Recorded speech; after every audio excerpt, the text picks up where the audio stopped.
3, 2, 1. Booster ignition. Artemis 2 now bound for the moon. Humanity's next great voyage begins. Shame. Okay, overboard dump coming up.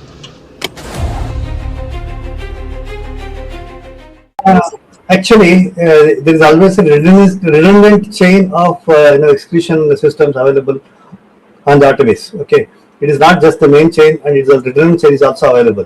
And there is no way that the astronauts will be stuck because of the the excretion issues. And what they have reported now, even we were going through and seeing, it is something to do with the valve which is to operate for section of the excretion, which looks to be needing attention. But the crew in Artemis, they are well trained to handle such type of situation. And also, in case if the main chain of the excretion system doesn't respond, there is always a way of redundant chain and the methodology for excretion. And I don't think it is a major issue, but I'm sure it will get sorted out. And of course, there is a redundant chain which can be conveniently operated. Good luck. Godspeed, Artemis 2. Let's go. And here we go. 10, 9, 8, 7. RS-25 engines lit. 4, 3, 2.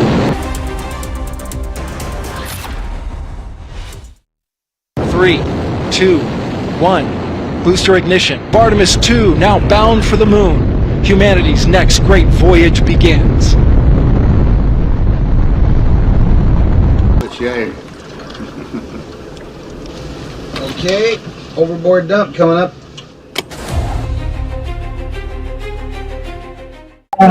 Actually, there is always a redundant chain of excretion systems available on the Artemis. Okay, it is not just the main chain, and it's a redundant chain is also available.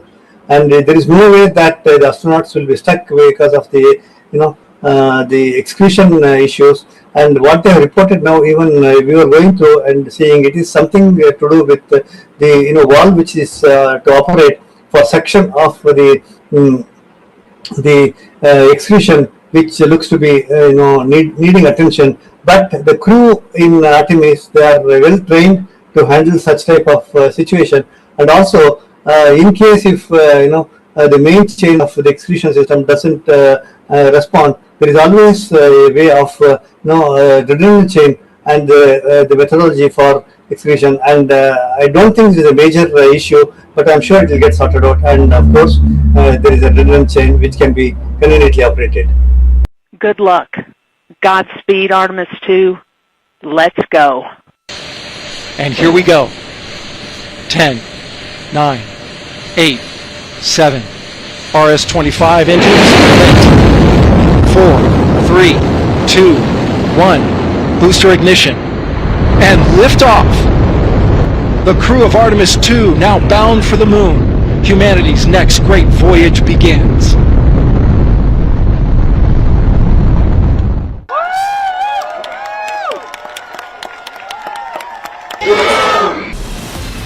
From Asia's largest news headquarters, setting the agenda for Bharat.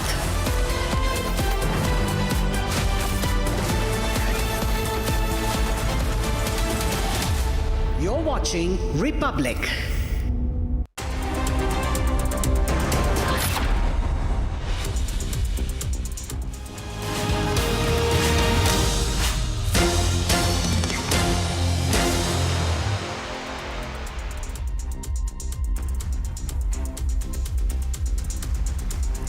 With fresh airstrikes being bombed all across Tel Aviv in Israel, the war sees no end in sight. In fact, it is only escalating.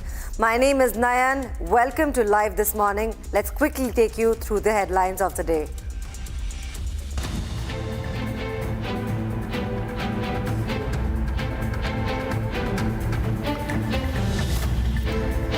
PM Modi to kick off poll campaign for West Bengal elections from Cooch Behar today, set to address his first rally. Union Commerce Minister Piyush Goyal, who is also the party's election in charge for the state, along with BJP chief Nayanar Nagendran, released a white paper targeting the DMK government. Prime Minister slammed the left and Congress in Kerala from allegations of corruption to poor infrastructure, the claims of appeasement politics and threats to Indians abroad.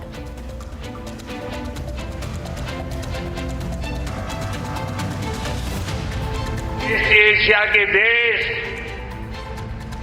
Bharat को अपना दुश्मन समझ लें। Prime Minister Narendra Modi, addressing a public rally in Tiruvalla, said that Congress wants the West Asian countries to consider India as their enemy. TMC leader Hafizul Molla Pradhan has been arrested after a video showed him threatening the opponents. The BJP has welcomed the move, saying it sends a strong message.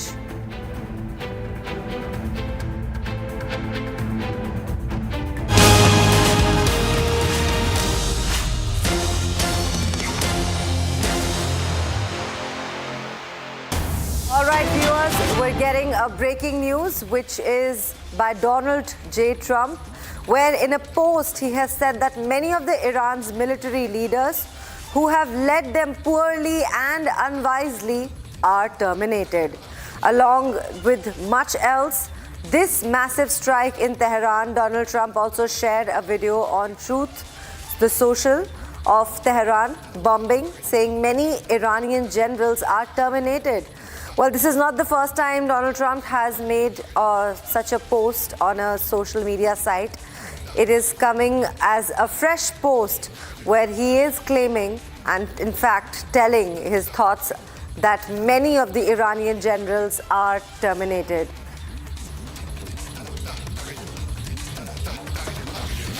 That's Donald Trump in his latest post on the social media site, said that many of the Iran's military leaders who have led Iran poorly and in fact unwisely are terminated in fact.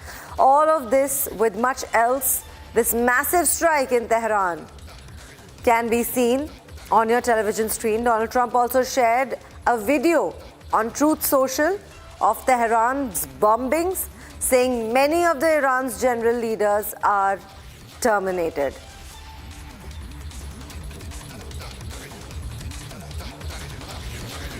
Massive strikes in Tehran on your television screen. As you can see, this is first shown on Republic. Massive strikes in Tehran. And along with that, Donald Trump has posted a video of these strikes. Not just that, he's also saying that the leaders of Iran have led the country poorly and unwisely. And then he said that they are terminated.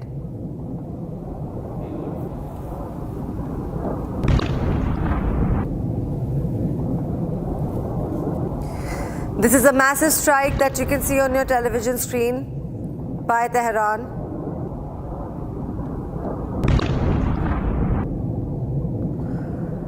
America has, in Tehran, in fact, all of these strikes are now taking place, which are led by the United States. These are fresh visuals first that you can see on your television screens.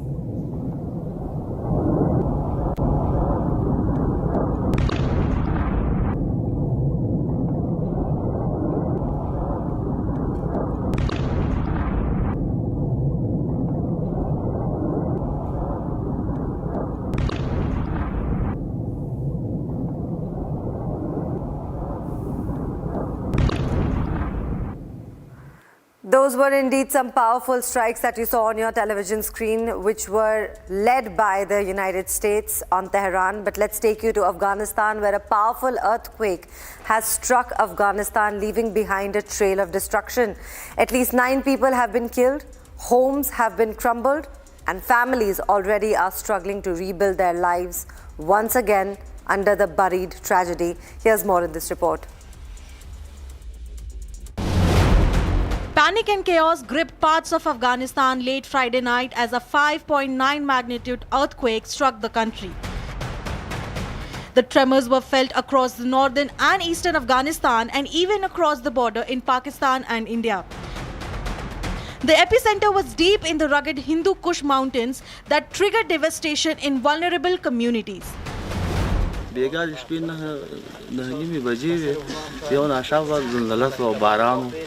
او دا ما مثل لور आवाज وکړ یا پلار په دی باندې دیوال ولید مون بسته په امین رامنډه کې ډېر غټ غټ تیږي په خپل هڅه موکړه خو ډېر دردول کسانه و په موږ باندې 13 سوله درې دقیقو پورې مالي دي خلکو आवाजونه اوریدل خو وسم نو از یو کسم دوه کسو درې کسو دای درې کسو کار نو. Mud homes collapsed within seconds, trapping families under the debris, and 9 people lost their lives. In Bagrami district on the outskirts of Kabul, the tragedy was especially heartbreaking.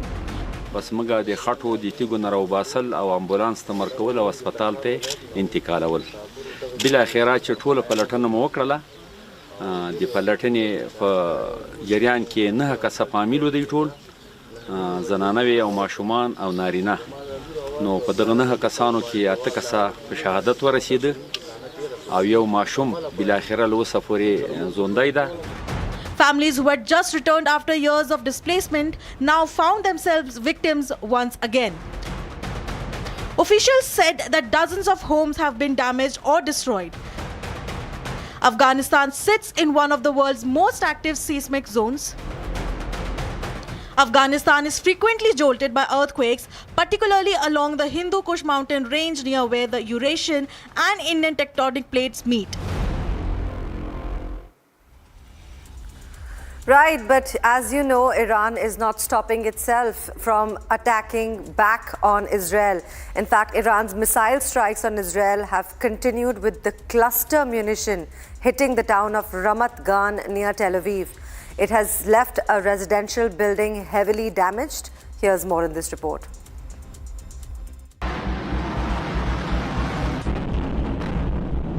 The West Asia conflict continued to intensify with fresh Iranian missile strikes targeting central Israel. In the latest attack, a cluster munition fired by Iran hit the town of Ramat Gan near Tel Aviv, leaving a building heavily damaged. Rescue teams were seen clearing debris through the day, even as officials confirmed that no casualties were reported in this strike. Here behind me you can see how extensive is the damage just from one part fragment of Iranian ballistic missile with illegal cluster munition. You can see how many holes there are in the windows, in the doors, in the walls of those stores and the apartments above, and it shows you how dangerous those rockets with the cluster munition. Here, fortunately, people ran to shelters on time, and that's why there are no casualties. Usually it is a very busy area. Many people are coming to these stores and to the restaurant. Also, some people live here. But because it was a night from Friday to Saturday, not so many people were here, and that's why there are no casualties. However, in a separate incident, a man was injured in Bnei Brak after suffering glass shrapnel wounds. Authorities said it remains unclear whether the injury was caused by a direct impact or falling debris from an intercepted missiles. The use of cluster munitions, which spread submunitions across the wide areas, has raised concerns about civilian safety. These attacks are part of a broader escalation as Iran continues its barrages in the response to US and Israeli strikes. With both sides locked in a prolonged conflict, the risk of a wider regional war continues to grow.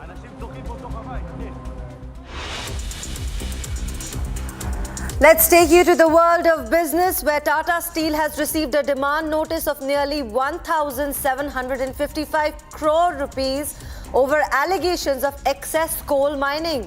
Authorities claim that the steel maker mined coal beyond the permitted limits, prompting the financial demand. However, the company's top management has strongly contested the notice, saying the claim lacks justification and substantive basis. In fact, Tata Steel has indicated it will pursue appropriate legal remedies against the demand. The development adds to the regulatory scrutiny around mining operations in the sector.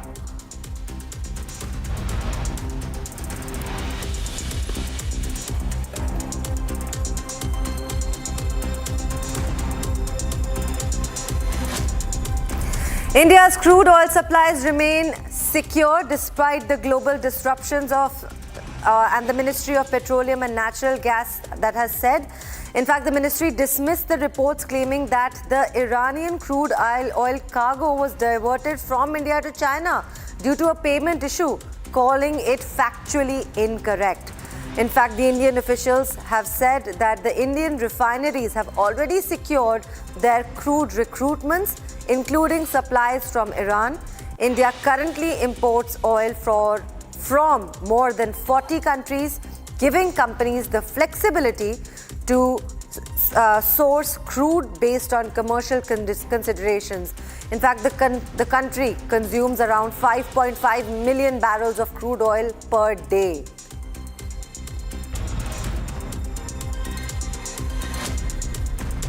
India has emerged as a net exporter of carbon black, marking a major shift from its earlier status as a net importer until the financial year 2021.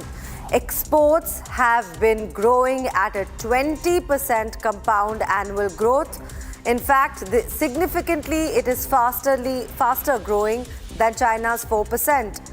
India's advantage comes from the cheaper crude oil-based feedback, while China relies on coal tar oil, which faces environmental restrictions and supply issues.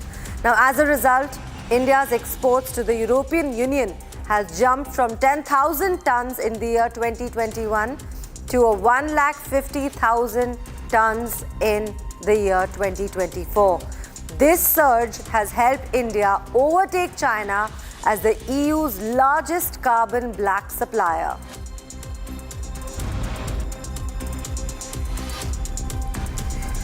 Jubilant Food Work Limited, the country's largest food service player, has announced it will not renew its franchisee with the American coffee and donut chain Dunkin'. The decision marks the beginning of the brand's exit from India, ending its current 15-year run in the country. The company plans a phased withdrawal by the December 31st, 2026, and the announcement has followed a strategic board meeting where Jubilant confirmed it will allow the multiple unit development franchisee agreement signed in the year February 21 to expire. With the agreement ending, Dunkin's existing presence in India will gradually wind down.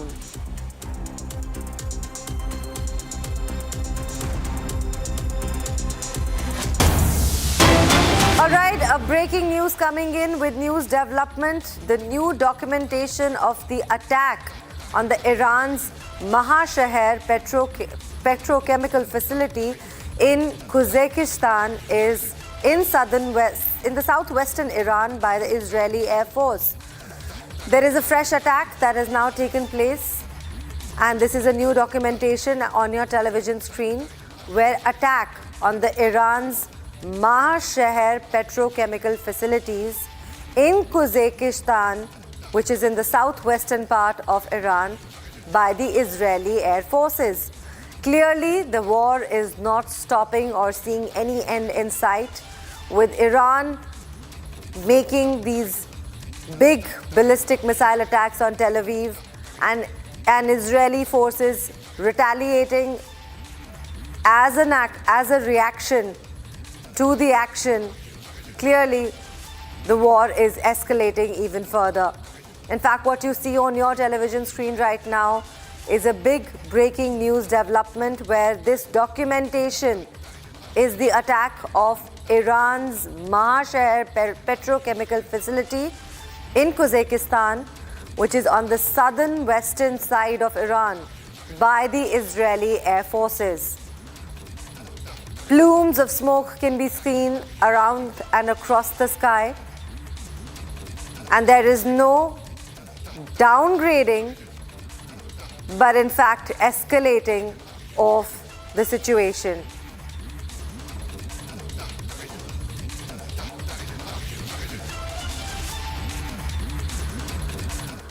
All right, we're getting another big breaking news where the IDF has released a statement on the strikes of the petrochemical complex in Iran. IDF has said it was responsible for producing the chemicals for the weapon. IDF said, and I quote, "The Air Force struck guided by the military intelligence and in coordination with the Operations Directorate earlier today. The infrastructure in the petrochemical complex is responsible for producing and exporting chemicals to armed forces, subordinate, and the regime in Mahashehr in the southwestern Iran. As a part of the strikes, a site was attacked where one of the two key infrastructure was established that served as producing materials for explosives, ballistic missiles, and other weapons. The site is one of the central sites where a material essential for ballistic missiles is produced. The damage to these infrastructures will disrupt the regime's ability to use the materials produced in the factory to manufacture various other kinds of weapons, which are intended, of course, to strike the state of Israel and other countries in the Middle East. Now, the completed strikes are a part of the phase of deepening the impact on the core array of the Iranian terror regime and its foundation. Clearly, Israel has made up its mind to bomb all of the central key production facilities of Iran. And right now that you see on your television screen is the IDF's statement. In fact, the area, particularly Mahashehr, which is the petrochemical area facility, which was recently bombed by the IDF.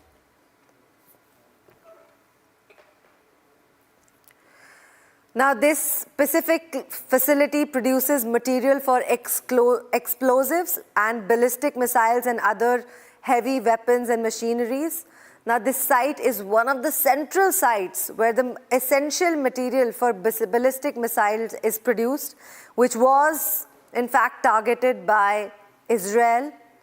And this damage, this particular infrastructural damage that has taken place will disrupt Iran's ability to further produce any materials or produce any other kind of weapons which is intended to strike Israel or any other Middle East country. And the strikes have been completed as a part of a phase of the deepening impact on the core array of the Iranian terror regime and its foundation. These are fresh attacks and fresh visuals that have taken place by Israel on Iran to completely destroy its ability to fight back.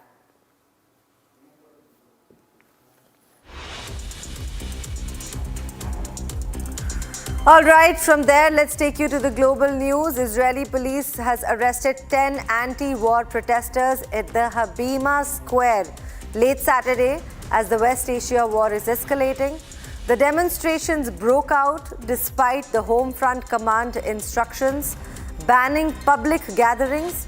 Authorities had, in fact, warned against these gatherings due to the ongoing missile attacks from Iran. Throughout the day, police has moved in to disperse the protest and detained the demonstrators.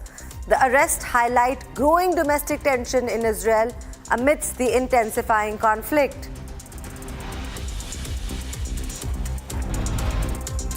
At least 7 people, including a child, were injured in Saturday night attack, which was a drone attack strike near the Russian border. Ukraine reports suggest residential areas, houses, cars, and utility networks were being damaged. The attacks come amid the intensified aerial assaults in the region. In fact, Ukraine's Air Force said Russia launched the 286 drones in an overnight attack. Of those, 260 drones were intercepted and shot down by the Ukrainian forces. Rescue teams have cleared debris from a heavily damaged home after an Iranian missile strike on Saturday. The Israeli arm said that Iran fired a cluster munition towards the country. Although the building suffered a major damage, officials reported no injuries. Earlier, rescue service said a man in Benai Brak sustained a glass shrapnel wound. Authorities said it was unclear whether the injuries were caused by a direct strike or the debris from the intercepted missile. Now, a laser and plasma research center linked to the prestigious Shahid Beheshti University in Iran was severely damaged in an airstrike. It remains unclear whether the strike was carried out by the United States or the Israel, or why the facility was targeted, but the Iranian media reported no casualties following the attack on the academic research center. Iran Ministry of Science and Research and Technology accused the enemy of behaving like the Stone Age. Israel has claimed that it has killed several Iranian scientists since the start of the ongoing war.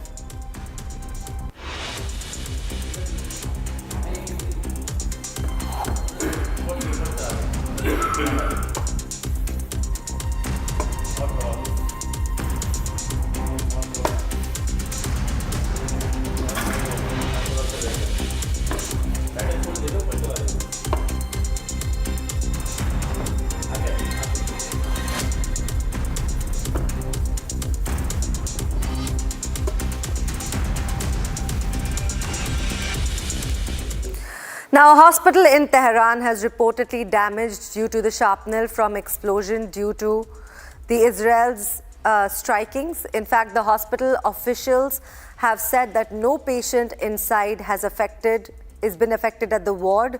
In fact, preventing casualties and injuries. Here's more in this report. Broken windows, shattered glass, and debris scattered across hospital wards.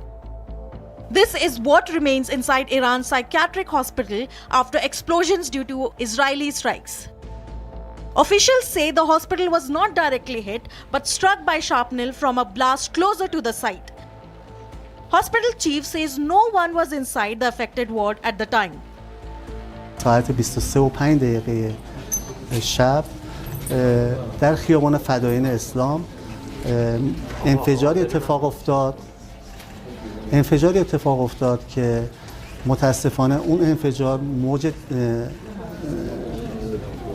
انفجار و ترکش‌های اون انفجار باعث آسیب به بیمارستان شد. بیمارستان روانپزشکی دلارام سینا تو خیابان فدایین اسلام واقع شده.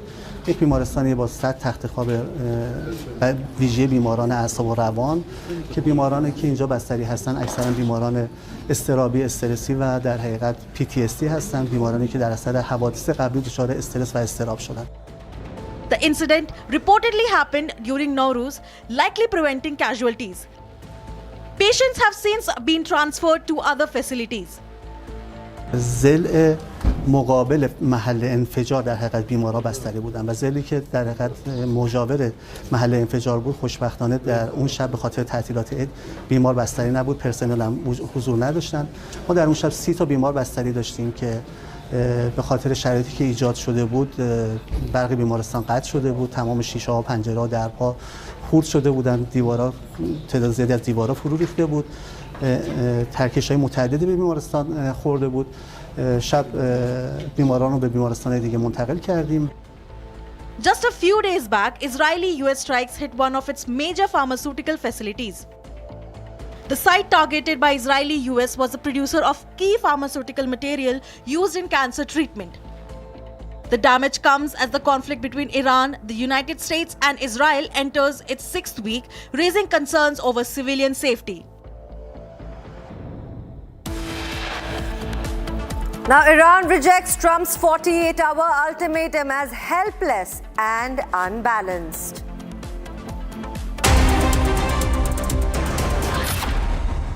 थोड़े में ज्यादा स्वाद ये तो है इसकी खास बात। वाओ मामा क्या स्वाद है। अरे मेरी राजा Amity has been ranked amongst the top 3% universities globally, a testimony to Amity's globally benchmarked quality. चमकी चाट से क्या बना है? सैंडविच लस्सी और छाछ। हर घूंट में चमकी चाट, ड्राई फ्रूट और दही बड़े। चमकी चाट से स्वाद बढ़े। असली स्वाद सिर्फ चमकी चाट।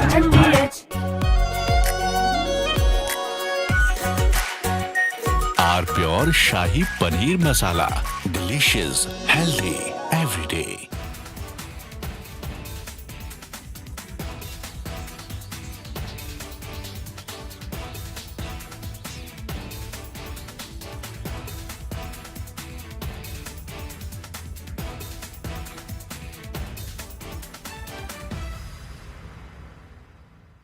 Three, 2, 1. Booster ignition. Artemis 2 now bound for the moon. Humanity's next great voyage begins.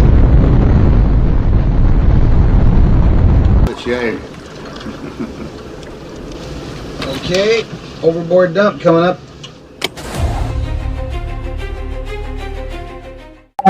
Actually, there is always a redundancy.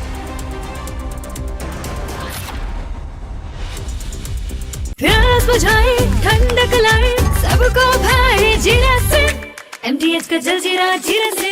जीरा से असली रिफ्रेशिंग, असली स्वाद, असली मजा।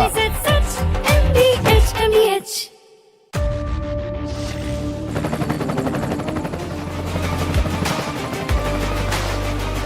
Character, the taste of success. R pure सूजी पास्ता, उबालो मिलाओ और खाओ 8 मिनट में तैयार। क्या टेस्ट है सबका राजा, R pure masala. 3, 2, 1. Booster ignition. Artemis 2 now bound for the moon. Humanity's next great voyage begins.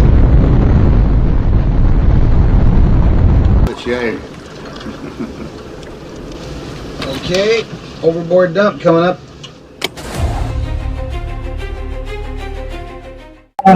Actually, there is always a redundant chain of excretion systems available on the Artemis. Okay, it is not just the main chain, and it's a redundant chain is also available. And there is no way that the astronauts will be stuck because of the the excretion issues. And what they have reported now, even we were going through and seeing, it is something to do with the valve which is to operate for section of the excretion, which looks to be needing attention, but the crew in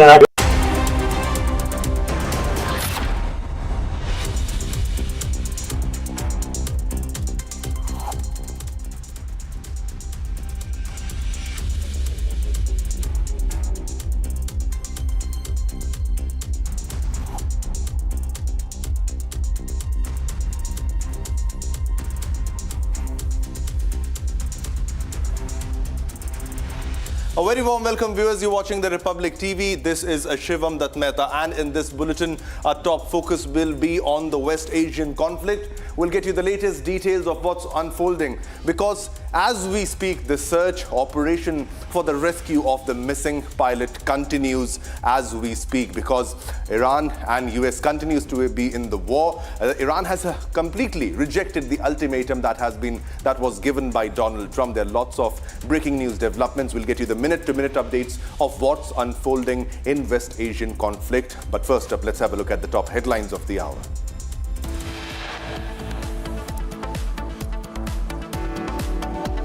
Trump gives Iran 48 hours to open Strait of Hormuz. US set to escalate strikes on Iran in next 48 hours.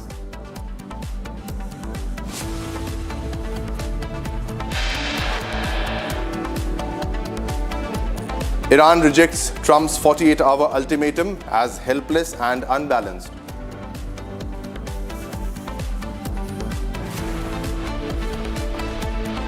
Russia says it has evacuated around 200 employees from Bushehr nuclear plant in Iran.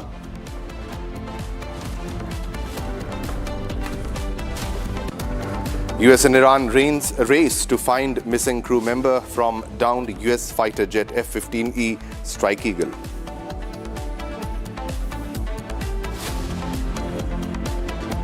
.345 Indian fishermen given safe passage by Iran returned to Chennai following a coordinated repatriation effort.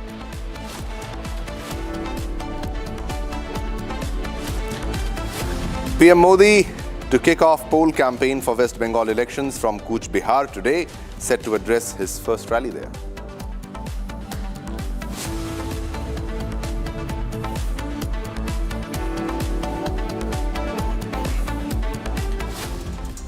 All right, viewers, now let's begin this bulletin with a breaking news development because our top focus is on the West Asian conflict. We are getting a big breaking news development.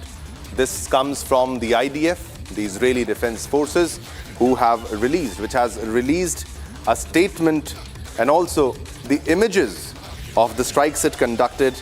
IDF struck 200 plus Iranian regime infrastructure targets across Iran and 140 plus Hezbollah infra struck in Lebanon. These are the infrastructures of Hezbollah. The Hezbollah terrorist infrastructure throughout Lebanon have been struck by the Israeli Defense Forces.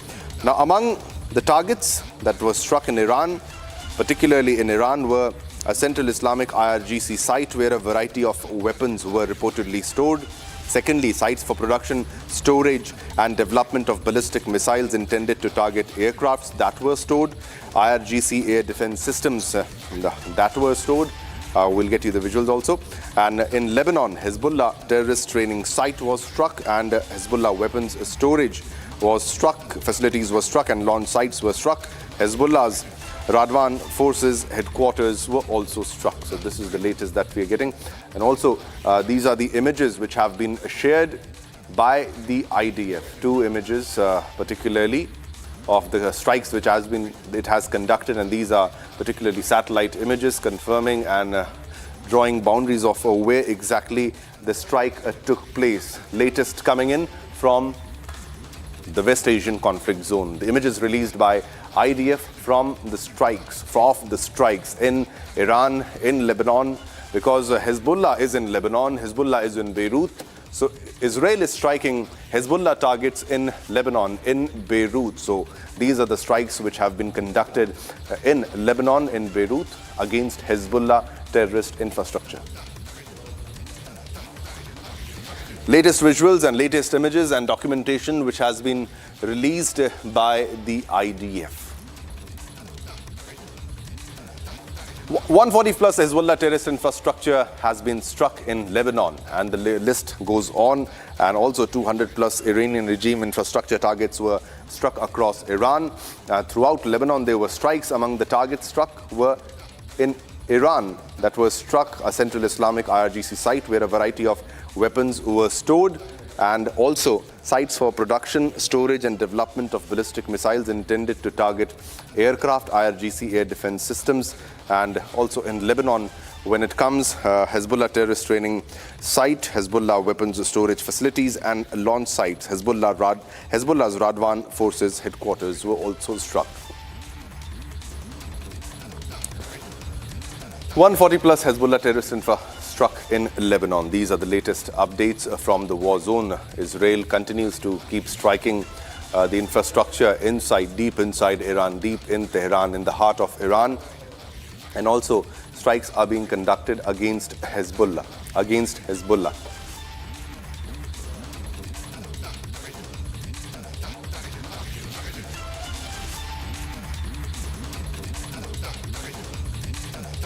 Images which have been released by the IDF. All right, ladies and gentlemen, let's move on to other stories also. These were the developments from the West Asian conflict.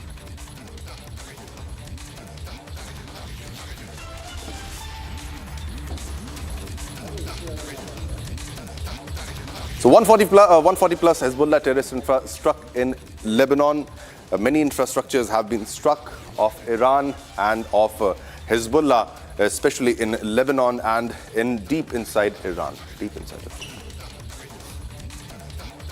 All All right, viewers, now let's move on to another top story. Now, tensions in West Asia continue to escalate as US President Donald Trump has issued a fresh warning to Iran. Trump says Tehran now has just 48 hours to either strike a deal with Washington or face severe consequences. Now, the warning comes amid growing threats around key global shipping routes in the region. More in this report.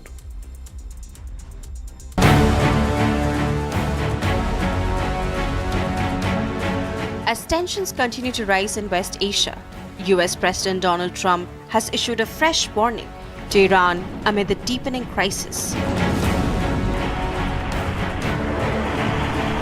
Trump said that Tehran now has just 48 hours to either strike a deal with Washington or face severe consequences. He also reminded that earlier he had given Iran 10 days to either make a deal or reopen the strategically crucial Strait of Hormuz. Trump claimed that the deadline had been extended at Iran's request after Tehran reportedly sought more time to negotiate. However, Iranian authorities dismissed the US proposal to end the conflict, calling it one-sided and unfair. Trump also claimed that Iran had asked for a 7-day pause on American strikes targeting its energy infrastructure, but the US instead extended the deadline to 7 days, setting April 6th as the new cutoff. Meanwhile, Iran's parliament speaker issued a veiled warning involving another strategic maritime choke point in the region. He pointed to the Bab al-Mandeb Strait at the southern tip of the Arabian Peninsula, a key route that carries nearly a quarter of global container shipping traffic moving to and from the Suez Channel. Ghalibaf also questioned what share of global oil, LNG, wheat, rice, and fertilizer shipments pass through the Bab al-Mandeb Strait. With tensions mounting and critical global shipping routes now entering the geopolitical spotlight, the West Asia conflict is increasingly raising concerns over global trade, energy supplies, and stability.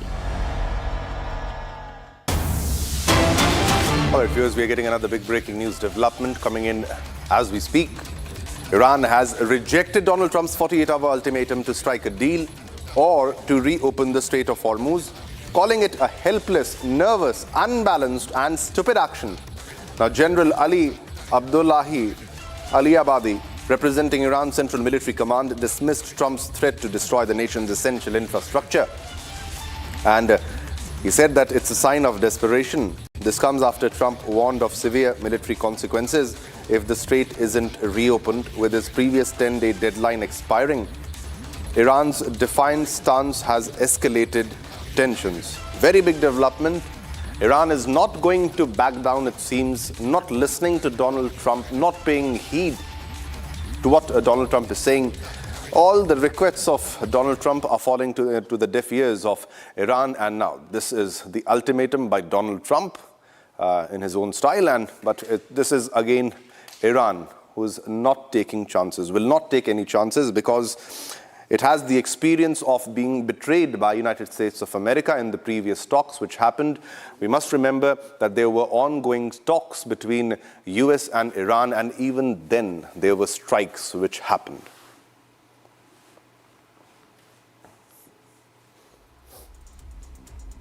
All right, viewers, now let's move on to another big breaking news development from the war zone, from West Asia conflict. A big breaking development coming in. The search operation continues. US continues to look for its missing pilot. The pilot has not been found yet. Rescue attempt for second missing pilot is ongoing as we speak. The pilot has not been found, and the search operation is ongoing. Now, these are the latest images overnight taken in Iran, over Iran's sky, because it was a border area, Iraq-Iran border area, where this rescue operation is ongoing, and the pilot was in Iran. He ejected from his plane and he landed. He fell in Iran territory. Now the search operation is underway. Now there are already claims by the IRGC that the pilot has been captured.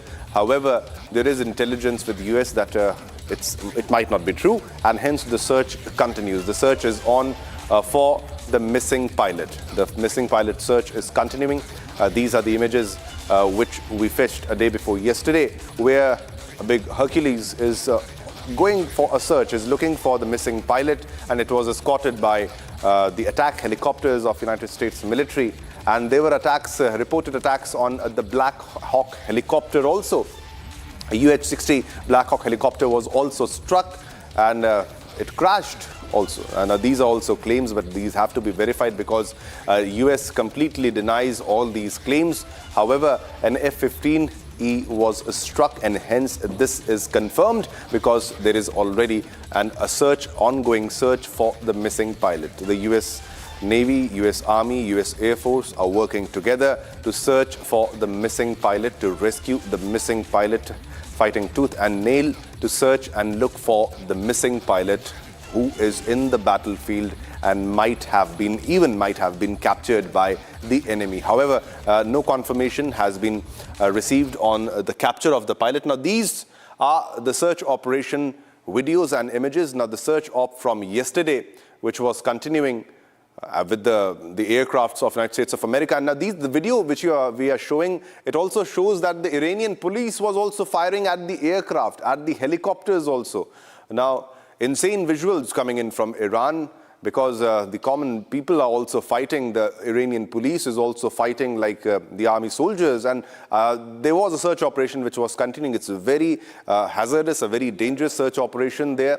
Now, these are the images of the search operation yesterday and day before, where there was a big aircraft followed by, this was escorted by 2 helicopters with it. And this is the latest image, the search operation continuing, a helicopter overnight flying in a low altitude to evade being captured in the radar, so that the radar signature is quite low. And you can see these 2 images, search operation yesterday and search operation which continues today.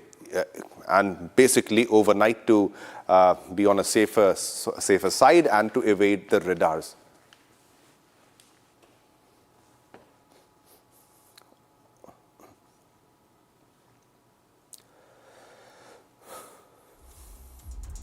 All right, viewers, now let's move on to another top development. Iran's missile strikes on Israel continues, with a cluster munition hitting the town of Ramat Gan near Tel Aviv, leaving a residential building heavily damaged. And in a separate incident, a cluster munition fired by Iran hit the town of Ramat Gan near Tel Aviv, leaving a building heavily damaged. Watch this report.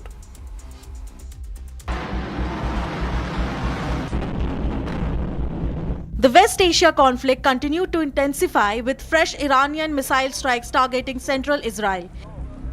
In the latest attack, a cluster munition fired by Iran hit the town of Ramat Gan near Tel Aviv, leaving a building heavily damaged.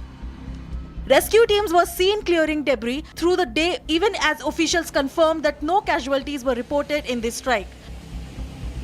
Here behind me you can see how extensive is the damage just from one quart fragment of Iranian ballistic missile with illegal cluster munition. You can see how many holes there are in the windows, in the doors, in the walls of those stores and the apartments above. And it shows you how dangerous those rockets with the cluster munition. Here, fortunately, people ran to shelters on time, and that's why there are no casualties. Usually it is a very busy area. Many people are coming to these stores and to the restaurant. Also, some people live here. But because it was a night from Friday to Saturday, not so many people were here, and that's why there are no casualties. However, in a separate incident, a man was injured in Bnei Brak after suffering glass shrapnel wounds. Authorities said it remains unclear whether the injury was caused by a direct impact or falling debris from an intercepted missiles. The use of cluster munitions, which spread submunitions across the wide areas, has raised concerns about civilian safety. These attacks are part of a broader escalation as Iran continues its barrages in the response to US and Israeli strikes. With both sides locked in a prolonged conflict, the risk of a wider regional war continues to grow.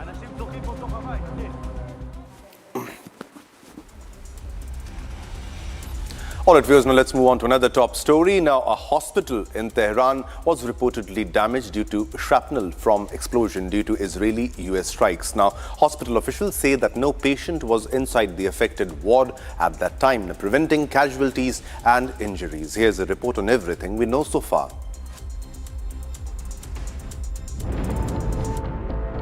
Broken windows, shattered glass and debris scattered across hospital wards.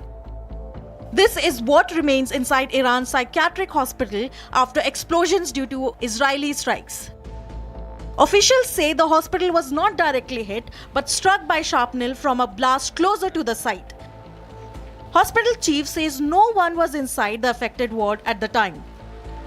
ساعت 23:05 شب در خیابان فدایین اسلام انفجاری اتفاق افتاد که متاسفانه اون انفجار موج انفجار و ترکش‌های اون انفجار باعث آسیب به بیمارستان شد. بیمارستان روانپزشکی دلارام سینا تو خیابان فدایین اسلام واقع شده.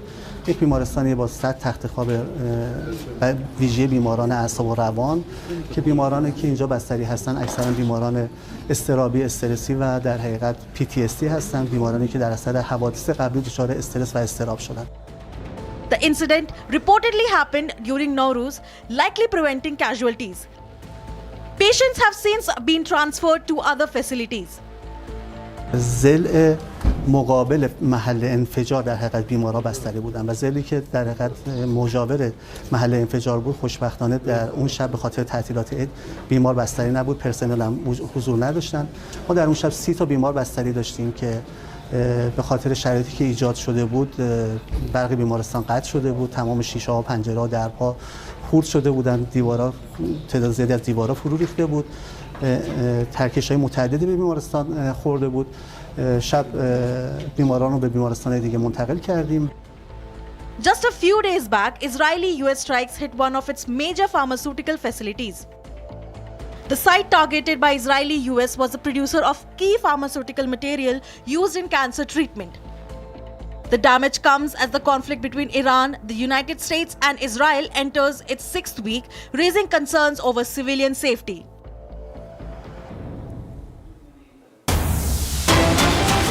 All right, viewers, we are getting another big breaking news development. Now, this has been shared by the Ministry of Information. Latest statement shared by the official account of Ministry of Information, State of Kuwait.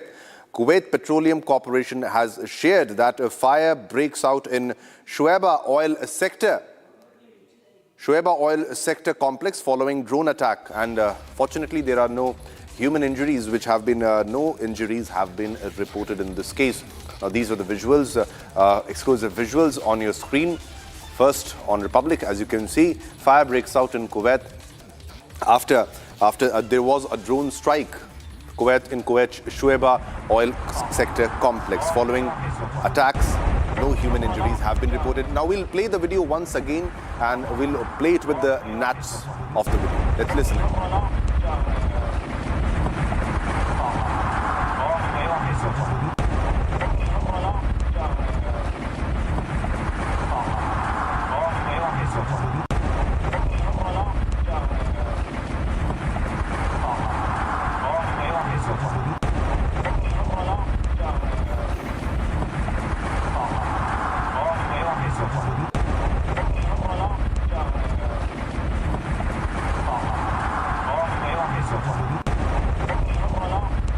So you can imagine the kind of impact and the devastation that might have been caused. It can be seen from a very far location, probably a big drone attack that can cause such kind of devastation, because it was aimed at a petroleum corporation, at oil sector complex, that is the Shuaibah oil sector complex. This was a drone attack. Fortunately, there are no human injuries, but we'll have to wait for more details to unfold.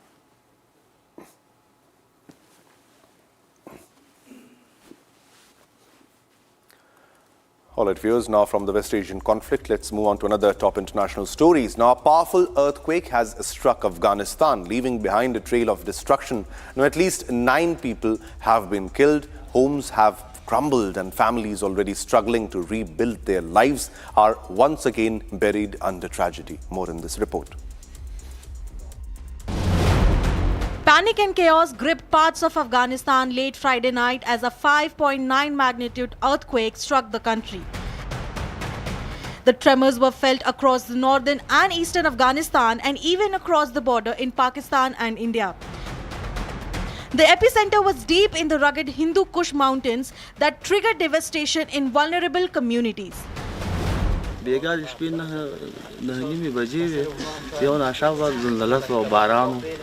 او دا ما مثل لور आवाज وکړ یا پلار په دی باندې دیوال ولید مون بسته په امین رامنډه کې کوډي رګټ رګټ تیږي په خپل هڅه مو کړ کوډي دردول کسانه و په موږ باندې 13 سول درې دقیقو پورې ماري دي خلکو आवाजونه اوریدل او وسم نو واز یو کسم دوه کسو درې کسو دای درې کسو کار نو Mud homes collapsed within seconds, trapping families under the debris, and 9 people lost their lives. In Bagrami district on the outskirts of Kabul, the tragedy was especially heartbreaking. بس مګه د خټو د تیګو نه راوباسل او امبولانس ته مرکول او هسپتال ته انتقالول. بل اخره چې ټول پلټنه مو وکړه د پلټنې په جریان کې نه کسه فامیل دی ټول زنانوي او ماشومان او نارینه نو په دغه نه کسانو کې اته کسه په شهادت ورسېده او یو ماشوم بل اخره له اوسه پورې زوندای ده. Families who had just returned after years of displacement now found themselves victims once again. Officials said that dozens of homes have been damaged or destroyed. Afghanistan sits in one of the world's most active seismic zones. Afghanistan is frequently jolted by earthquakes, particularly along the Hindu Kush mountain range near where the Eurasian and Indian tectonic plates meet. All right, viewers, now let's move on to another top national political story. Now, the BJP has stepped up its attack on the ruling DMK, sharpening its campaign ahead of the upcoming elections. Union Commerce Minister Piyush Goyal, who is also the party's election in charge for the state, along with BJP Chief Nayanar Nagendran, released a white paper targeting the DMK government. More in this report.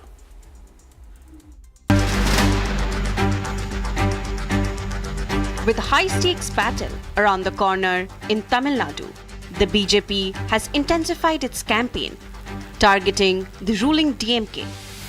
Commerce Minister and the state's election in charge, along with BJP leaders, released white paper against DMK. The white paper, titled Tamil Nadu's Financial Crisis, highlights the state's rising debt crisis.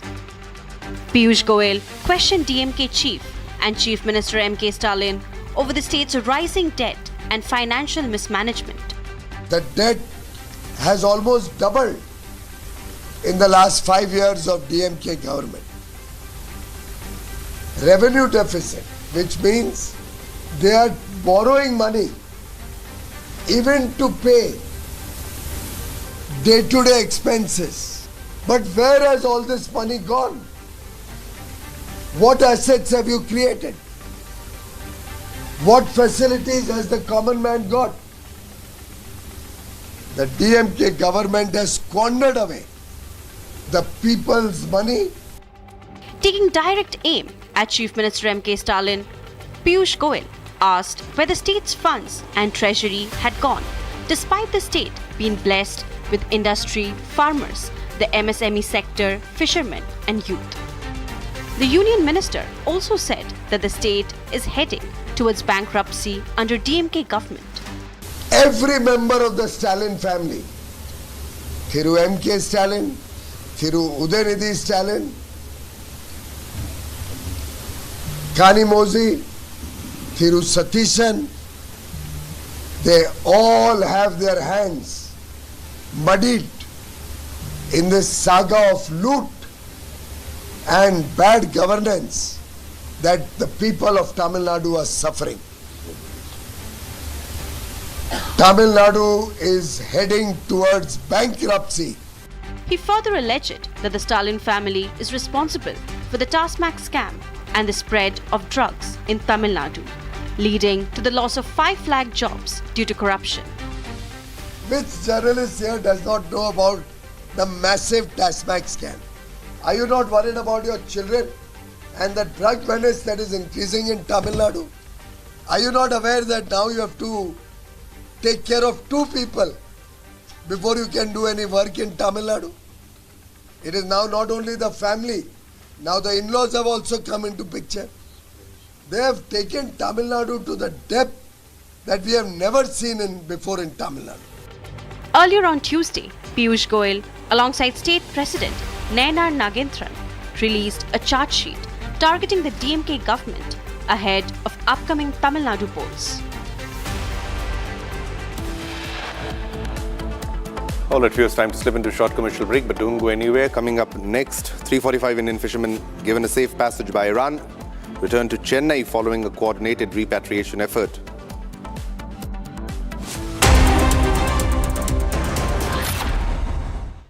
थोड़े में ज्यादा स्वाद यही तो है इसकी खास बात। वाओ मम्मा, क्या स्वाद है? अरे मेरे राजा, सबका राजा आरती और मसाला। Amity has been ranked amongst the top 3% universities globally, a testimony to Amity's globally benchmarked quality. चमकी चाट से क्या बना है? आलू चाट या फ्रूट चाट, स्वाद बढ़ाए चमकी चाट। क्या बात है? स्वादिष्ट पकोड़े और फरसान, अरे चमकी चाट है इसकी जान। असली स्वाद सिर्फ चमकी चाट।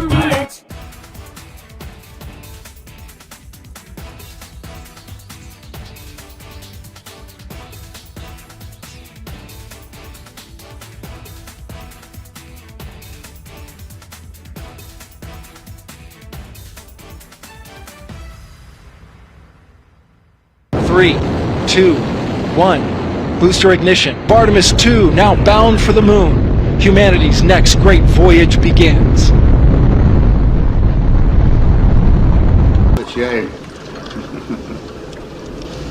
Okay, overboard dump coming up.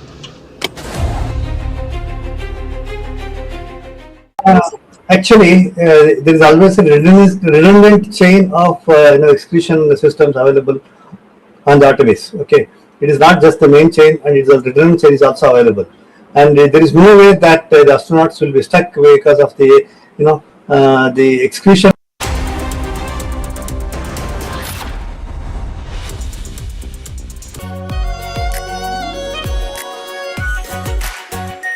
Our pure Shahi Paneer Masala. Delicious, healthy, every day.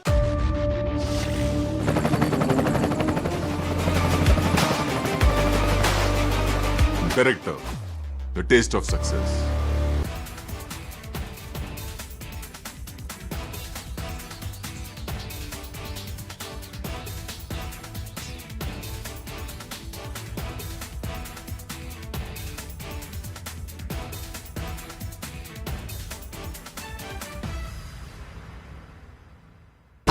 Pure सूजी पास्ता उबालो मिलाओ और खाओ 8 मिनट में तैयार। क्या टेस्ट है सबका राजा आर प्योर मसाला।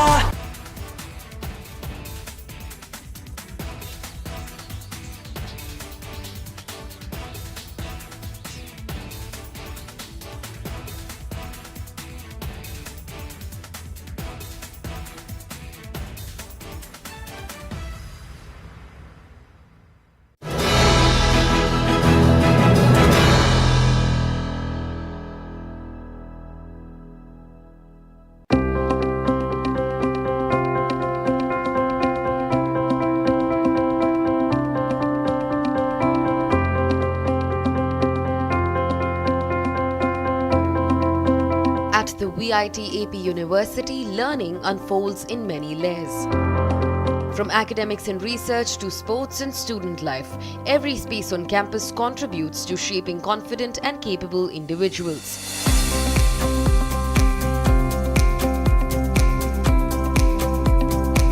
At the School of Business, education is closely connected to the real world.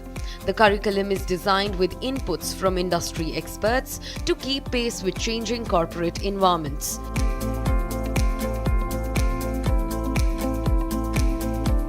Students are encouraged to think analytically, communicate effectively, and understand business challenges through practical exposure.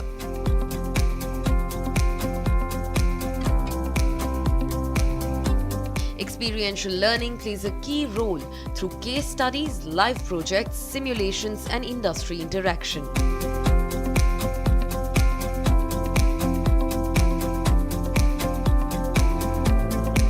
Our curriculum is purely designed with the industry expert and people from Indian Institute of Management, and also with the renowned international universities.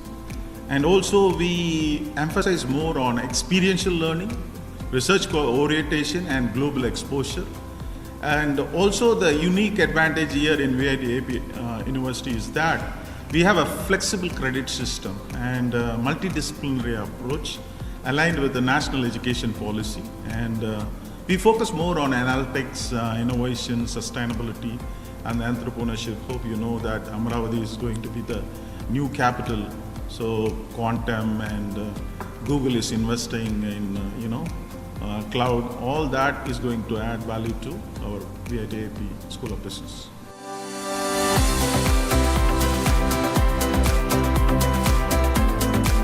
With global exposure opportunities, flexible credit options, and a multidisciplinary approach, the School of Business prepares students to step confidently into leadership roles.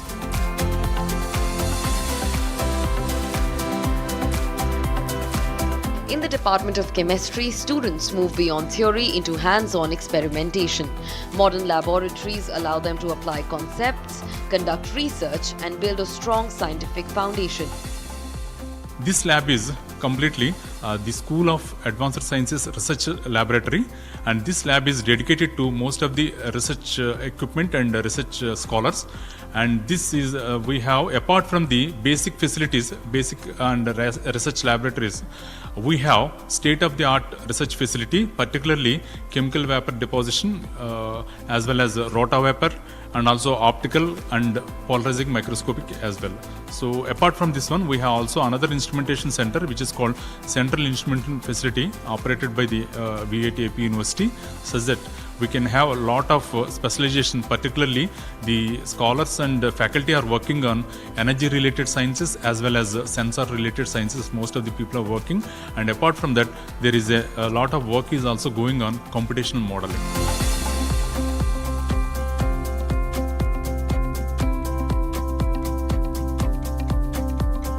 The Department of Physics and the School of Advanced Sciences encourage curiosity and innovation. Here, students are guided to question, explore, and deepen their understanding of the world around them. The major focus of the department is dedicating the range of courses for undergraduate and PG courses, even PhD courses.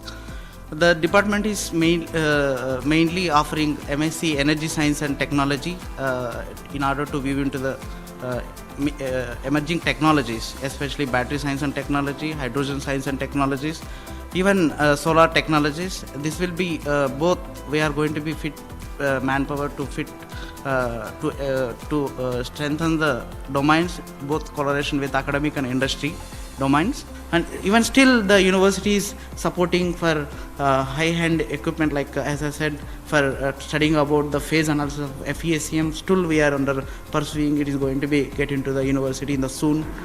That's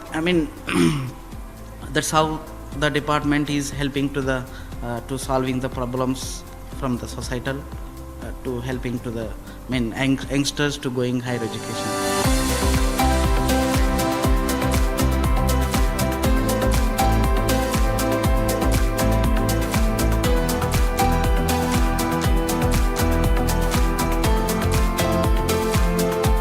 Central Instrumentation Facility strengthens research across departments. With advanced equipment and expert guidance, students gain exposure to sophisticated tools that enhance both learning and discovery. Today I am going to introduce the Central Instrumentation Facility of VIT AP University.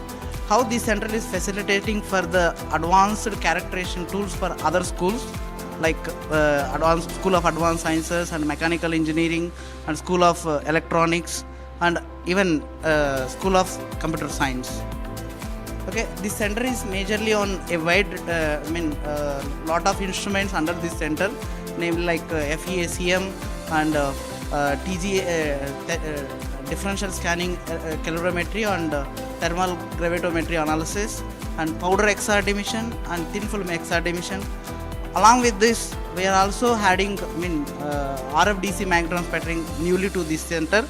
Then one more mission is under process, like FEACM field emission. Soon it will be added into this center. I would like to brief about the various instruments available in our sophisticated instrument facility. So the first one is about thin film X-ray diffraction, so TFXRD.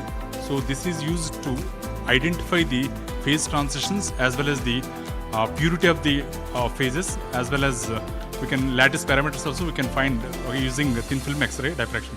And in addition to that one, grazing incident angle also can be determined by using thin film XRD.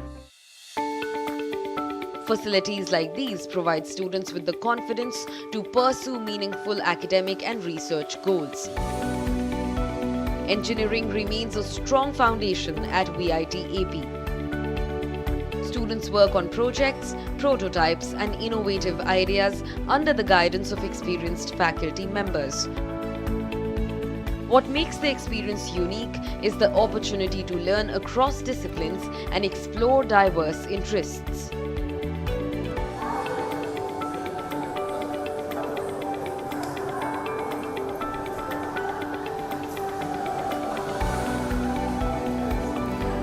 At VIT AP, flexibility in learning is a key strength. Through the DYOD Design Your Own Degree program, students have the freedom to customize their academic journey. They can choose subjects across streams, opt for flexible credits, and even pursue double majors or minors based on their interests and goals. In today's fast-changing world, the interdisciplinary approach helps students build a broader perspective and stronger skill sets. Now you see, the whole design your own degree started by studying multiple universities in India and abroad. So each have their own curricular structure. Then what we saw is that to be more abreast with the latest developments, we need to give students breathing space. The curriculum should be simple with less number of courses, but it pinpoints what the student need to learn and then apply that in the industry. At the same time, the student should acquire a lot of flexibility so that they can work in an environment where now most of the product developments are all interdisciplinary, so they should be learning all those skills also. Now with that in mind, we designed this curriculum by spending hours together in analyzing what are all the curricula exist across the world, and then making the number of courses reduced, whereby now the student has the choice of selecting the minors, specializations and double majors. So that whole structure comes in there, wherein the student will be able to meet all the demands of the NEP.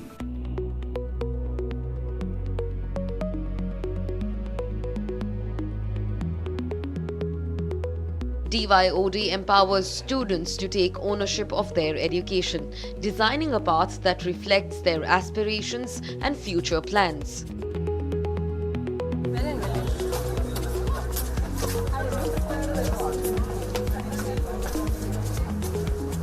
Life at VIT AP extends well beyond academics. On the sports field, students showcase teamwork, resilience and determination. Thank you all. Our VIT supports to our kabaddi very much, and we are played our 100% effort, and this is our first trophy for VIT for kabaddi. So we are proudly saying that kabaddi to play even more events upcoming events in Andhra Pradesh. VIT, thank you so much. Jai Hind. I am Shraddha Giri and I'm speaking on behalf of my athletics team. I am a fresher and I started sports because the sports in this university is really good. We have great facility for every sports and each and every sport is encouraged here. And the coaches are really good and we have a very great infrastructure. We lack nothing because VIT provides us with everything, and I recommend everyone to come and join sports in VIT.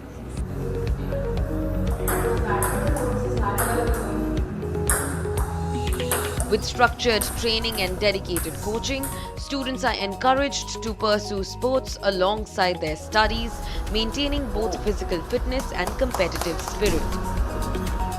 We have indoor and outdoor sports facilities. We have two basketball outdoor. We have two basketball courts, cricket pitch, 4 cricket nets, and 2 volleyball courts and 2 throwball courts and lawn tennis. These are the outdoor games. And indoor we have 6 badminton courts and paid gym also available here, and TT courts too, chess, carom, remaining TT also available here. Remaining we are planning the rock climbing also. Upcoming we have swimming pool also we are planning. Our students, they have to participate in the we are conducting the intramural games. In that games, who are participated and who give the best performance, we are taking to the our university players. That team only represent the VIT university in external and internal participants.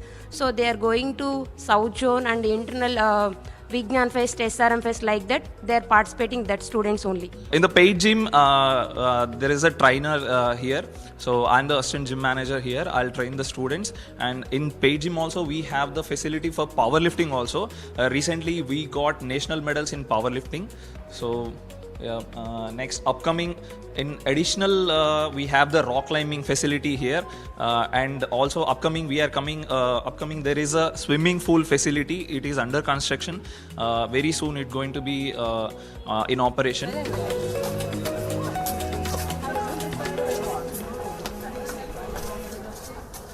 The campus environment itself promotes interaction and creativity.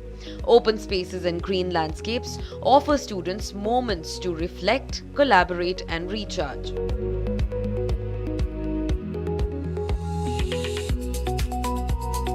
The library continues to be a central hub of knowledge, providing access to extensive resources that support academic growth and research. And we will communicate all the issues, both circulations through emails also. And the library is continuously working from 9 a.m. to 7:30 p.m. And in future we are going to extend our library timings up to 12 a.m. also. And we are providing various research assistance services and AI supporting services in our library. And we have very good infrastructure, and we are providing QR codes for accessing e-resources also, and we are providing remote access for accessing e-resources from the outside the campus.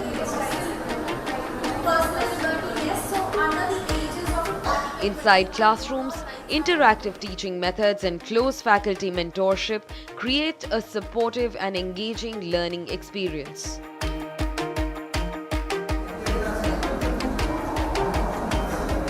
At VIT AP University, education is holistic. Students learn, explore, compete, and grow, both academically and personally.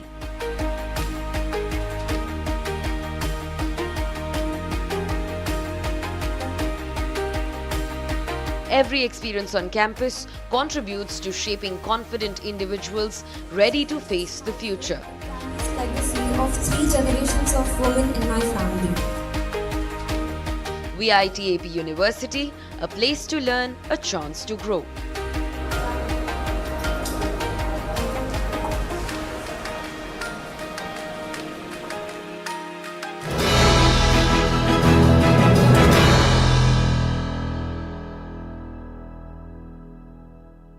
Three, 2, 1. Booster ignition. Artemis 2 now bound for the moon. Humanity's next great voyage begins.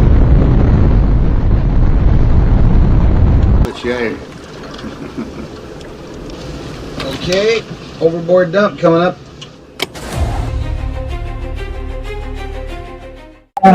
Actually, there is always a redundant chain of excretion systems available on the Artemis. Okay, it is not just the main chain, and it's a redundant chain is also available. And there is no way that the astronauts will be stuck because of the the excretion issues. And what they have reported now, even we were going through and seeing, it is something to do with the valve which is to operate for suction of the excretion which looks to be needing attention. But the crew in Artemis, they are well trained to handle such type of situation. And also, in case if the main chain of the execution system doesn't respond, there is always a way of redundant chain and the methodology for execution. And I don't think it is a major issue, but I'm sure it will get sorted out. And of course, there is a redundant chain which can be conveniently operated. Good luck. Godspeed, Artemis 2. Let's go. And here we go. 10, 9, 8, 7. RS-25 engines lit. 4, 3, 2, 1. Booster ignition. And liftoff. The crew of Artemis 2 now bound for the moon. Humanity's next great voyage begins.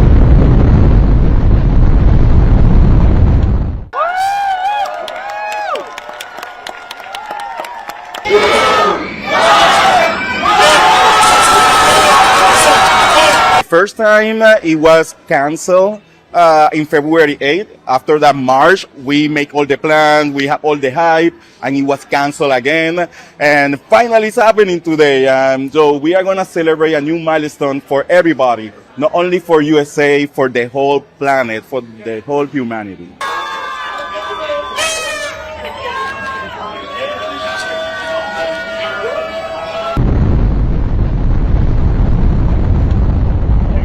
Good roll pitch. Roger, roll pitch. Houston, now controlling the flight of integrity. 50 seconds of mission elapsed time. Standing by for main engine throttling up. Guidance converged.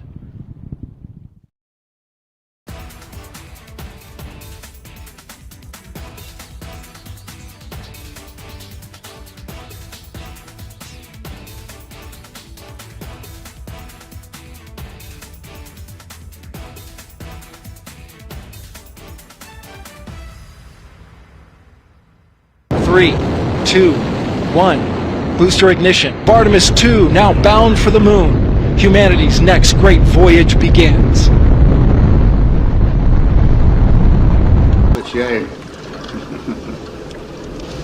Okay, overboard dump coming up.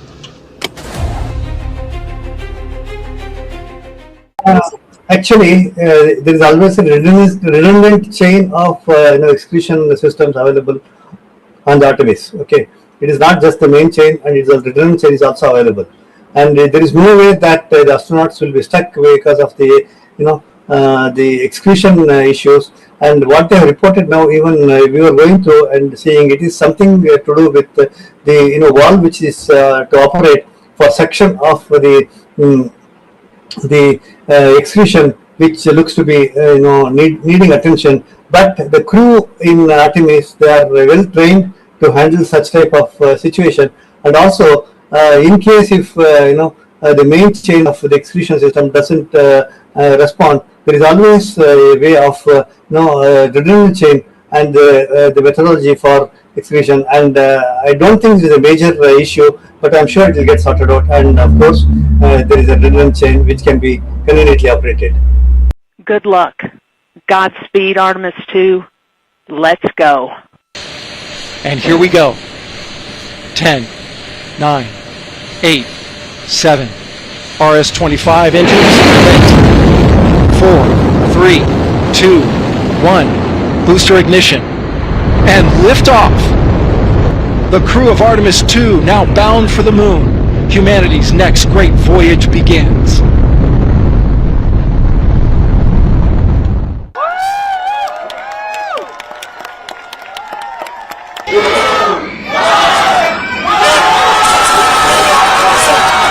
First time it was canceled in February 8th. After that March, we make all the plans, we have all the hype, and it was canceled again. And finally it's happening today. So we are going to celebrate a new milestone for everybody, not only for USA, for the whole planet, for the whole humanity.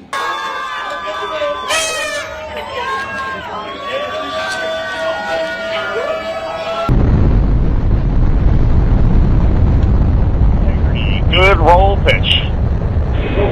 Roger, roll pitch. Houston, now controlling the flight of integrity. 1 minute 50 seconds of mission elapsed time, standing by for main engine throttling up, guidance converged.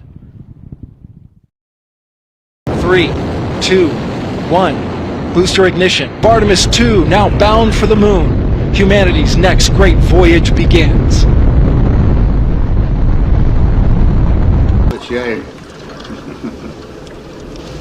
Okay, overboard dump coming up.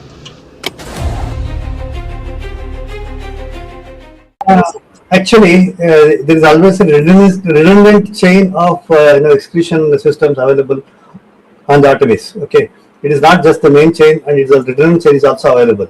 And there is no way that the astronauts will be stuck because of the the execution issues. And what they have reported now, even we were going through and seeing, it is something to do with the wall, which is. In fact, in his absence, Ishan Kishan has taken over as a stand-in captain, and Abhishek Sharma serving as his deputy.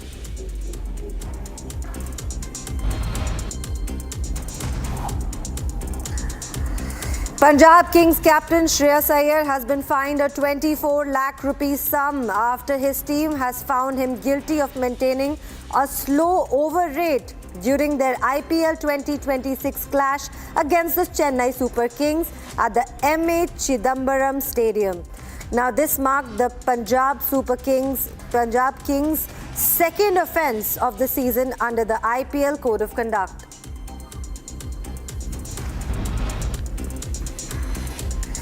CSK head coach has thrown his support behind Sanju Samson despite his slow start at the IPL 2026, stressing that 2 innings are not enough to judge a proven match winner. Now let's take you to Dhaka. The Bangladesh Cricket Board held a meeting in Dhaka, chaired by President Aminul Islam Bulbul. The decisions focused on the board's relation with India. Director Nazmul Abdin Fahim confirmed that an email had indeed been sent to India, clarifying that the letter was a part of a routine communication.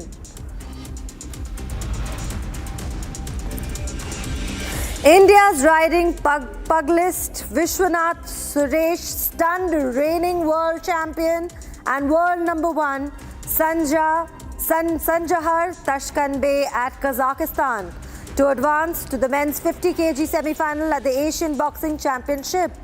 Prior to his upset victory, Suresh had defeated the Bekzat of Kazakhstan in 5-0 in a unanimous decision by the judges. Now, teenage quadruple amputee archer Payal Nag pulled off a stunning upset by defeating her world number 1 and highly decorated teammate Sheetal Devi to clinch gold, headlining India's dominant performance at the World Archery Para Series. India finished on top of the standings with an impressive haul of 7 gold medals.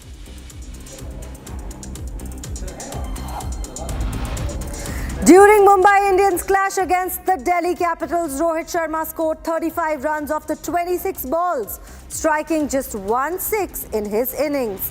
With that shot, the former Mumbai skipper surpassed MS Dhoni and Virat Kohli on the list of batters with the most single sixes against a single IPL team.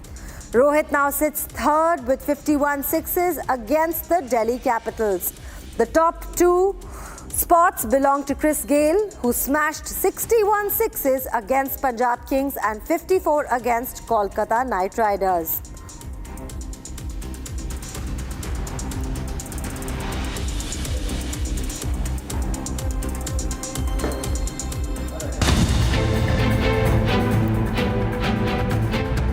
All right, coming up after a short break, PM Modi to kick off the poll campaign for West Bengal election from Cooch Behar today, set to address his first rally. Coming up after a short break is cash that has been seized from the DMK functionaries' house in the alleged links to Srigam constituency vote distribution in Tiruchirappalli, Tamil Nadu.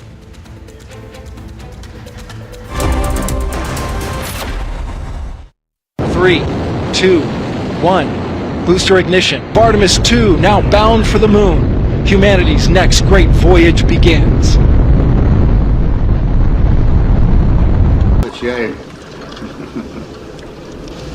Okay, overboard dump coming up.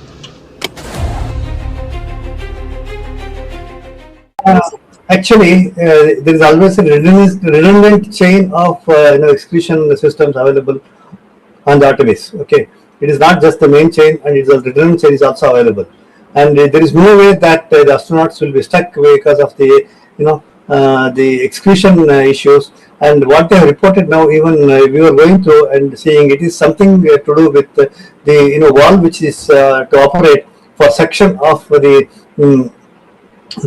execution, which looks to be needing attention. But the crew in Artemis, they are well trained to handle such type of situation. And also, in case if the main chain of the execution system doesn't respond, there is always a way of redundant chain and the methodology for execution. And I don't think it is a major issue, but I'm sure it will get sorted out. And of course, there is a redundant chain which can be conveniently operated.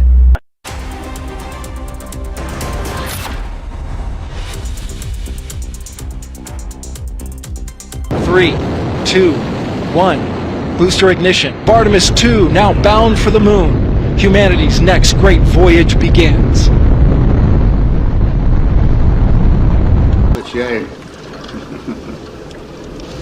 Okay, overboard dump coming up.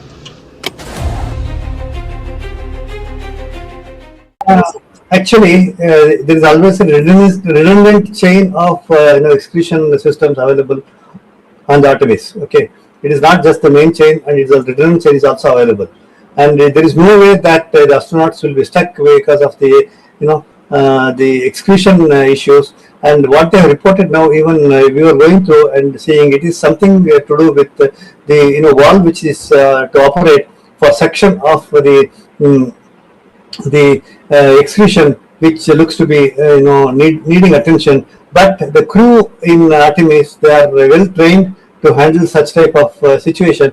And also, in case if the main chain of the execution system doesn't respond, there is always a way of redundant chain and the methodology for execution. And I don't think it is a major issue, but I'm sure it will get sorted out. And of course, there is a redundant chain which can be conveniently operated. Good luck. Godspeed, Artemis 2. Let's go. And here we go. 10, 9, 8, 7. RS-25 engines lit. 4, 3, 2, 1. Booster ignition. And liftoff. The crew of Artemis 2 now bound for the moon. Humanity's next great voyage begins.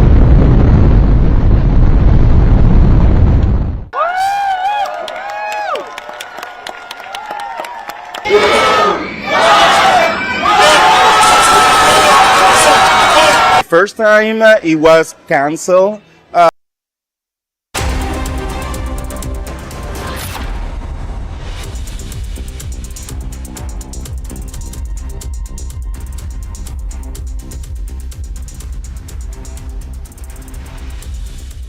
Today we bring to you someone who is far more than just an actor.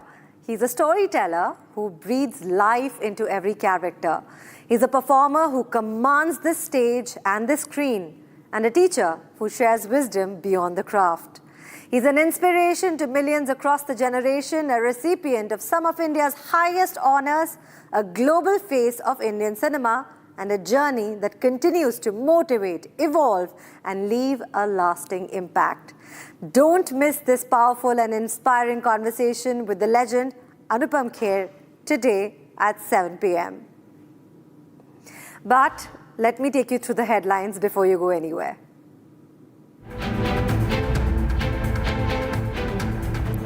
PM Modi to kick off poll campaign for West Bengal's election from Cooch, Bihar today.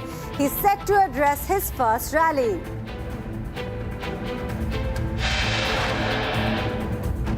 Union Minister Piyush Goyal, who is also the party's election in charge for the state, along with BJP chief Nair Nagendra, released a white paper targeting the DMK government. Now, the Prime Minister has slammed the left and Congress in Kerala from allegations of corruption to poor infrastructure, the claims of appeasement, politics and threats to Indians abroad. Congress चाहती है कि waste Asia के देश भारत को अपना दुश्मन समझ ले।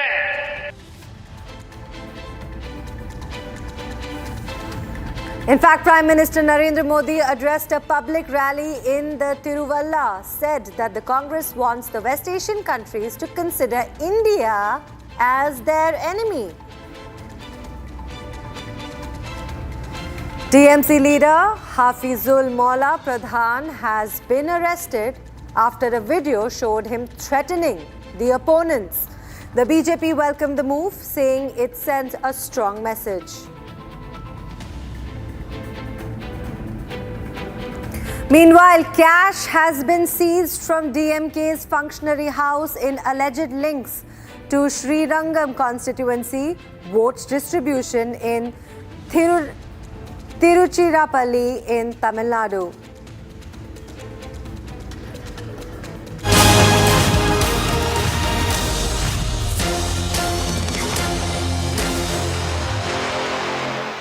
Now, cash has been seized from the DMK functionary's house in alleged links to Sriramangam constituency vote distribution in Tiruchirappalli, Tamil Nadu.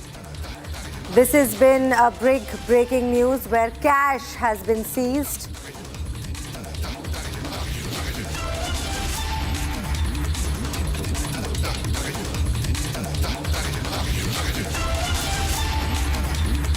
Cash has been seized from distribution at the Tiruchirappalli in Tamil Nadu.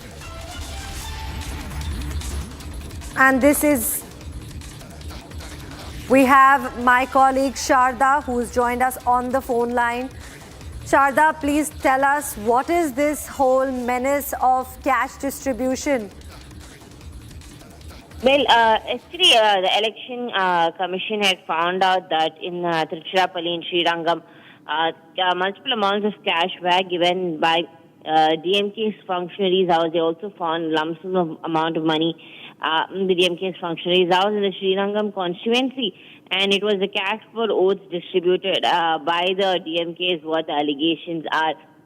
Earlier, even in Lalgudi, the TVK candidate was arrested for distributing money to the people, and a huge amount of cash money was found in the house. So the Election Commission has been taking strict action against the cash for votes policy in the state of Tamil Nadu just with the elections coming. And right now we can see that people have been, multiple parties have been getting caught for giving cash for votes, especially both the DMK and the TVK have been on news.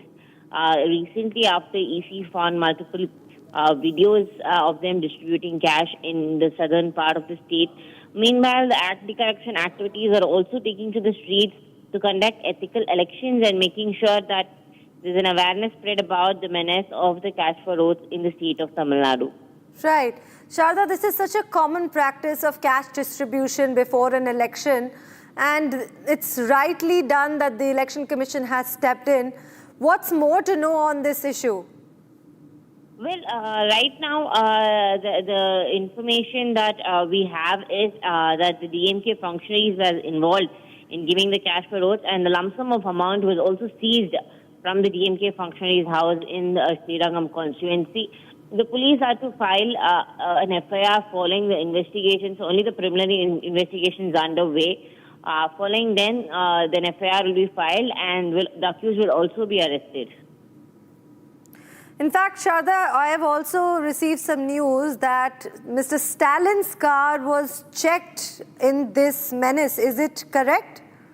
Well, yesterday, while going for his campaign to Thoothukudi, MK Stalin's convoy has checked. It's a normal routine checkup done by the Election Commission. As we know, all leaders' cars are checked while they are on their campaign.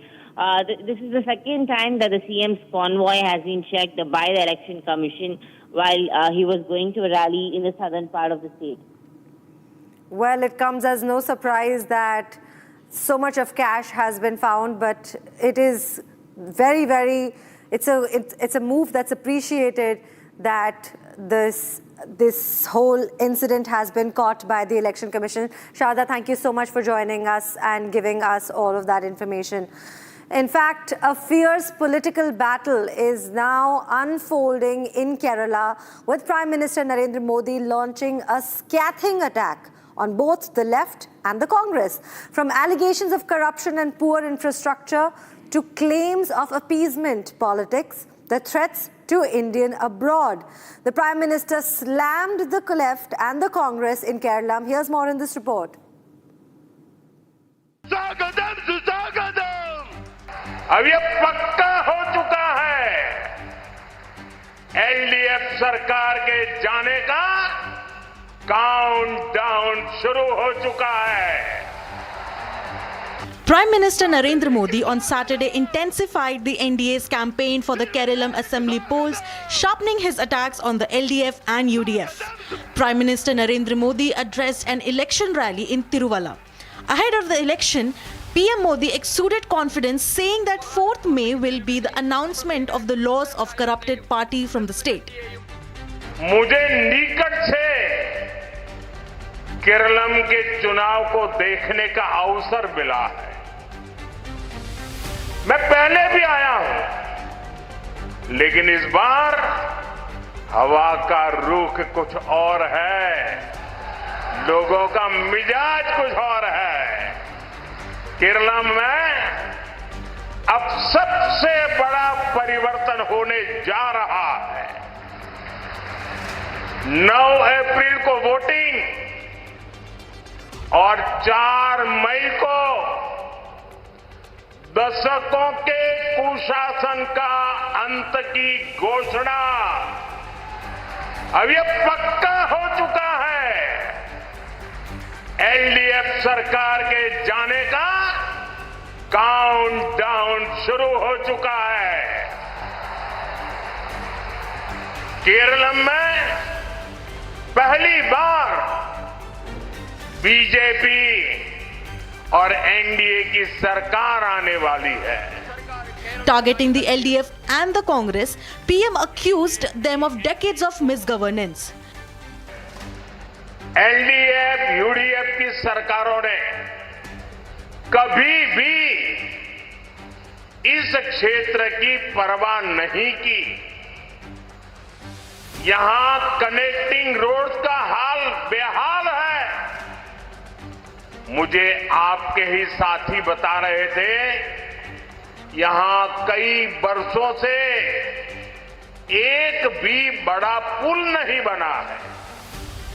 Kottayam में medical college की हालत इतनी खराब है कि उसका वर्णन करना मुश्किल है. जहां बेसिक इंफ्रास्ट्रक्चर की ऐसी कमी हो, वहां आपकी क्वालिटी ऑफ लाइफ कैसी होगी, इसका अंदाजा हर कोई लगा सकता है. PM Modi emphasized that despite being rich in resources and opportunities like the blue economy, Kerala has lagged due to corruption and what he termed as communal politics.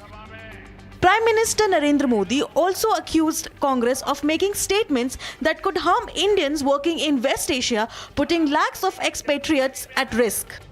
Congress चाहती है कि वेस्ट एशिया के देश भारत को अपना दुश्मन समझ ले.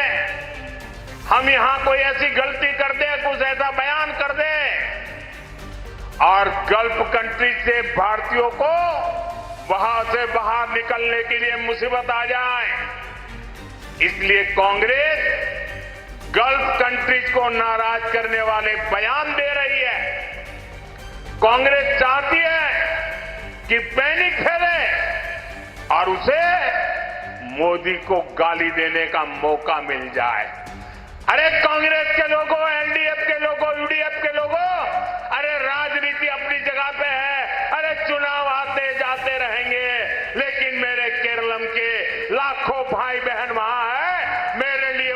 सुरक्षा, ये सबसे बड़ा काम है और मैं इसके लिए कमिटेड हूं।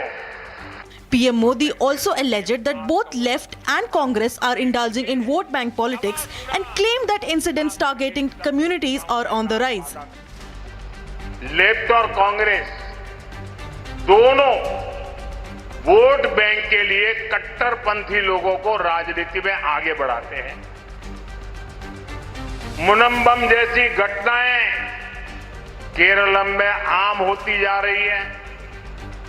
वहां सैकड़ों ईसाई और हिंदू परिवारों को डराया गया, लेकिन केरलम सरकार पीड़ितों को सहायता देने की जगह कट्टरपंथी ताकतों के साथ खड़ी नजर आती है। ये खतरनाक ट्रेंड है। वोट बैंक के लिए केरलम और देश की सुरक्षा से खिलवाड़। केरलम के देशभक्त लोग इसे कभी भी कामयाब नहीं होने देंगे। With high voltage campaigning and scathing attacks on the parties continues, Keralam gears up for its assembly polls 2026.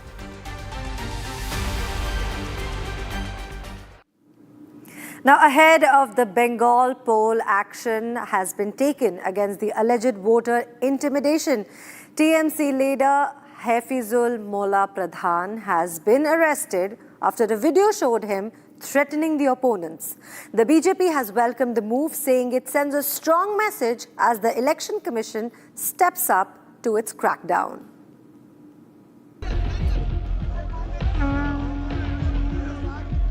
Ahead of the West Bengal Assembly elections, the crackdown on alleged voter intimidation has intensified. TMC leader Hafizul Molla Pradhan from South 24 Parganas has been arrested by the West Bengal police. The arrest came after a video surfaced where he was seen allegedly threatening voters, even warning of a steamroller against opponents after results. The Election Commission stepped in, directing strict action to ensure free and fair polls. This marks the second such arrest amid growing concerns over pre-poll intimidation in the state. The BJP has welcomed the move, calling it a strong message against fear politics. The BJP has also attacked the TMC, alleging that such statements reflect desperation ahead of polls.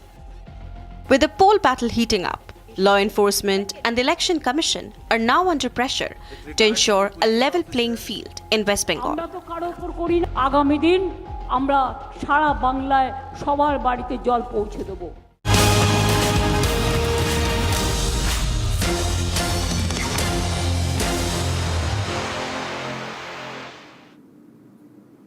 Meanwhile, Iran has said that Iraq is exempted from the transit restrictions in the Strait of Hormuz.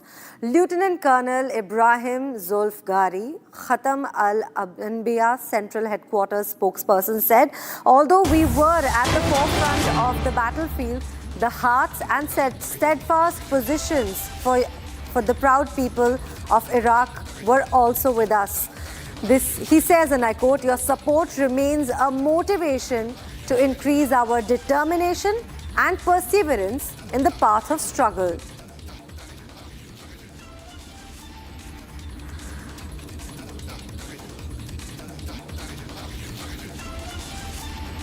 Well, he says he's with the people of Iraq, and he is going on to say, the Lieutenant Colonel Ibrahim, he's saying that as a spokesperson,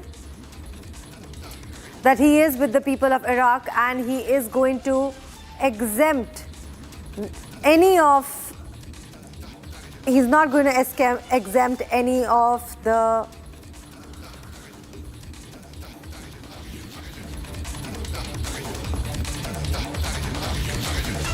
in fact, the Iranian leader is saying that Iraq is exempted to transit any restrictions in the Strait of Hormuz. That's Lieutenant Colonel as a spokesperson saying that although we were at the forefront of the battlefield, the hearts and steadfast position of the proud and Muslim people of Iraq were also with the spokesperson, the lieutenant. He says and he's congratulating the efforts of the Iranian people. He's saying your support remains a motivation to increase our determination and perseverance.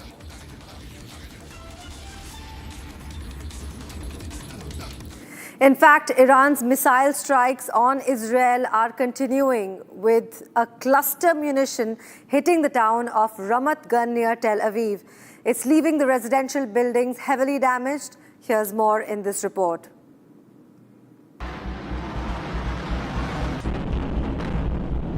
The West Asia conflict continued to intensify with fresh Iranian missile strikes targeting central Israel.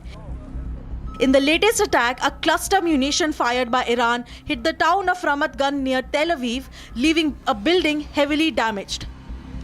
Rescue teams were seen clearing debris through the day, even as officials confirmed that no casualties were reported in this strike. Here behind me you can see how extensive is the damage just from one part fragment of Iranian ballistic missile with illegal cluster munition. You can see how many holes there are in the windows, in the doors, in the walls of those stores and the apartments above.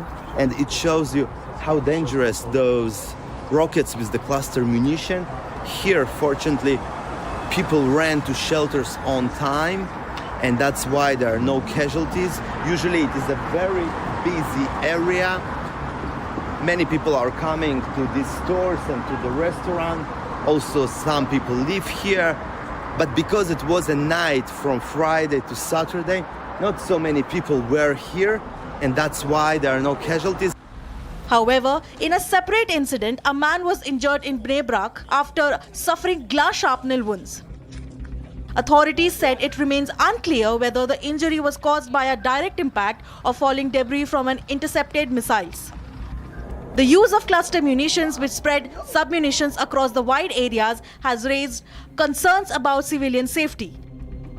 These attacks are part of a broader escalation as Iran continues its barrages in the response to US and Israeli strikes. With both sides locked in a prolonged conflict, the risk of a wider regional war continues to grow. All right, viewers, in a big breaking news that is coming on your television screen now, there is fresh strikes that have been reported on the Bapco oil refinery in Bahrain's Sitra.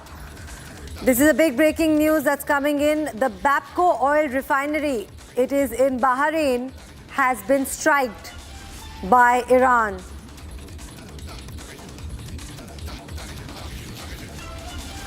Now, these strikes that have been reported are from the Ministry of Interior, and the Ministry of Interior said that the civil defense initiates its procedures to control a fire that broke out as a result of the sinful Iranian aggression targeting one of the facilities. Now, the fresh Iranian strikes have resulted in a great fire that has broken out at this oil refinery called the Bapco oil refinery in Bahrain. And the Ministry of Interior has said that this fire needs to be controlled.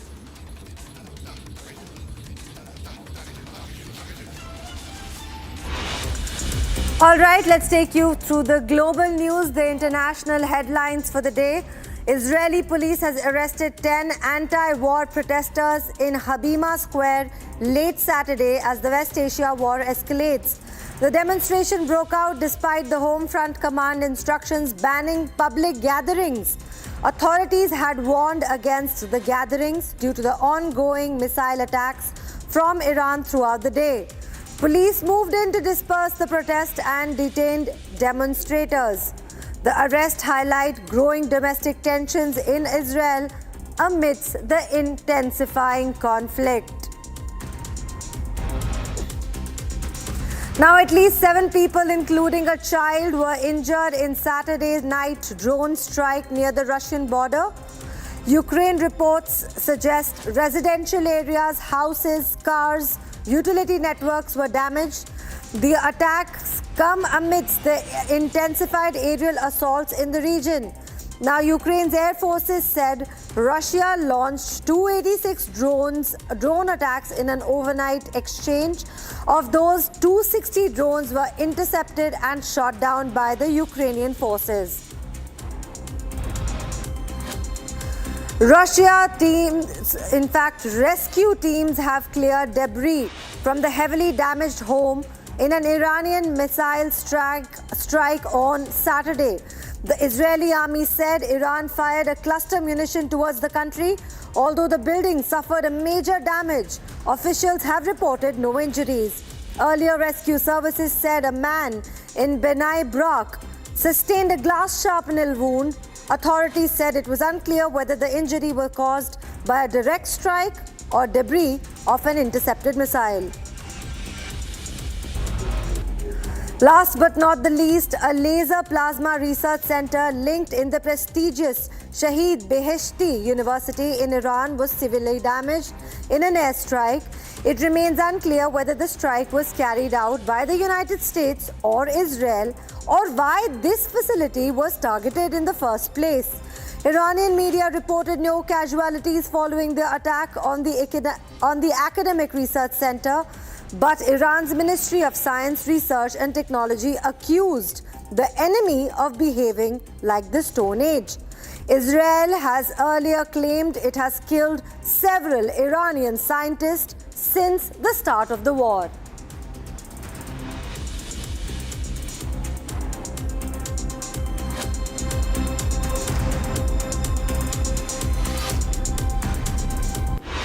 Thousands of Iraqis gathered in Baghdad on Saturday to protest against the US and Israeli military actions in the Middle East. Now, these demonstrators at the Al-Tahrir Square followed a call by the influential Shia cleric Muqtada al-Sadr condemning attacks on Iran and other countries in the region. Here's more in this report.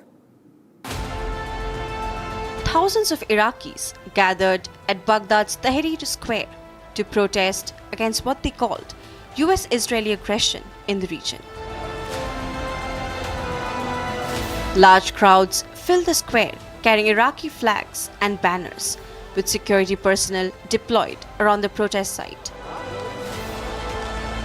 Crowds waved Iraqi flags and chanted anti-American and anti-Israel slogans, including "No for America" and "No for Israel." خرجنا اليوم تلبية لنداء السيد القائد مقتدى الصدر ضد العدوان الأمريكي الصهيوني على الأمة الإسلامية وعلى بلدنا الحبيب. لذلك نستنكر هذه الهجمات ونقول كلا كلا أمريكا كلا كلا إسرائيل. Protesters said that the gathering was aimed at sending a message against foreign military intervention in the region. Organizers also emphasized that the rally would remain peaceful, urging participants to raise only Iraqi flags during the demonstration. اليوم بتوجيه من سماحتي المظاهرة سلمية، حمل الأعلام العراقية فقط، الولاء للعراق، الهتاف للعراق، فالهوية الوطنية فوق كل شيء، والعراق والوطن في حدقات العيون. Support rallies backing Iran have been taking place across Iraq in recent weeks as tensions in West Asia continue to escalate. The protest comes amid rising regional tensions and growing public fear across West Asia over the ongoing conflict.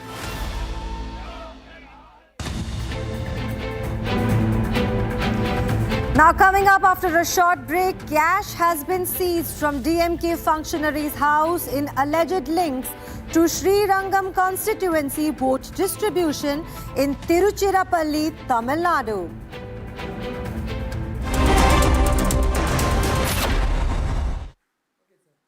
थोड़े में ज्यादा स्वाद यही तो है इसकी खास बात। वाओ मामा, क्या स्वाद है? अरे मेरे राजा।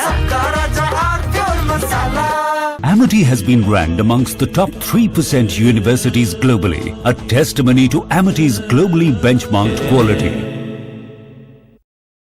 चमकी चाट से क्या बना है? सैंडविच, लस्सी और छाछ और हर घूंट में चमकी चाट। अब बताओ स्वाद आया? आया। असली स्वाद सिर्फ चमकी चाट।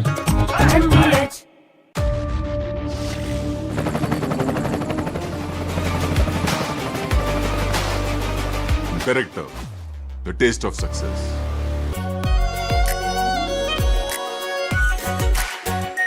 R pure shahi paneer masala, delicious, healthy every day.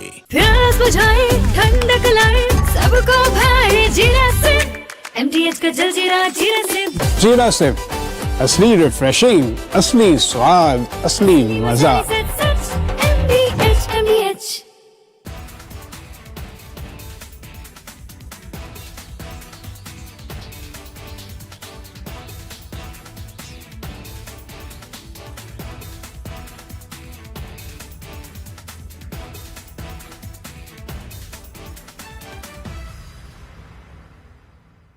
3, 2, 1. Booster ignition. Artemis 2 now bound for the moon. Humanity's next great voyage begins.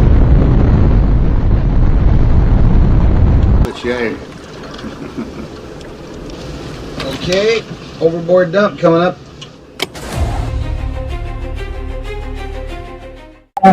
Actually, there is always चमकी चाट से क्या बना है? सैंडविच, लस्सी और छाछ। हर घूंट में चमकी चाट। ड्राई फ्रूट और दही बड़े। चमकी चाट से स्वाद बढ़े। असली स्वाद सिर्फ चमकी चाट। केसरिया से मन जोगी हुआ रे, दिल झूमे देखो मतवारा हुआ रे। केसरिया से मन जोगी हर पल मनाओ केसरी त्योहार। विमल, बोलो जुबान केसरी। आर प्योर सूजी पास्ता, उबालो मिलाओ और खाओ 8 मिनट में तैयार। क्या टेस्ट है सबका राजा, R pure masala. 3, 2, 1. Booster ignition. Artemis 2 now bound for the moon. Humanity's next great voyage begins.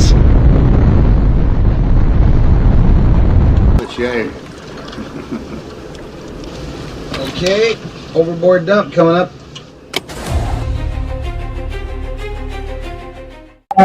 Actually, there is always a redundant chain of execution systems available on the Artemis. Okay, it is not just the main chain, and it's a redundant chain is also available. And there is no way that the astronauts will be stuck because of the execution issues. And what they have reported now, even we were going through and seeing, it is something to do with the valve which is to operate for section of the execution, which looks to be needing attention. But the crew in Artemis, they are well trained to handle such type of situation.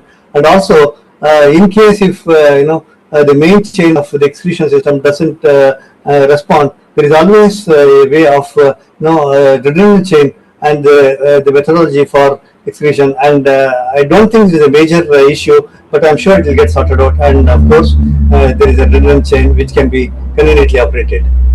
Good. From Asia's largest news headquarters, setting the agenda for Bharat.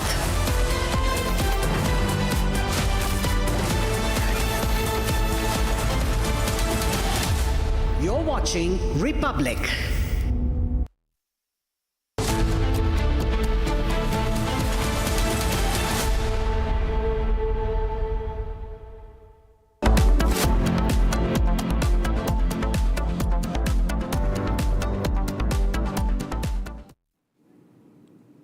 Good morning, viewers. You're watching Republic TV with me, Hina Sharma. Now, viewers, we bring you someone who is far more than just an actor, a storyteller who breathes life into every character, a performer who commands the stage and the screen, a teacher who shares wisdom beyond the craft, and an inspiration to millions across generations, a recipient of some of India's highest honors, a global face of Indian cinema, and a journey that continues to motivate, evolve, and leave a lasting impact on everyone.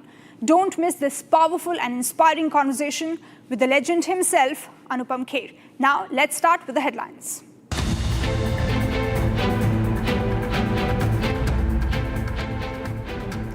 PM Modi to kick off poll campaign for West Bengal elections from Cooch Behar today, set to address his first rally in the state.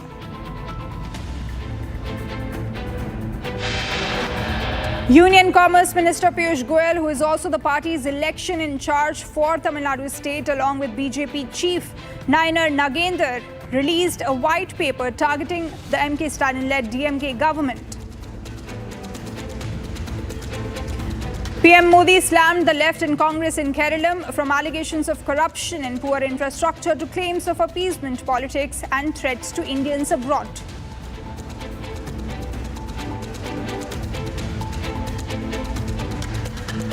Congress चाहती है कि waste Asia के देश भारत को अपना दुश्मन समझ ले। Prime Minister Narendra Modi, addressing a public rally in Tiruvalla, said that the Congress wants the West Asian countries to consider India as their enemy. TMC leader Hafizul Maula Pradhan has been arrested after a video showed him threatening opponents. The BJP has welcomed the move, saying it sends a strong message.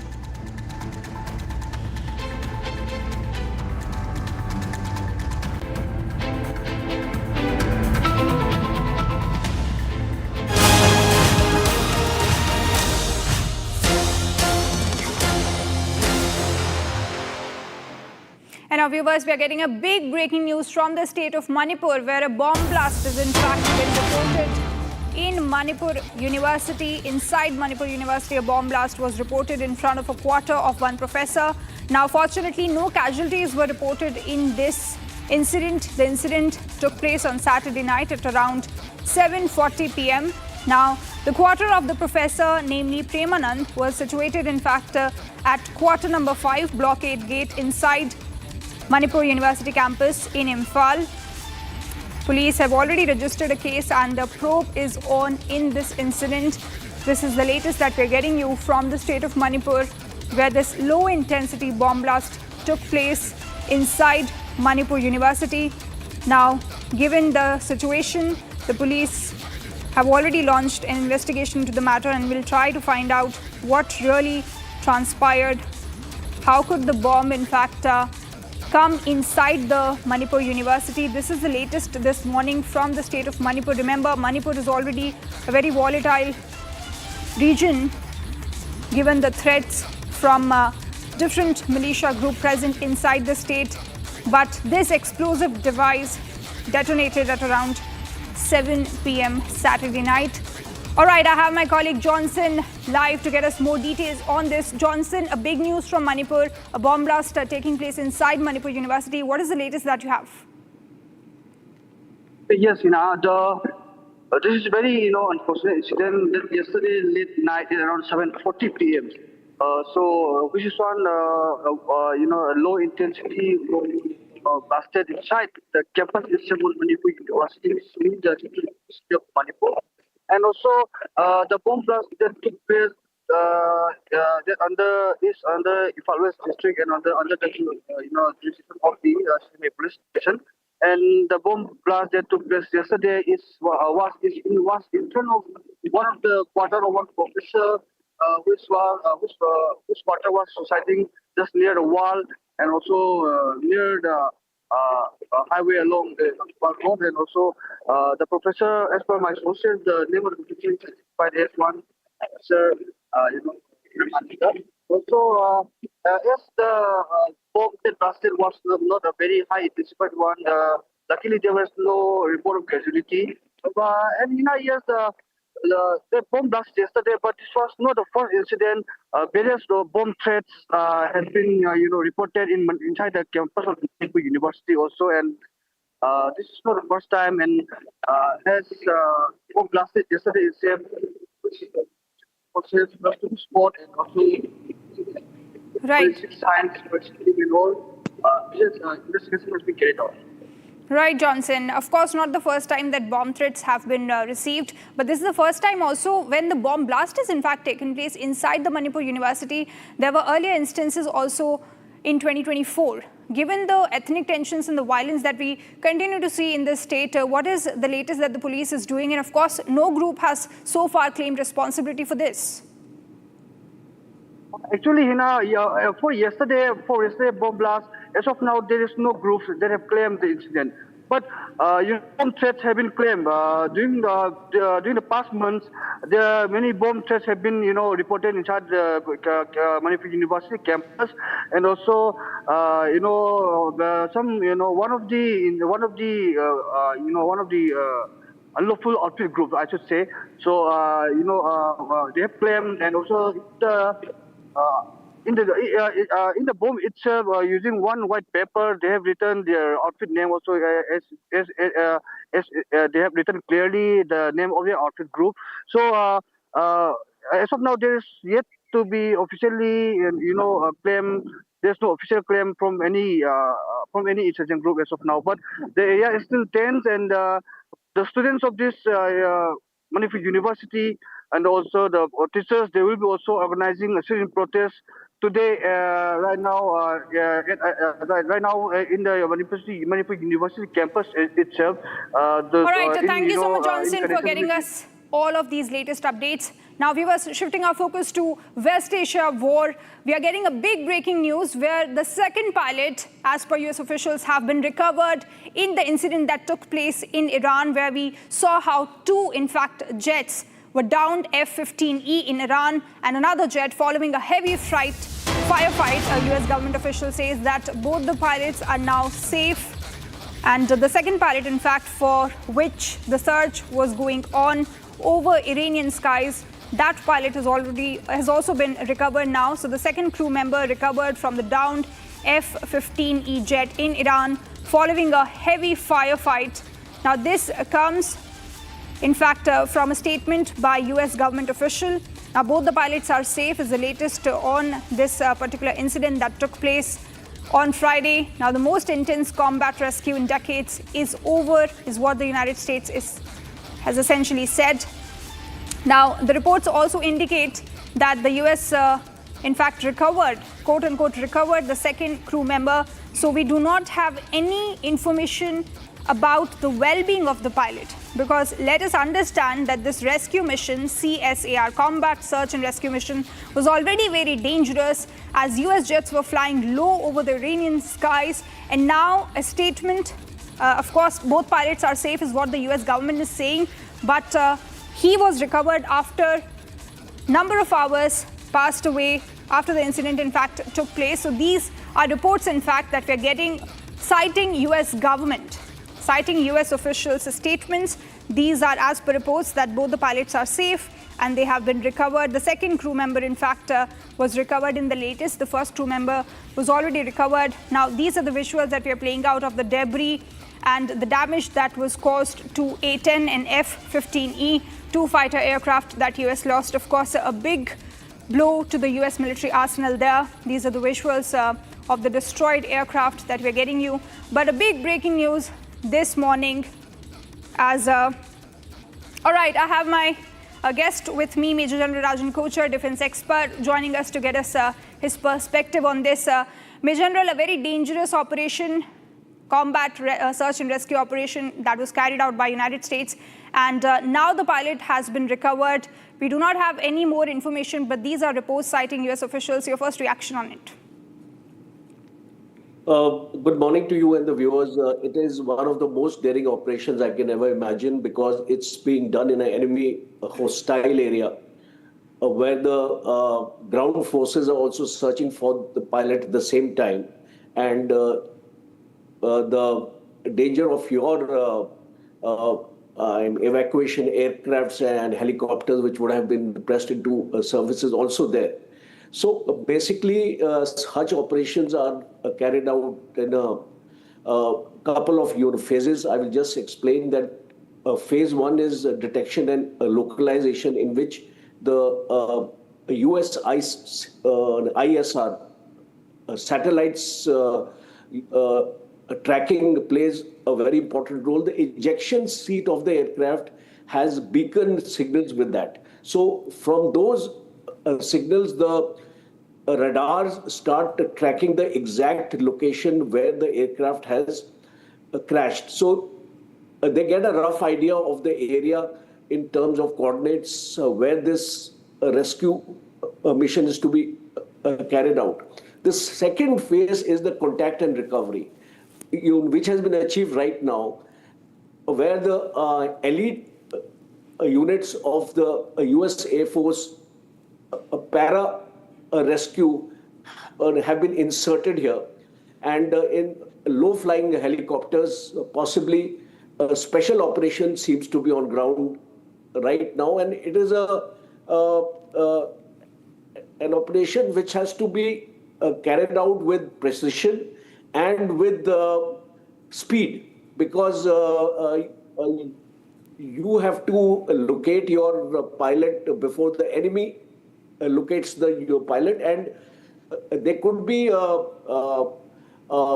firefight also involved at that point of time, because you may encounter the enemy patrols also moving towards the pilot. I believe Iran has already put some reward for the capture of that pilot to the IRGC and to the locals also of that area. So I think that would be a very important. So this phase is right now on. And the last phase is going to be exfiltration, which is again very, very critical, because once you locate your pilot, then you will have to see in what medical condition he is. You may resort to some kind of emergency medical treatment on the spot, and then you move him to your helicopter. Helicopters would be hovering there, so possibly ropes or something can be used to move him up to the helicopter, and it can be a kind of a multi-loop exfiltration also. So these are basically special forces operation, very meticulously conducted and based on the hard intelligence available. Major General, now these are as per reports, but if we do get a confirmation from the US government, then of course Trump is going to boast about it and will claim victory. But the reality is that Trump administration is increasingly pushing the US military personnel into danger. In fact, we have already seen how Kuwait raised concerns about the use of its territorial water, and in fact very close to the territorial water when the United States was carrying out this CSAR operation. You're absolutely right. This war is now entering into a very, very dangerous phase, because whenever this culmination point of a war like this is going to come nearer, the intensity is going to increase, because on both sides they want to finish on a high note.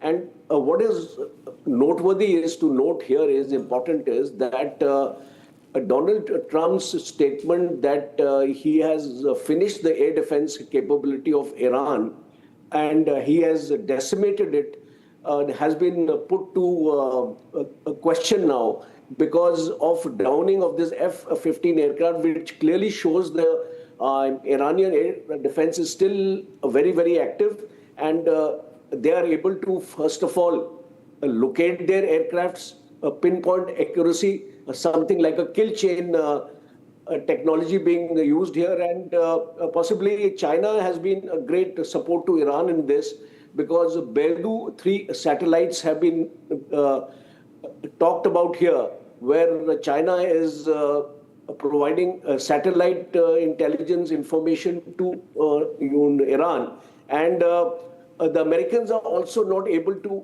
detect their air defense guns on the ground so fast. So because they follow a policy of shoot and scoot, and hardly any signatures are being left there for the Americans to detect, because straight away after firing the missile, they will go underground.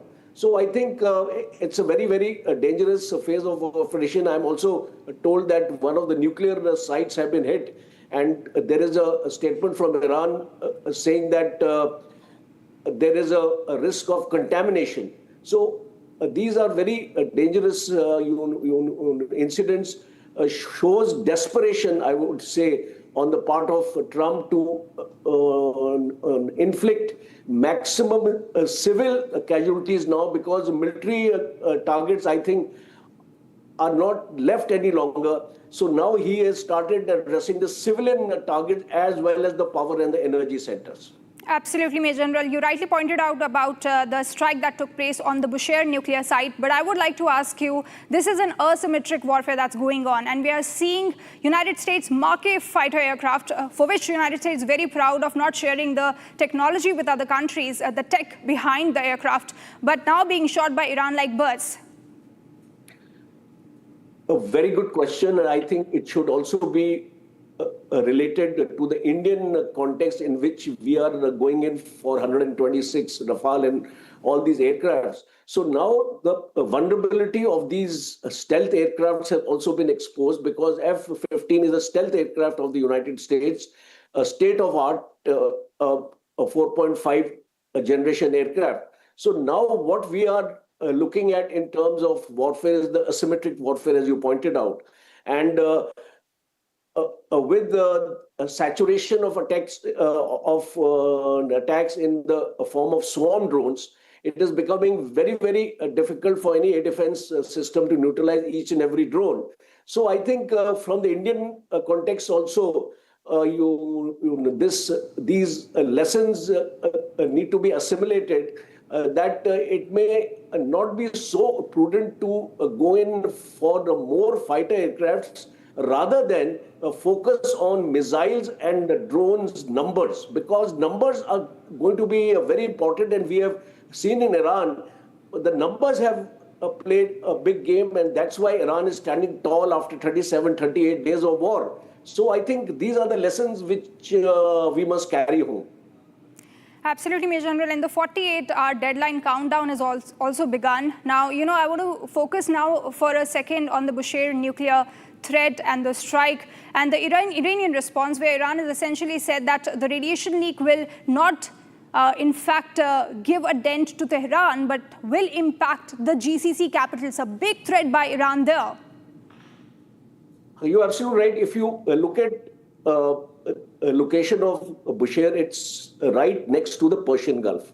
And contamination can flow in the water, and this Persian Gulf waters are also bordering these UAE, all these Gulf countries, and a direct threat to them also. So I think this is a very, very unwise move. And a Bushehr plant has basically 6 reactors are there. They are Russian-made. They are operated in conjunction with the Russian operators. And these are not nuclear warhead plants. These are basically for your electricity generation, for your energy generation. And the enrichment of uranium in this plant is not beyond 3%. So I fail to understand why the United States is targeting that, because this is not a nuclear weapon site. This is basically an energy site which provides almost 3 to 4% of electricity requirement to the northern part of Iran. So what will happen now is there will be a retaliation from Iran's side onto these kind of plants which are there in the Gulf countries, and that will be an escalation. And possibly the Gulf countries will be impacted more, and there is already a talk of large number of expatriates who are our own diaspora there, who are now planning to come back to India. So that will be a great blow to the entire economy of the region, as well as the remittance which come to India. Almost 25% of the remittance are being from the Gulf countries. So I think it's a double blow to both India as well as the Gulf countries. Major General Kocher, as we are playing out the visuals of the US fighter aircraft that was downed by Iranian regime, would like to know from you, as US reports claim that the second pilot has already been rescued, what stakes would have been there for United States to carry out this CSAR operation? See, stakes are very high, especially if you know that the US population at home or the a kind of uh, uh, they don't like body bags. And especially when a pilot is captured like this, what is going to happen is he's going to be tortured. A video is going to be made, and it will be flashed all over the world, including the domestic audience in America, and it will be showing America in a very, very poor light because this narrative would have been played on to the maximum by the Iranians, and they would have trying to emphasize that the might of the United States has been dented.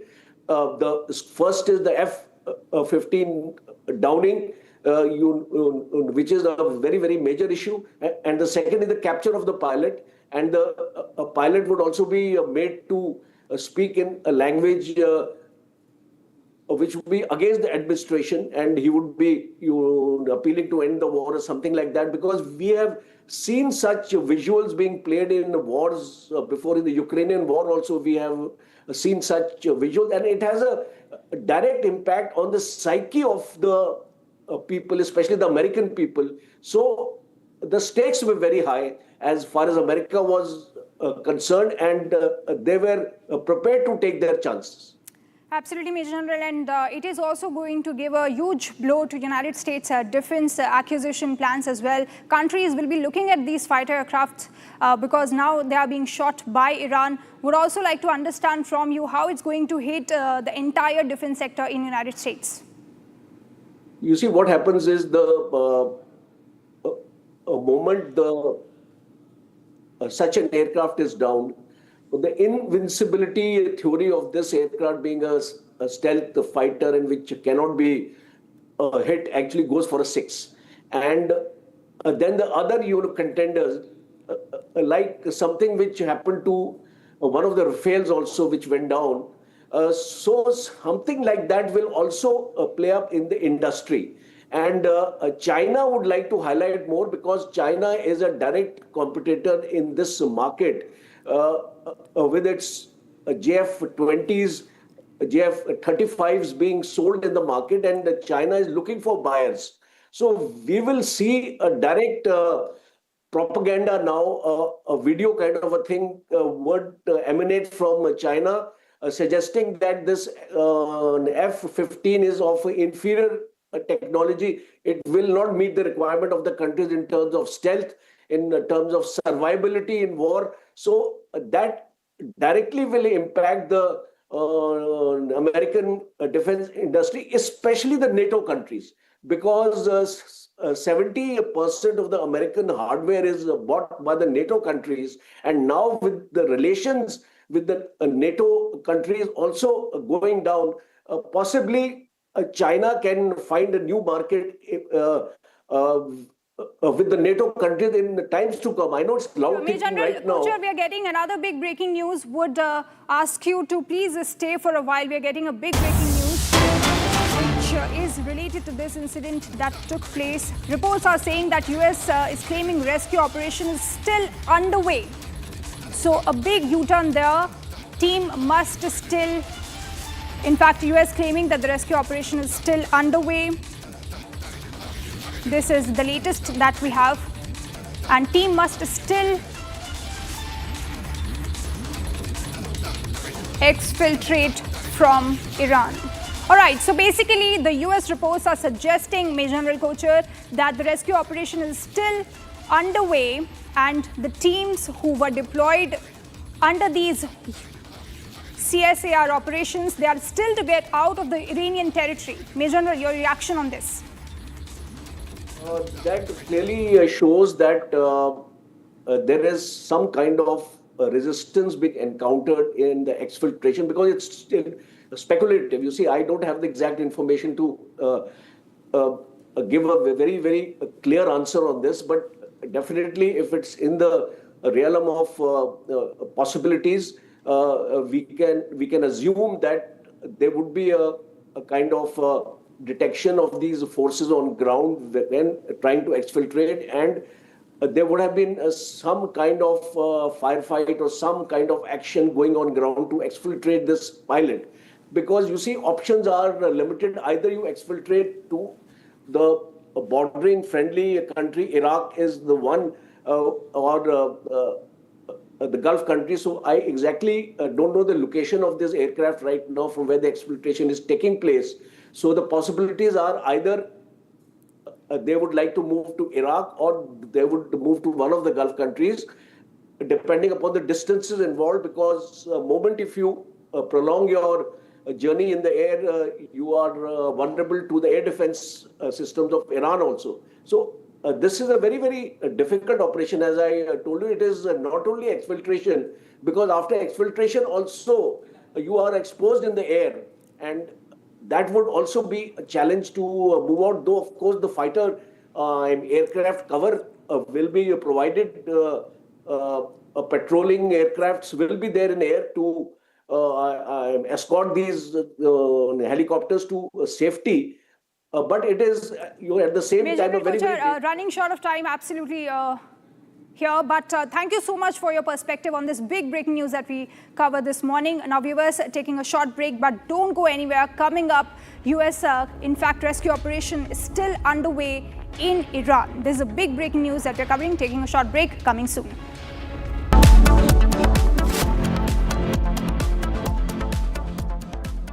Powered by Century Ply Club Prime. रहो बेफिक्र. थोड़े में ज्यादा स्वाद यही तो है इसकी खास बात. वाओ मामा, क्या स्वाद है? अरे मेरे राजा. Amity has been ranked amongst the top 3% universities globally, a testimony to Amity's globally benchmarked quality. चमकी चाट से क्या बना है? आलू चाट या फ्रूट चाट. स्वाद बढ़ाए चमकी चाट. क्या बात है? स्वादिष्ट पकोड़े और फरसान. अरे चमकी चाट है इसकी जान. असली स्वाद सिर्फ चमकी चाट. केसरिया से मन जोगी हुआ रे, दिल झूमे देखो मतवारा हुआ रे. केसरिया से मन जोगी हुआ. हर पल मनाओ केसरी त्योहार. विमल, बोलो जुबान Kesari.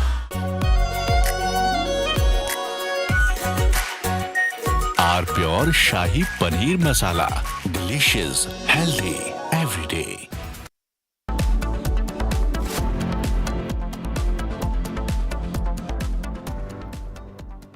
Powered by Century Ply Club Prime. रहो बेफिक्र.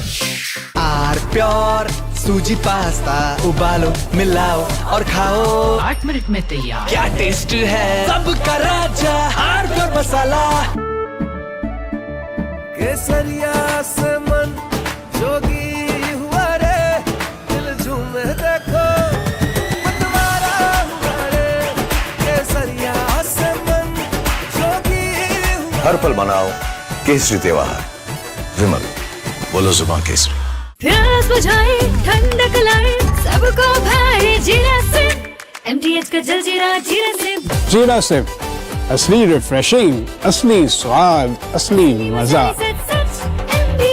MTH. थोड़े में ज्यादा स्वाद यही तो है इसकी खास बात. वाओ मामा, क्या स्वाद है? अरे मेरे राजा. राजा R pure masala.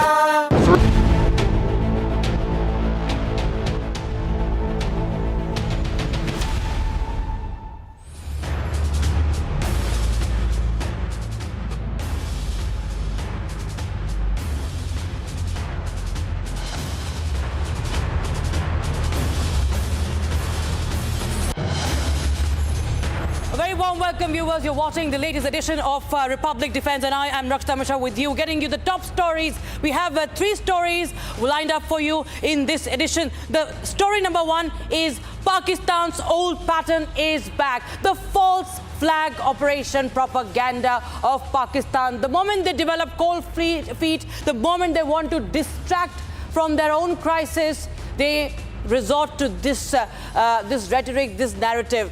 Now, viewers, it happens after Defence Minister of India, Rajnath Singh, warns Pakistan against any misadventure, saying that India will take unprecedented and decisive action if provoked.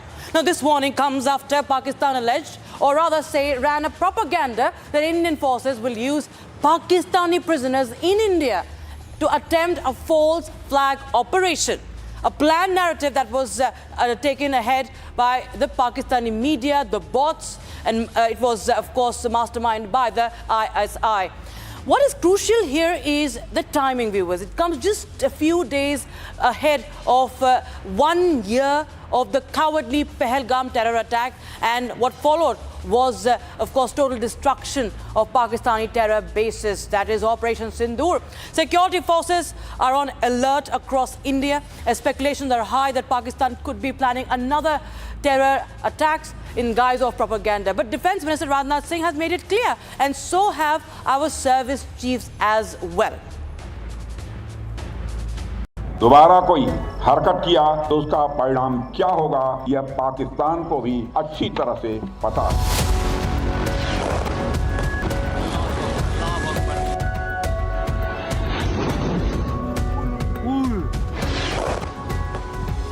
Operation सिंदूर अभी खत्म नहीं हुआ और अगली बार जरूरत पड़ी तो हो सकता है ओपनिंग हमारी नौसेना के द्वारा ही होगी।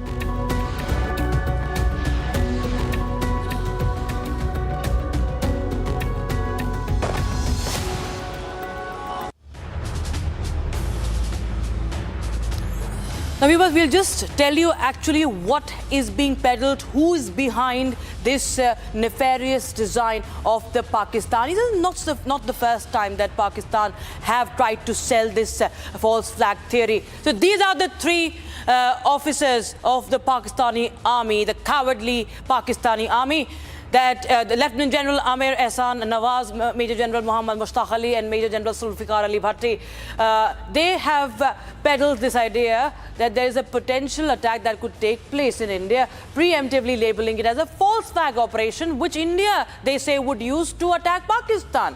Now, they are, of course, developing cold feet because there are warnings after warnings that are being issued, and not to forget that Operation Sindoor is on. Pakistani nationals lodged in Indian prison will be used in this operation, say the Pakistanis. And this is the team behind the narrative, and this is an ISI propaganda. We'll just show you what exactly has been, in fact, planned and said by the Pakistanis, viewers. Viewers, this is what Rajnath Singh has said. Rajnath Singh has said that any misadventure by Pakistan would invite unprecedented and decisive action. Now, the important part is what Khaja Asif says. Of course, he is not important at all anyway. He does more damage to his own government than to anybody. But this is what he has said. The illusion of space for war between two nuclear states is inconceivable and has drastic consequences. And this is what the Defence Minister Khaja Asif has said. He also goes on to say that if India does something, we will target, that Pakistan will target RSS headquarters. It will attack RSS offices. This is what Khaja Asif has said, that the attack this time from Pakistan will be unprecedented, says Khaja Asif. Okay. Defence expert Major Samar Patur joins us on the broadcast for more. A very good afternoon, sir. How do you see this narrative? Not the first time. We've seen so many times. Pakistan has even tried to sell this theory to the UN as well. It happened during Pulwama also. It happened during Pahalgam also. Time and again, we've seen there's a pattern. And what's troubling is that it has coincided with attacks from Pakistan also. What do you think is the intention this time?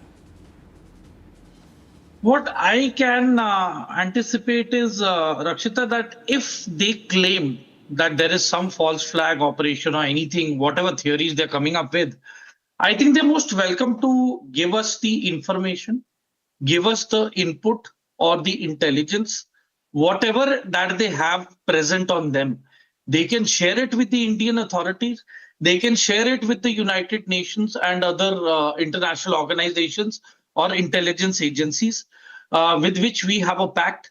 And once that information is received by our agencies, we will definitely act upon it, number one. Number two, see, as far as false flag operations are concerned, Pakistan has mastered the art of it through ISI. They've done it ample number of times against the American forces in Afghanistan. Due to that and multiple attacks on the American forces by the ISI, the Americans actually had to leave Afghanistan and lose out on the war.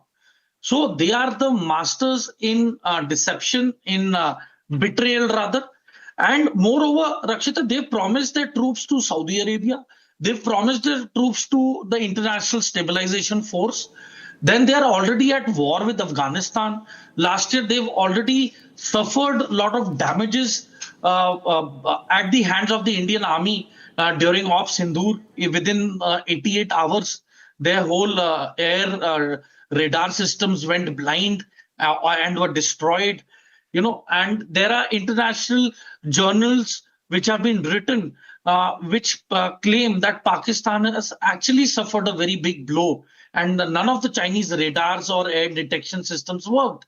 So you see, it is imminent that Pakistan is very desperate that in case things do not go its way, it has to commit its soldiers to the war against Afghanistan.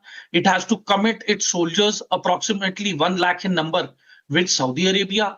It has to commit its soldiers to the American forces for any ground invasion from Pakistan into Iran. So they are already in a fix.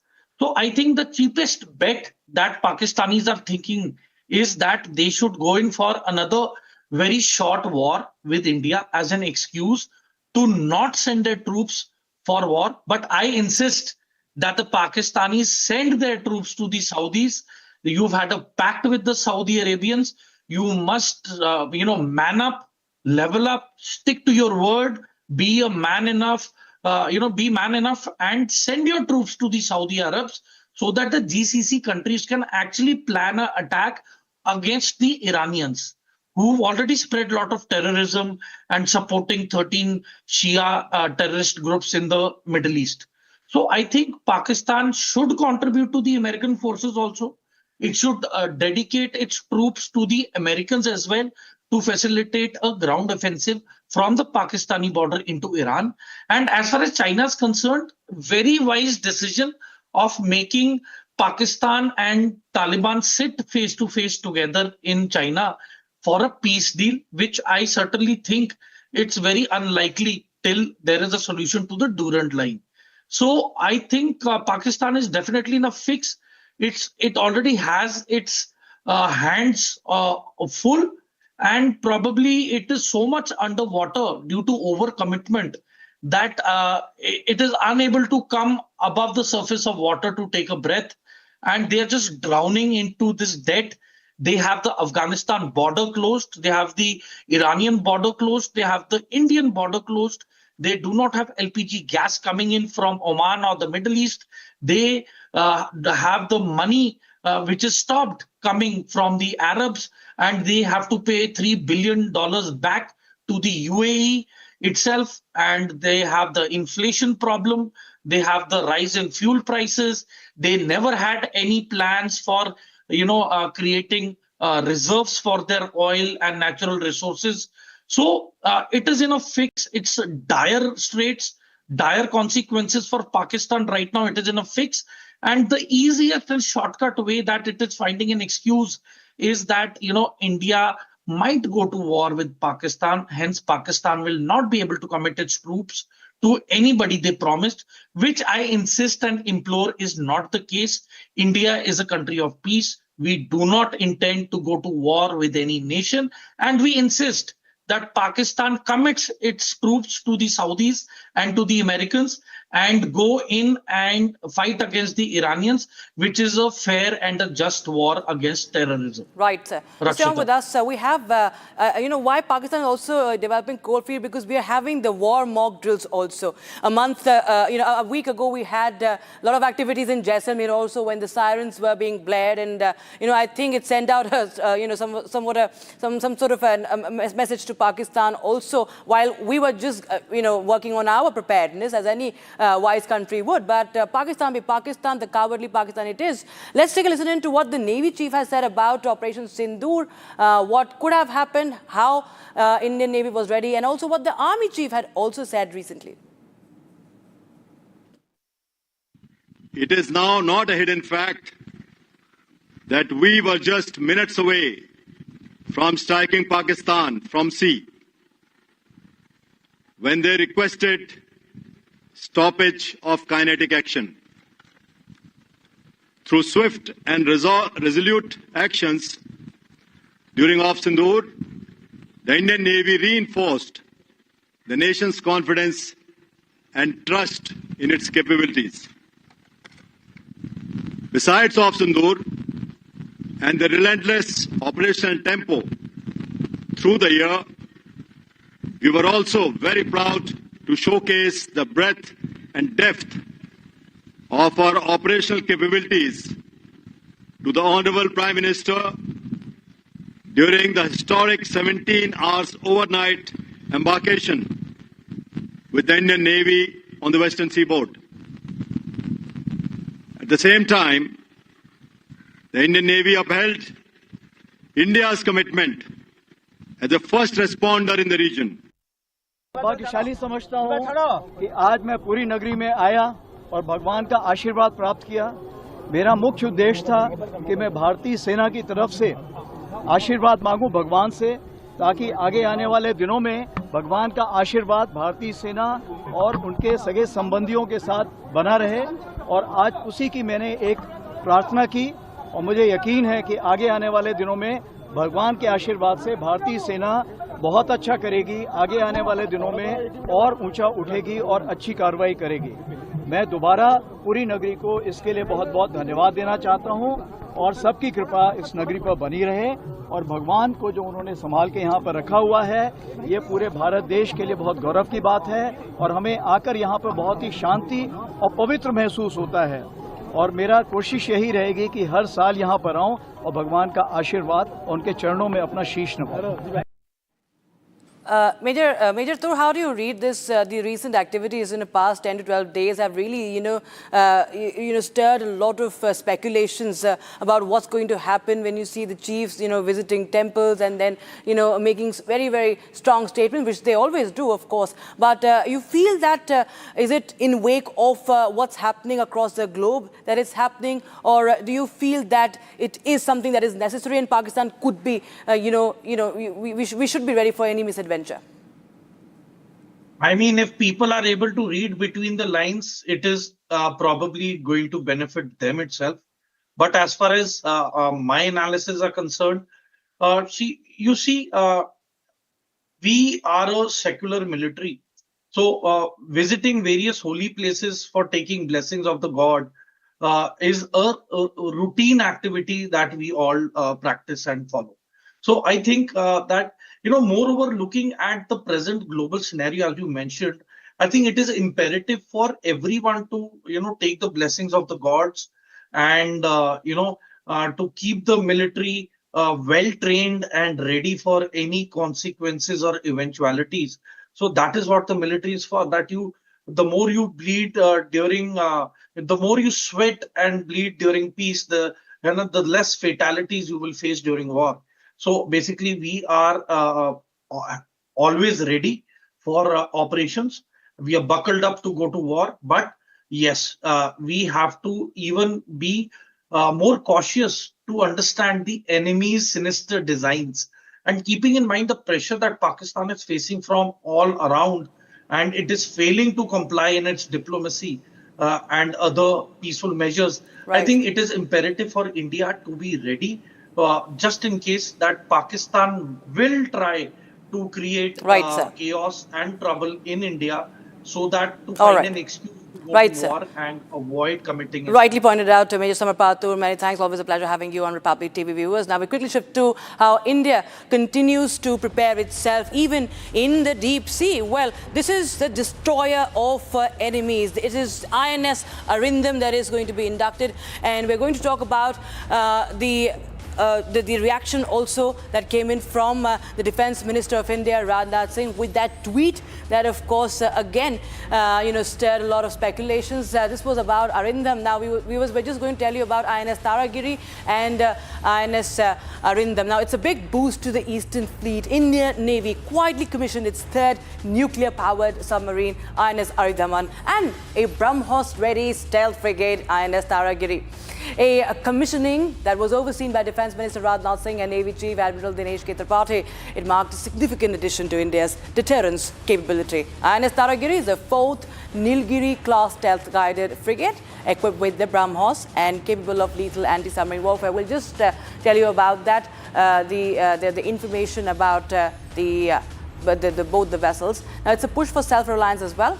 Submarine 75% indigenously built. We have the graphics for that. We can play that out. I can read from those graphics. It's the 3rd nuclear power submarine that we're talking about, INS Aridhaman as well. This destroyer of the enemy, as it is translated to, is also said to join the Strategic Forces Command.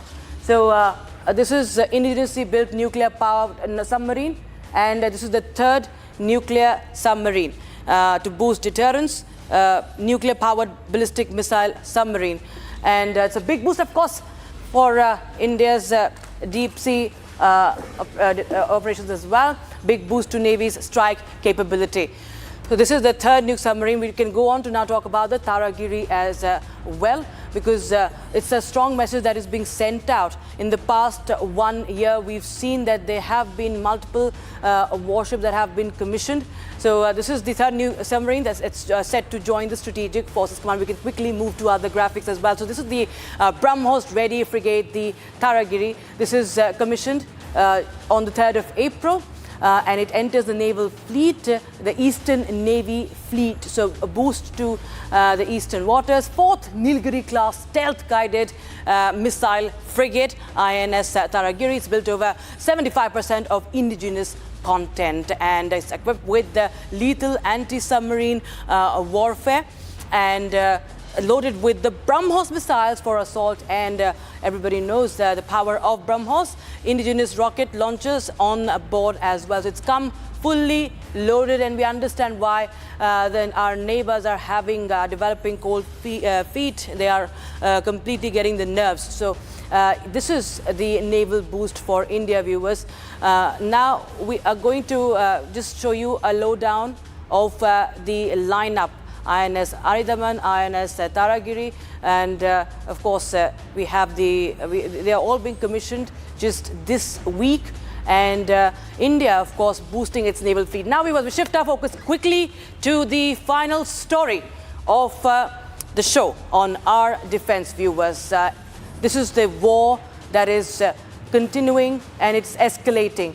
Iran has put out now pictures of American F-15s, claiming that it was shot down by the Iranians. Now, the wreckage shows the jet shattered. And not just this, the US-Iran war completes 5 weeks. Several US aircraft have been claimed shot down by Iran, from F-15s to A-10 Thunderbolt and the MQ-9 Reaper drones. US has lost its military assets, worth somewhere around $1.4 billion to $2.9 billion, while 13 US bases have reportedly come under Iranian attack. The big question is the Iranian military so capable, as opposed to what Americans claim, that they are back-to-back shooting down the American warplanes?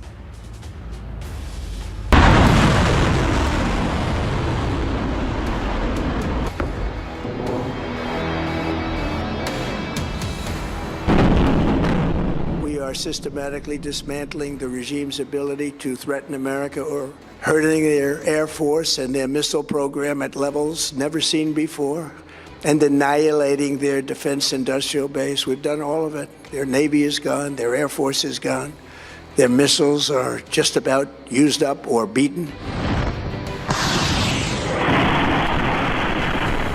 The two most powerful air forces in the world will have complete control of Iranian skies, uncontested airspace.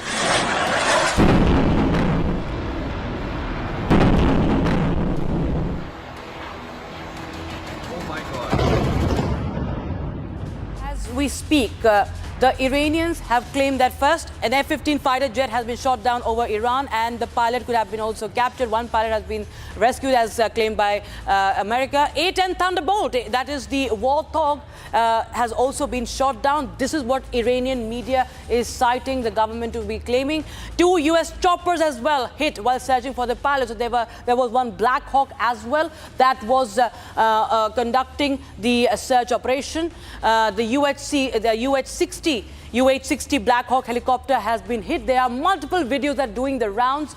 Around 10 MQ-9 Reaper drones also shot down in various engagements. We're just going back to the past ones as well. So 10 MQ-9 Reaper drones shot. Earlier, the F-15 has also been shot, F-15E in the latest, and F-16 has also been shot. And Iran claims that an F-35 earlier, a few days back, was also shot down. That was the first kill while the aircraft is in operation. So we'll just tell you about these are the Iranian claims. The United States, except for the F-15E, have not confirmed what has happened in the latest. The fact that one pilot has been captured is a really, really serious turn of events that has happened. So, viewers, we understand that the Pentagon is confirming the loss only of the F-15E. We have Wing Commander Pramod Malik, former fighter pilot, live from Delhi, joining us on the broadcast. Many thanks, Commander Pramod, for joining us on Republic TV, sir. You know, this is being speculated to be the turning point of this war, that a pilot is being looked for, is being searched for, and even the search helicopters are being shot by the Iranians. Two things here, sir. Do you feel that this is a serious escalation? What could happen? What could be the implication if the pilot is really captured by the Iranians? Number two, sir, you feel that this speaks volumes about what Iran's capabilities are? You know, Pentagon and Trump himself have been saying that their air defense have been completely decimated, that they don't have any anti-aircraft weapon. But the story seems to be completely opposite. So first thing that, you know, these helicopters were trying to evade the anti-aircraft guns and flying at ultra low levels. And thereby they were caught by the ground fire and they were shot down. And the fighter pilots who ejected after a hit, they were not rescued and probably captured by the Iranian regime. So it is a good tool for Iran to, you know, go ahead with the negotiations with America. And as far as, you know, Pentagon has gone wrong in so many ways.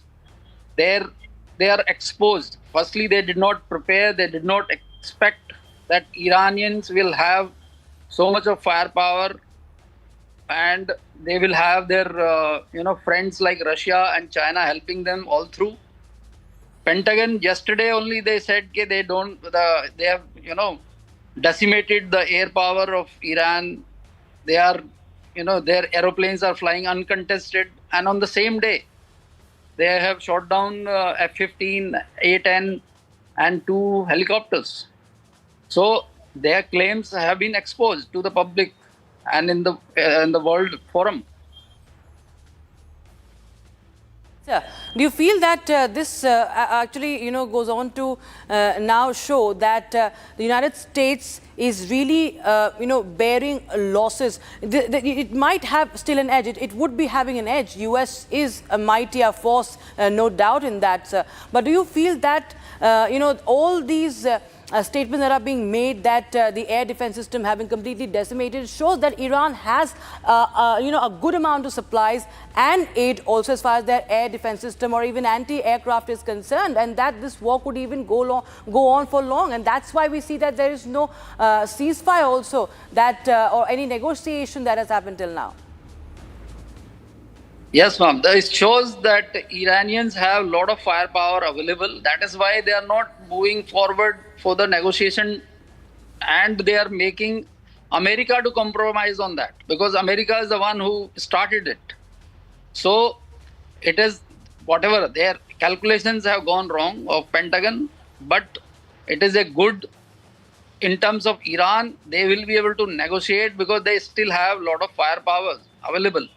And the shooting down of F-35 indicates that it is a, you know, Russian radar, probably Nevo M, which was used, because Iranians don't have any other radar on their inventory.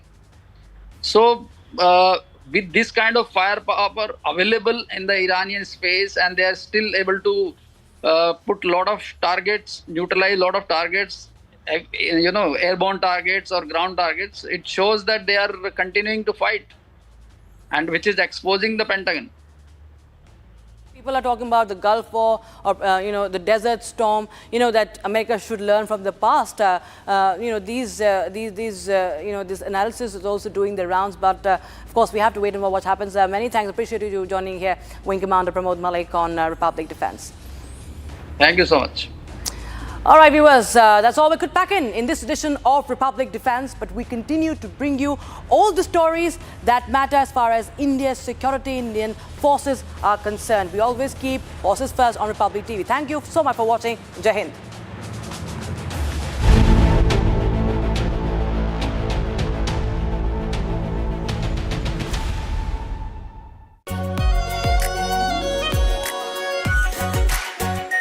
Our pure Shahi Paneer Masala.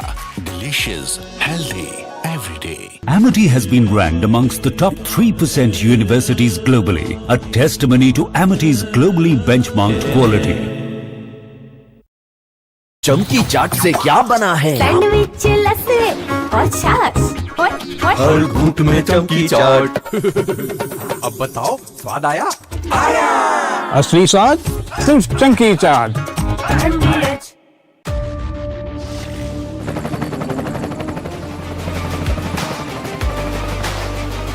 Character, the taste of success. R pure सूजी pasta उबालो मिलाओ और खाओ 8 minute में तैयार। क्या taste है सबका राजा R pure masala.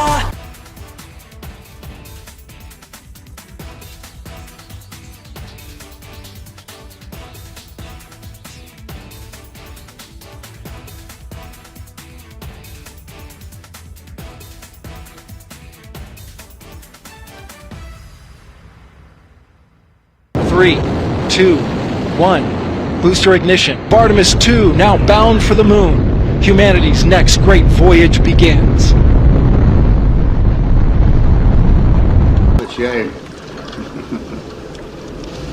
Okay, overboard dump coming up.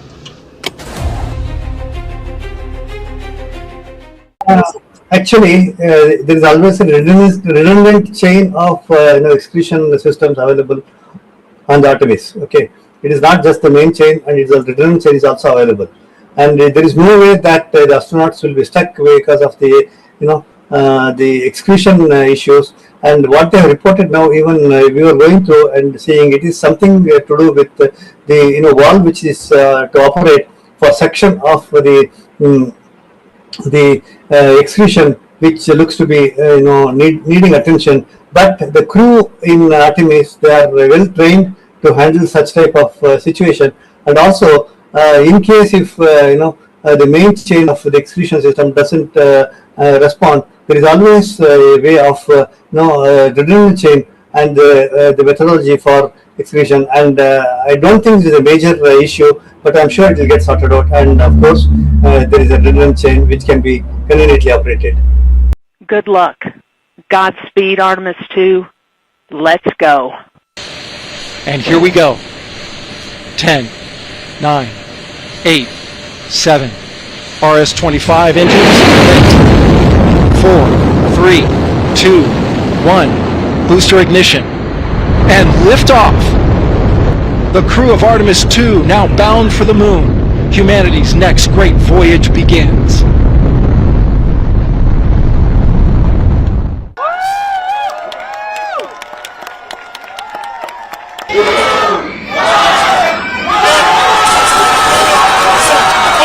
First time it was canceled in February 8th. After that March, we make all the plans, we have all the hype, and it was canceled again. And finally it's happening today. So we are going to celebrate a new milestone for everybody, not only for USA, for the whole planet.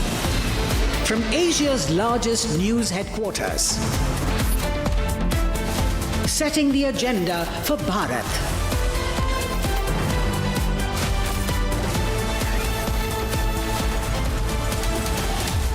You're watching Republic.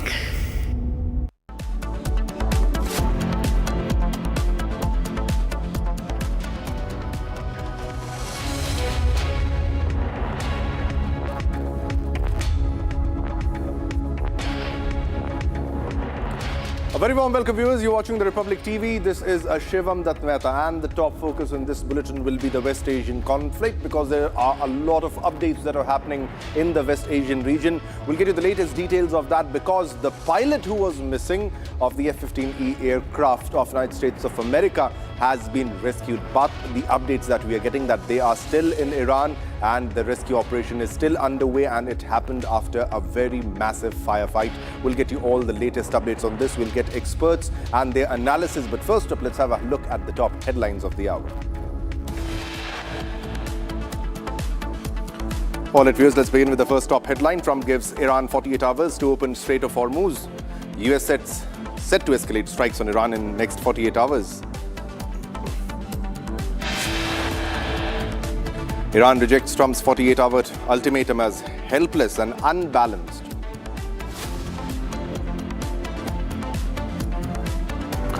Russia says it has evacuated around 200 employees from Bushehr nuclear plant in Iran.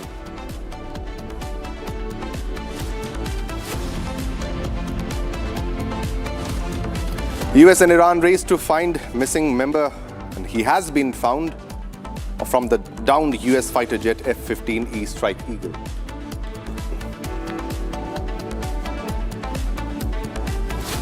$345 Indian fishermen given safe passage by Iran returned to Chennai following a coordinated repatriation effort.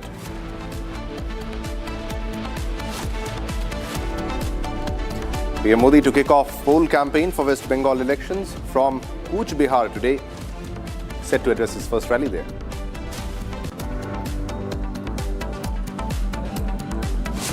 And very big update and top focus of the day.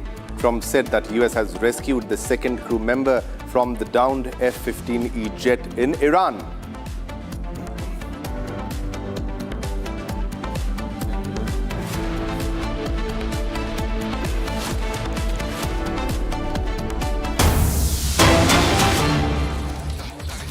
All right, viewers, we are getting a big breaking news development, and this is official now.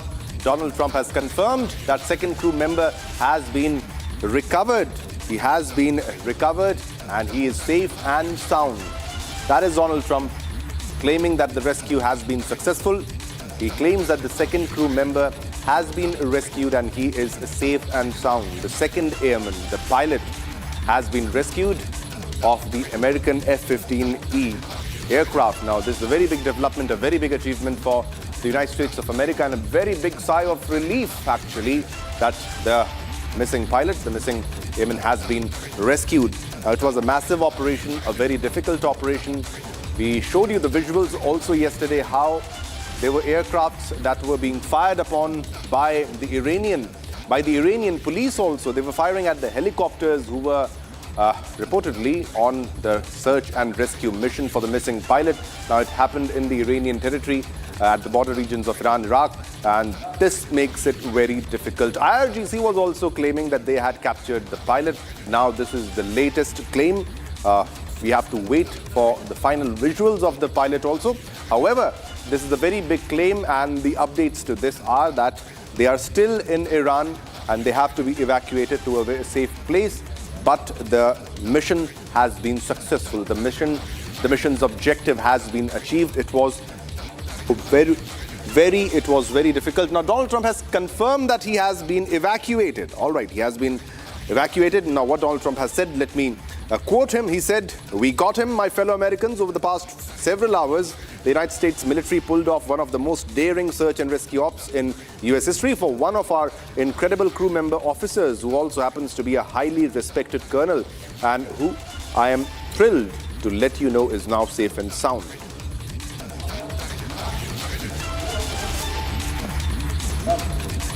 All right, so it's a very big development, and we have an esteemed panel of guests with us.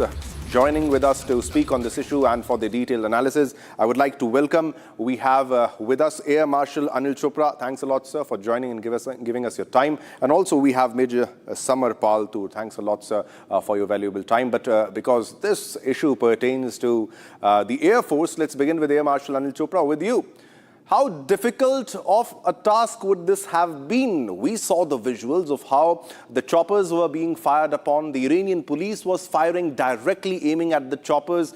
There were also claims of a Black Hawk down. They're shooting down a helicopter of the United States of America, and also severe damage has been inflicted to other aircrafts. If you can run us through the sequence and your analysis on what's exactly happening in Iran. You know, firstly, I must mention that whatever we are hearing on your television channel, it's very, very clear, extremely professional combat search and rescue, CSAR mission that the Americans have held.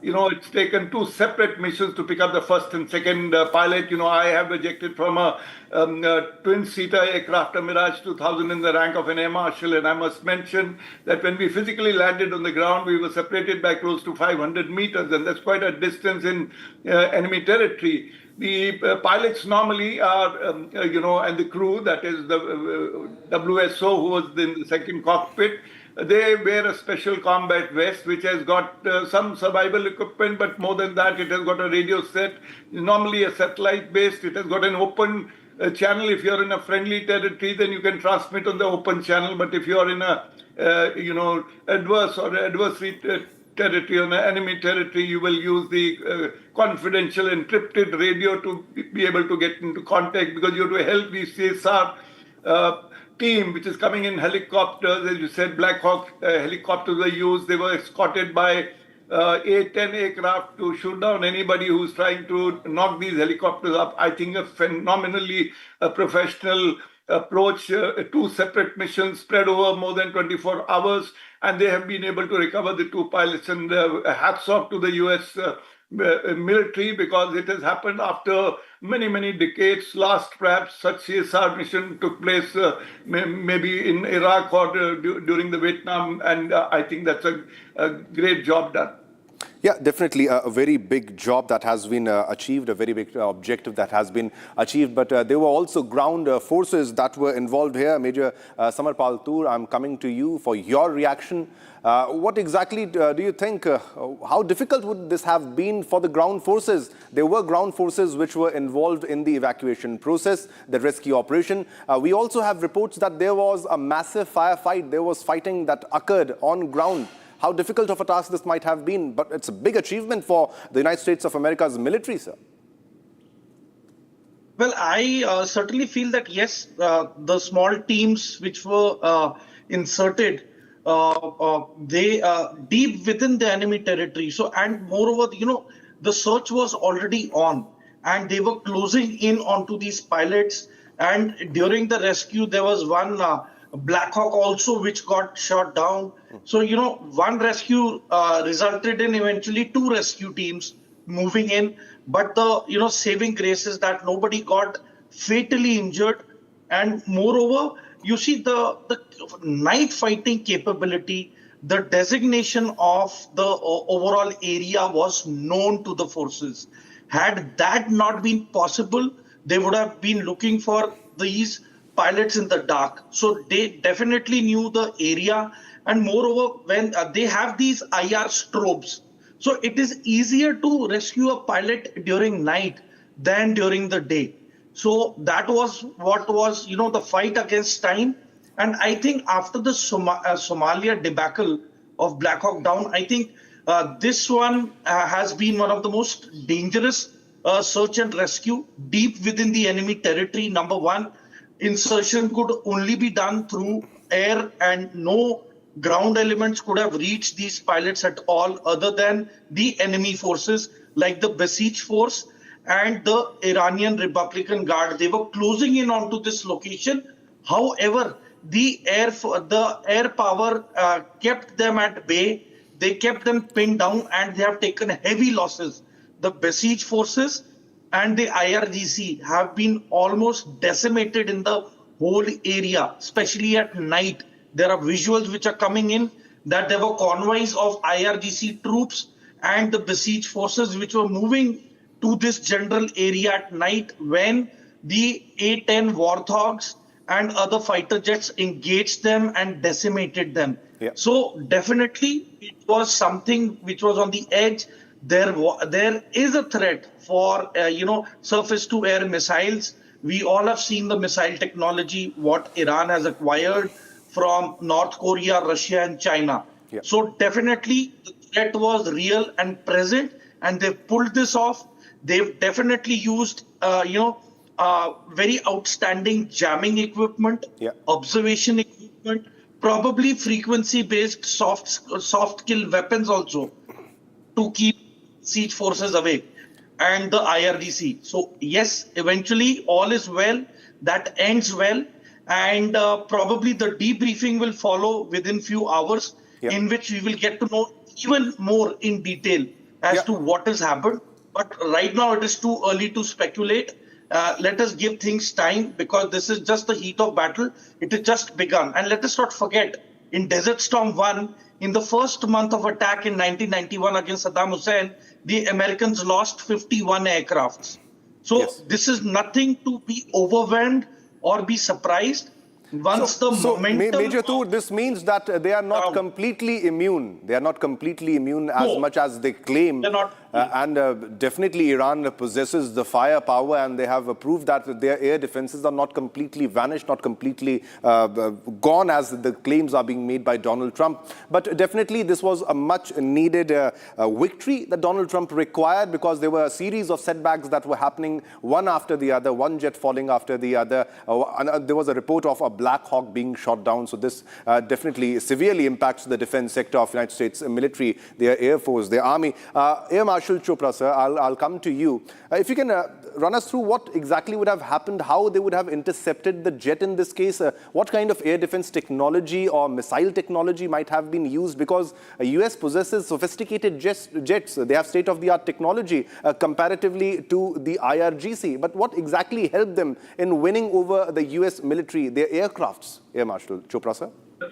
Firstly, I must mention that the air defenses, though significantly denuded, but there is significant amount of air defense still available with Iran, and that has, I think the Americans also gone a little overconfident. They thought that they have already achieved, neutralized the entire air defense network, and they have started coming low, and therefore the risks have started increasing. We also know that an F-35, not one, but two of them have been hit. One apparently has been brought down. One has limped back to its base, and it has been possible because they have used the IRST, that the infrared search and track, and thereafter use an IR missile, which is, which had a loitering capability, and it could knock the F-35 down.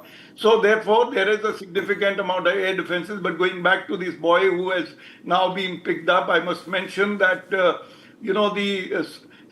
each pilot of all the air forces, including ours, we have gone through the search and rescue training. We normally do a course which lasts about 3 to 4 weeks, in which you are exposed to mountains, to jungles, to desert, and to high altitude snow-bound areas, to train you how to be able to live off the land and thereafter be able to survive, and find the means to communicate with your own people. And that's what has happened in this case. And this boy has been in touch with the forces. He has to actually help the CSR to be able to achieve what they have to do to come and grab him from a very hostile territory. But surely, all right, if you see between the Israelis and the Americans have lost large number of aircraft, both in the air and the ground. But Israelis have lost not a single aircraft in the air or on the ground. Only they have lost is the UAVs of the Heron and MQ-9 class. Of course, MQ-9 and Heron are expected to be lost. They are meant to be, targets in combat. They will be lost because they're very slow moving. But the Americans having lost so many aircraft also because the coordination between the GCC countries, though the US Air Force and these air forces are regularly exercising for improving interoperability, but I must mention that obviously there have been failures. The fact that you had the friendly fire knocking off but that also leaves us with a question that has United States of America utilized its full potential. I would request both of you to stay with us. We are getting another breaking news development, and Major Tu, we need your reaction on that also. There is a reaction that is coming in, breaking news development. Calendar, Deputy Assistant to the President, has said that no man left behind. Big development coming in, and this means they're claiming victory. Kalandor, Deputy Assistant to the President, has said that no man has been left behind. So they are claiming that they have been very successful in this entire mission. Now you'll definitely going to be, this is just a post by Donald Trump, but you'll definitely be hearing from Donald Trump, who will again be claiming victory and in his own style, Major Tour, coming to you. Definitely a very big achievement, but also opens up the question of ground operations. Don't you think this was a trial of the ground operations that supposedly were going to happen, and US proved that they are better in ground operations? Comparatively, they have suffered huge losses when it comes to aerial activity. But what about ground forces? If there is a future ground invasion, don't you think they are better placed compared to IRGC in this case? And IRGC will understand after this operation, or this shouldn't be the comparison?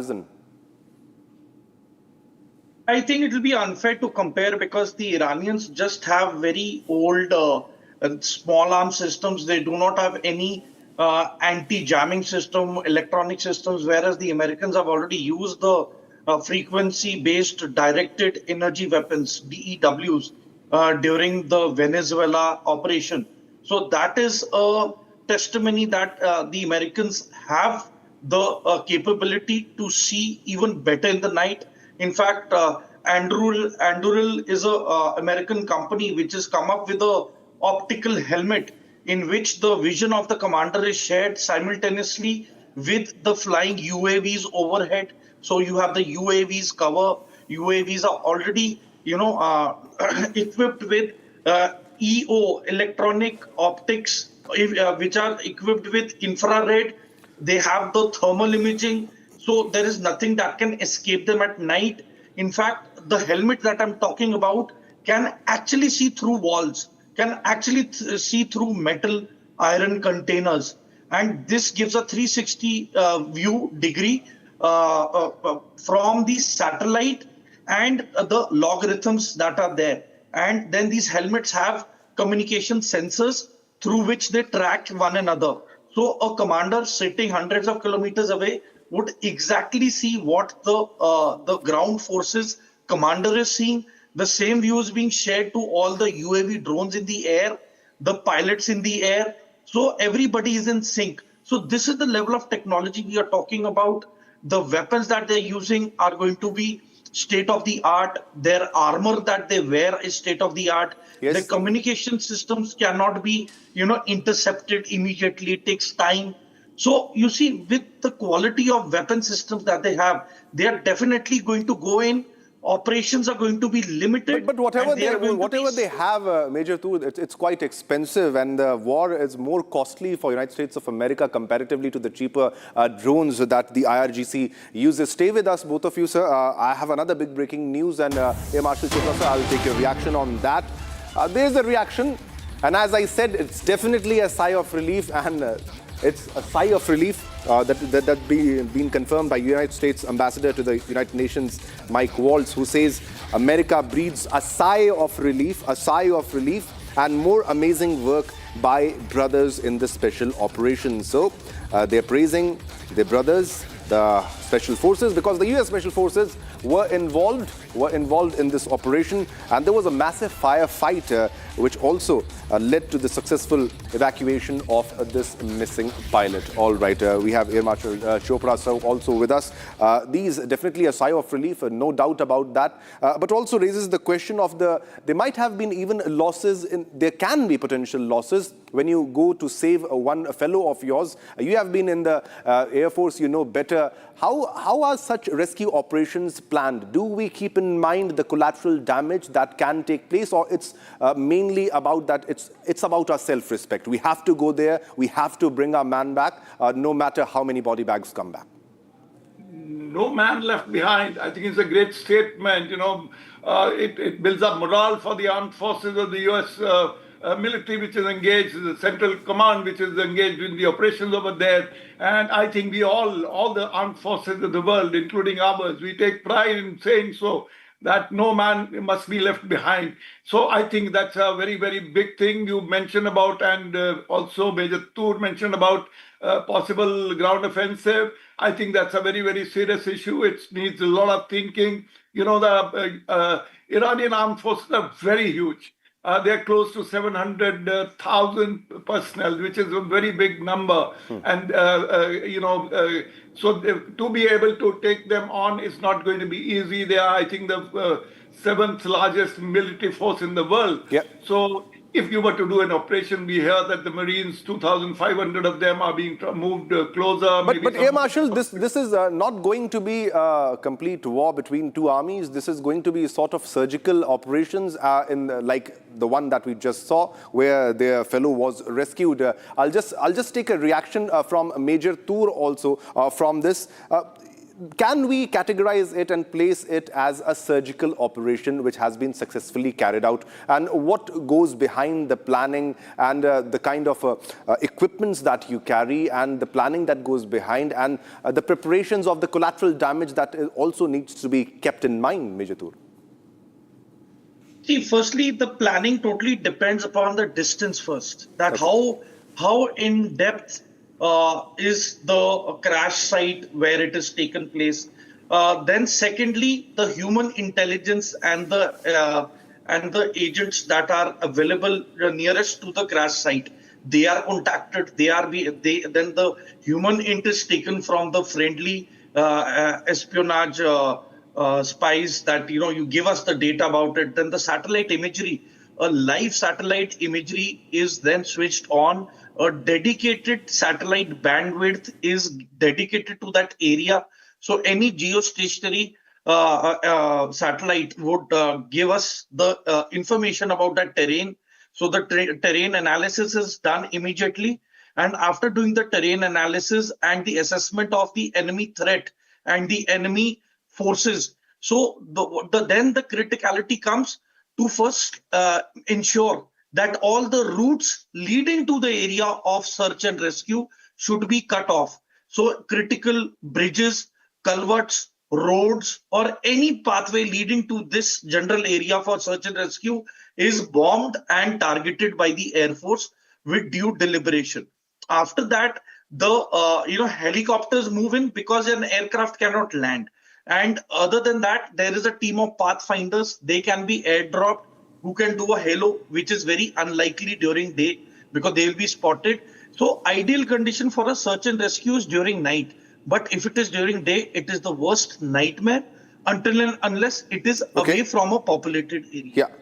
So we have another update in that story. I'll just read that update and we'll make the breaking also. We are getting that the transport planes that would carry the commandos and the airmen to the safety, that got struck at a remote base in Iran. So you clearly understand the kind of challenges. It got stuck. I'll say it got stuck at a remote base in Iran. Now commanders decided to fly in 3 new planes to extract all the US military personnel and the airmen, and they blew up the 2 disabled planes rather than have them fall into Iranian hands. So it's a typical mission, standard operating procedures. Our experts will know better, but I'll repeat the big breaking news that we are getting right now. In a final twist, after the weapons officer that was rescued that time, 2 transport planes that would carry the commandos and the airmen to safety got stuck at a remote base in Iran. The commanders decided to fly in 3 new planes to extract all the US military personnel and the airmen, and they blew up the 2 disabled planes rather than have them fall into Iranian hands. All right, we have Air Marshal Chopra also with us for more details and what might have gone through. They have disabled, they have destroyed the planes and they decided to move on in new planes. Is this the standard operating procedure in such cases, sir? Yeah, I must say it's a very dynamic situation. Obviously, every few seconds you're coming out with breaking news. That means the things are developing with a very rapid rate, and therefore it's literally we are doing a live commentary on a subject where the information is flowing very, very slowly, but it's coming out. Yes, it is a standard SOP. It has been done in the past. You remember that when they went for Osama bin Laden, they had to, destroy that helicopter because it goes into Pakistani hands. It would have gone into the Chinese hands, and a lot of stealth helicopter technology would have gone. So therefore, if such a thing has actually happened, which is what you are announcing as a part of your news, that if the aircraft have got stuck for whatever reasons, whether they've been hit, whether there's been a technical glitch, If you can put this into perspective, what might have led to the aircraft getting stuck? I was just reconfirming whether it got struck, but they're saying it got stuck. I think there is a typo. There's a typo. It is supposed to be struck, not stuck.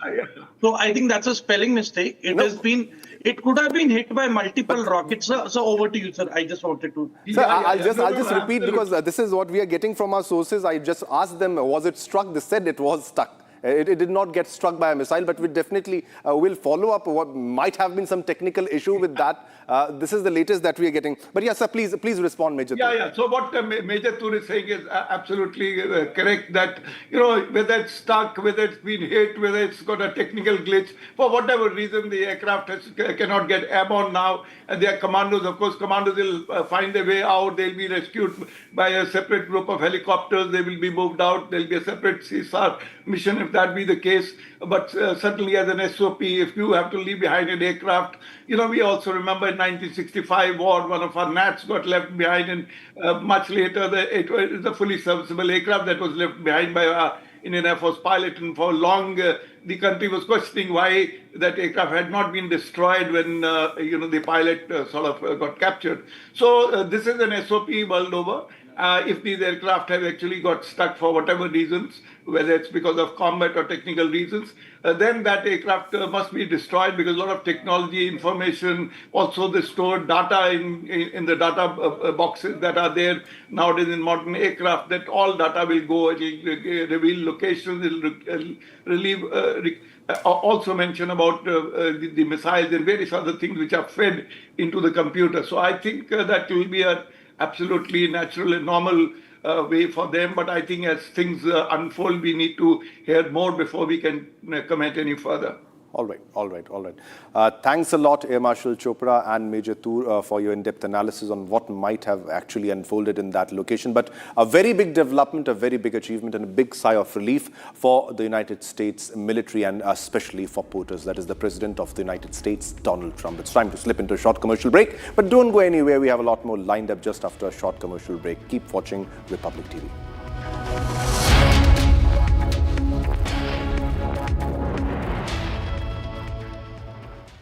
प्यास बुझाए ठंडक लाए सबको भाए जीरा से MTH का जल जीरा से असली रिफ्रेशिंग, असली स्वाद, असली मजा। MTH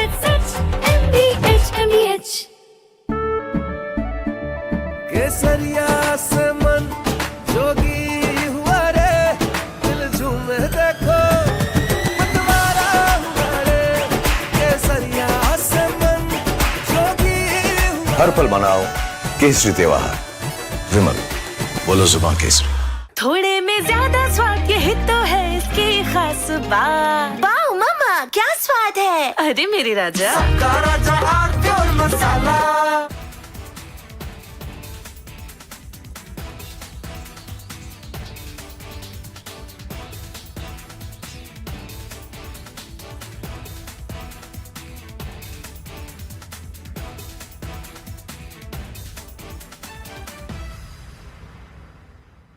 चमकी चाट से क्या बना है? सैंडविच, लस्सी और छाछ।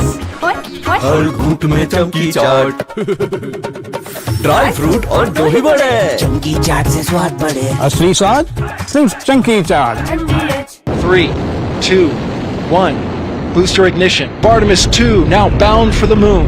Humanity's next great voyage begins.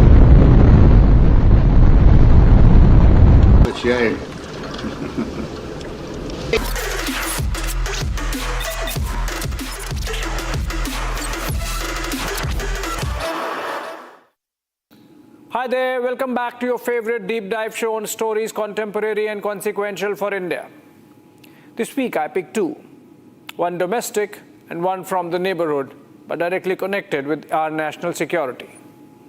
Pakistan, which projected to the world that it was mediating between Iran and America on the war, itself had to run to China to save its face on a Ramzan war with Afghanistan.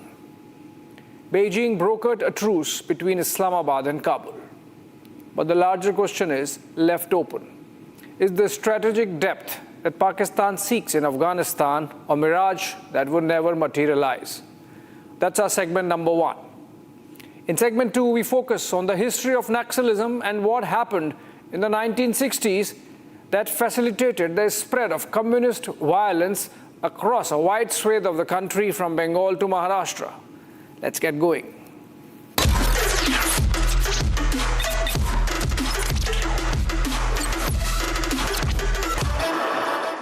This was a slip, both literal and geopolitical. Pakistan Foreign Minister Ishaq Dar had a fall while hosting the foreign ministers of Qatar, Saudi Arabia and Turkey in Islamabad for a peace summit on Iran war. The effort came to a naught, with President Trump declaring war would go on for a few more weeks, and Pakistan was left with egg on its face, as Iran refused any nod for the overture. Given the state of poverty, Pakistan would have made an omelette of the egg on its face and eaten it with some austerity sauce. But joke apart, this was clearly a case of an overreach that was over-smart. For during the same time that Pakistan was posturing as a confident peacenik, it had to rush to Beijing to sort out issues with neighboring Afghanistan. Talks were held in Urumqi, the capital of the province of Xinjiang, as Beijing mediated. Knowing the perils of the exercise and expected failure, the Chinese thought it wiser to play it down with low-level participation and off-camera, below-the-radar engagement. Any calm along the Durand line would be temporary, as Qatar, Saudi Arabia and Turkey realized over the last 1 year of mediation and then lost interest owing to the weightier engagements like the ongoing Iran war. China has more than a couple of reasons to get involved. 1. Pakistan is a client state and China has billions invested in the region through the CPEC corridor. 2.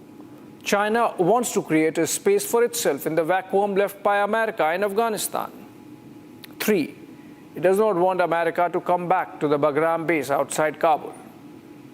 4th, it has concerns about the East Turkestan Islamic Movement, the ETIM, working on Xinjiang secession and active in the mountains of northern Afghanistan. And finally, peripherally, it gets to counter India's influence in the region. But Pakistan increasingly betrays nerves on its western border. The reason is rooted in a strategy that has met with a spectacular failure. The search for a strategic depth in the territory of Afghanistan has proven to be a mirage. Ramzan clashes should have completely buried the thought. Even in the month of Ramzan, Islamabad and Kabul came to blows with bombings and drone strikes that killed hundreds and left many more injured. A truce brokered by Qatar and Saudi Arabia did not hold, and Taliban regime blamed Pakistan of carrying out a strike right the next day of the ceasefire on March 18th. The developments underscore the fragility of understanding that is reached between the two sides, which in turn shows the kind of trust or lack of it between Kabul and Islamabad, or Kandahar and Rawalpindi. When the United States left Afghanistan in August of 2021, there was euphoria in the Pakistani establishment. Then Prime Minister Imran Khan called it final independence of Afghanistan. General Faiz Hamid, the then ISI chief, had that famous picture holding his tea at a Kabul hotel. That initial optimism was rooted in the umbilical link that Taliban shared with the Pak ISI.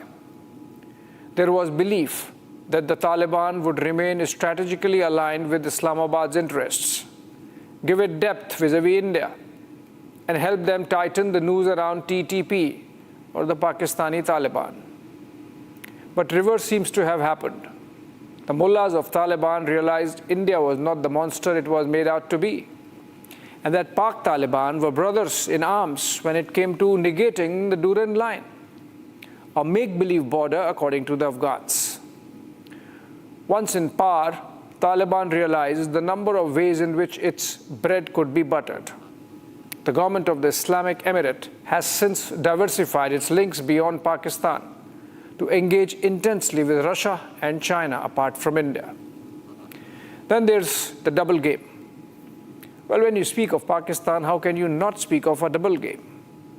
Taliban accuses ISI of harboring their nemesis, the ISKP or Islamic State in Khorasan province, the evidence of which India has shared with Kabul. But it did not begin like this. Taliban was one organic whole. Quetta Shura, Haqqani Network, Peshawar, Jirga, those were like rivers flowing into one sea as Para, the ISI headquarters, midwifed the Taliban movement in the 1980s to oust Soviet forces. Over time, they evolved into independent entities, loosely strung, but still tightly controlled by the ISI. The Pakistani Taliban, born sometime in 2007, was seen as a force multiplier for the Afghan Taliban in its fight against the America-backed democratic government of Afghanistan ruled by Hamid Karzai and Ashraf Ghani post-2001. But soon enough, the Pakistani Taliban morphed into a radical insurgent movement with a life of its own. At the root was the thought that Pakistan Army is a client state army of the satanic United States of America, that it was a Punjabi army against Pashtuns and needed to be fixed. Suicide bombings, blasts, ambushes and attacks marked the 2008-2014 period, culminating with the Peshawar Army school attack, killing 130 children. By 2025, the TTP-related deaths stand at nearly 50,000, roughly half and half between civilians and soldiers and cops. That's not a small price to pay for a blinkered vision of a strategic depth vis-à-vis India. And guess what? As Operation Sindoor showed, it took just 2 days for India to immobilize the Pakistani Air Force, push Pakistani Navy into the Karachi harbor, make most of its key air bases dysfunctional. And had the Rawalpindi generals not cried uncle, General Munir might have had to migrate to Australia or somewhere like most Pakistani chiefs do post-retirement in 2025 itself. He has lived to tell his tale another day, but Afghanistan would not be his story. In October of 2025, in fact, Pakistan carried out a major strike targeting TTP commander Nuru Ali Masood, who survived. Trust the Rawalpindi generals to leave nothing for guesswork. They launched those attacks when Taliban Foreign Minister Motaki was on his first visit to New Delhi. If they wanted to send a message, it was well taken and well responded. From New Delhi, Motaki condemned and warned Pakistan against the breach of Kabul's sovereignty. Afghanistan के साथ अच्छा ताल्लुकात चाहता है। पाकिस्तानी आवाम और पाकिस्तानी सियासत के साथ हमारा कोई मुश्किल नहीं है। पाकिस्तान में कुछ खास हलके हैं जो हालात को ख़राब करने की कोशिश कर रहा है, तो अफगानिस्तान अपना सरहदों का, अपना फ़ज़ा का हक़ महफूज रखे और जैसा कुछ खिलाफ वर्जियाँ हुआ है उसके फ़ौरन जवाब भी दिया। और फिर रात जो इंतकामी ऑपरेशन हुआ तो उसमें हमारा जो हदफ और मतलूब था वो हासिल हुआ। Since then, there have been at least a dozen rounds of big and small clashes between the neighbors, and Durand Line has become infructuous and permanently hot for all practical purposes. Past month was deadliest. A bombing on Kabul's Omid Drugs Rehabilitation Hospital killed 200 to 400 mostly patients, according to the government. Pakistan, of course, denied. But the portents do not look good. In his Eid message, the elusive Taliban spiritual head, Mullah Akhundzada, has warned Pakistan, yes, named and warned, that while they wish to maintain good and beneficial relations, interference in internal affairs would not be tolerated. Given the rarity with which the Taliban chief speaks, these limited words carry menacing weight. For Pakistan, strategic depth is gone for good. General Munir is now hemmed in from both sides. Can't deliver Bagram to Trump, as not only Taliban, but even China won't let him do that. And the Iran war has shown there's no oil to sell. Pakistan itself gets 80% of its requirement from the Gulf. It would not be long before Trump gets done with Iran and realizes Munir sold him snake oil instead. and the Americans need not do much. Just last month, there was a curious post by Afghanistan's former Vice President and Intelligence Chief Amarullah Saleh on how every week the United States was sending $40 million in cash to the Kabul regime. Not sure if it's ransom or reparations for the 20 years of war, but it was not denied by the Americans. You know what? Afghanistan was the only country that opposed Pakistan's admission to the United Nations back in 1947. The ongoing Durand battle has those roots Pakistan would have to live with. Moving on. एक नारा लगा था आत्मा की आवाज पर मतदान का, अंतरात्मा की आवाज पर। इंदिरा जी ने लगाया और संजीव रेड्डी के खिलाफ अपना एक प्रत्याशी उतारा। उस वक्त आधार तराश रहे माओवादी पार्टियों ने इंदिरा जी को समर्थन किया और अपने पार्टी में अपना वर्चस्व प्रस्थापित करने के लिए श्रीमती गांधी ने लपक लिया वो समर्थन को।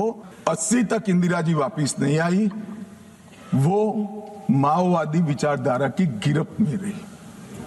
और मान्यवर, यही समय है जब नक्सलबाड़ी से शुरू हुआ ये आंदोलन 12 राज्यों में फैल गया, देश के 17% भूभाग में फैल गया और 10% से ज्यादा आबादी में पहुंच गए। This was Union Home Minister Amit Shah announcing the end of left-wing extremism in the country. He was speaking in Parliament about the reign of terror that the communist movement unleashed beginning in the 1960s, that at its peak covered almost 1/3 territory of India from North Bengal to Maharashtra and affected 1/4 of nation's population, predominantly in tribal and forest areas, but not limited to them. While the debate on urban Naxals took center stage only after the Modi government came to power at the center, the phenomenon had taken roots much earlier, with the pinnacle being marked by some clearly identified Naxalites finding pride of place in Sonia Gandhi-headed National Advisory Council, an extra-constitutional body that sat at the head of policy making during the Congress-led UPA government from 2004 to 2014. The Shah's speech in Lok Sabha was a masterclass in the history of left-wing extremism, from the birth of communist movement in Russia, formation of the Soviet Republic, the split in China, and the parallel spread of communist ideology around the world, including India. Listen to this clip. मान्यवर, ये दोनों पार्टियां कम्युनिस्टों की, एक रसिया में जब क्रांति हुई तब हुई और एक रसिया के चीन के बीच मतभेद हुआ तब हुई। इसके बाद 69 में संसदीय राजनीति का विरोध करने के लिए, मेरी बात ध्यान से सभी लोग सुने, आपके माध्यम से मैं देश को भी कहना चाहता हूं, 1969 में सीपीआई एमएल मार्क्सिस्ट की स्थापना हुई। इसका उद्देश्य कोई विकास का वैक्यूम बनना नहीं था, कोई अधिकारों की रक्षा नहीं था। उसके संविधान में उद्देश्य था संसदीय राजनीति का विरोध कर सशस्त्र क्रांति करना, जो रसिया और चीन में कर चुके थे। मगर यहां राजाशाही नहीं बची थी, अंग्रेज यहां था नहीं, यहां संविधान से चलने वाली एक लोकतांत्रिक सरकार बन गई थी। फिर क्यों संसद का विरोध? चुनाव लड़ते, जीत कर आते, अपनी बातों को लोगों को मनवाते, मगर वैसे तो कोई बात सुनेगा नहीं। इसलिए सशस्त्र क्रांति, क्रांति कई प्रकार की होती है। वैचारिक क्रांति होती है, कुछ लोगों ने गीतों लिखकर क्रांति की है, महात्मा जैसे लोगों ने अहिंसक क्रांति करी थी। इन्होंने सशस्त्र क्रांति और दूसरा संसदीय राजनीति का विरोध करना, ये दो उद्देश्यों के साथ सीपीआई मार्क्सिस्ट बना और मान्यवर यही आज के माओविस्ट है। ये मूल समझे बगैर अन्याय अन्याय अन्याय अन्याय रटे जा रहे। भाई, अन्याय के लिए नहीं बनी है, हमारी संसदीय राजनीति का विरोध करने के लिए, संसद का जिसका आप सदस्य हो, इसका विरोध करने के लिए बने। In some earlier episodes, I have profiled all this and more, including the soft spread of the communist elements into the Congress party even before independence, post the Dutt Bradley thesis of 1936. Rajni Palme Dutt and Ben Bradley were members of the Communist Party of England and theorized that the Communist Party of India should give up its ideological rigidity and join the ranks of Congress to steer the national freedom movement's direction towards a more revolutionary approach. But what got me curious this time was the mention by Shah of the 1969 presidential election in the context of India's left turn. Not many in the present generation might recall that sensational contest, which while consolidating the hold of Indira Gandhi over Congress, also strengthened the communist forces, like they had not been even during Nehru years. A total recall is in order. The 1969 election Amit Shah mentioned was occasioned by the death in office of President Zakir Hussain. Indira Gandhi was Prime Minister, had been Prime Minister for about 3 years, but on a weak wicket within the Congress, with the syndicate of elders, the regional satraps that included K. Kamaraj, S. Nijalingappa, S. K. Patil, Atulya Ghosh, Morarji Desai, Neelam Sanjeev Reddy, among others, is still ruling the roost. Jousting was on between Indira on one side and the syndicate on the other. And the election of the president provided an opportunity to test respective strengths. Indira was isolated within the party, with the parliamentary board rejecting her candidate Babu Jagjeevan Ram and picking Sanjeeva Reddy instead. Kamaraj even thought of finishing the political life of Indira by suggesting that she choose to contest for president instead. Though outvoted, Gandhi was not outwitted and backed an independent V.V. Giri against her own party candidate Reddy, asking Congress MPs to vote as per their conscience.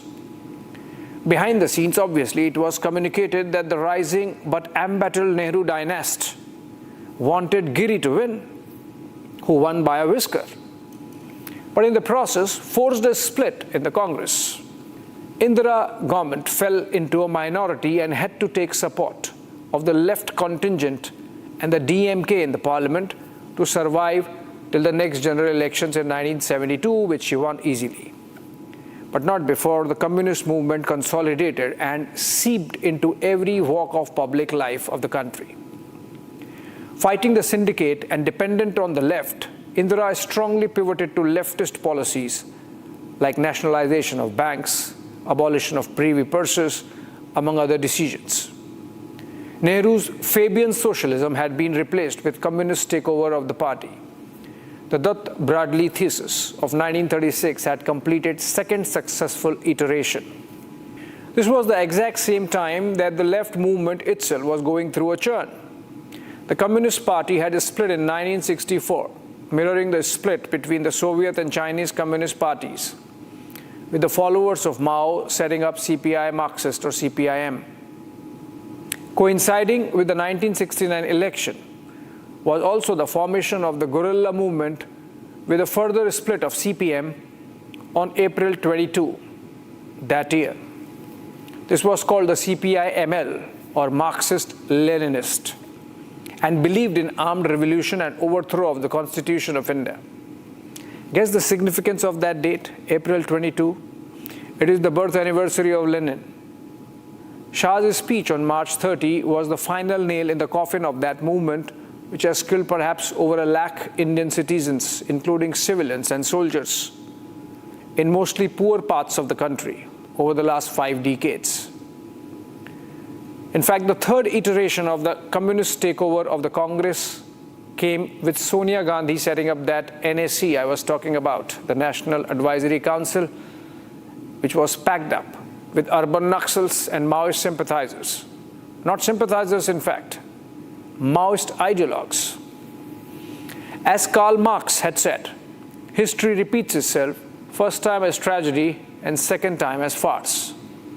You want to have a glimpse of the farce? Look at this video posted by Rahul Gandhi some time ago. These are protests at the India Gate in New Delhi in support of a dreaded Maoist commander, Madhvi Hidma, who was eliminated in an encounter last year. You know who was Hidma? He was the mastermind of the 2013 Darbar Valley Naxal attack in Chhattisgarh, which wiped out the entire Congress party leadership of the state, including the likes of veteran Vidya Charan Shukla, his brother, and then State President Mahendra Karma also. Rahul Gandhi was supporting the same Hidma. Is it not a farce? It might have been a farce for the Congress, but it was a tragedy both times for the nation. As the Union Home Minister underscored, the ideology could succeed because of political patronage and the absent writ of the state on the ground. And the writ was absent because the state had no governance to show. Over the last decade, every village in Bastar has been connected with the electricity grid, a ration shop, a school, a functioning dispensary, and gas connections. Only when the guerrillas were disconnected emotionally from the masses through the spread of development did the hard power of the state was unleashed from 2019 onwards to arrive at the moment when India can be called effectively left-wing extremism free or Maoism free. It is an occasion to pay tributes to those who made supreme sacrifice. Thousands of our security personnel from the police and central armed paramilitary forces. And of course, those civilians who were caught in the crosshairs of a rabid anti-development, foreign, mercenary ideology whose demise should mark an important achievement of the Modi government. Thanks for watching.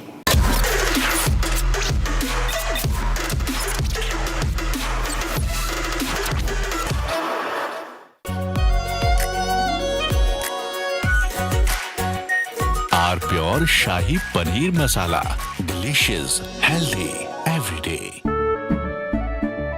केसरिया से मन जोगी हुआ रे दिल झूमे देखो मतवारा हुआ रे केसरिया से मन जोगी हुआ हर पल मनाओ केसरी त्योहार विमल बोलो जुबान केसरी चमकी चाट से क्या बना है? आलू चाट या फ्रूट चाट, स्वाद बनाए चमकी चाट। क्या बात है? स्वादिष्ट पकोड़े और फरसान, अरे चमकी चाट है इसकी जान। असली स्वाद सिर्फ चमकी चाट।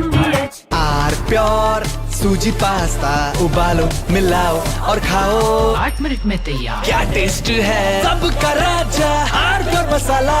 3, 2, 1. Booster ignition. Artemis 2 now bound for the moon. Humanity's next great voyage begins.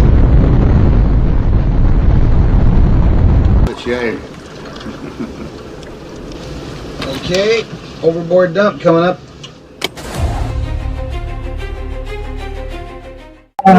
Actually, there is always a redundant chain of excretion systems available on the Artemis. Okay. It is not just the main chain, and it's a redundant chain is also available. And there is no way that the astronauts will be stuck because of the the excretion issues. And what they have reported now, even we were going through and seeing, it is something to do with the valve which is to operate for section of the excretion, which looks to be needing attention. But the crew in Artemis, they are well trained to handle such type of situation, and also in case if the main chain of the excretion system doesn't respond, there is always a way of redundant chain and the methodology for excretion. And I don't think it is a major issue, but I'm sure it is.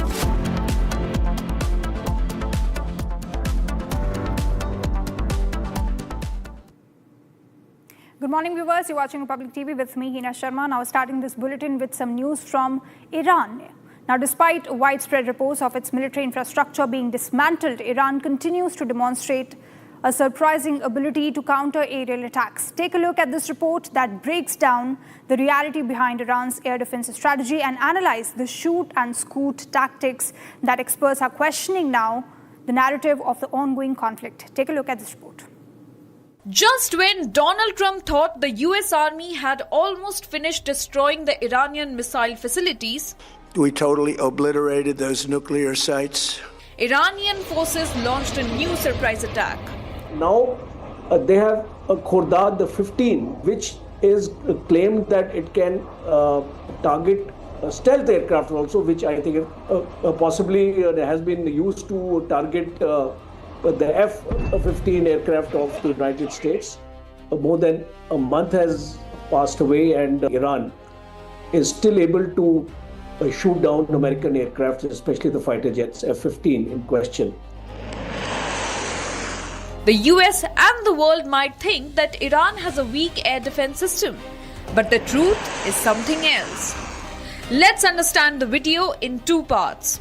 First, Iran's firepower and how smartly Iran is using it to its advantage. A kind of a misconception in the minds of people that Iran has got a very outdated air defense system and it doesn't have the capability to shoot down fighter jets. So for the ease of understanding, I would like to divide this capability into three parts: the long range system, the medium range, and the small range systems. In the long range systems, Russia has played a very important role as far as Iran is concerned, especially with the S-400 also available with Iran today and S-300. And we have seen the capability of S-400, how it was able to cause devastation to the Pakistani Avak and other fighter jets in Operation Sindoor. Then we have the medium range systems, Khordad 3, and it shot down a US RQ-4 in 2019 also. So it has a range of 75 kilometers to 105 kilometers, a very, very important system. And now they have a Khordad 15. A short range, we have the Russian Tor M1. Pansir 51 also. It is reported that limited numbers are available with Iran. And they have their own indigenous systems like the Zahra and the Hars 9. So how is Iran using these missiles so smartly to its advantage?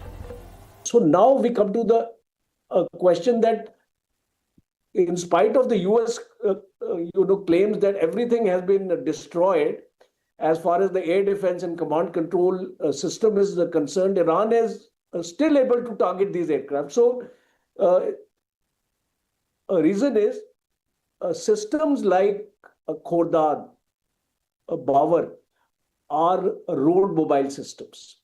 They can go underground, they can come overground. So once they go underground, none of the US missiles are able to reach their location because it's well below 50 meters under the surface of the earth. So we see this kind of shoot and scoot policy which has been employed by Iran, and therefore the US claim saying that they have decimated all the air defense system of Iran should be taken with a pinch of salt.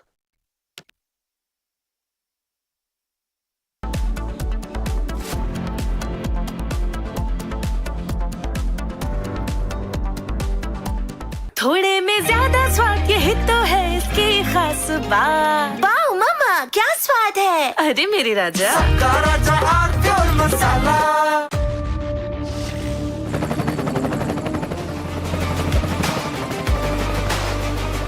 Character, the taste of success. चमकी चाट से क्या बना है? Sandwich लस्सी और छाछ और हर घूंट में चमकी चाट। अब बताओ स्वाद आया? आया। असली स्वाद सिर्फ चमकी चाट।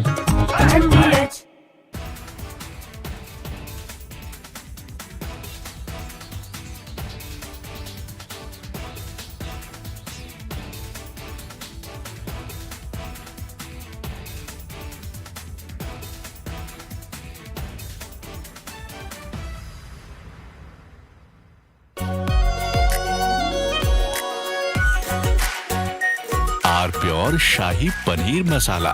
Delicious, healthy, every day. 3, 2, 1. Booster ignition. Artemis 2 now bound. From Asia's largest news headquarters, setting the agenda for Bharat.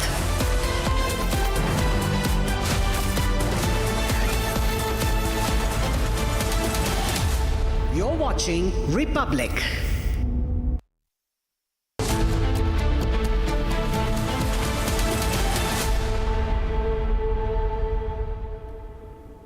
Good morning, viewers. You're watching Republic TV with me, Hina Sharma. Now we bring to you someone who is far more than just an actor, a storyteller who breathes life into every character, a performer who commands the stage and the screen, a teacher who shares wisdom beyond the craft, and an inspiration to millions across generations. A recipient of some of India's highest honors, a global face of Indian cinema, and a journey that continues to motivate, evolve, and leave a lasting impact. Don't miss this powerful and inspiring conversation with the legend himself, Anupam Kher. Now, let's start with the headlines.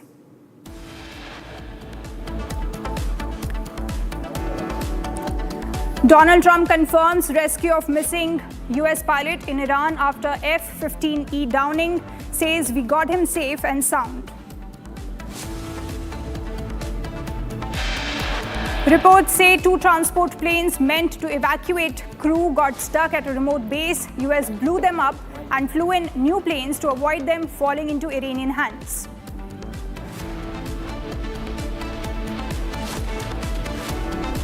IRGC claims intercepting and destroying US aircraft searching for the pilot of the downed F-15 fighter jet in south of Isfahan. Trump gives Iran 48 hours to open Strait of Hormuz. US all set to escalate strikes on Iran in next 48 hours. Iran rejects Donald Trump's 48-hour ultimatum as helpless and unbalanced.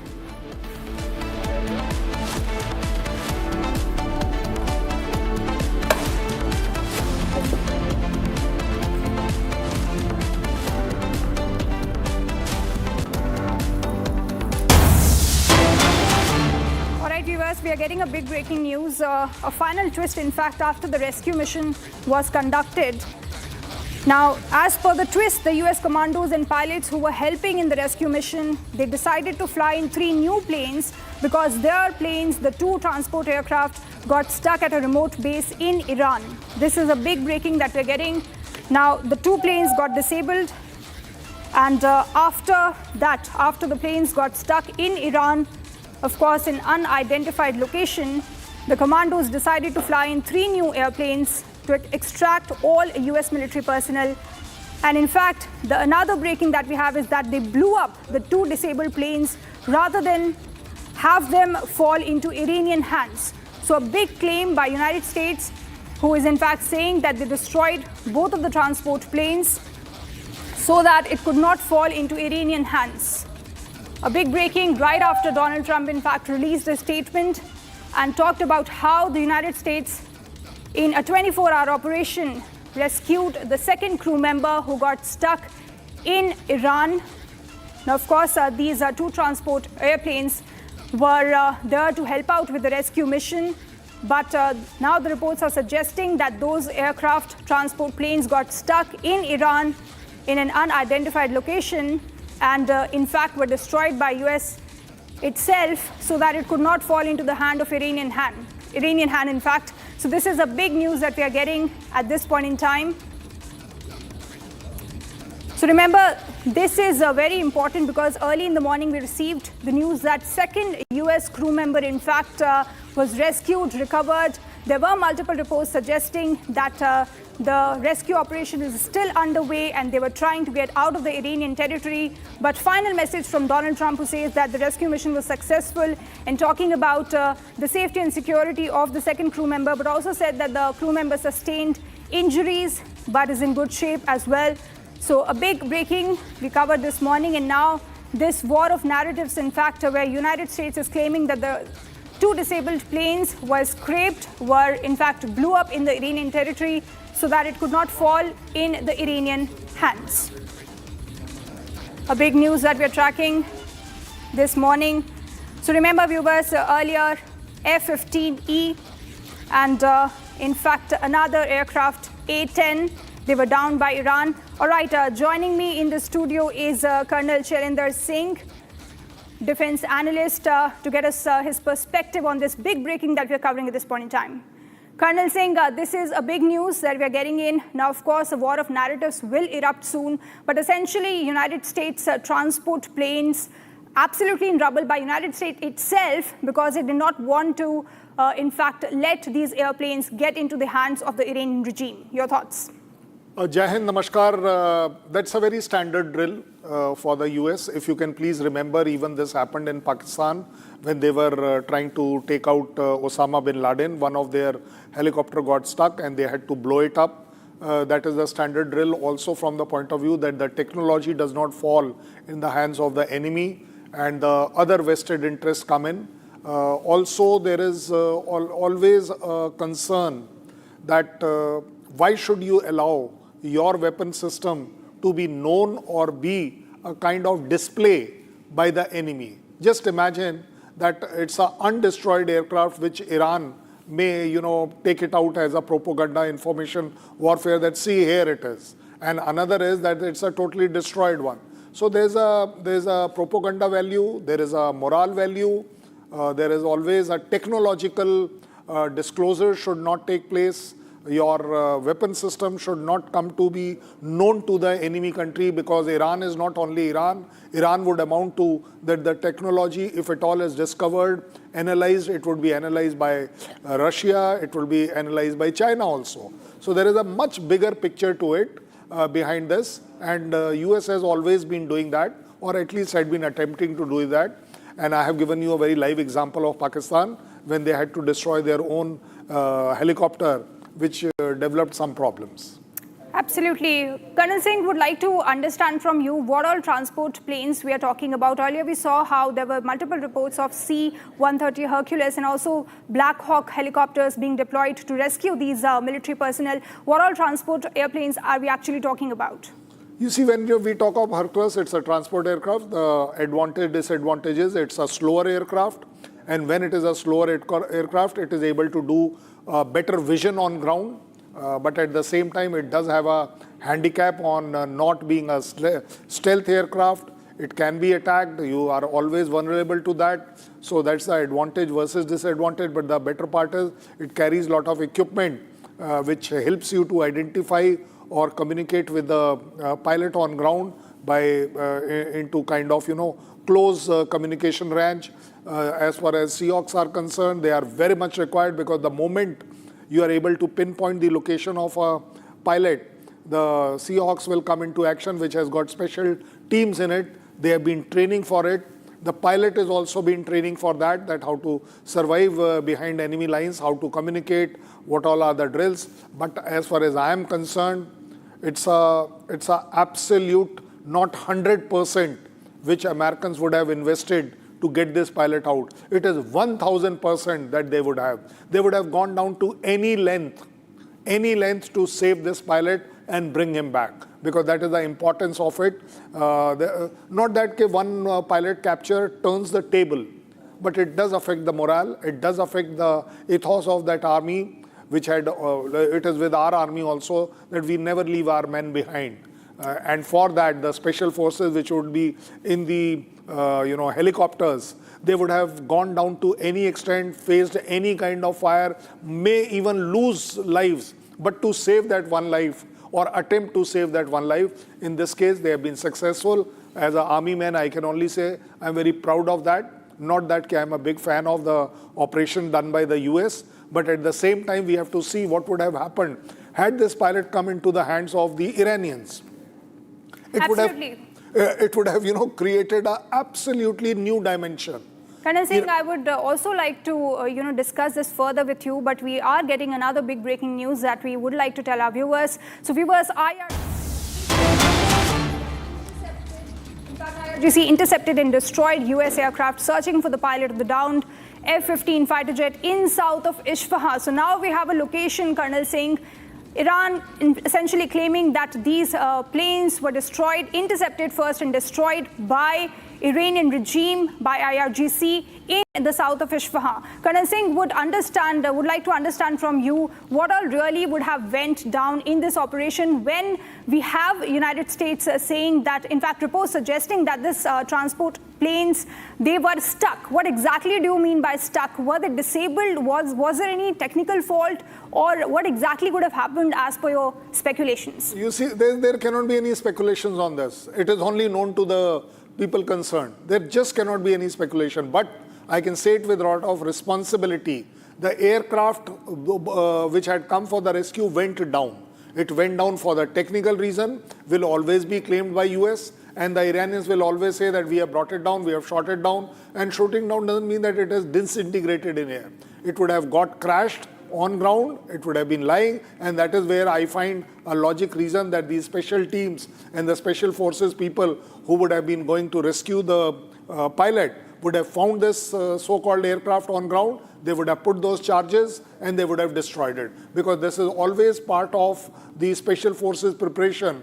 When you are going to operate behind the lines, there are contingencies which are worked out. Pilot, bringing back pilot is not the only one. There are many more. And when such an aircraft goes down, your eyes and ears are much more open that where is our downed aircraft. So I would not probably agree. This is a war situation. I don't think technical snags take place so early, so fast, so often, and every time to the one side. And that is the so-called superior side. We are talking about the state-of-art technology of these aircraft. It is exactly something like US saying that no, F-35, it did a emergency landing. But how did it do emergency landing? That means there was a strike. Kuwait, you found 3 aircraft down. They can keep claiming that yes, it was a friendly fire. But friendly fire means that the aircraft is beatable. You can reach that aircraft with your air defense. If Kuwait could do that, it could be any other country. So such information warfare will continue because these are saving 2 points. One is the naak ki ladai, which I call it, कि इस समय US की नाक की लड़ाई अटकी हुई है. And second is the technological superiority of the F series and their other aircrafts in the world, that they are undestructible. They cannot be detected, they cannot be destroyed, they cannot be, the way US has been saying. So I'll put it like that. Such information clashes will take place, claims, counterclaims will happen. But bottom line is the aircrafts did go down and the US is acknowledging that they have gone down on ground to destroy it. That means there was a strike, there was an aircraft down and which was destroyed. All right, Colonel Singh, so essentially what you are saying that there could not have been a technical snag with these transport planes, but then are you suggesting that there could have been heavy fire exchange between the two sides, and that is the reason it in fact led United States to disable these 2 transport planes? No, they would have not used the transport plane only because of that reason. The reasons, as I told you, you cannot use a F-35 to track a pilot because the speed is so high. It is only the transport aircraft and such aircraft which are at that speed range of 600 to 800 kilometers, which even though is high, but compared to a F series, which would be Mach 2, Mach 3. So they are uncomparable. For any kind of rescue, you will use a slower aircraft, and using a transport aircraft is, I think, as much sensible. For evacuation of the pilot, you will always use a helicopter because your aircraft cannot land everywhere and anywhere. And when I am talking about the technical snag, I am only trying to bring out circumstantial evidence. Why? Only when you have gone for a rescue, enemy has fired at you, and suddenly a technical snag happens. Yes, it can happen. It would have hit a particular engine, and our engine goes off. So it's a technical snag. So the aircraft had to do a crash land. It may not have got destroyed. Otherwise, why do you require as US troops to go on ground and destroy it completely? You see, this is how we add up things. जोड़ कर कहानी बनती है, and I think this कहानी appears to be more credible, that this cannot be only a coincidence that yes, the aircraft would have gone down only because of a technical snag. It is a claim. As an army man, I do understand what is a claim and what is the credibility of the claim. In such war-like situation, credibility of such information that it is just a technical snag, well, I'm not prepared to accept it. Colonel Singh, would also like to understand from you, this is a war of narratives that we are seeing taking place, where Iran is now claiming it has essentially struck the airplane and has also released a video footage of it. Now, I would like to understand from you, these planes were flying very low over the Iranian skies. What is the probability that Iranian claims could have been, in fact, are credible? You see, when you are into any kind of rescue, you cannot be in high altitude, the 10,000 and above. So you will have to come down. Why? Because of the communication problem. The pilot doesn't have a state-of-art that kind of communication system that it will be on the even there that beep of that signal that where he exactly is. All these gets coordinated, and it cannot get coordinated if you are at a Mach 3 speed or at a 2.5 Mach speed, and in top of it you are at a height which probably is a problem by itself. You cannot be some 12, 13, 1400 kilometers meters above the ground. So I do accept this, that yes, the planes have to fly low. The helicopters have to fly much lower than that also. It is not exactly only because when you are tracking a man, you are actually not only tracking him electronically. It is only after electronic that you get a probable circle that where that signal is coming from. Thereafter, there has to be a stage when it has to be visual recognition. Because, in war, we do prepare for this. The pilot gets captured by somebody, that is Iranians, and now they start beeping it, and you bring your helicopter down, you will find two more going down. So this is how a visual thing is also done. The rescue is never ever done only from high altitude. High altitude is rather a wrong terminology to be used for such operation. It will always be at manageable height and speed, because even the speed of aircraft is important, and that is where a transport aircraft fits in more. Because you see, if you have a high speed and a high altitude aircraft like F-35, no, it cannot carry all the gadgets which a transport aircraft can. And whereby there are 2-3 people sitting down on a computer or an electronic system watching it, that where he is. There's somebody looking at the beep. There's a third man looking at the signal. So there are too many things to be done, and then all things have to be corroborated and narrowed down that where exactly it is, and that is a place where you are going to direct those two Seahawks, that this is the exact place. Now thereafter is the visual recognition of the Seahawks. So operation is a very, very complex, but let me tell you with a lot of responsibility, such operations are planned every day in Air Force. Before a pilot goes, every day probably he is rehearsing within his mind, and he is being briefed that what goes wrong, where does he go, and how does he go.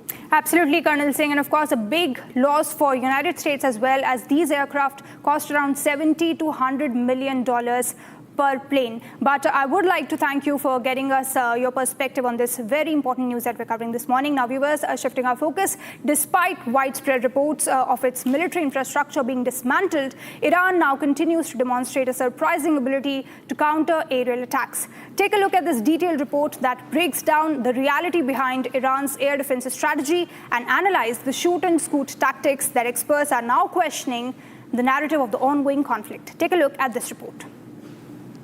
Just when Donald Trump thought the US Army had almost finished destroying the Iranian missile facilities, We totally obliterated those nuclear sites. Iranian forces launched a new surprise attack. Now they have a Khordad, the 15, which is claimed that it can target stealth aircraft also, which I think possibly has been used to target the F-15 aircraft of the United States. More than a month has passed away, and Iran is still able to shoot down American aircraft, especially the fighter jets, F-15 in question. The US and the world might think that Iran has a weak air defense system, but the truth is something else. Let's understand the video in two parts. First, Iran's firepower and how smartly Iran is using it to its advantage. A kind of a misconception in the minds of people that Iran has got a very outdated air defense system and it doesn't have the capability to shoot down fighter jets. So for the ease of understanding, I would like to divide this capability into three parts: the long range system, the medium range, and the small range systems. in the long range systems, Russia has played a very important role as far as Iran is concerned, especially with the S-400 also available with Iran today and S-300. And we have seen the capability of S-400, how it was able to cause devastation to the Pakistani Awak and other fighter jets in Operation Sindoor. Then we have the medium range systems, Khordad 3, and it shot down a US RQ-4 in 2019 also. So it has a range of 75 kilometers to 105 kilometers, a very, very important system. And now they have a Khordad 15. A short range, we have the Russian Tor M1. Pansir 51 also, it is reported that limited numbers are available with Iran. And they have their own indigenous systems like the Zahra and the Hars 9. So how is Iran using these missiles so smartly to its advantage? So now we come to the question that in spite of the US claims that everything has been destroyed, as far as the air defense and command control system is concerned, Iran is still able to target these aircraft. So a reason is systems like Khordad, Bawar are road mobile systems. They can go underground, they can come overground. So once they go underground, none of the US missiles are able to reach their location because it's well below 50 meters under the surface of the earth. So we see this kind of shoot and scoot policy which has been employed by Iran, and therefore the US claim saying that they have decimated all the air defense system of Iran should be taken with a pinch of salt. And now, viewers, we are getting more big breaking news coming in, where reports are now suggesting that hundreds of American service members were involved in the rescue operation to retrieve a downed US weapons systems officer in Iran. And the operation did not just involve a direct fight between US and Iranian forces, but did see US forces firing weapons to keep Iranian personnel away from the rescue site. So this is a big news that we're covering, where in fact now reports suggesting that hundreds of American service members were involved. So remember, it was a very complex and very dangerous rescue operations. If it would have gone wrong, it would have in fact led a huge blow to the US military personnel as well. Hundreds of American service members we're talking about who were part of in fact this rescue operation to retrieve the officer who went missing in Iran. Now remember, viewers, the operation did not involve any direct fight between US and Iranian forces. There was no direct face-to-face of the US and Iranian forces in this rescue operation. But now reports are confirming that US forces in fact fired weapons to keep the Iranian personnel away from the rescue site. This is a big news that we are tracking. Remember, earlier we also saw a statement coming in from IRGC, who in fact claimed that the transport planes helping in the rescue mission were in fact intercepted and destroyed by the Iranian army. And now we have reports suggesting that in this particular rescue operation, hundreds of American service members were involved. So you can very well imagine how dangerous this operation was for United States. And of course, there was no firefight between US and Iranian forces directly, but US forces did fire weapons to ensure that Iranian in fact, military is at bay when this rescue operation is going on. Donald Trump has already confirmed that the second crew member has been rescued. He's safe, has sustained some injuries. And you can see the visuals that we are playing out on your screens of the damaged aircraft earlier. So a big news that we are covering, where hundreds of American service members were involved in the rescue mission.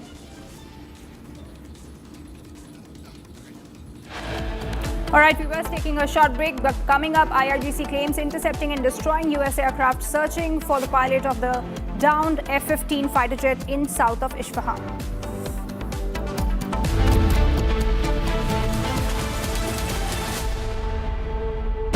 Pure सूजी pasta उबालो मिलाओ और खाओ 8 minute में तैयार क्या taste है सबका राजा हार्डवेयर मसाला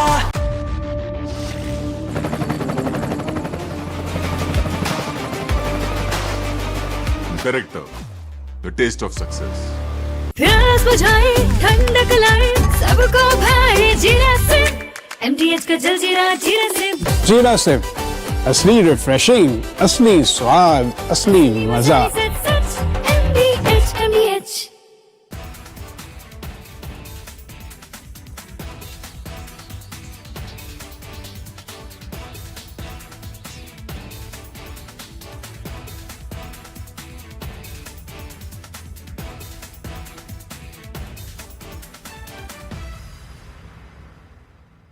थोड़े में ज्यादा स्वाद यही तो है इसकी खास बात। वाओ मामा क्या स्वाद है अरे मेरे राजा 3, 2, 1. Booster ignition. Artemis 2 now bound for the moon. Humanity's next great voyage begins.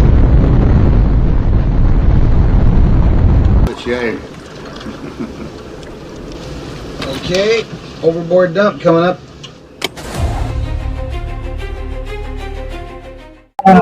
Actually, there is always a redundant chain of excretion systems available on the Artemis. Okay, it is not just the main chain, and it is a redundant chain is also available. And there is no way that the astronauts will be stuck because of the the excretion issues. And what they have reported now, even we were going through and seeing, it is something to do with the valve which is to operate for section of the excretion, which looks to be needing attention. But the crew in Artemis, they are well trained to handle such type of situation. And also, in case if the main chain of the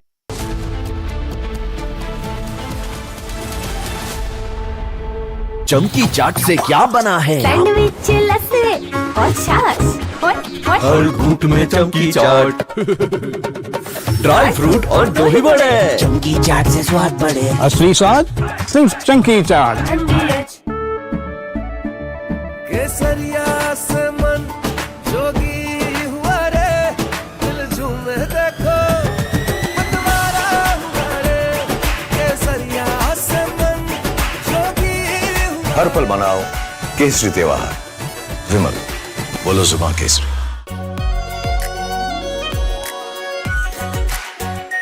are pure shahi paneer masala delicious healthy everyday 3, 2, 1. Booster ignition. Artemis 2 now bound for the moon. Humanity's next great voyage begins.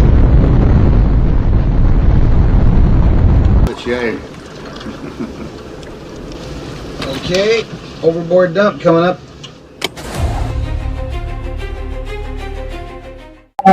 Actually, there is always a redundant chain of excretion systems available on the Artemis. Okay, it is not just the main chain, and it is a redundant chain is also available. And there is no way that the astronauts will be stuck because of the excretion issues. And what they have reported now, even we were going through and seeing, it is something to do with the valve which is to operate for section of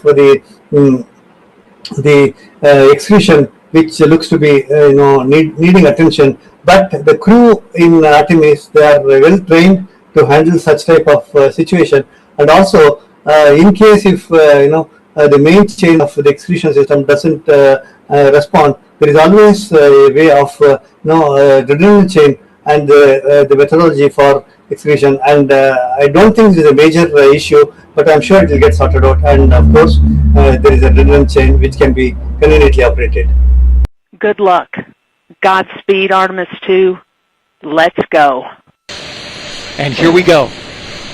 10, 9, 8, 7. RS-25 engines ready. 4, 3, 2, 1. Booster ignition.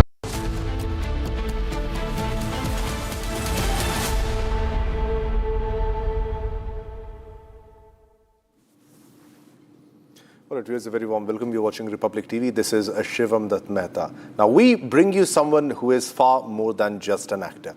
A storyteller who breathes life into every character. A performer who commands the stage and the screen. A teacher who shares wisdom beyond the craft. And an inspiration to millions across generations. A recipient of some of India's highest honors. A global face of Indian cinema. And a journey that continues to motivate, evolve, and leave a lasting impact. Don't miss this powerful and inspiring conversation with the legend Anupam Kher. Now, let's have a look at the top headlines of the hour.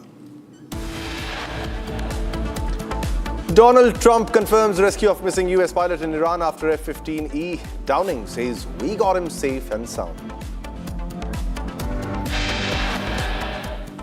Reports say 2 transport planes meant to evacuate crew got stuck at a remote base. US blew them up and flew in new planes to avoid them falling into Iranian hands.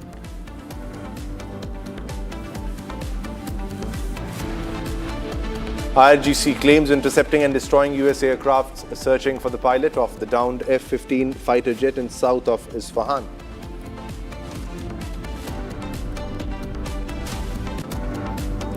Trump gives Iran 48 hours to open Strait of Hormuz. US set to escalate strikes on Iran in next 48 hours.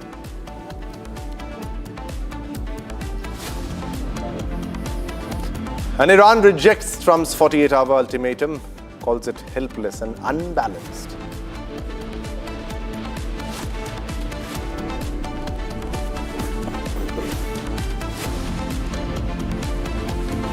All right, viewers, now let's continue our coverage of the West Asian conflict. Now, viewers, there has been a twist in the story now.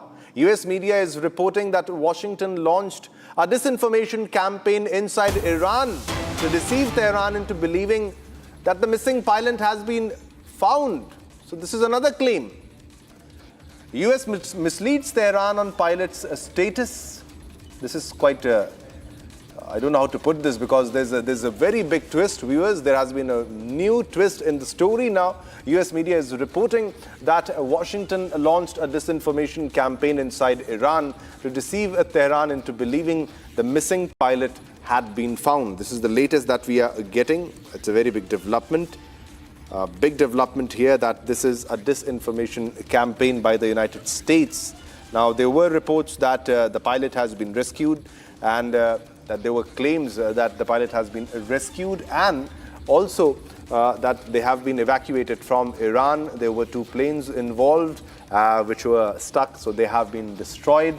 And now there's another claim that the mission is not successful. Reports say, as per reports, we are quoting the reports, that US misleads Iran into believing that the pilots have been rescued and US launched disinformation campaign in Iran. This is the latest that we are getting. This is information warfare, definitely, and this might be definitely a claim by the Iranian regime also, and all others, because Iran won't be believing.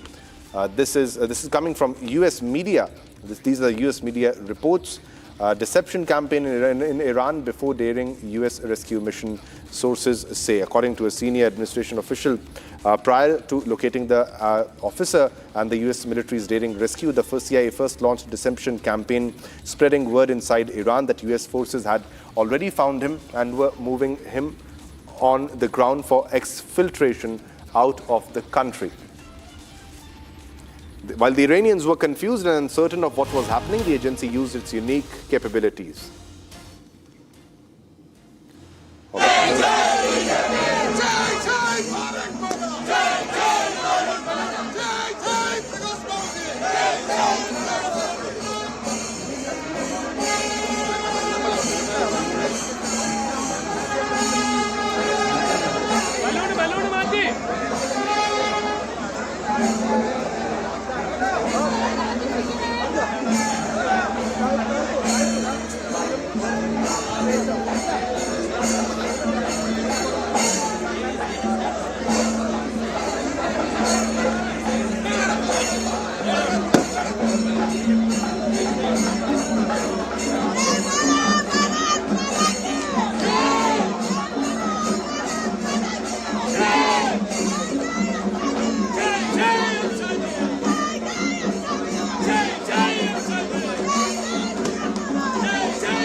supporters, and they're cheering.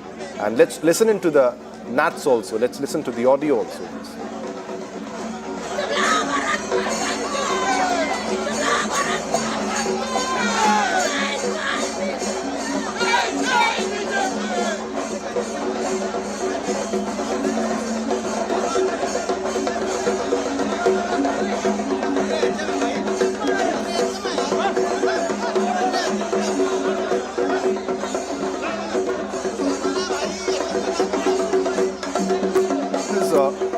Union Home Minister Amit Shah holds roadshow for BJP candidate from Bepur Assembly constituency, KP Prakash Babu. These are the visuals of the roadshow which is happening in Kerala as we speak. So this is the campaigning, that is the campaigning happening in Kerala on your television screens. Now, all right, we have our colleague Shankar on our phone line for more details on what's unfolding there, what's happening. Shankar, the visuals are clear. People have gathered in a very large number, and this is happening in Kerala as we speak. Union Home Minister Amit Shah in Kerala.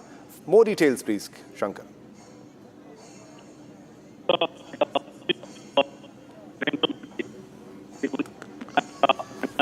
All right, there seems to be an audio issue. Shankar, we'll get back to you. We'll fix the audio issue first and then get back to you. But let me describe the rally that is happening right now in Kerala. That's on your screens, ladies and gentlemen. It's a massive roadshow in Bepur with a heavy crowd turnout, as you can see. The vehicle is moving forward very slowly. The crowd cheering, raising slogans with the BJP flags in their hands. The BJP flags, banners and slogans shouting by some supporters. Amit Shah is greeting people from the open vehicle, from the top of the roof of the vehicle. As you can see, he's waving to the people. And the tight security deployment there along the route, and local leaders and cadre are accompanying the rally. Enthusiastic public response, completely enthusiastic public response. Massive gathering, as you can see, as the convoy passes, as the rally, the vehicle passes through the important key areas where this roadshow was planned. So this is Amit Shah holding a mega roadshow in Bepur, and BJP stepping up their Kerala poll campaign. And this is high voltage campaign, and NDA pushes hard ahead of Kerala polls. We can listen to the crowd cheering, the crowd raising slogans in support of the Bharatiya Janata Party, in the support of NDA in Kerala. This is Home Minister Amit Shah in Kerala. So the Union Home Minister Amit Shah is holding a high voltage roadshow in Bepur, a key coastal constituency in Kerala, and campaigning for BJP candidate KP Prakash Babu as part of the party's aggressive push ahead of the Kerala Assembly elections. The roadshow covers major stretches of Bepur town, drawing large crowds lining both sides of the road and accompanying the vehicle also, as you can see. Supporters can be seen waving the BJP flags in their hands and chanting slogans, showering flowers on the vehicle in which Amit Shah is traveling, Home Minister Amit Shah is traveling. So he's on the top of the vehicle waving to the citizens, waving to the people, along with the candidate of Bharatiya Janata Party of the NDA in Bepur. Visuals coming in from Kerala on your screen. Heavy deployment of Kerala police and central security forces to ensure smooth movement. The traditional cultural elements, local enthusiasm adds to the campaign atmosphere. Very crucial seat, currently a stronghold of the left, marking BJP's push here, strategically important. So this is the BJP's push, especially in Kerala. So BJP is campaigning, doing hard campaigning, not just in Kerala, but also in other states, in Tamil Nadu, in West Bengal. One rally after the other, one campaign after the other, one roadshow after the other. This is Amit Shah's roadshow in Kerala. On your screens, ladies and gentlemen, Bepur, from the Bepur seat for the Bepur candidate, which is a very crucial seat. Currently a stronghold of the left, making BJP's push here strategically important. Roadshow signals BJP's intent to expand beyond its limited presence in Kerala. Ladies and gentlemen, and the focus will be on consolidating votes. The vote bank which supports Bharatiya Janata Party, the vote bank which supports NDA, and reaching out to coastal and minority-influenced regions. So it will be definitely an added boost, an advantage for the BJP. We'll have to wait and watch that these rallies, whether they convert into votes or not. But these are the visuals that are coming in. So even when PM was also there, and he was targeting LDF, UDF, and he slammed Congress, and now Amit Shah will be targeting LDF and UDF. They have already accused them of corruption and lack of development, and highlighted the central government schemes and welfare that is delivered under Prime Minister Narendra Modi. Now the BJP appeals to voters to give BJP a chance to bring development politics to Kerala. It's now Kerala, officially Kerala. It has been approved to Kerala. Now this is deployment of top leadership. This is the BJP's broader strategy. No election is small.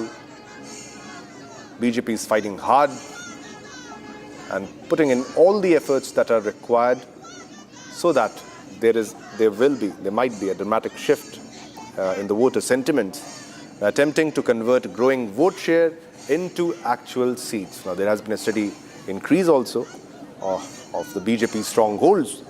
The massive roadshow in Manipur. This is the targeted outreach across Kerala. It underscores BJP's aggressive bid to challenge the traditional LDF-UDF dominance in the state. Now, you remember the Jamaat-e-Islami was supporting the UDF, and there are many players here, where the two major players are the LDF and the UDF, who dominantly play a very active role. It will be a tough battle for the NDA, a tough election for the NDA, but this is Amit Shah campaigning in Manipur, in Kerala, on your screen, ladies and gentlemen, as you can see. And also, to add here, BJP will launch its election manifestos for other states also very soon. We'll get you the details of that also, but these are the visuals which are coming from Kerala. Manipur. Union Home Minister Amit Shah holds a roadshow for BJP candidate for Manipur Assembly constituency, that is KP Prakash Babu. Visuals show heavy gathering, large crowd that has gathered, and they're walking with the BJP flags in their hands, raising slogans, cheering.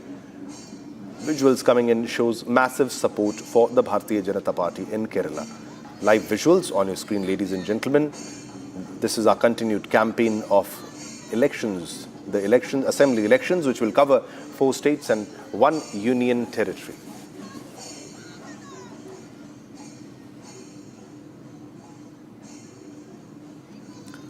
All right, viewers, now let's move on to another top story. Now, the BJP has stepped up its attack on the ruling DMK, sharpening its campaign ahead of the upcoming elections. Union Commerce Minister Piyush Goyal is also the party's election in charge for the state, along with BJP Chief Nayanar Nagendran, released a white paper targeting the DMK government. More in this report.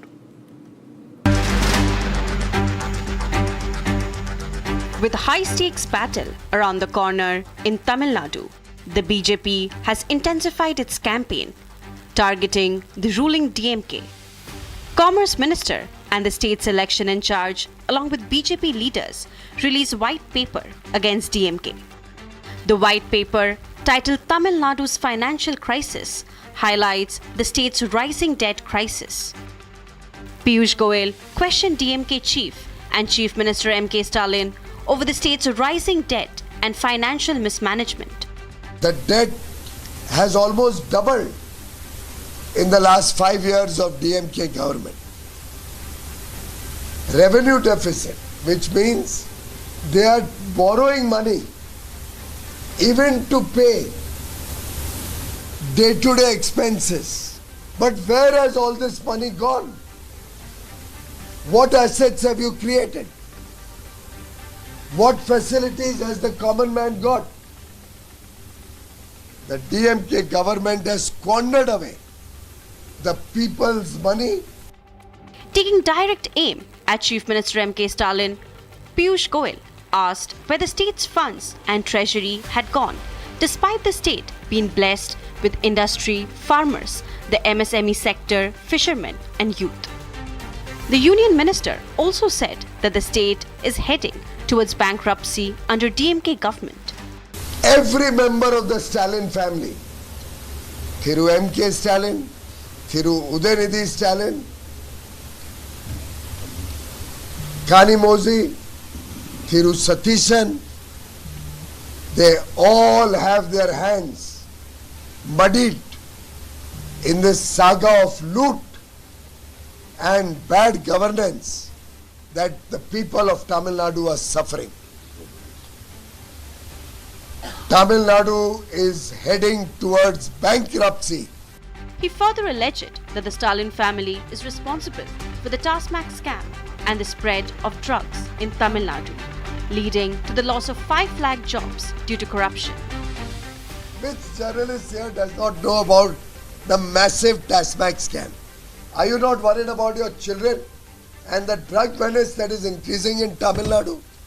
Are you not aware that now you have to take care of 2 people before you can do any work in Tamil Nadu? It is now not only the family, now the in-laws have also come into picture. They have taken Tamil Nadu to the depth that we have never seen before in Tamil Nadu. Earlier on Tuesday, Piyush Goyal, alongside State President Nayanar Nagendran, released a charge sheet targeting the DMK government ahead of upcoming Tamil Nadu polls.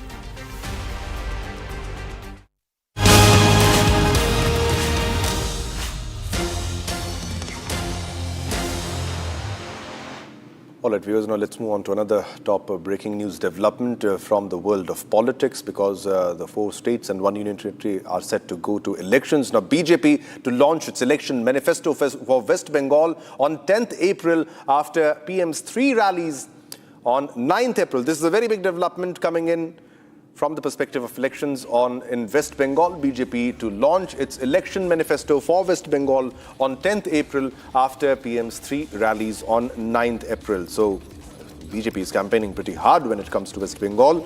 And after the 3 rallies of Prime Minister Narendra Modi, there will be the declaration, the announcement of the election manifesto by the BJP. The BJP set to launch its election manifesto for West Bengal on 10th April after PM's 3 rallies coming in. Latest big breaking development from the world of politics. 4 states and 1 union territory set to go to elections, and this is the latest development coming in. BJP to launch West Bengal poll manifesto on April 10th after PM Modi's 3 rallies, 3 mega rallies, and on 9th April this will be declared. The manifesto will be declared on your screens, ladies and gentlemen, on your television screens. Big political update in West Bengal elections. The Bharatiya Janata Party is set to release its election manifesto, the Sankalp Patra, for West Bengal on April 10, in what is being seen as a crucial final phase push ahead of voting.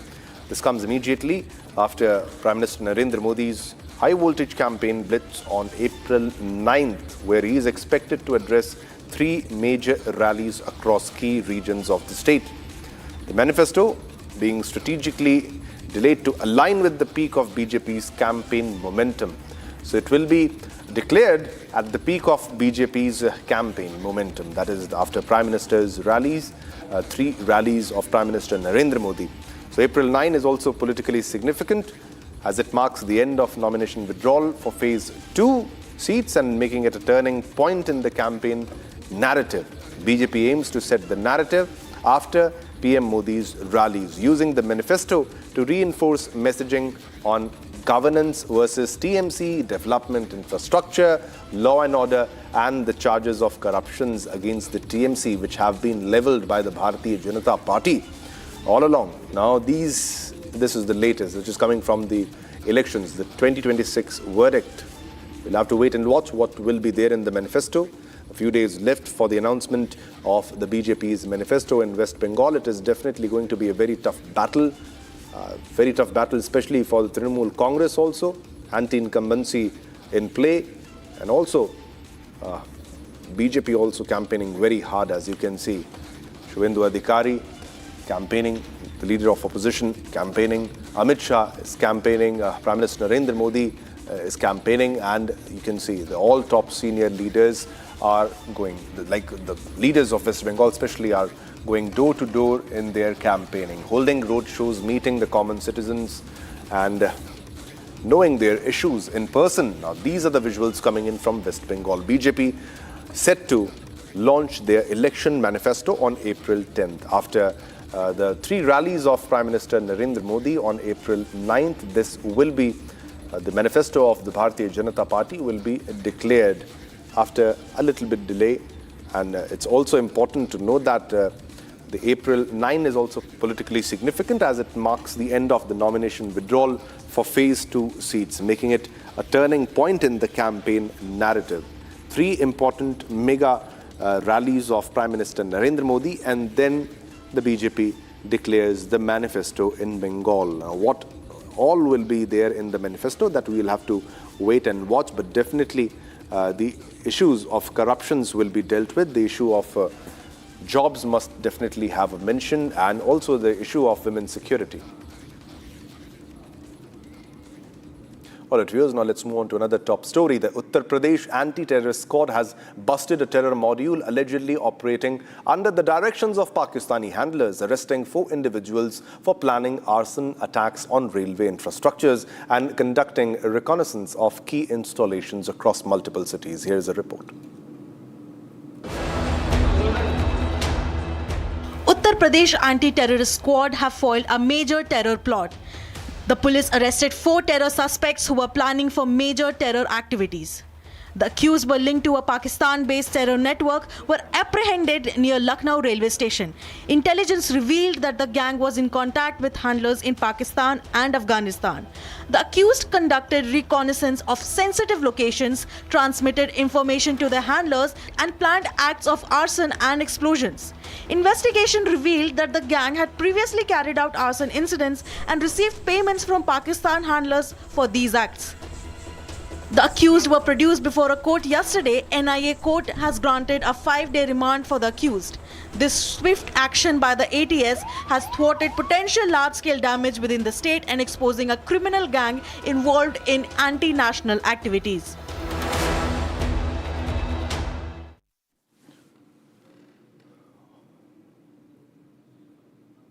All right, viewers, now it's time.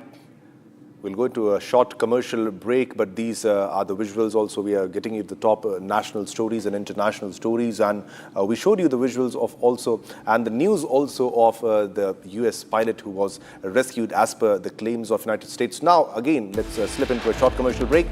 And after the break, short commercial break, we'll continue our coverage. Trump confirms rescue of missing US pilot in Iran after F-15E downing, says we got him safe and sound. IRGC claims intercepting and destroying US aircraft searching for the pilot of the downed F-15 fighter jet in south of Isfahan.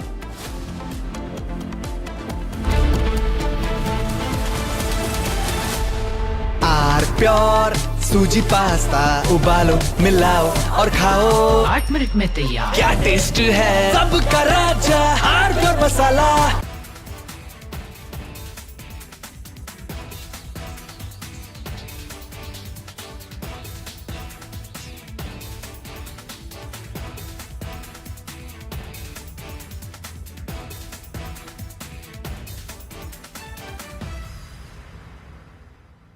प्यास बुझाए ठंडक लाए सबको भाए जीरा से MTH का जलजीरा जीरा से जीरा से असली रिफ्रेशिंग असली स्वाद असली मजा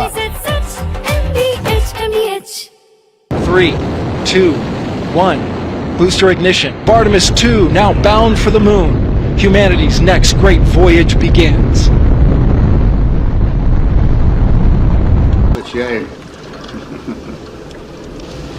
Okay, overboard dump coming up.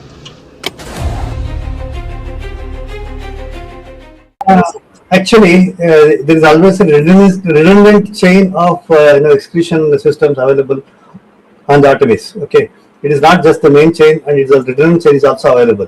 And there is no way that the astronauts will be stuck because of the the execution issues. And what they have reported now, even we were going through and seeing, it is something to do with the valve which is to operate for section of the excretion which looks to be needing attention. But the crew in Artemis, they are well trained to handle such type of situation. And also, in case if the main chain of the excretion system doesn't respond, there is always a way of redundant chain and the methodology for excretion. And I don't think this is a major issue, but I'm sure it will get sorted out. And of course, there is a redundant chain which can be conveniently operated. Good luck. Godspeed, Artemis 2. Let's go. And here we go. 10, 9, 8, 7. RS-25 engines.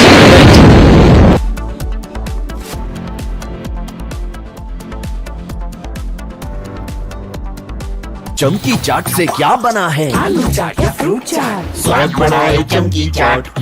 क्या बात है? स्वादिष्ट पकोड़े और फरसान, अरे चमकी चाट है इसकी जान। असली स्वाद सिर्फ चमकी चाट। केसरिया से मन जोगी हुआ रे, दिल झूमे देखो मतवारा हुआ रे, केसरिया से मन जोगी हुआ। हर पल मनाओ केसरी त्योहार, विमल बोलो जुबान केसरी। थोड़े में ज्यादा स्वाद, यही तो है इसकी खास बात। वाओ मामा क्या स्वाद है, अरे मेरे राजा। सबका राजा arteriole masala. 3, 2, 1. Booster ignition. Artemis 2 now bound for the moon. Humanity's next great voyage begins.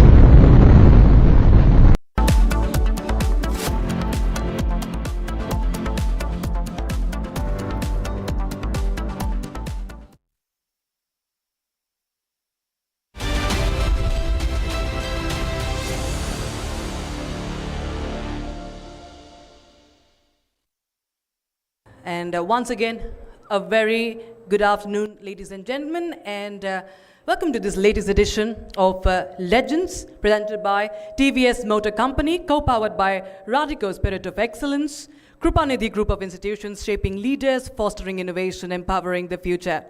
And this is Legends, that is a platform which pays tributes to the journeys that have left mark on our nation, have contributed to Bharat's story. Stories of passions, perseverance, and purpose. But most importantly, the patience that goes behind. And that is the conversation today, which is going to inspire all of us. Over the years, this stage of Legends has celebrated India's most remarkable personalities. From Ustad Amjad Ali Khan to Leander Pace, Uday Kotak to Harish Salve, Usha Uttup to Asha Bhosle, Narayan Murthy to Bhaichung Bhutia, and in the latest we had Dr. Devi Shetty. Each and every story here is different, it's unique. But there's one thing common, that it stands as a reminder across generations to do something with your will and make a difference. Today we add another extraordinary name to that list. Ladies and gentlemen, there are those who create their own path. Despite the odds, they defy it all, they redefine the limits, they continue to reinvent themselves. Let us now take a look at the inspiring journey of the man who turned challenges into stepping stones. Dreams became reality, and his story resonates amongst all. Please join me in welcoming Mr. Anupam Kher in conversation with our editor-in-chief, Mr. Arnav Goswami.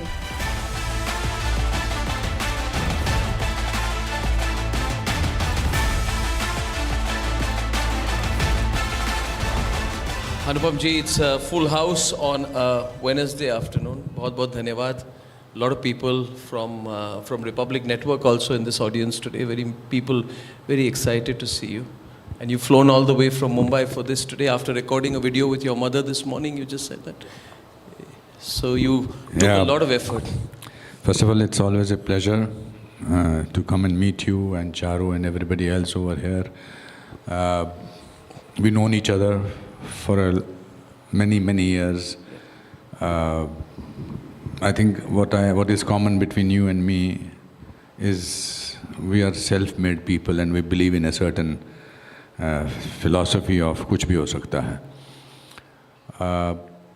I see a lot of students here. I think I've attended a lot of functions where somebody else was speaking and I was a student over here. Most of the things that I have done is already shown in the AV, so I've nothing much to talk about. But it's so strange, but when I see my life and I say, इतना कुछ किया मैंने, मेरे को असली में इस बात का एहसास ही नहीं होता कि मैंने इतना कुछ किया है. ऐसा लगता है किसी और की फिल्म देख रहा हूँ. वो इसलिए ऐसा होता है कि क्योंकि I am not bogged down by what I have achieved. I am very proud of it. मुझे बहुत फ़ख्र है कि मैंने इतना सब कुछ किया है, मगर वो मेरे कंधे पर मेरा बोझा नहीं बना है. बिकॉज़ हर पल, हर रोज़, हर सुबह एक नया चमत्कार देखने को मिलता है. आप सुबह उठते हैं, आपको लगता है कि नया दिन शुरू हुआ है, नई ज़िंदगी का नया पहलू शुरू हुआ है. मुझे यहाँ तक पहुँचने में, बिकॉज़ मेरा बचपन का दोस्त वो प्ले में भी था, अभी उसका एक फ़ोटो भी दिखाया, वो मुझे एयरपोर्ट पे मिलने आया. मैं T2 पे उतरा, वो T3 पे मेरा वेट कर रहा था, तो उसको ढूंढने के चक्कर में बहुत वक्त लग गया. और while we are looking for him, I suddenly thought of my journey with him. Vijay Sehgal, his name was. I was in 8th standard, and I was very bad at studies. तो मेरे को वो आगे वाले bench पे बैठने नहीं दे रहा था. मेरा ये दोस्त कहता, नहीं तू पीछे बैठ, तेरे मार्क्स कम आते हैं. तो मैंने उसको 8th स्टैंडर्ड में बोला था कि अगर तू हिस्ट्री बनाना चाहता है अपनी ज़िंदगी की तो मुझे यहाँ बैठने दे, क्योंकि तू हिस्ट्री का पार्ट होगा. ऐसे ही बोल दिया था, और वो सच है कि अब मेरा वो बेस्ट फ्रेंड है. But I don't think, I think मेरे को ये लेजेंड तो आपने उपाधि दे दी है, मगर मुझे लगता है कि मैं लेजेंड शायद 20 साल बाद बनूंगा. जब मैं यहाँ पर आप ही के शो में आऊँगा, आप मुझसे बहुत कम उम्र के होंगे, आप फिर भी खूबसूरत, हसीन, जवान लग रहे होंगे. शायद मुझे उठाने के लिए 2 लोग यहाँ से लेकर यहाँ तक लेके आएंगे. तब मैं कहूँगा कि यार अब मुझे लगता है कि अब मुझे आप लेजेंड का अवार्ड दे दो. अभी तो मैं इंटरवल तक पहुँचा हूँ अपनी ज़िंदगी के, and it's a good interval. मैंने अभी पूछा इनको कि क्या आपको कभी लाइफ टाइम अचीवमेंट अवार्ड मिला है, तो इन्होंने कहा कि मैंने अभी तक लिया नहीं है. तो आजकल तो लोग 40-50 साल की उम्र में लाइफ टाइम अचीवमेंट अवार्ड ले लेते हैं, और उनको लगता आपने है कि क्यों नहीं लिया है? नहीं, उनको ऑफर लगता क्या गया आपको? उनको लगता है कि उनकी लाइफ वहीं तक है. शायद उन्होंने सपने देखने बंद कर दिए हैं. नहीं, अपना अपना नज़रिया है. मैंने जैसा कि कहा कि मैं अनुपम खेर का बोझा अपने कंधे पर लेकर चलता नहीं हूँ, और चूंकि मैं बोझा लेकर नहीं चलता हूँ, इसलिए मुझे लगता है कि मैं तो बहुत उड़ सकता हूँ, क्योंकि आपके कंधे पर बोझ ही नहीं है, आप हल्के हैं. इसमें एक कोट भी था मेरा. देखिए, आज जो भी आप सुनेंगे, ऐसा नहीं कि मैं कुछ नया बोलने वाला हूँ. एक ही जीवन है, उसको मैं जी चुका हूँ, और उसी जीवन से बातें निकलेंगी. मुझे लगता है कि किसी भी इंडस्ट्री में, और ख़ासकर फिल्म इंडस्ट्री में, लोग तय कर लेते हैं कि अब इसने बहुत काम कर लिया है. मेरी 550 फिल्में हो चुकी हैं, मैंने अभी सब कुछ कर लिया उनके हिसाब से. अब इसको एक लाइफ टाइम अचीवमेंट अवार्ड दो, इसको लेजेंड बुलाओ, वेटरन बुलाओ, थेस्पियन बुलाओ, और फिर ये सनसेट की तरफ जाएंगे. तो मैं ये डायलॉग के हिसाब से नहीं बोलता. मुझे लगता है मेरा तो सूरज हमेशा उगा ही हुआ रहेगा, बिकॉज मैं मेहनत में बिलीव करता हूँ. मैं किस्मत में भी बिलीव करता हूँ, मगर मेहनत में ज़्यादा बिलीव करता हूँ. तो I don't allow other people to sort of decide what should be my course of life. Because I really when I come here, I do not come with the vibe of a person. So मुझे नहीं लगता कि मैं यहाँ पर आता हूँ. मैं जब आपके साथ आज खाना खा रहा था, आप दाल की बात कर रहे थे, मेरी खिचड़ी की बात कर रहे थे, मुझे लगता है लाइफ इज़ ब्यूटिफुल, और इसको अगर आप सीरियसली ले लें फिर थकता आदमी. अगर आप लाइफ को सीरियसली नहीं लेते हैं तो फिर थकता ही नहीं आदमी. हाँ, कभी मैं कंप्लेंट करता हूँ, मेरे नस में दर्द हो रहा है, मेरे इधर हो रहा है. अभी मैं नया प्ले शुरू कर रहा हूँ, उसकी लाइनें याद नहीं हो रही हैं, बिकॉज मोबाइल का ध्यान जाता है, सोशल मीडिया का इतना ज़्यादा ध्यान जाता है. तो I am the same guy who came to the city of Mumbai on 3rd June 1981, of course with all the laurels and all the achievements, but the man from small town is still there. So was there a moment of epiphany when you realized that you are meant for many much bigger things? Was there a crazy ambition? Was there a lot of hunger? When you were in Shimla, you had already achieved a lot on the stage, at least in Shimla. It was also spoken about how you were rejected in All India Radio.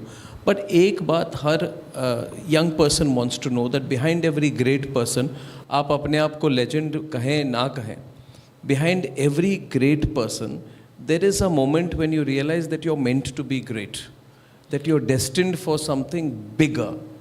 अब इसको play down करना नहीं चाहिए. Was there a moment like that for you when you realized that you had an opportunity to break through, which is why you went to Bombay? So I'll tell you, I can today reflect on my life when I was a small child. But when you are born in a poor family, the only luxury you have is to be able to dream. पर आपको ऐसा नहीं लगता कि इसके बाद क्या होगा मेरा? मैंने बताया कि मैं पढ़ाई में बिल्कुल अच्छा नहीं था, मैं खेल कूद में भी नहीं अच्छा था. मेरे को अकेला दौड़कर देखकर एक बार मेरा पीटी टीचर बोला, रुक जा, तू अकेला दौड़ेगा तब भी सेकंड आएगा. अब मुझे समझ नहीं आया ऐसा क्यों है. So I used to feel, मेरी जो फिल्म मैं अपनी ज़िंदगी को एक फिल्म के हिसाब से देखता था, इवन एज ए चाइल्ड. तो मुझे लगता था कि ये जो बुरे दिन हैं, ये जो गरीबी के दिन हैं, ये जो गुर्बत के दिन हैं, ये मेरा early stage of super hit film का अर्ली स्टेज है. आपने तब भी वैसे ही विजुअलाइज किया था इसको? नहीं, मुझे लगता था कि ये अभी ठीक हो जाएगा, क्योंकि यही तो कमाल है गरीब होने का, कि आप इससे ज़्यादा नीचे कहाँ जा सकते हैं. आप इससे ज़्यादा सीधा ऊपर ही जाएगा इंसान. मेरे दादाजी ने बड़ी अच्छी बात कही थी. हम बहुत गरीब थे, छोटे थे, 10 बाय 12 फीट के उसमें घर में रहते थे, 14 लोग थे और खुश रहते थे. हमारे दादाजी ने एक रूल बनाया था कि क्योंकि जगह छोटी थी, लोग ज़्यादा थे, तो बोलते थे कि जब टकराओ गले लग जाओ. तो मेरा पूरा बचपन लोगों को गले लगाते गुजरा है. फिर एक दिन मैंने उनसे पूछा कि मैंने कहा, दादाजी हम इतने गरीब हैं, इतने खुश क्यों हैं? तो उन्होंने कहा कि जब इंसान बहुत गरीब होता है तो सबसे सस्ती चीज़ खुशी होती है. So I think I was blessed to have grandparents, my father's own philosophy. But मुझे लगता था कि नेक्स्ट, जैसे मुझे अगर स्कूल के बेस्ट एक्टर का अवार्ड मिल जाता था तो मैं खुश होता था, फिर कॉलेज के बेस्ट एक्टर का मिल गया तो मुझे लगता था मैं खुश हो जाता था. बट तकलीफ़ का एहसास नहीं होता था. I did not indulge in self pity, because पता नहीं था कि सेल्फ पिटी क्या होती है. यू सी, ये I think Hindi medium school जाने में, ये इंटेलेक्चुअल होने ना, I was never in intellectual, मतलब जो हैं वो अच्छी बात है, पढ़े लिखे लोग हैं, मगर मुझे ये आसानी दी ही नहीं गई थी कि ज़िंदगी मुश्किल है. मुझे ऐसा एहसास करा गया था कि ज़िंदगी ये है. तो जब ज़िंदगी ये है तो उसको जीने के अलावा और कोई तरीका ही नहीं था. बट सपने देखता था मैं, फिल्में वगैरह दिखाते थे तो मुझे लगता था एक दिन मैं एक्टर बनूंगा. तब भी मैं सोचता था कि एक्टर बनूंगा तो पैसे आशो आराम के लिए नहीं. Yes, today I do have a comfortable luxury or comfortable way of life, but I live in a rented apartment because 10 years back I decided that I don't want to have a house of my own. मैं garden में घूमने जाता हूँ, वहाँ 2 बुजुर्ग लोग बैठे थे. It's so strange for me to call somebody 2 बुजुर्ग लोग when I'm 71 myself. पर मुझे 71 लगता ही नहीं है. मुझे लगता है मैं तो इन्हीं कॉलेज के लड़कों के जैसा अब यहाँ पर बैठा हूँ. And I mean it. I'm not pretending to be this cool dude. I am a cool dude. But वो 2 लोग बातें कर रहे थे and मैं उनके पीछे खड़ा था, कुछ किसी को फ़ोन पे बात करने की कोशिश कर रहा था. वो लोग कह रहे थे, यार मेरा मुंडा चांदा है, हिंदी पंजाबी बोल रहे थे, कि मैं कब मरूं और ये मेरा फ्लैट उसका हो जाए. Now I don't have a scenario like that because Sikandar, Kiran are doing very well. But I thought, what will I keep the house for? So the day I decided that, I felt liberated. So I live life as a simple man, but I'm not simple. I'm complicated. I'm ambitious. I'm very ambitious. I want to be the best actor in the world. I want to make the best films. I have sense of competition with people, but I live each and every moment of the day. So I found one thing very interesting. And जब मैंने आपका play देखने गया था 3-4 महीने पहले, full house था वहाँ पे और कुछ भी हो सकता है. I was fortunate enough to see you play. I saw him play his own life और मुझे लगा था कि हाउ डज वन पर्सन ये तस्वीरें वहाँ की, it was beautiful. I think I was there on that day. I thought, how does a person hold the audience for 2 hours almost, 2 hours, 2 hours 10 minutes, only you, and there was no prop, there was only one change of clothes which was on the stage, and then some ornaments which you would wear for 1 or 2 particular scenes. तो मुझे लगा था कि how does a person do that? मैंने कभी actually before that I had never seen this one act. You call it a one act play? It's a one man play. show. Yeah. तो मैंने सोचा how does this happen? Then what I found interesting is that every 10 minutes the audience would laugh, and I felt that you were not showing that usual Bollywood story. Lot of struggle, lot of pain, lot of rona dhona, then magical success, you know. There were no great highs and lows in the whole performance. And even now you have said that you did not have, in your view, the luxury of self-pity. You did not have the luxury, which is very important for all youngsters to listen to. You didn't have the luxury of self-pity or the fear of anxiety. You dealt with the situation. And he's today one of the most sought after motivational speakers in the country. So I want you to talk about that, because इसका impact तो आपके career पे होगा ही. आप अपने career के initial years, जिसको struggle के years आप कहें, उसमें did you have time to feel sorry for yourself? I'm sure you must have cried it out. Tell me your experiences through your films, your heartbreaks, your frustrations, and whether my assessment is correct about how you dealt with that time, sir. So, पुरानी फिल्मों में, even जब मेरे से पहले की भी फिल्मों में, कभी-कभी कैरेक्टर्स के सपने आते थे, तो उसका अपना एक प्रतिबिंब, अपना एक परफॉर्मेंस पॉइंट, एक काली साड़ी में औरत आती थी, एक वाइट साड़ी में आती थी. वाइट साड़ी जो है वो आपको तर्क देती थी, काली साड़ी आपको भड़काती थी. बहुत फिल्मों में ऐसा हुआ है कि तुम क्या कर रही हो शकुंतला, तुम अपने आप को पागल समझ रही हो, जाओ छोड़ दो ये घर, चली जाओ. तो दूसरी सफ़ेद साड़ी वाली बोलती थी, मगर घर छोड़ दूंगी तो ना पति रहेगा ना कुछ और, नहीं जाना, नहीं तुम चले जाना चाहिए तुम्हें यहाँ से. मेरी लाइफ में कोई काली साड़ी या काले कपड़ों वाला है ही नहीं. सो सिमिलरली जब मैं छोटा था, बहुत छोटा था, तो मैंने कभी इंटेलेक्चुअलाइज किया ही नहीं लाइफ को. लाइफ जीने के लिए होती है. आप यहाँ आए हैं, अब में से बहुत सारे लोग बहुत देर से बैठे हैं कि अनुपम खेर कब आएगा, अब कब हम इसका लेक्चर सुनेंगे, क्या ज्ञान की बातें करेगा, और यार बोर करेगा, हमें सुनना पड़ रहा है, हम एक्टिंग के स्टूडेंट हैं. एक तो ये रवैया है क्योंकि आप भीड़ का हिस्सा हैं.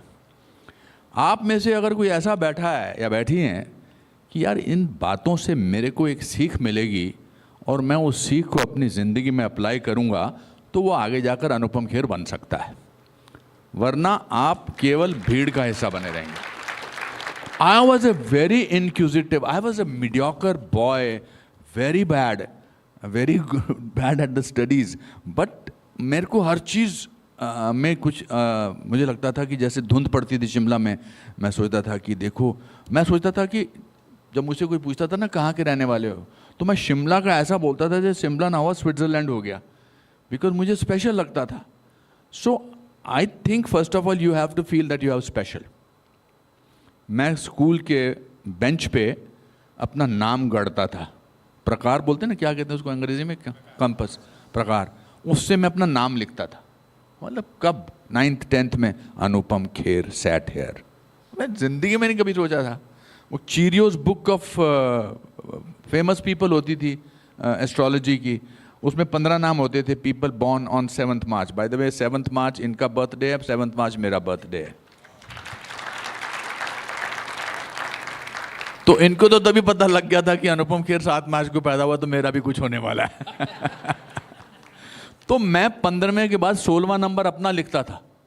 7th, जैसे माइकल केन हमारे उस मार्च में पैदा हुए और बहुत सारे मतलब साइंटिस्ट पैदा हुए, तो मैं लिखता था अनुपम खेर. तो आपको अपने जीवन को अलग से देखना है. मुझे लगता है कि हर इंसान में एक खूबी है, हर इंसान ओरिजिनल है, हर इंसान. I think everybody has a possibility of becoming somebody, but our own mediocre thinking makes us mediocre. इसका सिंपल सा एक लॉजिक है. भगवान ने आपको स्पेशल बनाया, जिसने भी बनाया, ऊपर वाले ने जो भी है, स्पेशल बनाया है, क्योंकि आपका फिंगरप्रिंट्स दुनिया में किसी से नहीं मिलता. ये लॉजिकल आंसर है इसका, किसी से नहीं मिलता. 7 बिलियन लोग रहते हैं यहाँ पर हमारे इस ब्रह्मांड में.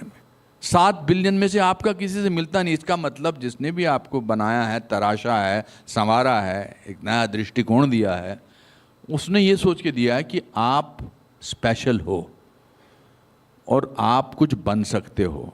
पर हम क्या करते हैं, 90% लोग जो हैं वो हालात की वजह से, मुश्किलात की वजह से, no possibility of wanting to dream, we become from extraordinary to ordinary. All of us are extra. But the difference between ordinary and extraordinary is that little extra. So when I used to watch films of Dilip Kumar साहब, देवानंद साहब, हमारे घर के बाहर फिल्में दिखाते थे, मुझे लगता था कि one day I'll be there and I'll be famous. I'll be very famous. Dream था, पर मैं उसके लिए करता क्या. फिर मुझे पता लगा कि नेशनल स्कूल ऑफ ड्रामा में ड्रामा स्कूल होता है, चंडीगढ़ में एक्टिंग की क्लास होती है. तो मैं घर से भाग कर गया इंटरव्यू देने, वो मेरे प्ले में है. माँ के मंदिर से मैंने 100 रुपया चुराया और मैं बिना माँ को बताए पहुँच गया department of Indian theatre drama school में. वहाँ गार्गी साहब हमारे जो टीचर थे, उन्होंने कहा कि ऑडिशन के लिए क्या पीस करोगे. ना मुझे पता था कि इतने सारे लोग आए हुए हैं चंडीगढ़ से, दिल्ली से, they are much better than me. एक तो अंग्रेजी भी फर्राटेदार बोलते थे. What I chose to do कि सब लोग लड़कों का ऑडिशन कर रहे थे, मैंने कहा मैं लड़की का ऑडिशन करता हूँ, at least I will be noticed. तो मैंने उनको कहा जी मैं ये सब लोग लड़कों का कर रहे हैं, मैं लड़कियों को करना चाहता हूँ. तो मैंने ऐसी वो इयर रिंग्स पहने, ऐसे हार पहना. तो मैंने वसंत सेना का मृच कटिकम करके एक प्ले है. सो आई वॉज, मेरे गार्गी साहब ने मुझे कहा very bad but very dairying. So I was noticed. Even to do a film as my first film, which is Saransh, lot of people said, अरे तुम 28, 27 क्यों, तुम तो बर्बाद हो जाओगे, पहली फिल्म में बूढ़े का रोल कर रहे हो, इसके बाद डेथ सीन, कैरियर फिनिश. पर मैंने, चूंकि मैं अपनी ज़िंदगी को फिल्म के हिसाब से देखता था, मैं कहता था कि ये एक ऐसी फिल्म है, पहले तो इसमें ये तोड़ है कि 28 साल का लड़का 65 साल के बुजुर्ग का रोल कर रहा है, इसमें अपने आप में न्यूज़ है.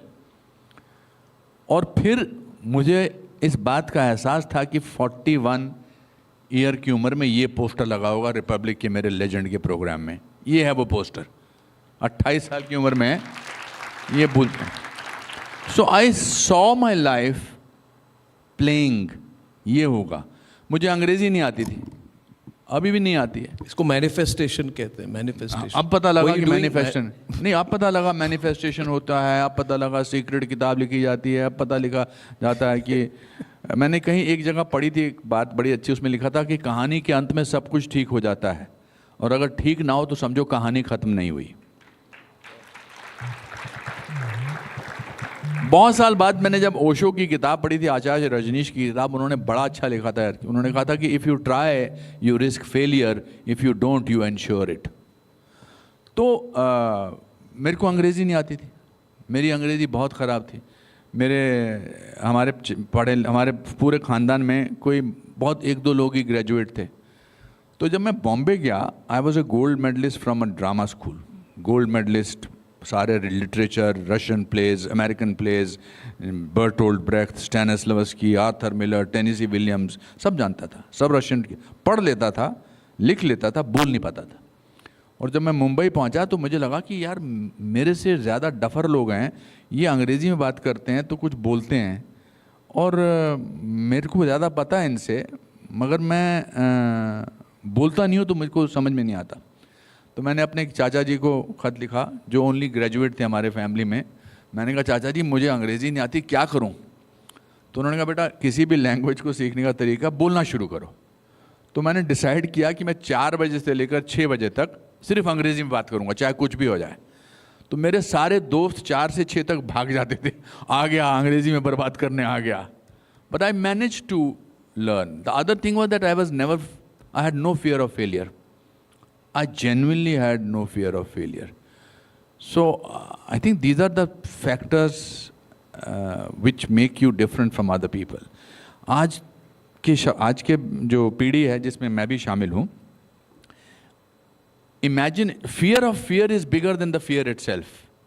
अगर ऐसा हुआ तो, अगर ऐसा हुआ तो, वहाँ पर नहीं हुआ तो, मेरा काम नहीं बना तो, मैं ये सोचता ही नहीं हूँ.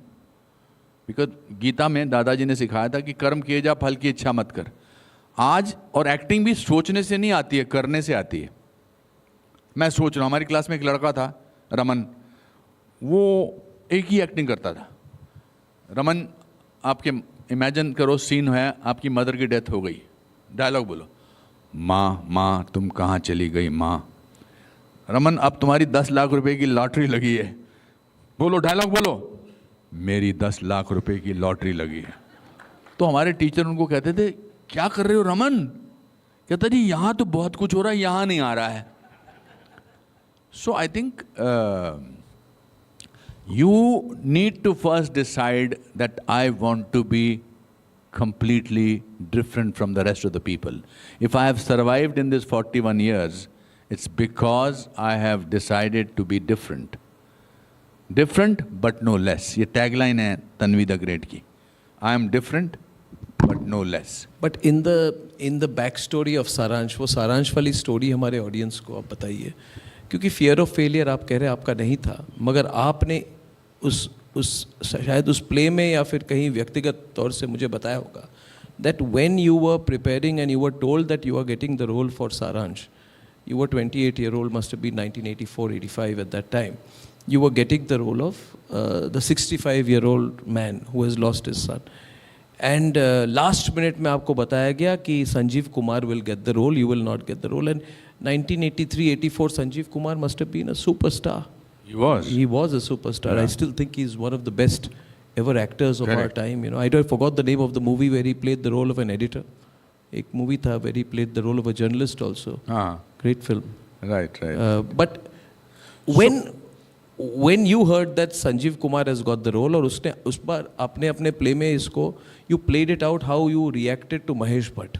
So I was. You tell them the story, but does it challenge your own theory that you didn't have a fear of failure? कहीं ना कहीं आपको लगा होगा ना कि बहुत बड़ा रोल मिलने वाला है, हाथ से निकल रही है, fear of failure है, मौका है हाथ से निकल जाए, तो जो गुस्सा आपने दिखाया था पूरी उसका पूरा. So it's not that. Explain what happened at that time. It's not that if you are optimistic, if you are a positive person, you don't have the fear of failure. You will be not depressed, you will be not sad, you will not be lonely, you will not take a decision finally. तो जब मेरी सारांश की पहले दिन की shooting 1 जनवरी 1984 को होने वाली थी और मैं 6 महीने से वो बुज़ुर्ग के रोल की तैयारी कर रहा था. मैं रोज़ धोती कुर्ता पहनकर शिवाजी पार्क जाता था. शिवाजी पार्क की कहानी थी. उन पार्क में खेलते हुए बच्चों को हंसता खेलता उछलता कूदता देखता था और फिर अपने जेब के कुर्ते की जेब से अपने बेटे की तस्वीर निकालता था.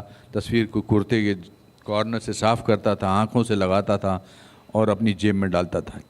6 महीने तक ये चल रहा था. तो सारांश के बीवी प्रधान का रोल मैं पूरी तरह से घोल कर पी चुका था.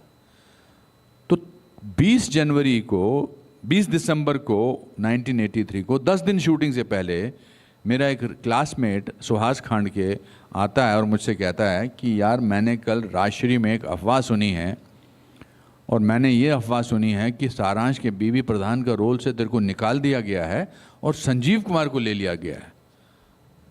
मेरे को अपने कानों पर यकीन ही नहीं आया. मैंने कहा ऐसा कैसे हो सकता है? कल तो मैं भट्ट साहब के हाथ बैठा था, हमारे कॉस्ट्यूम बन गए हैं, सारे सीन की तैयारी है. तो मैंने ऐसी राशन की दुकान से और मैं रह रहा था किसी छोटे से चौल के कमरे में.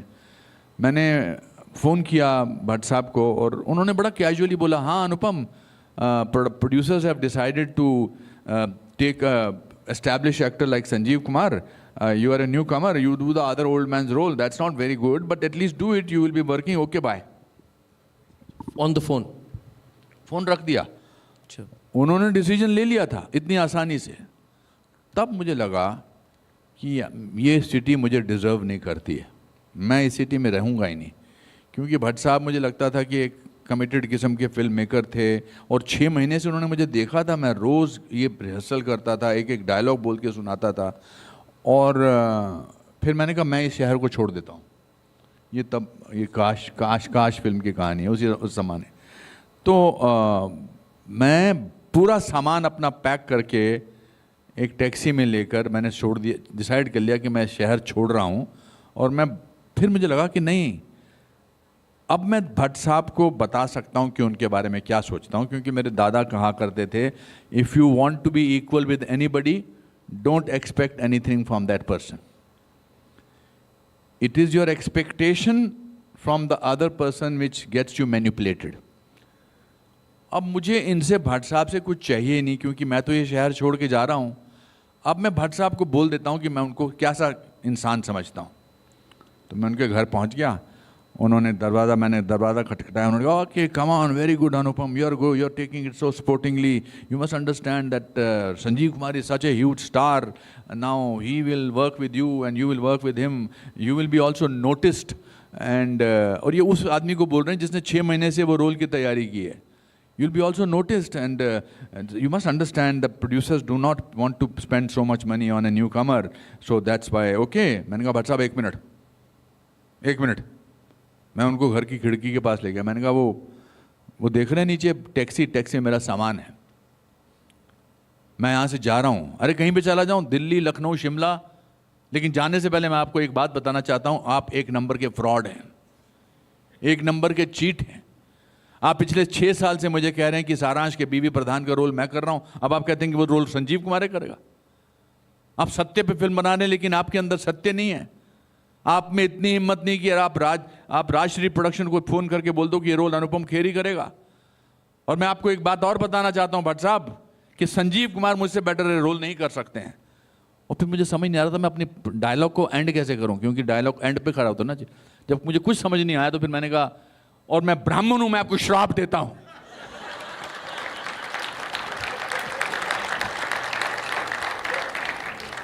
और मेरे को लगा कि हे भगवान, हाथ से कुछ चिंगारियां मिंगारियां निकल जाएं और ये भस्म हो जाए यहीं पे, इसकी याददाश्त चले जाए भट्ट साहब की। पर मैं रो रहा था। अभी तो मैंने थोड़ा कॉमिक टच है इसमें, but I was crying, I was desperate and it was the end of my dreams, complete end of my dreams. I was shattered and I was going back. और मैं कहता हुआ श्राप दे रहा हूँ, ऐसा श्राप दे रहा हूँ मैं, और लिफ्ट भी नहीं काम कर रही थी। सीढ़ियों से उतरता हुआ मैं ग्राउंड फ्लोर पे टैक्सी में बैठने लगा। तो मैंने कहा, भट्ट साहब कहते हैं अरे ऊपर आ जा। मैंने कहा नहीं, मैं जा रहा हूँ, रो रहा हूँ। अरे आ जा, वो रोल तुम ही कर रहे हो। उस दिन वहाँ तक का टैक्सी वाले का भाड़ा भट्ट साहब ने दिया। तो उन्होंने फिर मेरे को बुलाया ऊपर, मैं गया तो उन्होंने राजश्री प्रोडक्शन में राजबाबू को फ़ोन किया, राजकुमार बरजातिया जी को। उन्होंने कहा जी अनुपम खेर ने इस समय एक ऐसा सीन किया है कि ये फिल्म तो अनुपम खेर के साथ ही बनेगी। आप फाइनेंस करते हो नहीं करते हो, मैं NFDC के हाथ बना लूँगा, पर बनेगी इसी के साथ। फिर एज दे नो दैट, उसके बाद दैट वाज हिस्ट्री। उसके बाद फिल्म की कहानी, अगर वो मैं चला जाता चुपचाप आपके बॉम्बे, अपना दिल्ली, शिमला, तो मैं यहाँ थोड़ा बैठा होता। इसीलिए कभी कभी जब आप सही हो, जब आप सत्य के रास्ते पे चल रहे हो, तो सामने वाले से पंगा ले लेना चाहिए। ज़्यादा से ज़्यादा क्या होगा, नहीं होगी आपकी बात, लेकिन आपको इस बात की तो भड़ास निकल जाएगी। बट उसके लिए मेहनत और सच्चाई बहुत ज़रूरी है साथ में होना। I could have not said all that if I was not prepared for that role. और फिर उसका सबसे बड़ा भुगतान कब मिला, जब संजीव कुमार साहब ने कहा मुझे ये फिल्म देखनी है।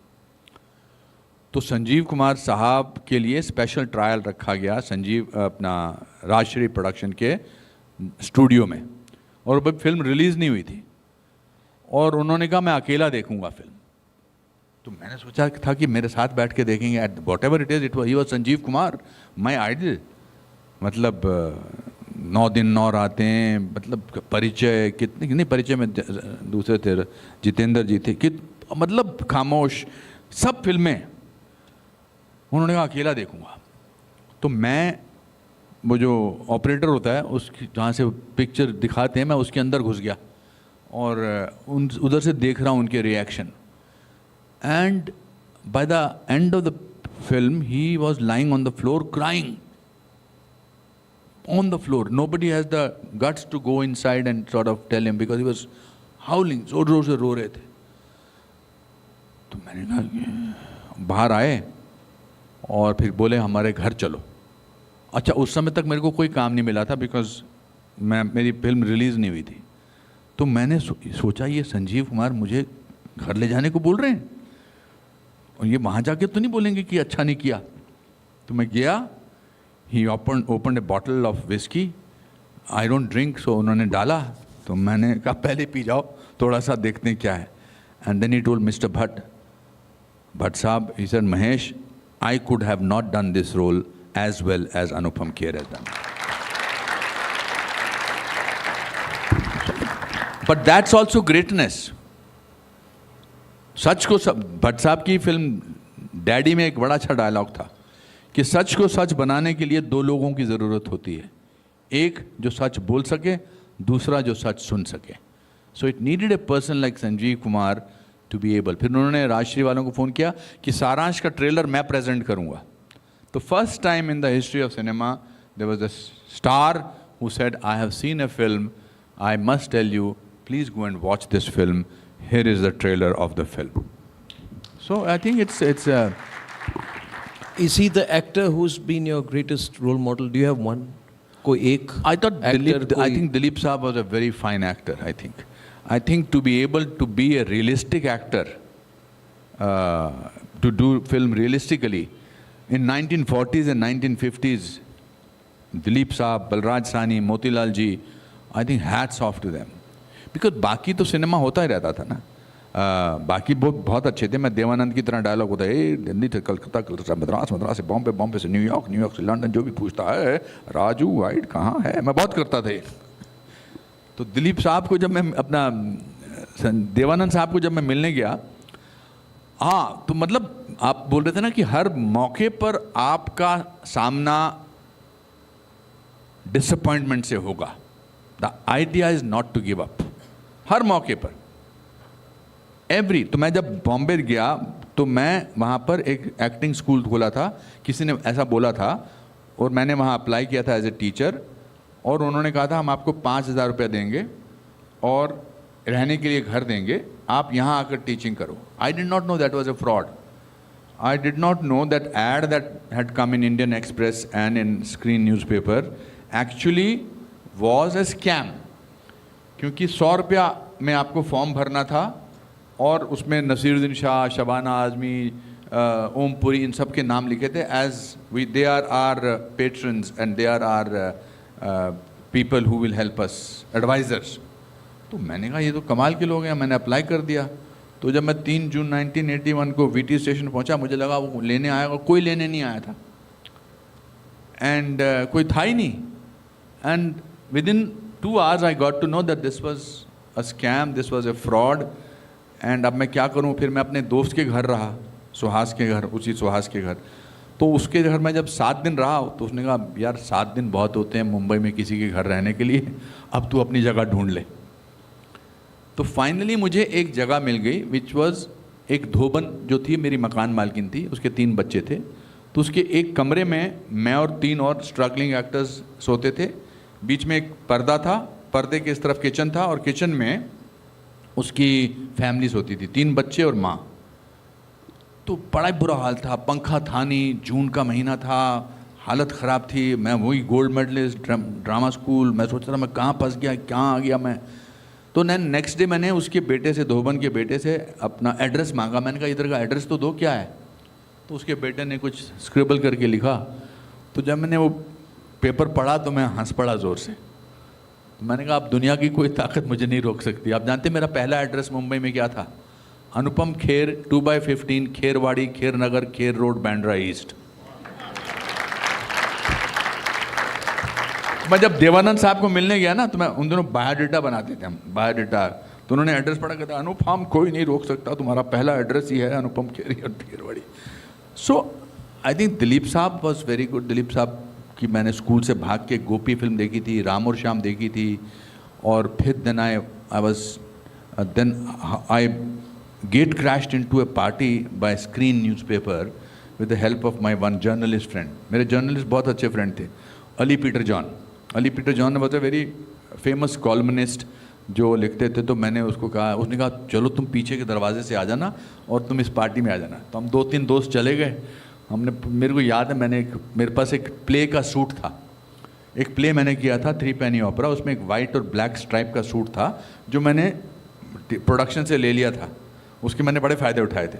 तो वो सूट पहनकर I was an odd man out, I was wearing A American gangster suit in A party, और मैं देख रहा था कि राजेश खन्ना साहब हैं, शबाना आज़मी जी हैं, विनोद खन्ना हैं, ये सब लोग हैं। सडनली मैंने देखा कि सामने से दिलीप साहब आ रहे हैं, तो मैं उनको गया, मैंने उनको नमस्ते किया।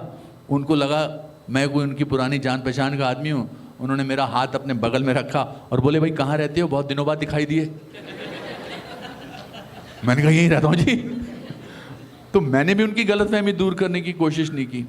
And the next meeting that I had with him was Karma, और थप्पड़ की गूंज।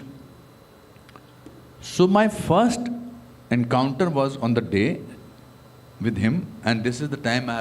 7 बजे मैं दाढ़ी वाड़ी लगा के बैठा हूँ, डॉक्टर डैंग बना हुआ। दिलीप साहब 11 बजे आए, बिल्कुल जैसे शॉर्ट में नहीं दिखाते हैं, वाइट शॉर्ट से वाइट ट्राउज़र और वाइट चप्पल निकलते हैं, बड़े रिलैक्स आदमी उतरे और बोले लाले चाय पिला यार, बोले चाय पीने का दिल है। तो आई एक चांदी की तश्तरी में, और चांदी की उसमें सेट में उनकी चाय आई, उन्होंने चाय पी, और मैं दूर से खड़ा देख रहा हूँ कि यार ये दिलीप साहब के साथ में आज काम करने। उससे पहले मैं काफ़ी फिल्में कर चुका था, but to be able to work with Dilip sahab was a luxury, and that also I am the only force against him. उनकी तरफ दिलीप साहब, जैकी श्रॉफ, अनिल कपूर, नसीरुद्दीन शाह, और इस तरफ डॉक्टर डैंग, नया लड़का अभी फिल्मों में आए, सिर्फ 1 साल हुआ है। तो मैं उनको देख रहा था कि इनके बाल ऐसे हैं, इनकी आंखें ऐसे हैं, और मैं तो सुभाष जी ने मुझे देखा उनको देखते हुए, तो उन्होंने कॉर्नर में ले गए। उन्होंने कहा अनुपम तू मुझे मरवाएगा, तू तो इनको ऐसे देख रहा है जैसे मतलब इनका बहुत बड़ा फ़ैन है, ऐसा मत देख भाई, तू मेरी फिल्म का विलन है, मरवाएगा तू मुझे। तो मैंने कहा सर अनुपम खेर जो है वो दिलीप कुमार का फ़ैन है, डॉक्टर डैंग राणा विश्व प्रताप का फ़ैन नहीं है। और जब मैंने वो डायलॉग बोला था, I must share that because एक ही डायलॉग है, तो दिलीप साहब थप्पड़ मारे, राणा विश्व Pratap Singh, doctor dang creates war. Doctor dang को आज पहली बार किसी ने थप्पड़ मारा है। इस थप्पड़ की गूंज सुनी तुमने?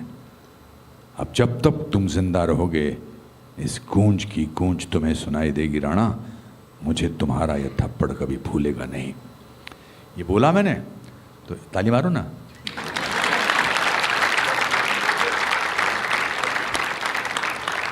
आपका जो भी आपके इस पे रोल पे लगा हुआ है, is very very brilliant, he is brilliant. हर मौके पे मतलब उनके लिए ताली मारो जो भी ये कर रहे हैं।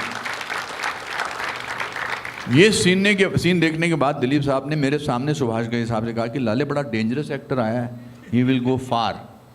तो मुझे लगा अब तो ऊपर वाले ने मतलब दिलीप साहब ने मुझे एंडोर्स कर दिया, मुझे दुनिया की कोई ताकत। What I am again and again trying to tell my young friends is take chances, be yourself, because when you are yourself then you are the most powerful person on earth. If you are trying to be somebody else तो you are the weakest person, because आप ना वो बन सकते हो और ना आप अपने आप खुद बन सकते हो। तो आपकी ताकत ही है। मेरे दादाजी एक बार खाना खा रहे थे और खाना खाते खाते आवाज़ कर रहे थे, ऐसे आवाज़ कर रहे थे। मेरी माँ ने कहा बाबूजी क्या कर रहे हो आप, बाबूजी क्या कर रहे हो आप, खाना खाते समय आवाज़ कर रहे हो ऐसे ऐसे करके। तो उन्होंने कहा बेटा मुझे तो मज़ा आ रहा है, प्रॉब्लम तेरी है। So I am not saying कि आप खाना खाना ऐसे बाकी घर वालों को बोलो, but if you are yourself you will never be weak. जो भी आपकी वीकनेस है वो आप उसको एनलार्ज कर रहे हो। मेरे में बहुत वीकनेस थी, ये तो बड़ा ब्यूटीफुल डिग्निफाइड हेयर स्टाइल है, पर जब मैं बॉम्बे गया था तो आधे बाल यहाँ से निकल रहे थे, आधे बाल यहाँ से निकल रहे थे, आधे बाल यहाँ से निकल रहे थे। मैं जिसको भी बोलता था मैं एक्टर बनने हैं, वो बोलते थे नहीं आप एक काम करो, आप राइटर बन जाओ, असिस्टेंट बन जाओ, एक्टर तो नहीं बन सकते क्योंकि आपके पास बाल नहीं है। बालों का मैंने कहा एक्टिंग से क्या लेना देना। But it took, I remember Ramanand Sagar ji के एक असिस्टेंट थे, I should have not taken the name, but anyway एक असिस्टेंट थे, बड़े सीनियर असिस्टेंट थे, और मैं बहुत अपनी फाइल्स वगैरह लेकर जाता था। अपने फ़ोटो वगैरह लेके जाता था, तो उसने मेरे फ़ोटो देखी और मुझे देखा, कहता तू एक काम कर भैया, वो बन जा, राइटर बन जा या असिस्टेंट बन जा, तेरा hero as a direct actor कुछ नहीं होने वाला। तो मैंने उनसे कहा कि मैं कसम खाता हूँ मैं इस स्टूडियो में अब एक्टर बन के ही आऊँगा। And that's was the truth, I did that because these are the decision when you take with yourself ना, it gives you lot of strength. It really, मेरे सोहनलाल कंवर करके एक फनी इंसिडेंट है। सोहनलाल कंवर करके बड़े फेमस राइटर प्रोड्यूसर डायरेक्टर थे, वो मनोज कुमार साहब के साथ बहुत फिल्में बनाते थे। तो उन्होंने मेरे को बहुत टाइम दिया, मतलब ये देने के लिए, अपॉइंटमेंट देने के लिए। फाइनली उनके ऑफिस से फ़ोन आया राशन की दुकान में कि आज सोहनलाल जी ने आपको 2:30 बजे बुला रहा है। बारिश पड़ रही थी, मैं बारिश से, उनका ऑफिस वर्ली में था, पहुंचा, भीगे, इधर फोटोग्राफ मैंने शर्ट के अंदर रखे थे और अंदर वो राम कदम जी एक राइटर थे, उस तरफ राम कदम जी बैठे थे और सोहनलाल कंवर जी इस तरफ मैं बैठा था, और वो फोटोग्राफ देख रहे थे। बेटा फ़ोटो है तेरे पास? मैंने कहा हाँ जी ये देखिए। और फोटो देख के वैसे कर रहे थे, oh my God this is C G, this is very good, oh my God different expression, oh my God, ऐसे देखते रहे। तो मैंने कहा यहाँ तो मेरा काम हो ही गया। थोड़ी देर बाद बोलते हैं तू तो ठीक है, जो तेरे पीछे एक्टर है ये कौन है? मैंने कहा जी मर गया last month. Seriously. So I don't know what I'm trying to say. I'm just basically saying that to me what worked in my favor, that's why I have relationships, because I do not pretend to be somebody else. So I have a relationship with him, I have a relationship with her, I have a relationship with so many people, so many journalists, so many friends have been there because I have been trying to be myself. That's the biggest achievement. और आज तो आपको दुनिया बताती है कि आप में कोई कमी है। आपको बताया जाएगा बार बार कि आपके 400 फॉलोअर्स हैं, मेरे 500 फॉलोअर्स हैं।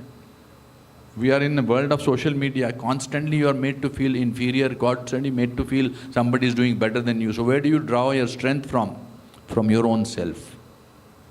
मेरे फादर को एजुकेशन बोर्ड में कोई जानता था, तो एक दिन वो 2:30-3 बजे स्कूल आए, DAV स्कूल, और उन्होंने मेरे टीचर से कहा कि मैं अपने बेटे को ले जा सकता हूँ स्कूल से। तो मैंने कहा अरे वाह, पिताजी छुट्टी करवाने आए हैं। तो जब हम मेन रिज मैदान पे पहुँचे तो पिताजी ने कहा कहाँ चलेगा? तो मैंने मन में सोचा कि 2 महीने पहले अल्फ़ा गए थे, वहाँ तो नहीं बोल सकता, वहाँ तो 4 महीने बाद जाना है। तो मैंने कहा नथु स्वीट्स चलते हैं। तो बोले नहीं अल्फ़ा चलेगा। मैंने कहा अल्फ़ा तो अभी गए थे ना पापा। कहते नहीं चलते हैं। तो हम वहाँ गए तो मुझे लगा अब ये 3 चीज़ों में से एक ही चीज़ मंगाएंगे, बिकॉज पॉसिबल नहीं, इतना पैसा नहीं है। मगर उन्होंने अपने लिए भी और मेरे लिए भी मटन समोसा, पाइनएप्पल पेस्ट्री और एस्प्रेसो कॉफ़ी मंगाई।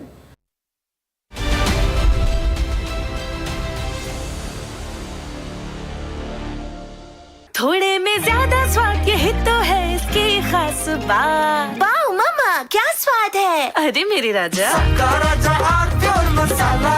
Amity has been ranked amongst the top 3% universities globally, a testimony to Amity's globally benchmarked quality.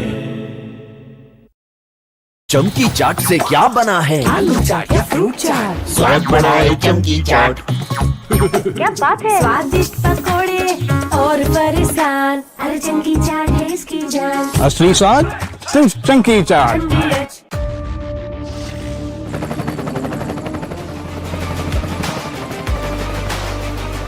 Character, the taste of success.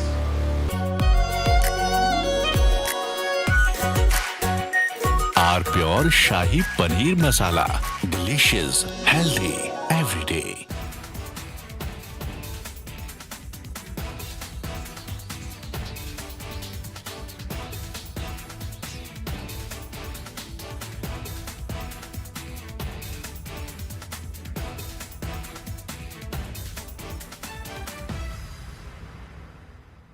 Three, 2, 1. Booster ignition. Artemis 2 now bound for the moon. Humanity's next great voyage begins.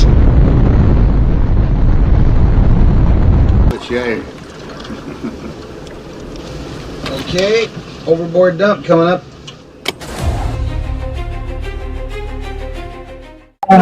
Actually, there is always a redundant chain of excretion systems available on the Artemis. Okay, it is not just the main chain, and it's a redundant chain is also available. And there is no way that the astronauts will be stuck because of the the excretion issues, and what they have reported now, even we were going through and seeing it is something to do with the valve which is to operate for section of the excretion, which looks to be needing attention. But the crew in Artemis, they are well trained to handle such type of situation, and also in case if the main chain of the excretion system doesn't respond, there is always a way of redundant chain and the methodology for excretion. And I don't think this is a major issue, but I'm sure it will get sorted out. And of course, there is a redundant chain which can be conveniently operated. Good luck. Godspeed, Artemis 2. Let's go. And here we go. 10, 9, 8, 7. RS-25 engines. 4, 3, 2, 1. Booster ignition. And liftoff. The crew of Artemis 2 now bound for the moon. Humanity's next great voyage begins.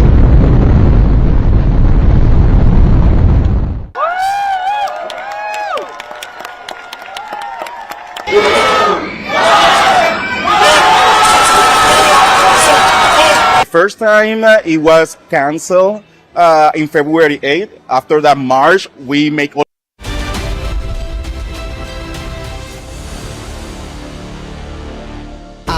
Pure सूजी pasta उबालो मिलाओ और खाओ 8 minute में तैयार क्या taste है सबका राजा R pure masala Amity has been ranked amongst the top 3% universities globally, a testimony to Amity's globally benchmarked quality.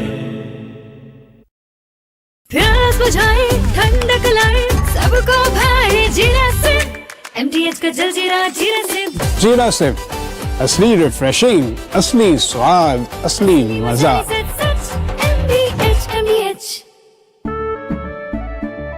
केसरिया से मन जोगी हुआ रे, दिल झूमे देखो मतवारा हुआ रे। केसरिया से मन जोगी हुआ। हर पल मनाओ केसरी त्योहार। विमल, बोलो जुबान केसरी। थोड़े में ज्यादा स्वाद यही तो है इसकी खास बात। वाओ मामा क्या स्वाद है, अरे मेरे राजा। सबका राजा R pure masala.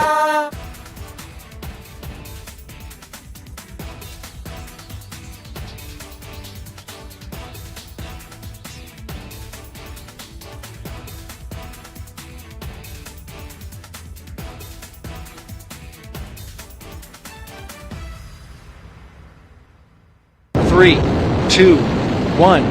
Booster ignition. Artemis 2 now bound for the moon. Humanity's next great voyage begins.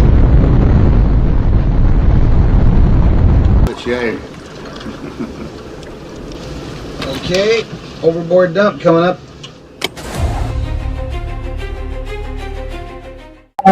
Actually, there is always a redundant chain of excretion systems available on the Artemis. Okay, it is not just the main chain, and it is a redundant chain is also available.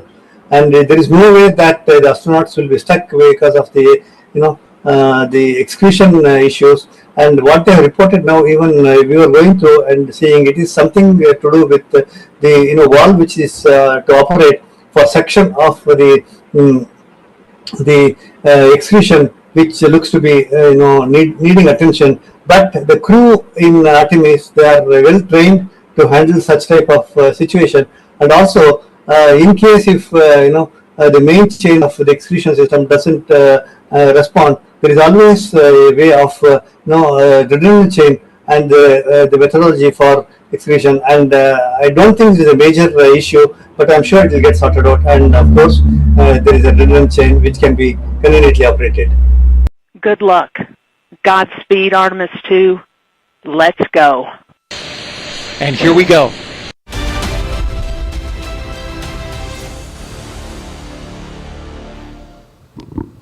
Authenticity की बात आपने कही है, वो बहुत ज़रूरी है अपने लाइफ के एक्सपीरियंस के थ्रू, क्योंकि मैंने वो प्ले देखा, उससे मैं बहुत इफेक्टेड हुआ हूँ, प्रभावित हुआ हूँ. Because you don't talk much about your struggles, उसका आप मजाक उड़ाते हैं. you don't cry about your problems you faced, your struggles, you laugh about them. जो story आप अपने क्लास 10 के फेलियर और अपने पिताजी ने आपको जो कोई एक शिमला के एक कॉफ़ी शॉप में ले गए और उसमें आपको कोई स्पेशल ट्रीट दी टू सेलिब्रेट योर फेलियर, आप हमेशा उस स्टोरी को रिपीट करते हैं so that you are motivating other people to celebrate failure.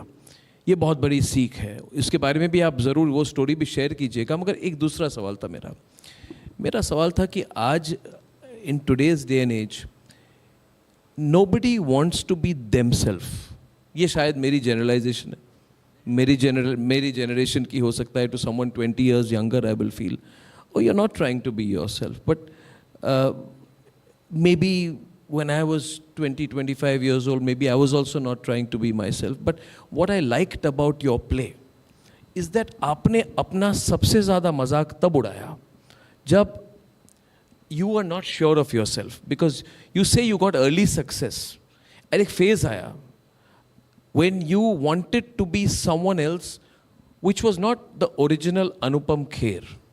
You wanted to play a lead role. इन्होंने in that play he shows a clip of a movie in which you played a lead role. उसमें आपके बाल भी थे, आपका टोपी भी था. स्वार्थी. हाँ? स्वार्थी. Yeah. So I did not no, मुझे तो पता ही नहीं था स्वार्थी करके फिल्म है. हाँ, किसी को पता नहीं था. अब उसको छुपा सकते थे. मुझे स्वार्थी का VSH Has anybody seen स्वार्थी? VCD लाके स्वार्थी आपको 500 रुपया भी देता हूँ. अच्छा, तो बात यह है कि आप उसको छुपा भी सकते थे. हर आदमी अपने विकिपीडिया प्रोफाइल के बारे में सोचता है कुछ गलत ना आ जाए, मेरे लेगेसी में कुछ नेगेटिव ना आ जाए, मेरे सिर्फ पॉजिटिव्स बने, मेरी पॉजिटिव प्रेजेंटेशन हो, मैं सिर्फ अचीवर बनूं, मेरी लाइफ स्टोरी एक ट्रैजेक्टरी में चले. मगर आपने अपने प्ले में जिसमें आपने अपने लाइफ की पूरी मतलब एक्टिंग की, उसमें आपने वो स्वार्थी फिल्म का शॉट दिखा दिया. And you made fun of what you were looking like on TV. आपने बोला मैं एक्टर बनना चाहता था. And you had this actress with you. You were doing some song and dance performance also. आप वो शशि कपूर टाइप एक्टिंग कर रहे थे. आपने मजाक उड़ाया. You said I was very bad in it. You also spoke about your failures as a businessman. ये भी बहुत ज़रूरी है कि along the time, and these are two great people, you know, you and Amitabh Bachchan, around the same time. आपने कहा कि अमिताभ बच्चन ने ABCL शुरू की और आपको लगा आप भी अपना स्टूडियो बनाएंगे. आपने भी इन्वेस्टर्स ले आए, आपने भी करोड़ों की इन्वेस्टमेंट की. आपका भी फेलियर हुआ. अमिताभ बच्चन के फेलियर के बारे में दुनिया जानती है. सबको अनुपम खेर के फेलियर के बारे में नहीं पता है. सबको पता है कि Amitabh Bachchan between the age of 50 and 55 wanted to start a ABCL and he was a colossal failure. But Amitabh Bachchan does not talk about it much. I'll be very frank. But Anupam Kher talks about it. Anupam Kher shows the shot of his failures. You spent 25% of your life story that day on stage on your failures when you were not the Anupam Kher you are today, or which you were originally. Tell the audience about that in the context of the need to be authentic. आप जैसे हैं, you should be happy with yourself as you are. So I think, Arnab, the world tries to frighten you with what you think are your shortcomings. आपकी जो shortcomings हैं, दुनिया आपको उससे डराने की कोशिश करती है. पर अगर आप दुनिया को वो शॉर्टकमिंग्स बता दो कि मुझ में ये कमज़ोरी है, मुझ में ये कमज़ोरी है, मुझे अंग्रेज़ी नहीं आती, मेरे बाल निकल गए, मेरा एक कंधा बड़ा है, मेरा एक कंधा छोटा है, मैं 2004 में ऑलमोस्ट बैंकरप्ट हो गया था, तो दुनिया आपको किस चीज़ से डराएगी? किसी भी चीज़ से नहीं डरा सकती, क्योंकि आपने तो खुद ही बोल दिया. दूसरी बात, when you do that, it liberates you. When I make fun of myself, that is the biggest formula for strength. Because pretentious, I will find it very difficult to pretend. I'll find it very difficult to lie. I cannot lie. I can lie to the world, but how can I lie to myself? I made a film called Tanvi the Great. I worked for it for 4 years. 4 years. I really, really worked very hard. I put my life into it. Those were the 4 best years of my life. Best years. Somehow the film released on the same day as Sayara. And Sayara came as a tsunami. It's a parent production, Yash Raj production is like my family. It completely wiped out Tanvi the Great. Usse pehle, we had opened the film in Cannes Film Festival. We did the world premiere there. We went to London, we went to Mr. De Niro's, we went to New York where De Niro sir came to see the play. We showed the film to President of India. We showed the film to Army Chief. We went to show the film to NDA. The film was loved by everybody, every single person. And we were tracking ahead on the Ormax thing. But it was a love story and very well-made love story. It did not. Now everybody felt very, especially Shubhangi. For her, it was her debut role, like mine in Saransh. So everybody, I was also felt very bad. I said, yaar, ye to bada bura hua, because we had taken the money from my friends because the investor walked out of the project one month advance. So it was made. तो अब दो तरीके थे, या तो छुप जाओ. तो मेरे को सबने कहा कि अब क्या करें, अब क्या करें. मैंने कहा स्कूलों में दिखाओ. So we showed it to 40,000 children in the various schools because the film in itself was very good. Then सबने कहा कि इसको जहाँ पैसे मिल रहे हैं जिस OTT platform से उधर बेच दो, थोड़े से पैसे तो मिलेंगे. I said no, it must go to a very respected OTT platform because it should reach the audiences. So we did a deal with Amazon Prime. And now they've been there for the last 13 days and it's trending and on every single day. And I'm getting the maximum amount of love. So, failure होता है, but हम उसको हवा बना देते हैं. क्या होगा? आज माइक काम नहीं करेगा, अर्नब. अगर माइक काम नहीं करेगा, लाइट ऑफ हो जाएगी, तो इवेंट हैज फेल्ड. हम और आप थोड़ा फेल हुए हैं.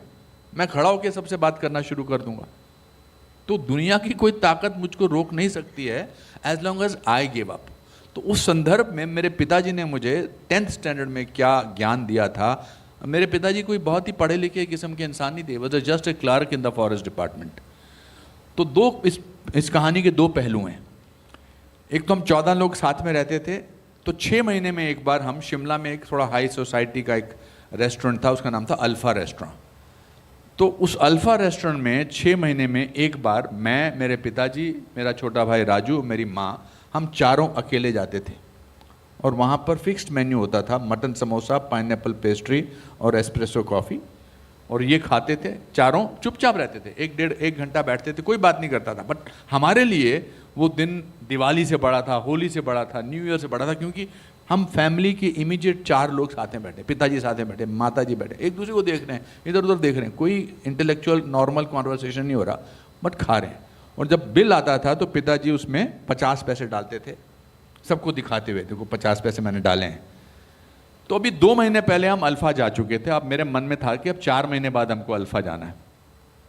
इसका दूसरा पहलू इस कहानी का यह है कि शिमला में जब आप बोर्ड एग्ज़ाम देते हैं 10th का, तो आपको 2 महीने बाद रिजल्ट आते हैं. तो 2 महीने के लिए आपको 11th में पास बिठा देते हैं.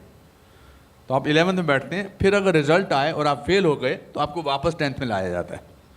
तो ये बड़ा ह्यूमिलिएटिंग एक्सपीरियंस होता है आमतौर पे. तो भगवान प्रार्थना करते हैं कि आप फेल ना हो. मेरे फादर को एजुकेशन बोर्ड में कोई जानता था. तो एक दिन वो 2:30-3 बजे स्कूल आए, DAV स्कूल, और उन्होंने मेरे टीचर से कहा कि मैं अपने बेटे को ले जा सकता हूँ स्कूल से. तो मैंने कहा अरे वाह, पिताजी छुट्टी करवाने आए हैं. तो जब हम मेन रिज मैदान पे पहुँचे तो पिताजी ने कहा कहाँ चलेगा. तो मैंने मन में सोचा कि 2 महीने पहले अल्फ़ा गए थे, वहाँ तो नहीं बोल सकता, वहाँ तो 4 महीने बाद जाना है. तो मैंने कहा नथु स्वीट्स चलते हैं. तो बोले नहीं, अल्फ़ा चलेगा. मैंने कहा अल्फ़ा तो अभी गए थे ना पापा. कहते नहीं, चलते हैं चलते हैं. तो हम वहाँ गए तो मुझे लगा अब ये 3 चीज़ों में से एक ही चीज़ मंगाएंगे, बिकॉज पॉसिबल नहीं, इतना पैसा नहीं है. मगर उन्होंने अपने लिए भी और मेरे लिए भी मटन समोसा, पाइनएप्पल पेस्ट्री और एस्प्रेसो कॉफ़ी मंगाई. तो मैंने कहा क्या हो गया, आपकी प्रमोशन हो गई है, आपको कुछ लॉटरी लगी है. आप कहते नहीं, खाओ खाओ खाओ. तो जब खाया और जब बिल आया तो 50 पैसे की जगह 1 रुपया रखा.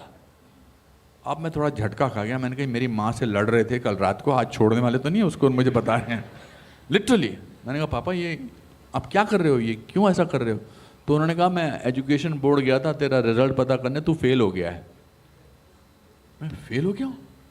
तो आप ये क्या कर रहे हो, आप मुझे ये खिला रहे हो सब कुछ?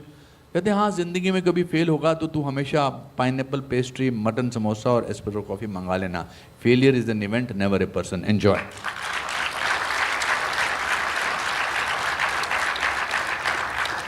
पुष्कना ji, he was my biggest fan. वो मेरे हर फोटो में आ जाते थे। फैन के साथ भी फोटो खिंचाता था ना, तो उसमें साथ में ऐसे खड़े हो जाते थे। पापा क्यों खड़े हो इनके साथ? नहीं नहीं, मेरा फोटो आ रहा है ना उनके साथ। तो जब मोबाइल आया ना, नया नया मोबाइल आया, तो वो he didn't want to, he never liked flying, he always wanted to go by train. तो ट्रेन में वो रात को 2:30-3 बजे तो कोई मिलते थे जो ट्रेन में, कहते थे आप कौन है? कहते मैं अनुपम खेर का पिता हूँ। अरे आप अनुपम खेर के पिता तो ट्रेन में क्यों जा रहे हो?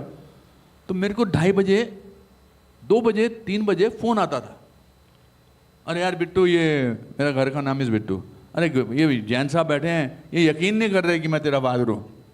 तो मैंने कोई बात नहीं पापा, सुबह कर लेंगे यकीन, अब छोड़ दीजिए इसको। नहीं नहीं, बात कर। हाँ जी, हाँ जी, कौन बोल रहा है? मैं अनुपम खेर बोल रहा हूँ। हमें कैसे पता? डायलॉग सुनाइए। तो रात को 2:30 बजे किरण साथ में सोई हुई है, राणा विश्व प्रताप सिंह, डॉक्टर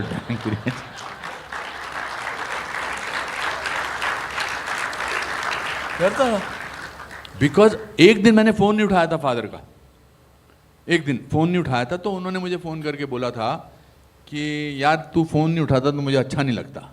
तो मैंने उनसे कहा कि डैड हम डिसाइड कर लेते हैं एक टाइम, आप चाहे मैं प्राइम मिनिस्टर के साथ हुआ, चाहे मैं किसी के साथ हूँ, मैं उठा लूँगा, टाइम डिसाइड करो। कहते बोले सुबह 8 बजे। तो सुबह 8 बजे उनका फ़ोन आता था, मेरी माँ का आता है, पर मैं भूल गया कि मैं किसी दिन अमेरिका में होऊंगा, किसी दिन यूरोप में होऊंगा। पर यहाँ तो जब 8 बज जाते थे तो मेरा फ़ोन वहाँ पर आ जाता था। और जब फिर वो क्या करते थे कि पैसे मांगते थे मुझसे, हर फ़ोन के एंड में मुझसे पैसे मांगते थे वो। तो मैंने कहा पापा आपकी पेंशन है, मैं आपको हर महीने भेजता हूँ, आप भी मुझे पैसे मत मांगा करो, मुझे अच्छा नहीं लगता। अच्छा ठीक है ठीक है। मैंने कहा इनफैक्ट आपने अगर मुझसे पैसे मांगे ना तो मैं पहले वाले भी नहीं भेजूँगा। सो उन्होंने एक नया तरीका सोचा। उन्होंने क्या करते, पूरी कॉन्वर्सेशन हो जाए, फिर एंड में कहें और सुन, वो जो मैं नहीं बोल रहा हूँ वो सुनाई दे रहा है ना?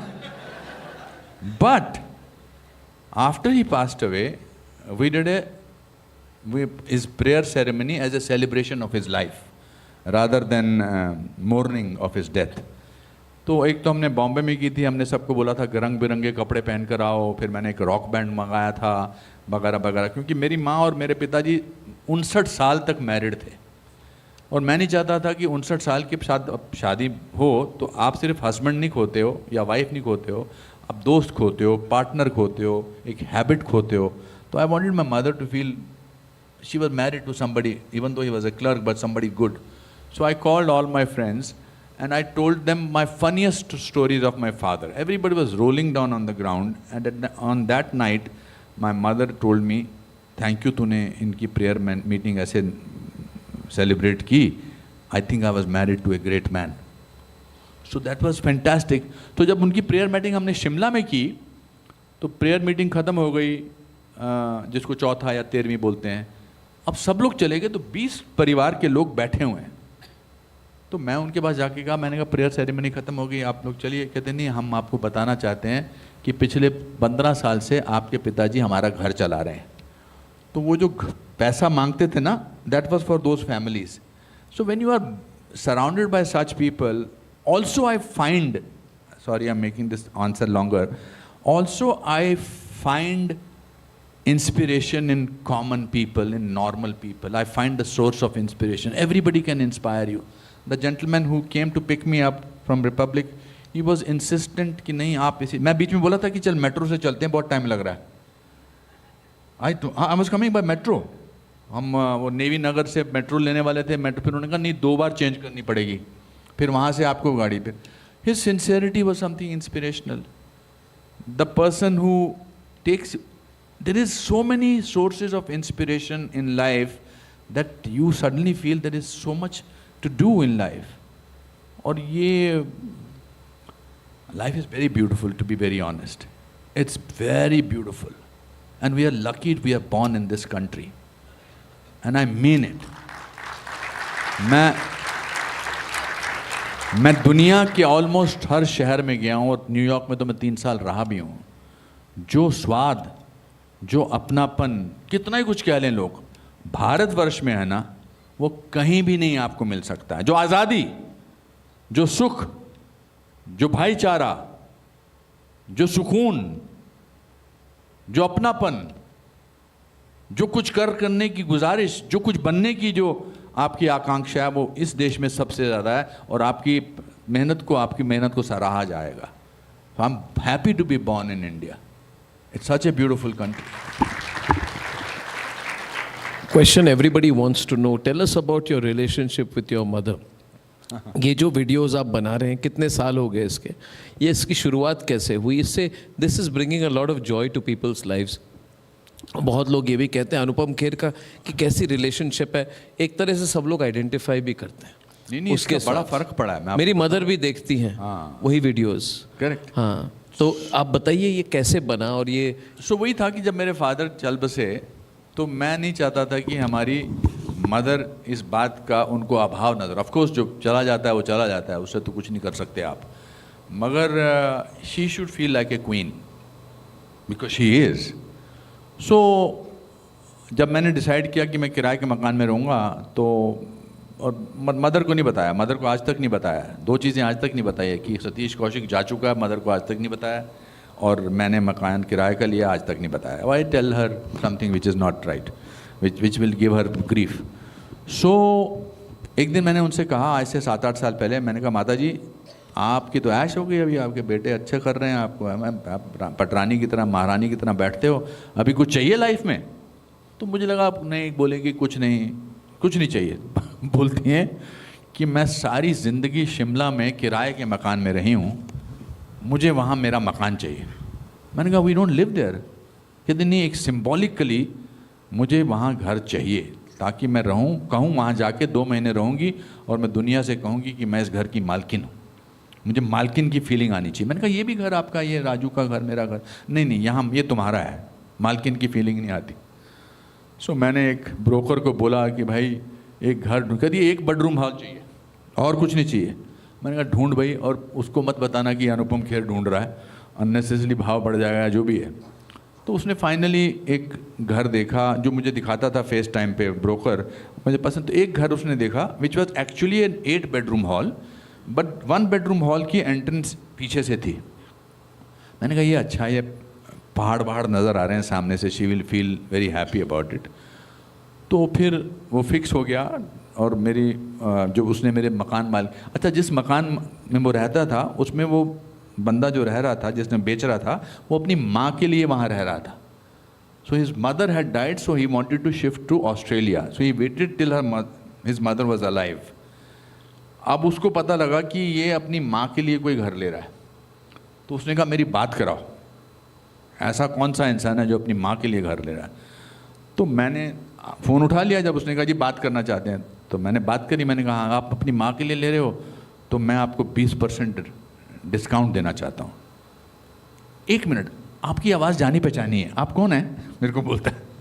मैंने कहा मैं दीनदयाल बोल रहा हूँ. नहीं. फिर मैंने उसको कहा, कहता ये बाकी के कमरे, मैंने कहा कहता आप किसको देंगे? कहता देखेंगे किसी. मैंने कहा एक बार दिखाओ मुझे.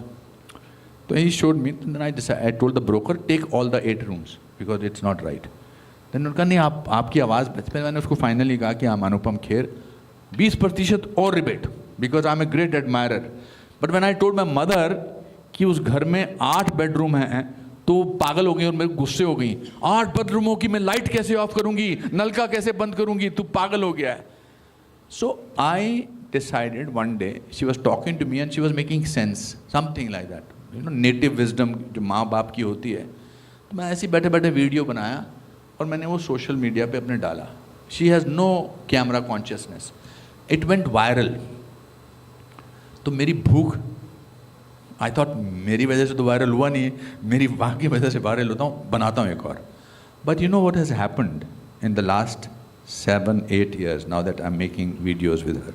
It has changed a certain section of people who have started looking at their parents differently. It does make a difference.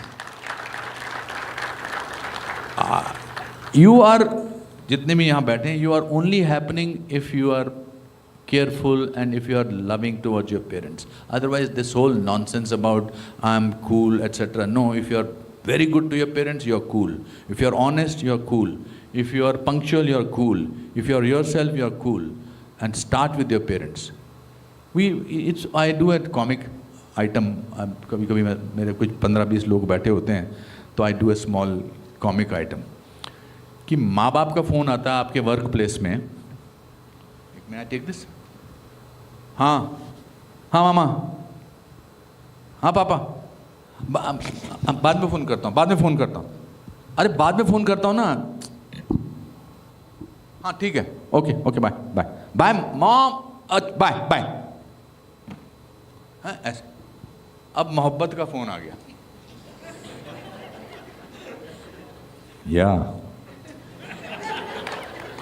या हुआ? Okay.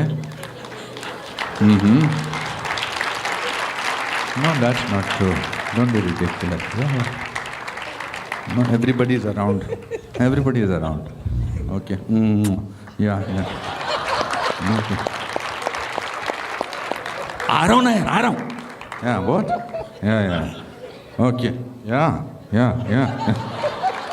Arey idiot, this person has come in your life maybe 1 month back, 6 months back. You are ruining नहीं, रिश्ते important है, मोहब्बत important है, but जिन्होंने आपको पैदा करके यहाँ तक लाया है, उनको कह रहे हाँ बोलो ना, क्या है? The only thing parents need, Arnab, is just half an hour of your attention. And I'm blessed to have my mother. क्या उन्होंने गुजरा है, क्या किया है. So I think it's the biggest blessing that can happen in your life. So my mother's videos plays today I put the video. She has seen Tanvi the Great 6 times. वो मेरे भतीजे पे चिल्ला रही थी कि तू अभी उस पर आ गई है OTT प्लेटफॉर्म पे प्राइम वीडियो, तो चला क्यों नहीं रहा? मैंने चला दी फिर. तो वो ऐसे देख रही है जैसे पहली बार देख रही है. ये मासूमियत, ये इनोसेंस आपको कहाँ से मिलती है? It will be a greatest source of strength if we sort of pay attention to our parents. And I mean it. I genuinely mean it. My mother is a rock star. I always call her Dulari Rocks. She's amazing. I met that day when I hugged your mother in the play. I thought it was such a beautiful feeling. We all have such special people in our lives. Camera also. I remember my father was 74 years old. One day he called me, "Where are you?" So I said, "I'm at Asian Heart Hospital." He said, "What are you doing at Asian Heart Hospital?" I said, "My father had a bypass. It is the 3rd day." And he was recovering slowly. So he said, "Acha, main aata hu." I thought he won't come. And within 20 minutes, he entered the room. And he spent 1.5 hours making my father laugh. So after that, I was finding it difficult to motivate my dad, to tell him that, oh, it's okay, they've said 2 weeks of recovery. He was not cooperating with the nursing staff to do the physiotherapy. But you had a great impact on him. You had a you had a strange impact on him. I don't think actors or people who are in the lives of ordinary people realize the positive impact they can have on them. And I still have that picture. I think it was just a beautiful moment. You could lift a person, and I think he's having the same impact on all of us. We go away with a good feeling. Because here's a man who has lived his life, and let me tell you, he has had more than his share of trouble in life. But he shares only positive energy, and that's what we absolutely love about you. I think you got it from your mother also. My father was a very loving man. My mother was walking like this. मेरा भाई पीछे से, मैं भाई को नहीं पता था मैं घर पे आया. सीधा चलो. My mother also, when you are old, you put your lips both together. मुबारक हो. So I think it's not only me. I think it's my brother, my bhabi. One of the best people that can happen. Means when you stay with your in-laws and something like that, I think Rima is phenomenal. I think it's, my father used to say the easiest thing in the world is to be good to somebody or to be happy, to make somebody happy. It's the easiest thing.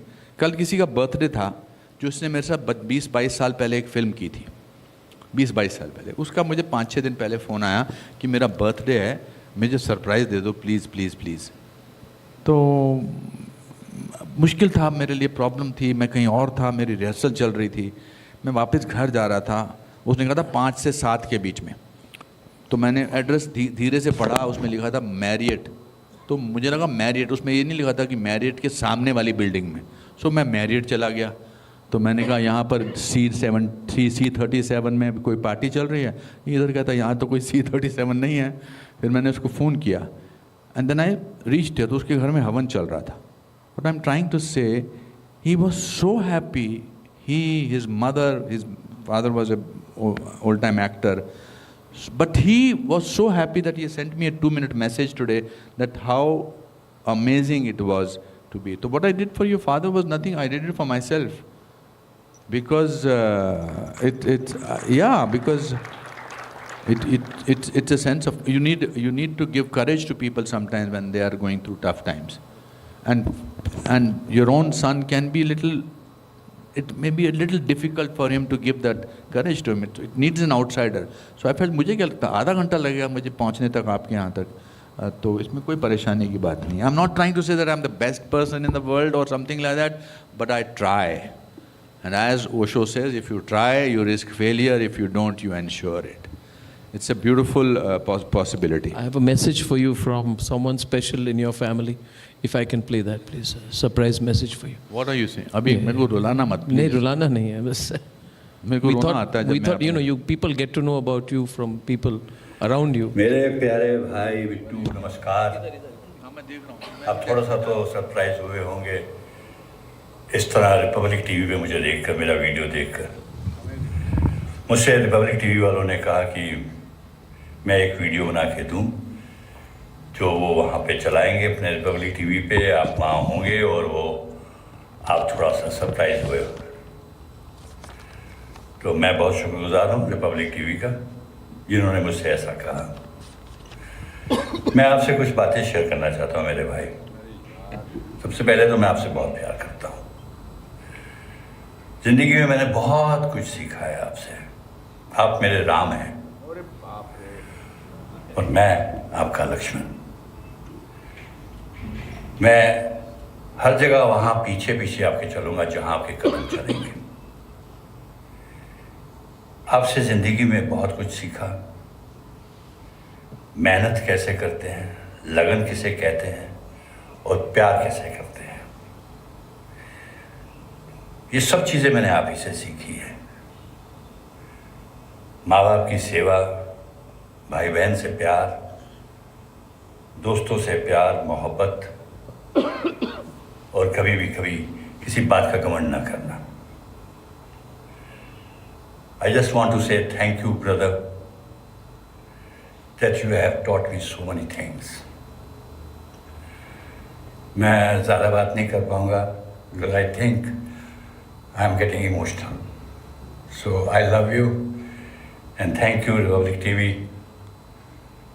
God bless you all. Namaskar.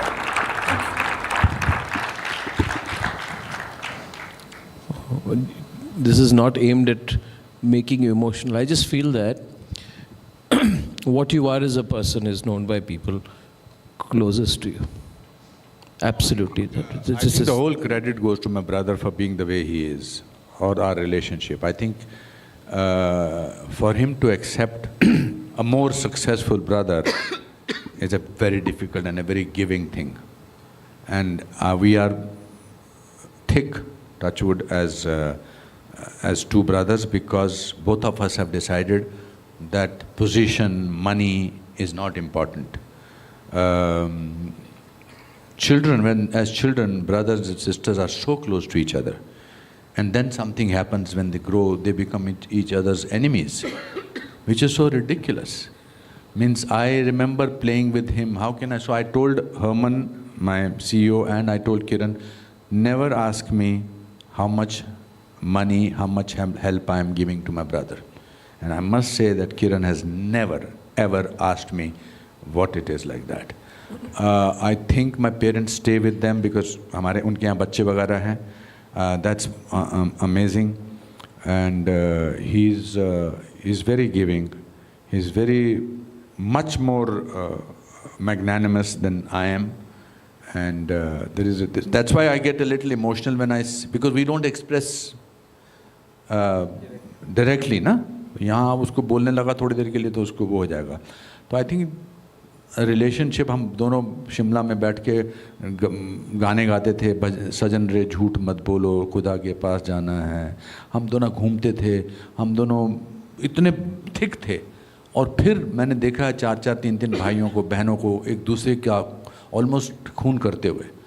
ऐसा नहीं. I am lucky to have a brother like him. In fact when he was diagnosed with cancer, it was so strange. I got both important news of my life on the same day. I was shooting in London, England, outside London, and 8 o'clock I got a news that I have got the Padma Shri. So somebody from the Home Ministry called up. So I was very thrilled because I was not expecting at all anything like that. 2004. And और उसी दिन 12 बजे मेरा भाई उसके bladder के अंदर उसकी कोई सिस्ट थी और वो देखने गया था, चेक करने गया था. तो 12 बजे उसका फ़ोन आया कि हाँ, सिस्ट इज़ मेलिग्नेंट. तो I could not for 3 hours also I could not enjoy the fact that I got it. And then I came to Bombay and he was being taken in for the operation. And I still remember that he was getting into the elevator and he was going to be operated. He saw me and he did this to me. Everything will be all right. So if you see life in visuals, if you go back to see your life with your brothers and sisters as children, you will see so many images which are so beautiful, which are so amazing. And then how does that thing change? Anyway, और बताइए. How come you are transparent? You know, I have interviewed many actors and सबका एक mask होता है. In the sense that they, especially the superstars, you know, that's why I've stopped interviewing actors. For the last 8-9 years, I don't interview any actors. Besides people, I look at you as a person. Because there's a mask.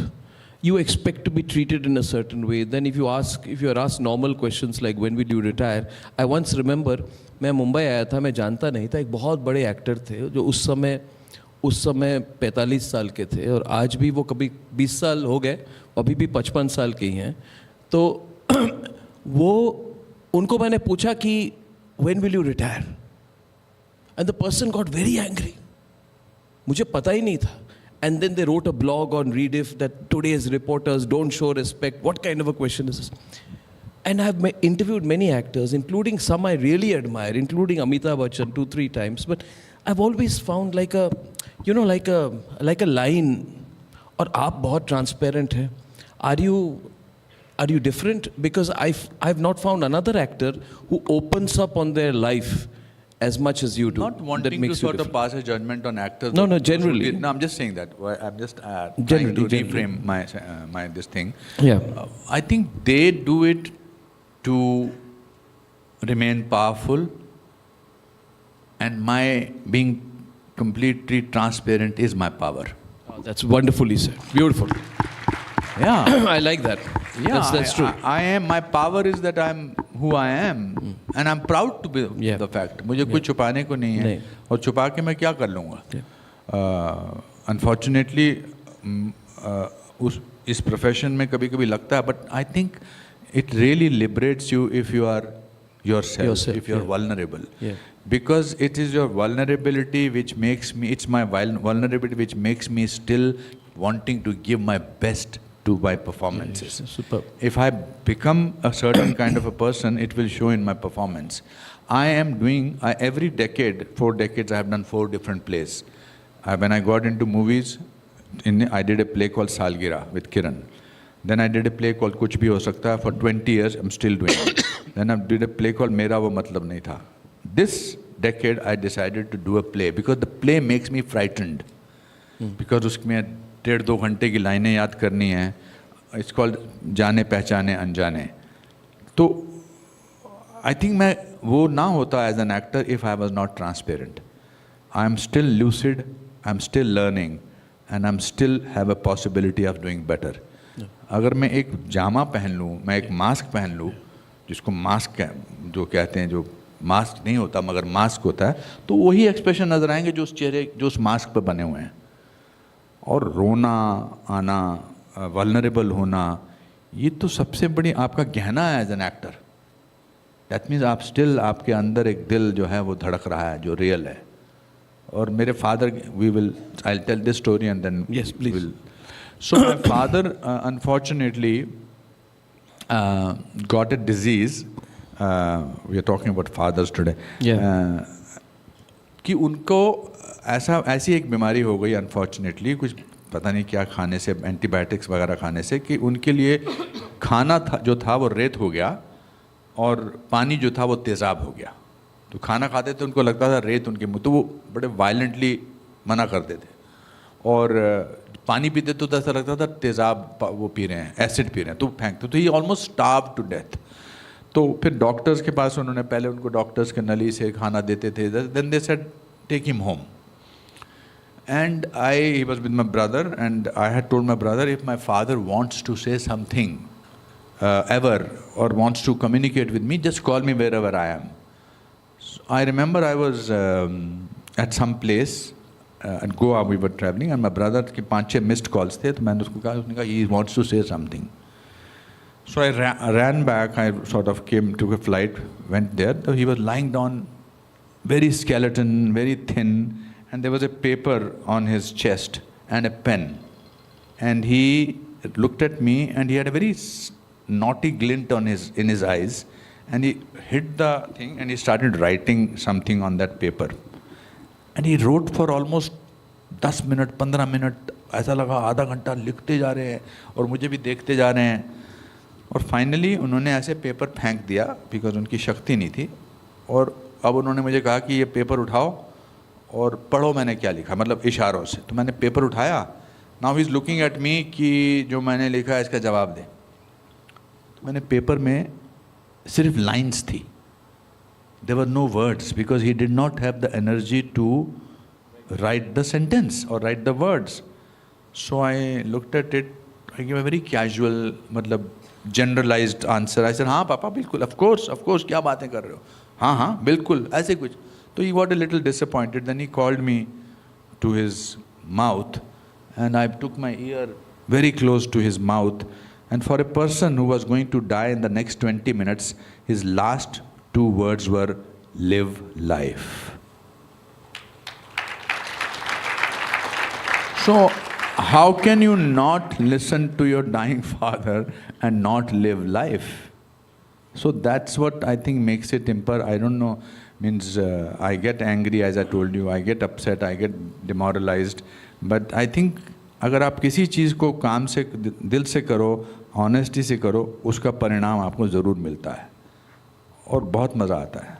मैं 37 रुपये लेके गया था अर्नब. मैं अपनी अमीरी को उस 37 रुपये से गिनता हूँ. मेरे जब बहुत बुरे दिन आते हैं तो मैं सोचता हूँ, अरे आज के मुकाम में मैं तो करोड़पति हूँ.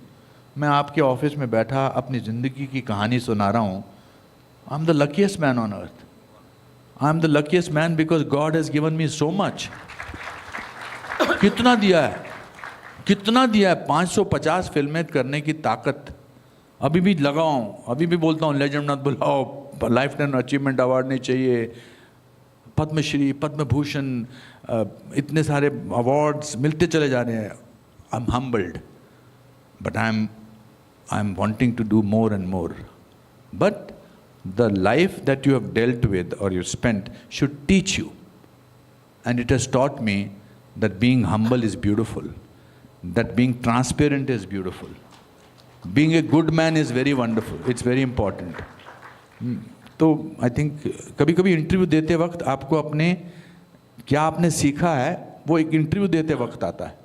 And because you're a great listener, so आपसे दिल खोल के बात की जा सकती है. I always wait for his message every 7th of March. Yeah. और problem होता है कि most often 90% of the time he wishes me before I wish him. Yes. This time I broke the record. Yes. And every 7th of March on my birthday he sends me a motivational audio. This year was special, he sent me a video. You have had a great impact on this network and the building of Republic. I remember when I left Times Now, the channel which we founded. And one day I went to meet him in his studio in Actor Prepares, and I spoke to him. And then while coming down the stairs, he said, "Arnab, एक challenge करते हैं, दोनों still रहते हैं कि देखते हैं कितने समय के लिए still रहे." Right. We both stayed statue. I don't know why we did this. It was a crazy thing we did, and you recorded the whole thing. Yeah. Then he asked me, "Can I do anything for you?" Nobody asks anybody that. I just went to tell you that I want to do something on my own, and you said, "Can I do anything for you?" So I came back, I asked Charu, what can we do, what can he do? And then he came up with an idea, and he did 13 episodes of a program without charging 1 rupee from me. Anupam Kher doing a program. What was it called? It was called Manzile Aur Bhi Hai. And we used to go inside. You went to, with your name, you would enter Kangana Ranaut's house, you would enter some celebrity's house. It was a great show that you did. I wanted to thank you for that. You've touched our life in many ways, many, many ways. There's one more message for you. Can we play one more message from a friend of yours? Yeah. Hi Anupam. आज तुमसे ऐसे बातें करते हुए कई बातें मुझे याद आ जाती हैं. Very fond memories of our friendship. मुझे याद आता है हमारा This was the person I said died. When we joined the National School of Drama. 3 साल का कोर्स हमने साथ में किया. साथ में कई कोर्स के नाटकों में, कई कोर्स के प्रोजेक्ट्स में साथ में काम किया. और सबसे बड़ी बात कि हम हॉस्टल में एक साथ एक कमरे में रहे 3 सालों तक. We were roommates for all these 3 years. कितनी सारी fond memories. मुझे याद आता है हमारा बर्थडे सेलिब्रेट करना, केक की जगह वो बेसन के लड्डू पर मोमबत्ती लगाकर बर्थडे सेलिब्रेट करना अपने दोस्तों के साथ. बंगाली मार्केट, उसका चाट, साथ में चाय पीना, सब हाउस में नाश्ता करना, ऐसी कई यादें हैं. गार्गी साहब के यहाँ घंटों तक बैठकर बातें करना, ये भी याद आता है. और सबसे बड़ी बात ये कि you used to direct my acting pieces for our acting exam. तब से तुम्हारा जो डायरेक्शन का जो नेक है ना, वो उजागर हो गया था, which has blossomed now. Besides admiring your brilliant talent and brilliant various performances, एक और चीज जो मुझे बहुत अच्छी लगती है is your never say die attitude. तुम हार नहीं मानते हो, तुमने हारना नहीं सीखा है. And you are not afraid of failures. You take your failures in your stride and move on. And आगे बढ़ के वो अचीव करते हो जो तुम करना चाहते हो. And behind all this, behind this aura is a very sensitive and a very simple man. A friend who is just a phone call away. I am very happy that अपनी friendship Mumbai में भी उसी तरह से बरकरार रही है. बहुत अच्छा लगता है. I am very happy to be your friend. It's a privilege and a pleasure to have you as a friend, Anupam. Wish you the very best always. So मैं ये थे वो एक्टर, ये मेरे रूममेट थे जिनके बारे में मैंने सोहनलाल कंवर को कहा था कि ये मर गए पिछले महीने. ये मेरे दोस्त थे वो. आनंद हैज़ बीन अ ग्रेट. आनंद हमारे स्कूल क्लास में सबसे रिच आदमी था. इसकी वजह से हमने बड़ी बड़ी गाड़ियाँ देखी थी. हम इसको, मैं और सतीश कौशिक, इसको एयरपोर्ट पे छोड़ने जाते थे क्योंकि क्लास के बाकी स्टूडेंट जो थे या तो बस से जाते थे या ट्रेन से जाते थे. Anand was the only person who used to go by air from Delhi to Ahmedabad. And then when I went to his house in Ahmedabad first time, जब ये आया था हमारे शिमला में तो पूरा हमारा मोहल्ला लेने गया था इसको. जब मैं गया तो इसकी वो प्लेमाउथ करके गाड़ी होती है, तो प्लेमाउथ या क्या बोलते हैं, और लंबी सी जो गाड़ी होती है, हाँ, वो गाड़ी लेने आई थी, ये खुद भी नहीं आया था लेने मेरे को। इसके एलिस ब्रिज पे इसका घर था, वाइट हाउस। तो मुझे नौकर ने कहा कि आपका कमरा, मैंने कहा मेरा कमरा क्यों, मैं तो आनंद के कमरे में। कहते नहीं आप अपने कमरे में। तो आई फेल्ट, तो उसका जो एक इंटरेस्टिंग किस्सा ये कि उनका ड्राइंग रूम वहाँ से लेकर उधर तक था। तो मेरे को अंग्रेज़ी आती नहीं थी, उसके father was a very well known cardiologist doctor Narendra Desai, and वो सूट पहन के आते थे। तो वो सूट पहन के उनकी एक पर्टिकुलर जगह थी, वो वहाँ बैठ गए और मैं वहाँ बैठ गया। Not I should have gone next to him, और वो डॉक्टर थे तो आहिस्ता आहिस्ता बोलते थे। तो उन्होंने मुझसे कहा, and Anand is nervous that my father is meeting my friend who is a देहाती। तो उन्होंने कहा so how was your journey. तो अभी मैं सीख गया हूँ, बोलते हैं पार्डन, एक्सक्यूज मी, सॉरी। उन दिनों मेरे को पता नहीं था हाउ वाज योर जर्नी। हाँ जी हाउ वाज योर जर्नी, परसों सुबह। अच्छा, आर यू कंफर्टेबल हियर? हाँ जी, आर यू कंफर्टेबल हियर? परसों सुबह। But we have been very good friends, and yeah, it's so amazing. It's so amazing. It's a horrible thing to do, to make your friends talk to you about your life, because suddenly the whole life comes a full circle. We were 3 rooms, 3 years we were in the same room. Yeah. Last question. Thank you. इसको सोच समझ के देखिए, मैंने आज तक कोई सवाल में आपको ऐसा लगा? नहीं, मैं ये कह रहा हूँ कि many people will say, it's a great life, it's lot of learning, but अभी time different है.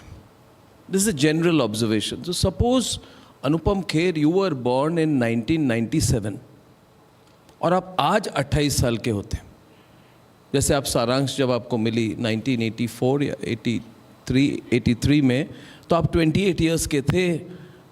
अगर आप 1955 में नहीं 1997 में आपकी बर्थ होती और आप आज 28 साल के होते, in this OTT world, in the world of Dhurandhar and panchayat, आप 28 साल के होते तो, और आप शिमला से आते, चलिए 37 रुपये नहीं, 3,000 रुपये, 7,000, 10,000 रुपये लेकर आप मुंबई पहुंचते, तो कैसा होता? How would things pan out? How would things be? That's my only last question to you sir. Thanks. अगर मैं 1997 में पैदा होता और थोड़े ज़्यादा पैसे लेके आता, तो 41 साल बाद फिल्मों में रहने के 41 साल बाद मैं रिपब्लिक के स्टेज पर नहीं बैठा होता।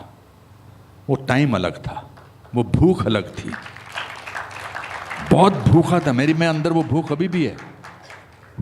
अगर ये जो, with all my love and there are fantastic actors in today's time, but the idea is will they survive for 41 years? That is the most important thing. It's tough for them because आज competition बहुत है। आप अपने last performance से जाने जाते हैं। आज की जो जनरेशन है वो बेचारे एंजॉय करते नहीं हैं। We have enjoyed, we have had 2 eras, before mobile and after mobile. हमने रिश्ते बनाए हैं। मेकअप वैन्स नहीं होती थी, तो हम पेड़ के नीचे, मैं, मिथुन, जैकी, अनिल, सब लोग मेकअप करते थे, बातचीत, तो रिश्ते बनाते थे, बातचीत होती थी।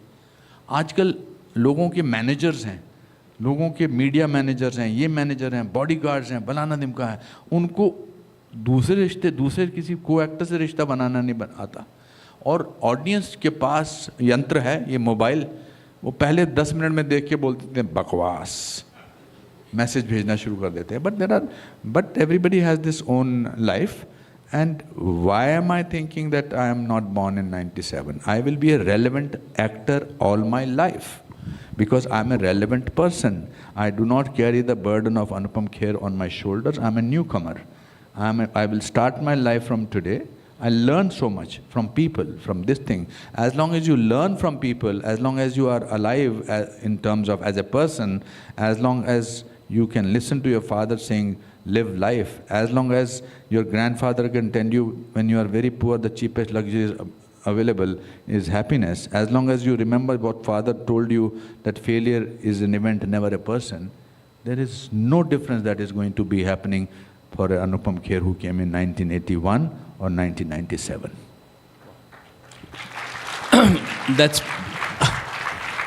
That's the best learning कि आप में अभी भी वही भूख है. You have hunger, you have enthusiasm, you have positivity. But more importantly, Anupam Kher ji, I want to thank you for sharing so much from your heart with us. By going, जो आजकल के language में कहते हैं no filter. No filter with Anupam Kher. I think we've enjoyed it. Have you enjoyed this session, everyone? What do we give him? A round of applause? A bigger round of applause? Sir, every time meeting you, I learn something.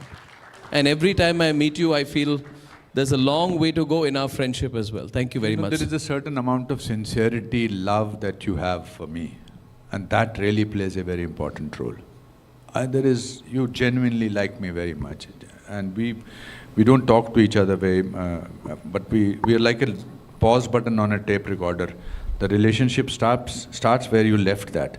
So that also depends a lot. I was totally myself, beautifully candid, no filter, because of you and because of my love and respect for everybody who works for you over here or works with you. Works with me.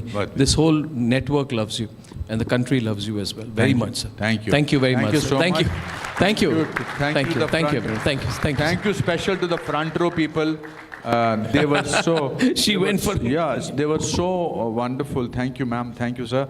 Because आप लोग मेरी वो पीछे वाले तो फिर भी एक दो बार बीच में उबासी लेने की कोशिश कर रहे थे, मगर जितनी शिद्दत से आपने मेरी बातें सुनी, मैं उसके लिए आपका तहे दिल से शुक्रिया अदा करना चाहता हूँ. Thank you. Thank you so much. Thank you so much, sir, for being yourself and inspiring us as always. On behalf of Republic Media Network, we thank all of you here for joining us for this very special edition of Legends.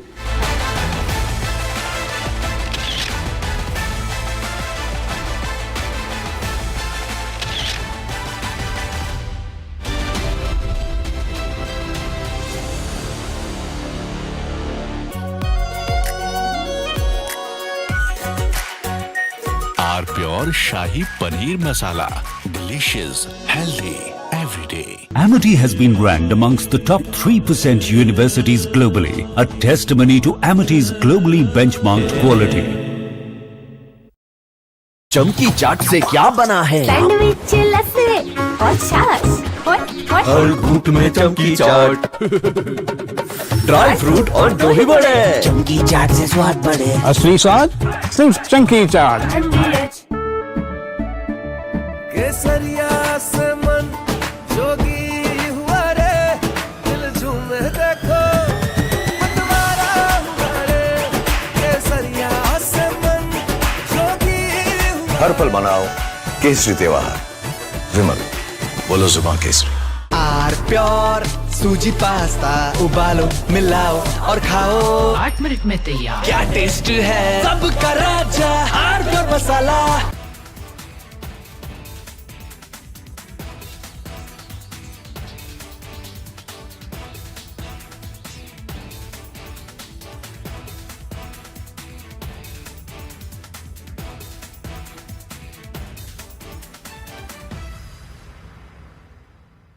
Three, 2, 1.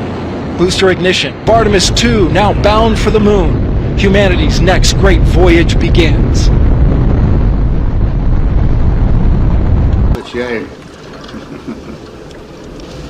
Okay, overboard dump coming up.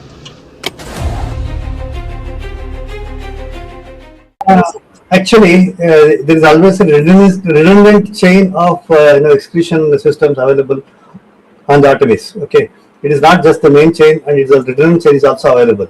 And there is no way that the astronauts will be stuck because of the the excretion issues. And what they have reported now, even we were going through and seeing, it is something to do with the valve which is to operate for section of the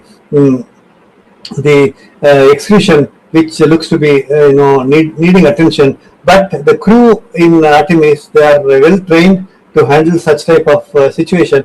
And also, in case if the main chain of the excretion system doesn't respond, there is always a way of redundant chain and the methodology for execution. And I don't think it is a major issue, but I'm sure it will get sorted out. And of course, there is a redundant chain which can be conveniently operated.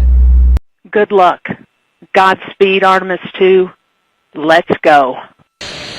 And here we go. 10, 9, 8, 7, RS-20.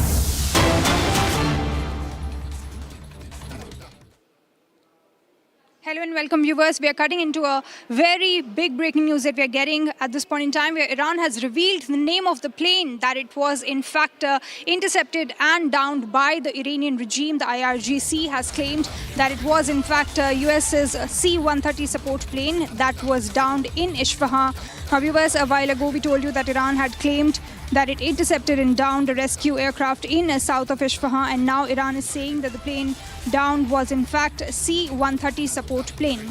So this is a big news that we are getting. Earlier there was a confusion regarding the type of plane which was downed and intercepted as per the Iranian claims, but now it is coming out, in fact Iran coming out and claiming that it was C-130 Hercules US plane which was intercepted and downed by Iran. So of course this current flashpoint started on 3rd of April where F-15E Strike Eagle was shot down over western Iran, and in fact A-10 Warthog was also damaged.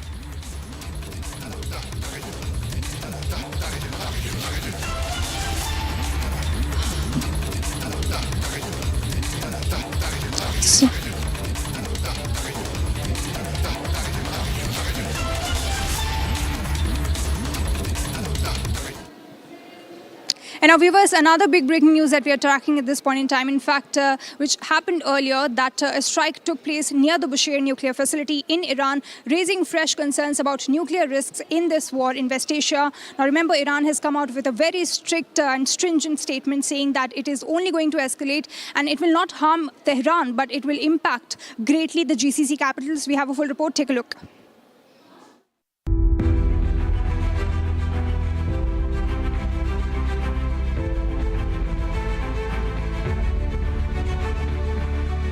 Tensions in West Asia are now once again spiraling, with fresh fears now emerging over nuclear safety after a reported strike near Iran's Bushehr nuclear power plant.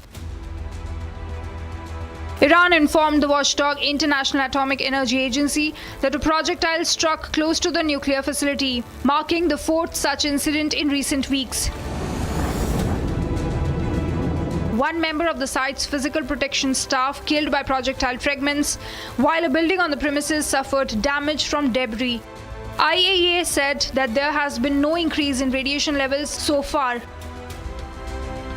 IAEA Chief Grossi has expressed deep alarm, reiterating that nuclear facilities and surrounding areas must never be targeted, warning that even auxiliary buildings may house critical safety systems. This latest incident follows a series of earlier strikes near the Bushehr plant.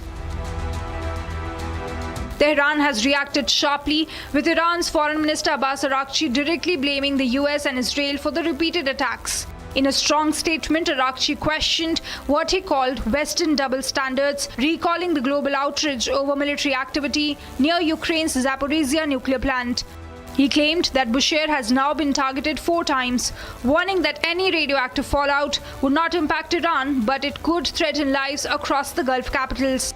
Neither the US nor Israel has officially confirmed involvement in the Bushehr incident. Focus now remains on whether global powers can step in to de-escalate tensions before the region edges closer to a potentially catastrophic scenario.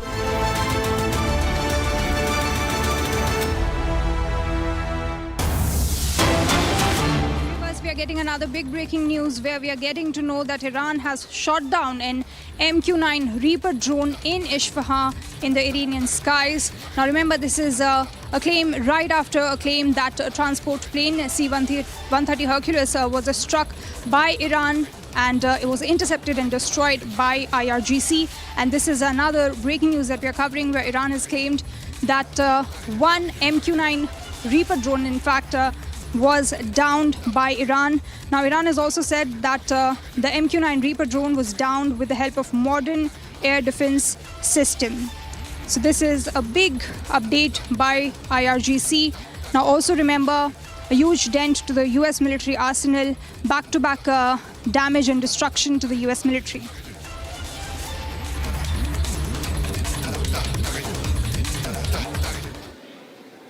And now, viewers, a big win for India here as 345 Indian seafarers have transited and has landed, in fact, in Chennai in India. A big win as all the other ships and seafarers remain stuck in the Strait of Hormuz amid the escalating crisis in West Asia. But 345 Indian seafarers have returned to India and have, in fact, come to Chennai. Take a look at this detailed report. Relief and emotional reunions at Chennai International Airport as 345 Indian fishermen stranded in Iran return home safely. The fishermen, mostly from Tamil Nadu and other coastal states, were brought back through a special repatriation route via Armenia. They had been working in Iranian waters for months before logistical and diplomatic hurdles left them unable to return through regular travel routes. Following coordinated efforts by the Indian government, along with authorities in Iran and Armenia, the fishermen were transported overland to Armenia before boarding a special flight to Chennai. Union Minister Piyush Goyal said that whenever Indians are in distress anywhere in the world, the government, led by Prime Minister Modi, assures their safe return home.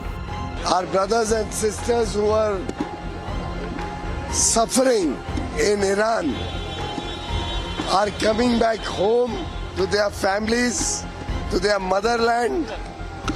We warmly welcome all our fishermen, brothers and sisters. It is a matter of great joy that we were able to take them out from Iran.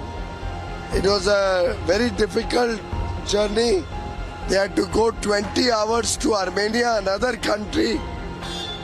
The Foreign Office, Ministry of External Affairs, led by Dr. Jaishankar, was directed by Prime Minister Narendra Modi ji that they have to bring all these poor fishermen back home.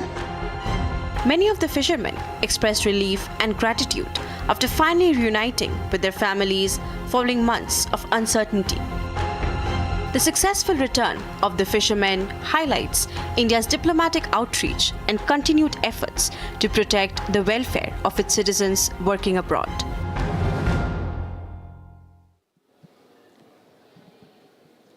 And our viewers, shifting our focus to some national news, Uttar Pradesh anti-terrorist squad, in fact, arrested 4 individuals who were planning arson attacks across infrastructure in India, on railway stations especially. Now, this is a big win by the anti-terrorist squad. These individuals were working on the instructions of the Pakistani handlers. Take a look at this detailed report.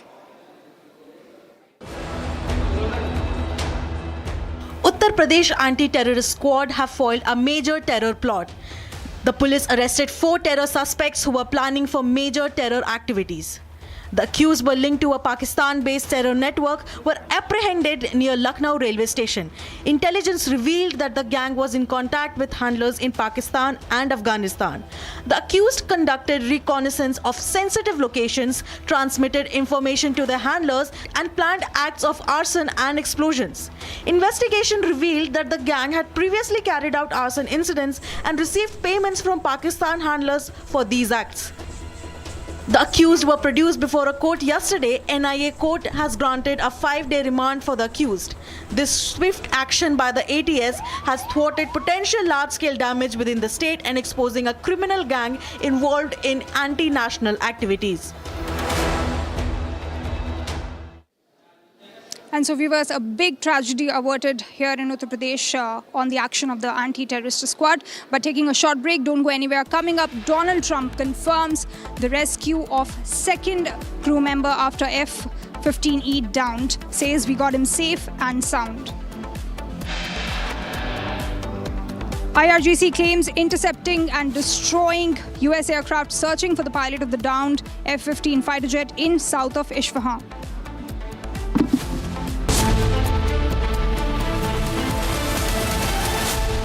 चमकी चाट से क्या बना है? Sandwich लस्सी और छाछ हर घूंट में चमकी चाट। अब बताओ स्वाद आया? असली स्वाद सिर्फ चंकी चाट।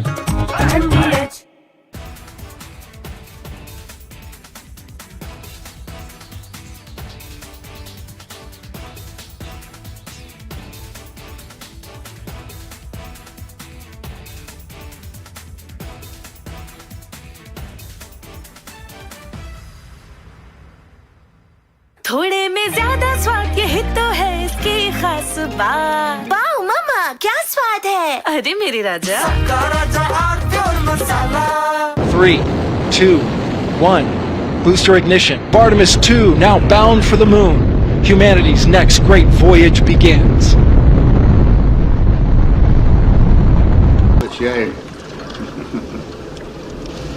Okay, overboard dump coming up.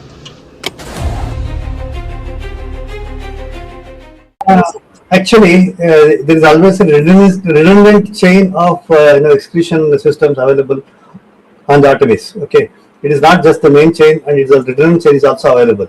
And there is no way that the astronauts will be stuck because of the the excretion issues. And what they have reported now, even we were going through and seeing, it is something to do with the valve which is to operate for section of the excretion, which looks to be needing attention. But the crew in Artemis, they are well trained to handle such type of situation. And also, in case if the main chain of the excretion system doesn't respond, there is always a way of redundant chain and the methodology for excretion. And I don't think it is a major issue, but I'm sure it will get sorted out. And of course, there is a redundant chain which can be conveniently operated. Good luck. Godspeed, Artemis 2. Let's go. And here we go. 10, 9, 8, 7. RS-25 engines lit. 4, 3, 2, 1. Booster ignition. And liftoff. The crew of Artemis 2 now bound for the moon. Humanity's next great voyage begins.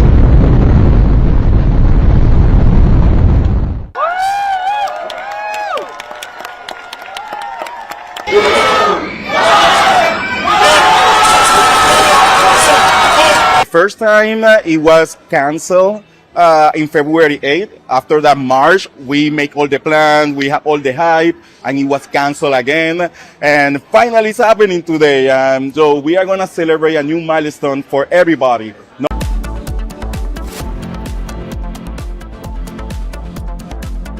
प्यास बुझाए ठंडक लाए सबको भाई जीरा से MTH का जल जीरा जीरा से जीरा सिर्फ असली रिफ्रेशिंग, असली स्वाद, असली मजा।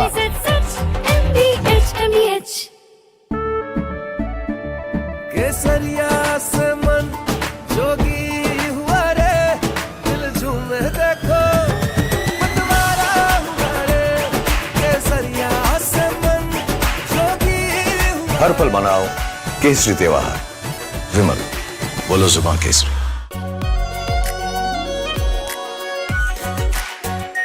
Our pure Shahi Paneer Masala. Delicious, healthy, every day. 3, 2, 1. Booster ignition. Artemis 2 now bound for the moon. Humanity's next great voyage begins.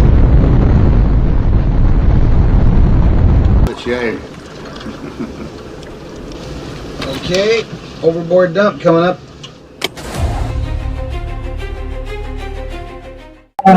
Actually, there is always a redundant chain of excretion systems available on the Artemis. Okay, it is not just the main chain, and it's a redundant chain is also available.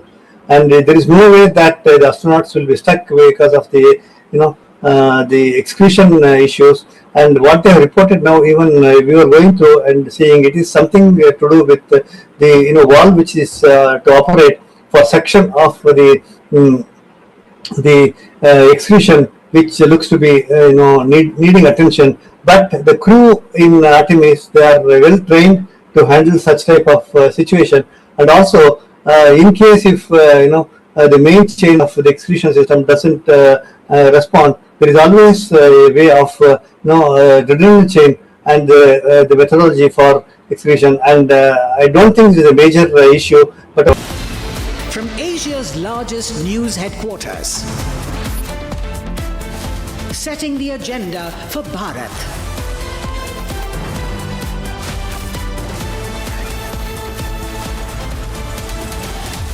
You're watching Republic.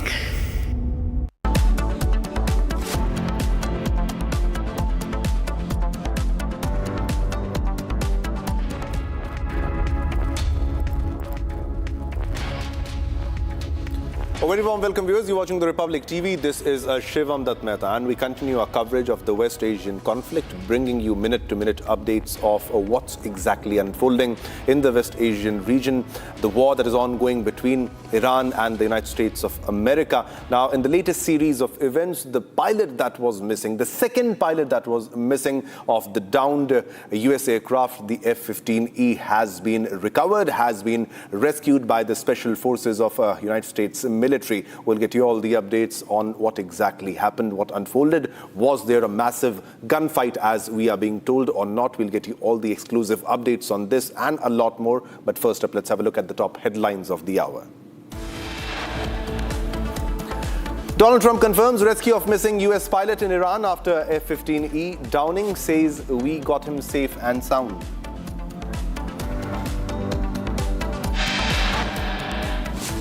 Reports say 2 transport planes meant to evacuate crew got stuck at a remote base. US blew them up and flew in 3 new planes to avoid them falling into Iranian hands. IRGC claims intercepting and destroying US aircraft, searching for the pilot of the downed F-15 fighter jet in south of Isfahan.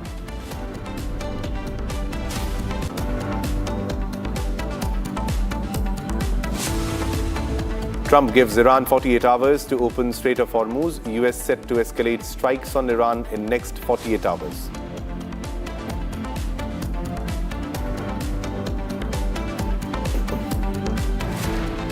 Iran rejects Trump's 48-hour ultimatum as helpless and unbalanced.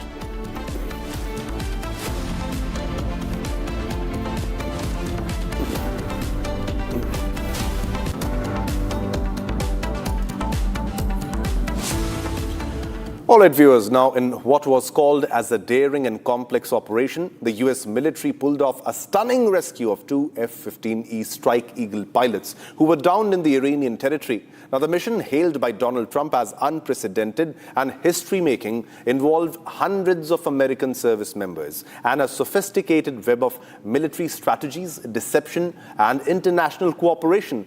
The F-15E was shot down over southern Iran, triggering a high-stakes combat search and rescue operation, the CSAR operation. Now, the US launched a disinformation campaign also, spreading fake news of the pilot's rescue to deceive Tehran.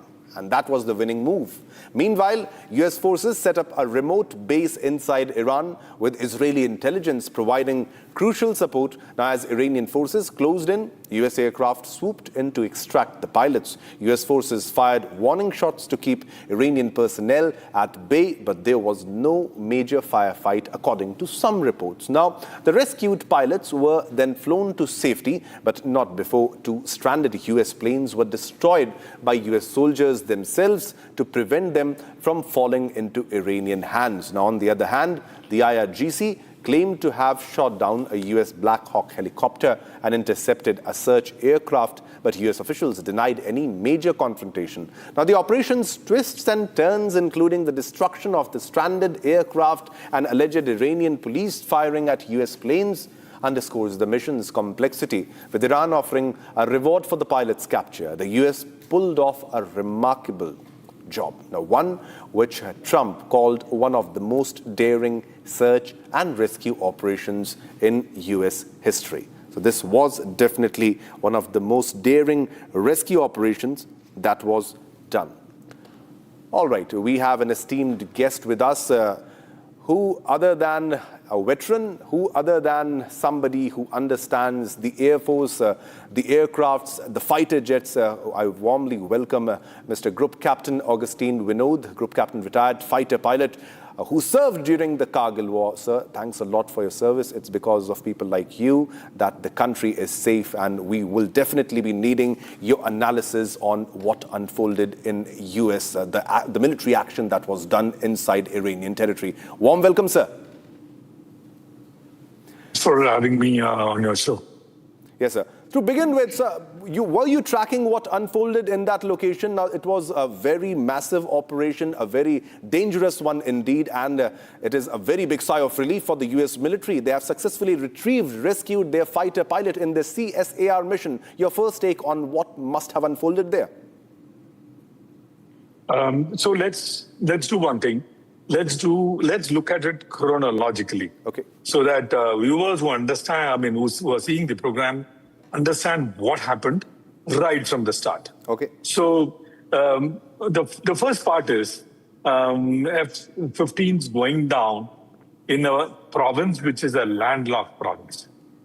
So, for not to give too much of mumbo jumbo, it is a province which borders no country.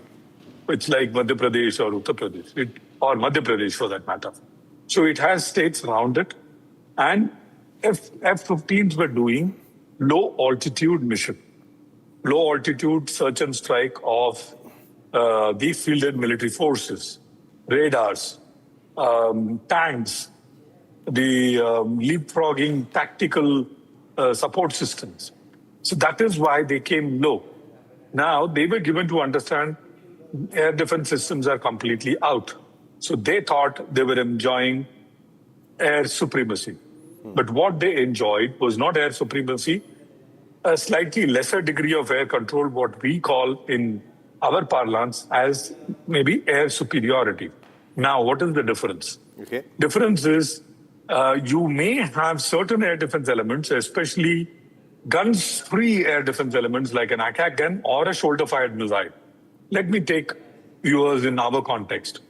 The aeroplane that went down during Kargil, where one of my dear friends, Nachiketa, was shot down, was by a shoulder-fired missile in a zone which didn't have any air defense radar or any other air defense weapon. So a shoulder-fired missile can be, backpacked and carried to anywhere. And the backpacker need not be an educated guy. He should be told that whatever you see, shoot. That is exactly as happened. That is how these F-15s, the F-15 has come down. All right. With two pilots in it. One, the pilot. The second is a weapon system operator. Why were they doing the ground operations? Because, it is my analysis, and I've rarely gone wrong in my analysis, is probably United States was looking at a ground invasion or a ground operation. With F-15 going down and all this fiasco, I don't think this ground operation is going through anytime soon or going through at all. That brings us to the most important point. Yeah. So at the moment when F-15 went down and even till now, it is Iran one up. So Iran has scored first goal. Now, when the F-15 has gone down and two pilots have gone down is when their Sandy protocol has been put into place. Now, what is the Sandy protocol? Even in the Indian Air Force, we train in a school called Jungle and Snow Survival School. We call it the JNSS. I have done that course. In fact, I was best in unarmed combat in that course. Okay. We do that course. It's a very rigorous course, especially the Indian version, as told by US pilots, is much more rigorous than the US version. This course is mandatory for all pilots for that matter. And different kind of pilots go through different packages. The fighter pilots go through a package in which the fighter pilot has to survive alone. He will not have any support till the time the support systems catch up. Now, US pilots, they go through this course, I believe, every 6 months. Not only you go through the training, you have to pass it. for you before you sit down in the cockpit again. So this Lieutenant Colonel today who was rescued may have gone through this course umpteen number of times in his entire service lifespan. Now, having said that, what is a Sandy Protocol? Now, Sandy Protocol has multiple verticals. One, and for the first time in the history of aviation, we have seen CSAR, the Combat Search and Rescue, helicopters refueling two C-130 Combat King fixed-wing aeroplane, refueling Pave Hawk helicopters at low level. Yes. And these helicopters, mind you, travels at about 110, 120 knots. That's like 200 to 220 kilometers an hour. At this low altitude, at this low speed, exposing themselves to man-pads, but no man-pads has been seen flying towards them, which means in that area, America has established a large amount of air control, which brings to the point of Trump's claim that they have completely dominating the airspace. At least that airspace, America was completely dominating. No doubts about it. Yes. Now comes these special forces, who are the ones who they slither down from the helicopter, or they have a winch. Some of them even combat free fall. I am a paratrooper myself and jumped with the Indian Special Forces. So paratrooping down and rescuing the pilot. Now, who gives the outer perimeter security?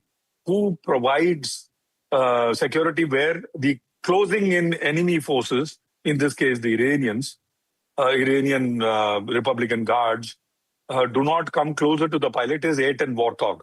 Now, Warthog is the aeroplane in which the Sandy Protocol commander, the rescue commander, sits. Now, in this, the problem was threefold. Not only the IRGC was looking for the pilot, IRGC had put a bounty on the head of the pilot. So the tribesmen were looking, the local villagers were looking, and the nomads were also looking for the pilot because everyone wants money. So all of them were looking for this pilot. Now, and that was a very, very big reward, Group Captain Vinod. So that was a very big reward, and the kind of economic situation that are prevailing in Iran, that would have been a very big bounty for anybody. And there were also reports that we got that US used the way of called deception. They spread the fake news that the pilot has already been rescued. So that was a boosted added advantage. So stay with us. I have my colleague Hina joining me from the studio. And she will be explaining with the help of graphics of what actually unfolded. Hina, over to you.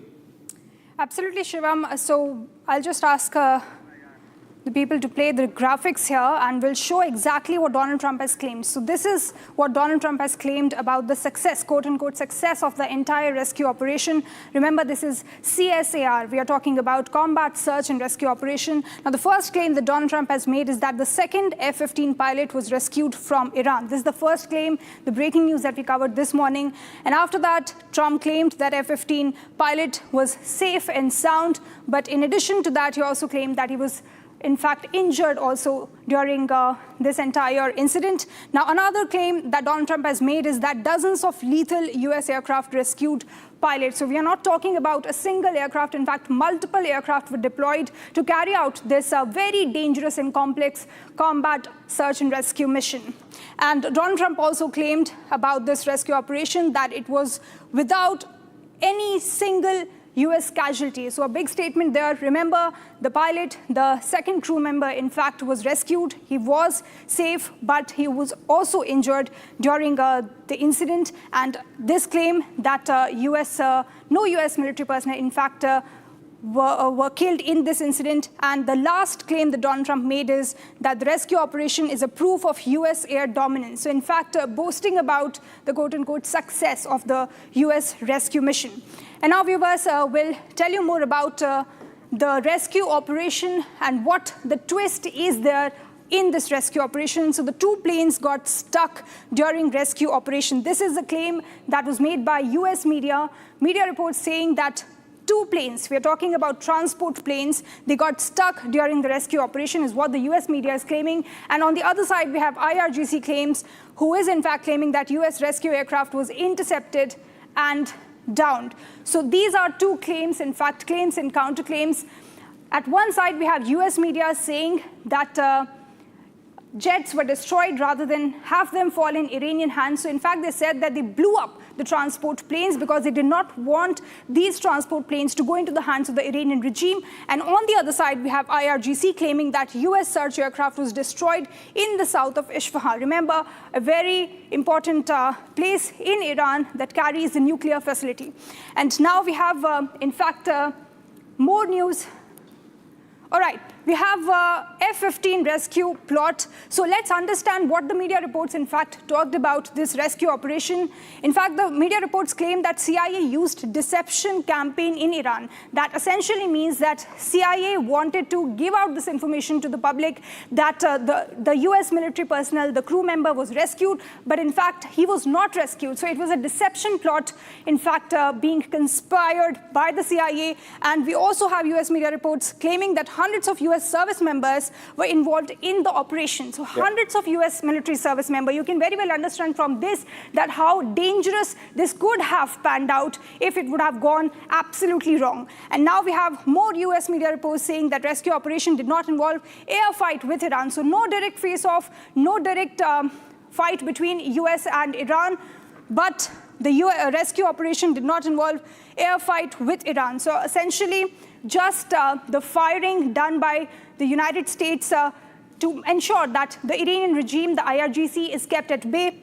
And now I would like to hand this over to Shivam for more information. All right, Hina, thanks a lot for the detailed explanation on what exactly happened. So Hina explained the sequence of events and the claims and counterclaims of both the IRGC and also the claims of the US media. But the IRGC claims that they have been successful. They have shot down another jet, another aircraft. Their claims of shooting down of another drone that they have shot down again, and various claims. Now, this is Donald Trump claiming that the second F-15 pilot has been rescued from Iran. Now, there is an angle here of deception which was used. Now this, I would like to clarify, this was used before the start of the operation so that they can deceive the enemy that they have successfully rescued their pilot in this case. So dozens of lethal US aircraft were used, lethal aircraft were used in the mission, a rescue op without a single US casualty. Now this is the biggest success of the mission and rescue operation, proof of US air dominance. This is what Donald Trump claims. And Donald Trump very well required this sigh of relief. Very, very important for Donald Trump to receive that this victory news that they have successfully rescued their fighter pilot. Now, 2 of them have been rescued. Now, he also added that they did not reveal the information of the previous pilot being rescued. That is why he did not make a post of the previous pilot being rescued, because he did not want to leak the information and make the enemy aware of what are the future plans. Now, because there was also a very big reward that was announced by the IRGC that anybody who captures the pilot alive or dead will get a big amount of money. So there was also an angle of reward there. So both, there was a deception involved here, there was information warfare involved, and there was definitely military action which was seen. Now they are saying that there was no military action, there was no gunfight between them, there was no firefight, but there are 2 claims to that. One claim says that there was no firefight, but they say that there was definitely firing that happened by the US forces at Iranian forces to successfully rescue the stuck pilot who was rescued by them. Now, these are the graphics to explain you what exactly happened. The 2 planes got stuck during the rescue operations, and this is the IRGC claim. US rescue aircraft intercepted and down. IRGC is making one claim after the other, but they're also showing visuals also of that. Now, the US media claims that jets destroyed rather than have them fall in Iranian hands. Now, IRGC claims that US aircraft was destroyed in the south of Iran. Now, this is the twist after the rescue. The second pilot has finally been rescued. All right, we have We have Group Captain Augustine back with us. Sir, the question arises how difficult such a rescue operation is. Now, there are reports, there are claims that there might not have been a massive gunfight, but there are reports that the US forces did fire upon the Iranian armed forces to successfully rescue their fellow pilots. What do you have to say on this? Yeah, so the rescue operation itself needs to be understood in its context. Imagine sitting yourself, and I'm saying not yourself as in yourself. Okay. I'm asking our viewers to, imagine you're sitting in a small cocooned place, and a missile comes and hits you, and you're going down. You might explode any time. The only way to escape is pulling a handle which throws your seat away, and in doing so, that jolt might, on your backbone could be so large that you may be crippled for life. So that is what a pilot goes through in 2 to 3 seconds or during that ejection process. Many of pilots, friends of mine whom I know, who post-ejection could not come back to flying, and some of them were bedridden for life, paralyzed neck downwards. So that is the kind of violence one goes through when one leaves the aircraft.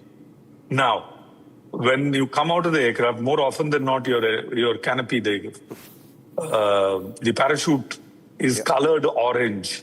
Okay. Why? Because when you eject, you may not be in a position to walk. So the rescue helicopters should come and pick you up. The rescue medevac people need to come and pick you up. But in this case, in enemy territory, that orange parachute could be a problem for you. Yeah. So this colonel, immediately after touching down or touching the terra firma, hit the parachute, and that is what we attained. I mean, we make a hole in the ground, and but that is definitely a very good. But that definitely is a very good move. You should, because you are in an enemy territory. If your parachute is quite vibrant, quite visible, the enemy will find you first, because there was a very big reward. Now, coming back to your point, the kind of air defense that Iran is using in this case. Now, this also proves that US has also proved this very the statement, their argument that they are very much ready for any ground operation. Now, was this not a trial, a rehearsal of the future possible ground invasion or ground operation, boots on grounds in deep inside Iran, sir? Which is why these F-15s went there, to soften up the ground for a ground invasion, which I do not think is completely executed, because before that the F-15s went down and no other fighters went there to finish what the F-15s started. So ground operation is not going to happen anytime soon. Not even a surgical strike, sort of a surgical operation, limited operation to achieve the military objectives of US? Possible, because this rescue operation has shown the world, and as we can see it on the screen, these people were operating unhindered in enemy territory at low altitude, at low speed, with no missiles flying at them, not even a shoulder-fired missile coming at them.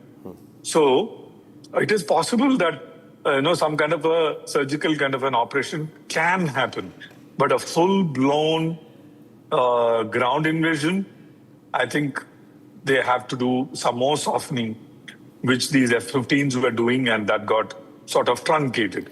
But the moment so you are hinting towards a possible invasion. The strategy was already there.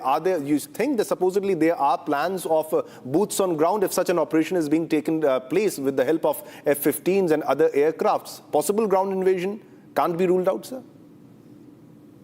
No, forget me ruling out or my opinion. Trump said so in so many words.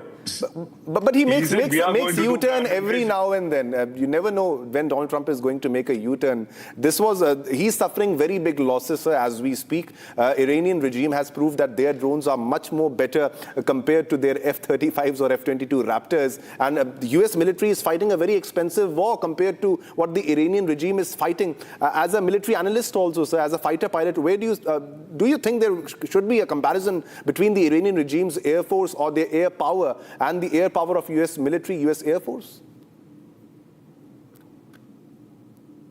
See, this rescue operation has amply demonstrated the absence of air defense and air power of Iran. If there was any air power left, they would have come to intercept these, as you can see it on the screen, these slow-moving C-130s, refueling these slow-moving helicopters. Not even one fighter jet of Iran came to intercept these aeroplanes. So these aeroplanes in the tactical battle area were having a field day. At least the local air superiority was established by United States Air Force and United States Marine Air Force. I'm sure what we are seeing is just the tip of the iceberg. At the higher level, many aeroplanes would have been deployed to keep any intercepting aeroplane come anywhere close to the region where the colonel was being, extricated. So, so it is, like I said, first goal was scored by Iran, but after that, multiple goals were scored by America, no doubt about it. I mean, going deep inside enemy territory immediately after ejection of a pilot and rescuing in the recent history, at least in my memory and my understanding and reading, has never happened. So if Trump says it is historical and for the first time, he is right in saying that. I totally concur with you. The taco is true as well. The Trump always chickens out. That also is a fact. But ground operations... Yes, sir. But it's like that because it's like that. So everything Donald Trump does is historical, is a very historical for the nation to follow, because every achievement is a big achievement when it comes to POTUS, the President of the United States. Thanks a lot, sir, for your valuable time and your detailed, in-depth analysis on what might have happened in that CSAR operation. Thanks a lot.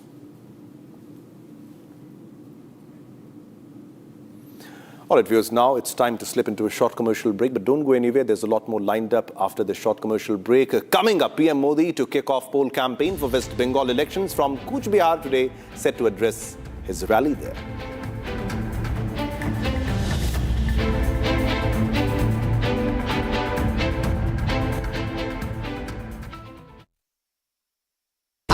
Pure सूजी pasta उबालो मिलाओ और खाओ 8 minute में तैयार क्या taste है सबका राजा R pure masala Amity has been ranked amongst the top 3% universities globally, a testimony to Amity's globally benchmarked quality. चमकी चाट से क्या बना है आलू चाट या फ्रूट चाट स्वाद बनाए चमकी चाट क्या बात है स्वादिष्ट पकोड़े और फरसान अरे चमकी चाट है इसकी जान असली स्वाद सिर्फ चमकी चाट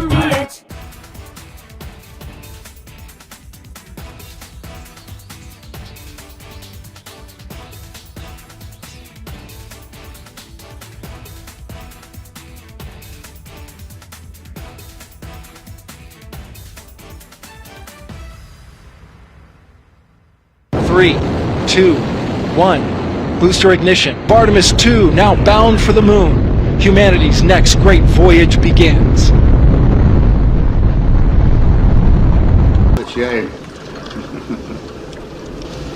Okay, overboard dump coming up.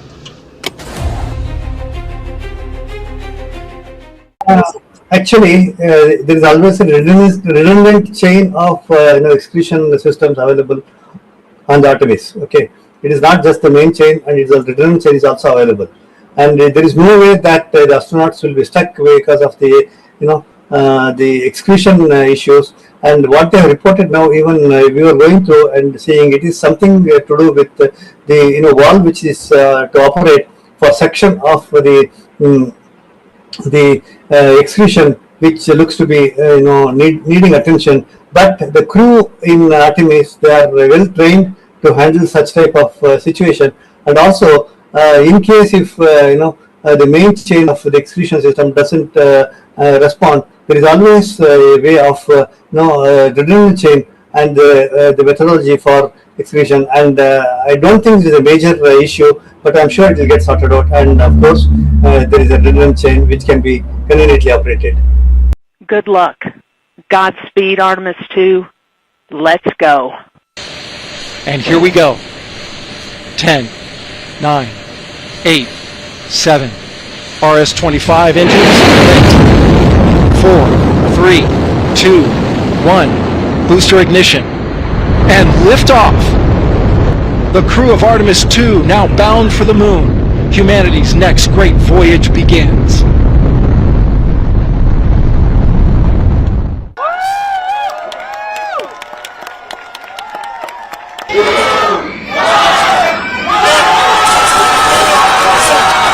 First time it was canceled in February 8th. After that March, we make all the plans, we have all the hype, and it was canceled again. And finally it's happening to the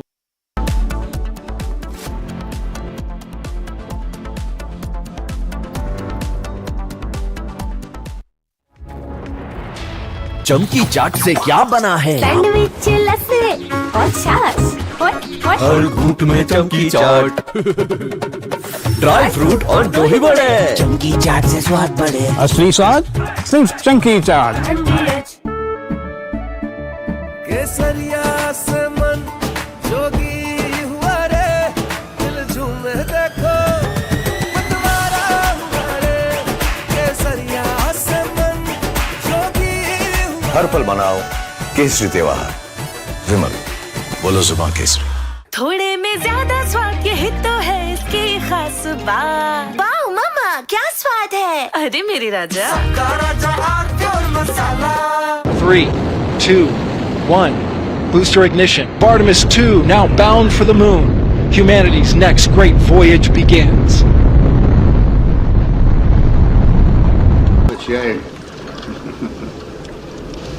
Okay, overboard dump coming up.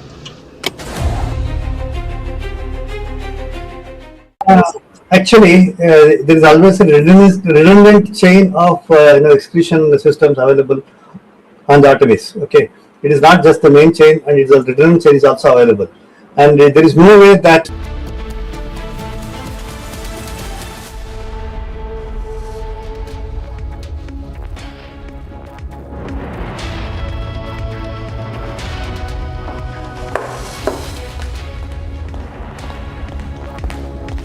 Hello and welcome. You're watching live and breaking on Republic TV with me, Ishita Mitra. Now, viewers, we're looking at election fever running high in all election-bound states of India. And today, Prime Minister Modi is going to kick off its poll campaign in the state of West Bengal with an address in Kuch Bihar. We'll get you all the details on that. But first up, a quick check at the headlines.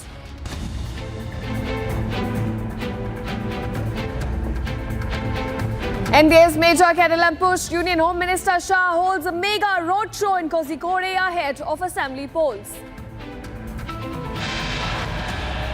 Prime Minister Modi to kick off poll campaign for West Bengal elections from Kuch Bihar today is set to address his first rally.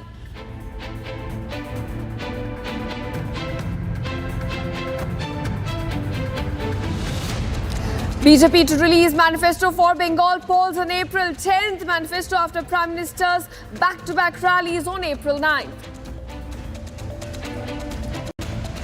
TMC leader Hafizul Molla Pradhan has now been arrested after a video showed him threatening opponents. The BJP has welcomed the move, saying it sends a strong message.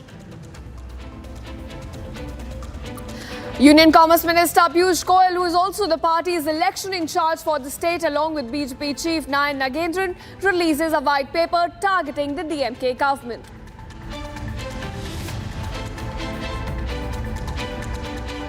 Cash seized from DMK functionaries housed in alleged links to Sri Rangam constituency vote distribution in Tiruchirappalli, Tamil Nadu.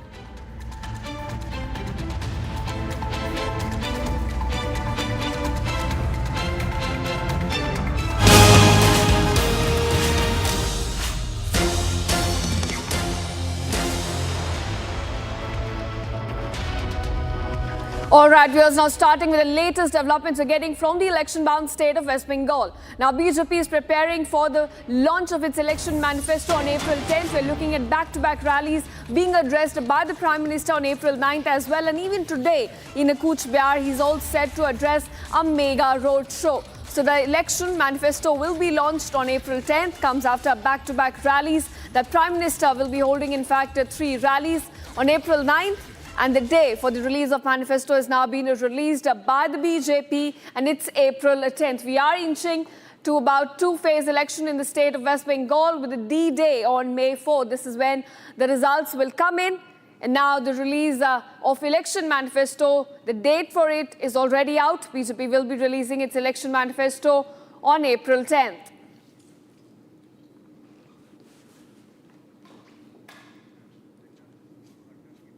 All right, my colleague Harsha now joins with more details on this. Harsha, we're looking at Prime Minister's mega address in Cooch Behar today, and also BJP is preparing to launch its manifesto on April 10th. Give us more details about BJP's preparation in the poll-bound state.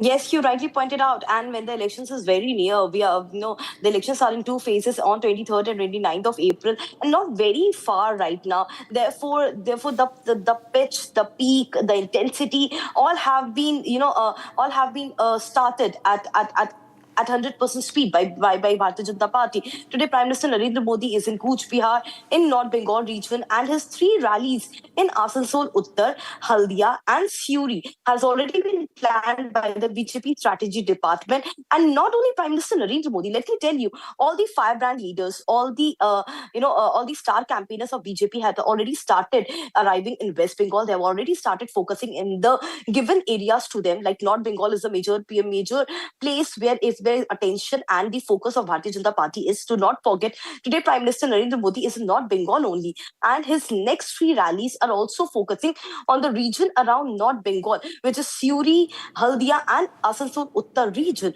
All the Bharatiya Janata Party leaders have already stated that not only TMC this time, but BJP is focusing on North Bengal region, because that's a place where BJP is also significantly hoping that the voting percentage will go up to at least 20 to 25%. And also give them immense seats in that area. And therefore, BJP do not want to lose this opportunity. And therefore, Prime Minister Narendra Modi's rally are majorly planned in the North Bengal region. To tell you, after Prime Minister Modi's rally in these three areas only, after that, the manifesto will be released by Bharatiya Janata Party in West Bengal. TMC's manifesto is already out, but Bharatiya Janata Party is planning its manifesto release on 10th of April, which is just next day after Prime Minister's rally. So we can say that all attention from other election states are slowly, gradually diverging towards West Bengal, because it's a very important state, and also we are witnessing everyday violence and everyday controversy to erupting from the state of West Bengal. Back to you. All right, so ground now being laid for the release of manifesto on April 10th. Thanks, Harsha, for joining us, giving us all the latest on this. Now we are shifting focus. The Union Minister J.P. Nadda, while speaking in Thiruvananthapuram, Kerala, said that political parties are now talking about manifestos, but previously nobody used to talk about them. He also goes on to say that people would forget whatever promises were made by the political parties 2 to 3 years, and the same manifesto would reappear at the next election, though the issues remained the same. Take a listen.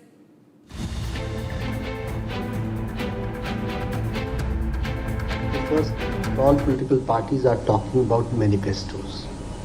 Previously, nobody used to talk about manifestos, or even if it was just a ceremonial function, and people used to forget whatever was said and done. After 2 years, 3 years, people used to forget, and the same manifesto used to come for the next election in a new branded shape, but the issues were the same.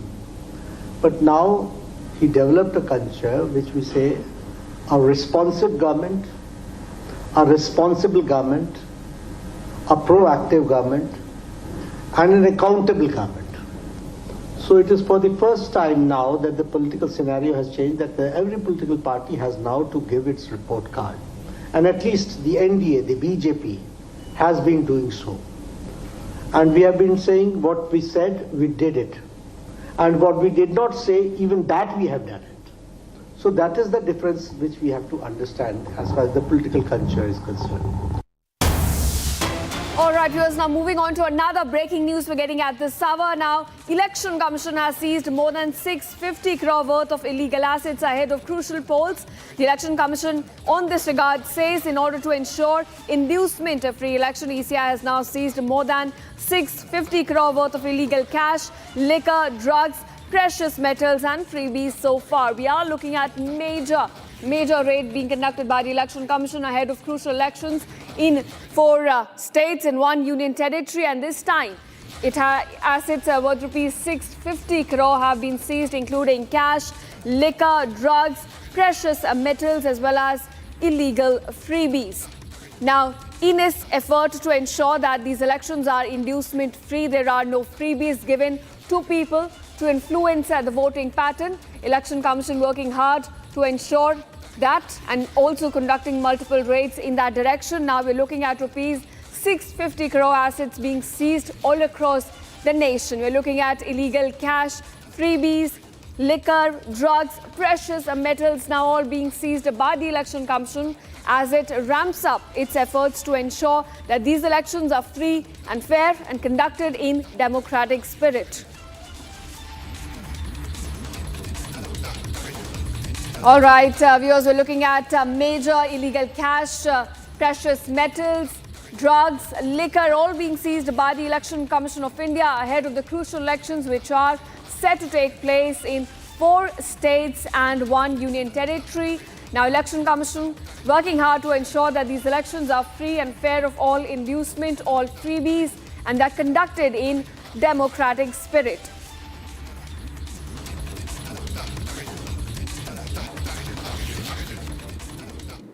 All right, viewers, now shifting focus. Republic TV has spoken exclusively to the BJP candidate as well as the sitting MLA for Lakhimpur constituency in Assam. Now, this candidate, Manab Deka, take a listen to this exclusive conversation as he talks about what is the preparation going on in the ground ahead of the crucial assembly polls.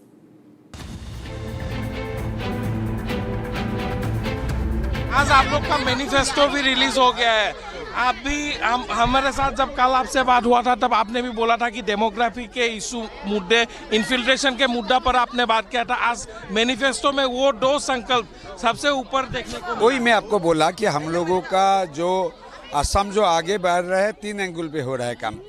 एक हो गया infrastructure development, एक हो गया industry and employment generation, तीसरा बात हो गया आसामीज आइडेंटिटी, इंडिजिनियस लोगों का आइडेंटिटी को प्रिजर्व करना है। उसके लिए इसी पे सबसे ज़्यादा काम करना पड़ेगा। ठीक है, मैंने इंफ्रास्ट्रक्चर बना लिया, उसमें खेलेगा कौन? अगर स्टेडियम बना लिया, रास्ता बना लिया, उसमें जाएगा कौन? अगर असमीज लोगों का यहाँ दबदबा नहीं रहेगा तो मियाँ लोग तो सारा कब्जा कर लेगा। तो तीनों एंगल पे काम होगा, बहुत बढ़िया। आप ये देखो, ये पूरा गांव इंडिजिनियस लोगों का गांव, ये बूथ का मीटिंग है। This is not a panchayat level meeting, booth level meeting. You can see of people, कितना लोग आया है। तो ये मामा के लिए प्यार है, मोदी जी के लिए प्यार है, बीजेपी के लिए प्यार है।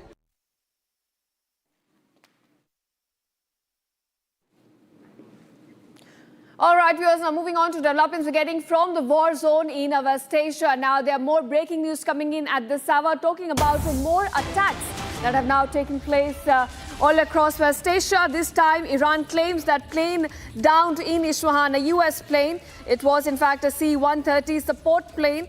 Viewers, a while ago, we told you that Iran had claimed that it had intercepted and downed a rescue aircraft in the south of Isfahan, which happens to be a very crucial city for Iran, a city which houses nuclear facilities. And now Iran is further claiming that the plane which was downed a while ago was in fact a C-130 support plane.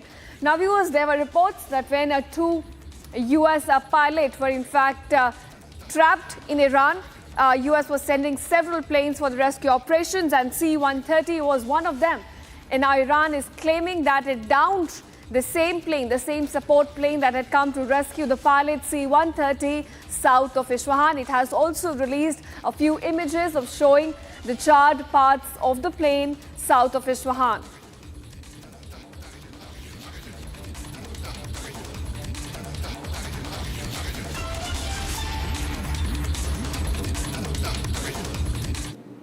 Now we are staying on the war and more developments. The fears of a potential nuclear risk in the region have now emerged after a strike was reported near Iran's Bushehr nuclear facility. Now, the International Atomic Energy Agency has confirmed that, being informed by Tehran about this incident, stressing that nuclear sites must never be targeted and urging maximum restraint in this conflict. Now, meanwhile, Iran's foreign minister has sharply blamed the US and Israel, warning of dangerous fallout and risks in this stark warning, saying that radioactive fallout will end life in GCC capitals and not just Tehran. Take a look.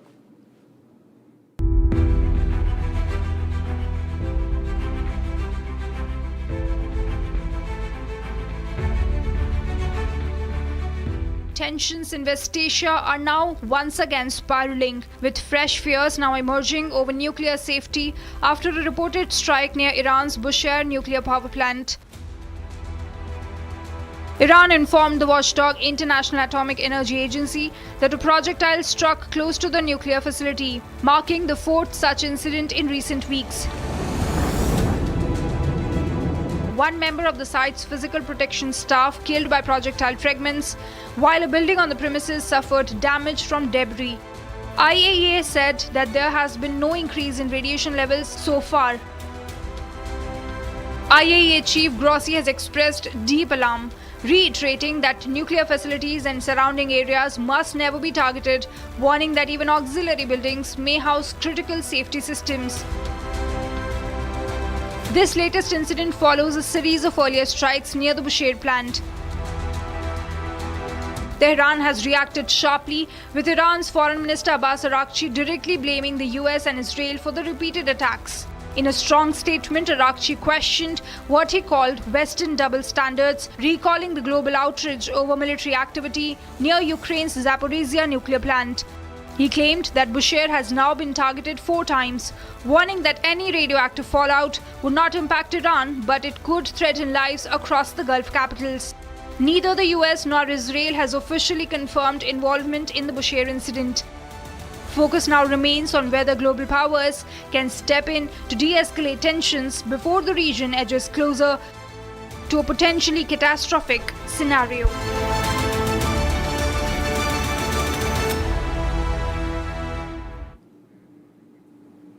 And now here's more updates coming in about US assets being lost in Iran. Now this time Iran is claiming that IRGC has shot down an MQ-9 drone again south of Isfahan. This is where most losses are now taking place. IRGC in a big claim says it has shot down another MQ-9 drone, and not just that. In fact, a US C-130 support plane has also been downed by IRGC, and all of these losses are now taking place near south of Isfahan.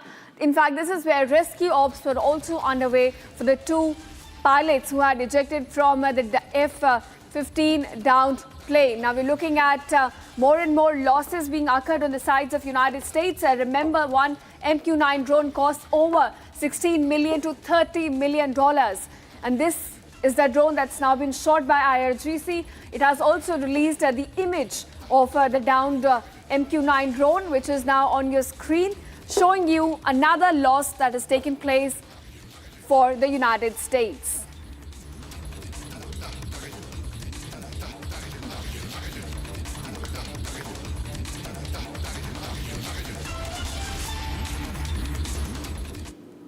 All right, we're now moving on to more breaking news. We're getting at this hour about more refineries coming under attack all across the Gulf nation. Now, in this report, Iran has reportedly attacked another refinery across the Gulf nation. This is Abaik refinery, which has now been struck in Bahrain in the latest. In fact, a fire has broken out at the site. We're getting you the visuals. At the moment when strike was conducted, you can see on your screen a thick black smoke rising from the site of the attack. This is a refinery located in Bahrain, which has now been struck by Iran in the latest attacks. We are looking at energy infrastructure all across the Gulf nations coming under attack, and this time it's a refinery, Abaik refinery, that has been struck by Iranian strikes in Bahrain. And visuals on your screen also show you the aftermath from this attack. You can see thick black smoke rising from the site of the attack.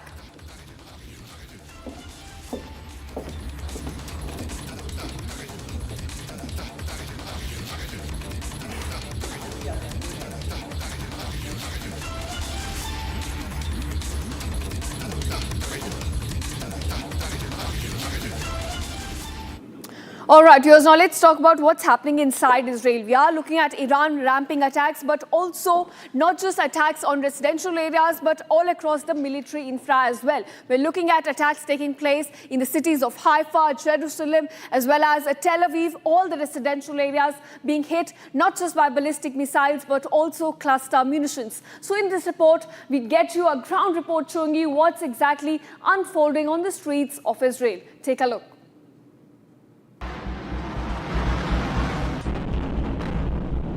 The West Asia conflict continued to intensify with fresh Iranian missile strikes targeting central Israel. In the latest attack, a cluster munition fired by Iran hit the town of Ramat Gan near Tel Aviv, leaving a building heavily damaged. Rescue teams were seen clearing debris through the day, even as officials confirmed that no casualties were reported in this strike. Here behind me you can see how extensive is the damage just from one part fragment of Iranian ballistic missile with illegal cluster munition. You can see how many holes there are in the windows, in the doors, in the walls of those stores and the apartments above, and it shows you how dangerous those rockets with the cluster munition.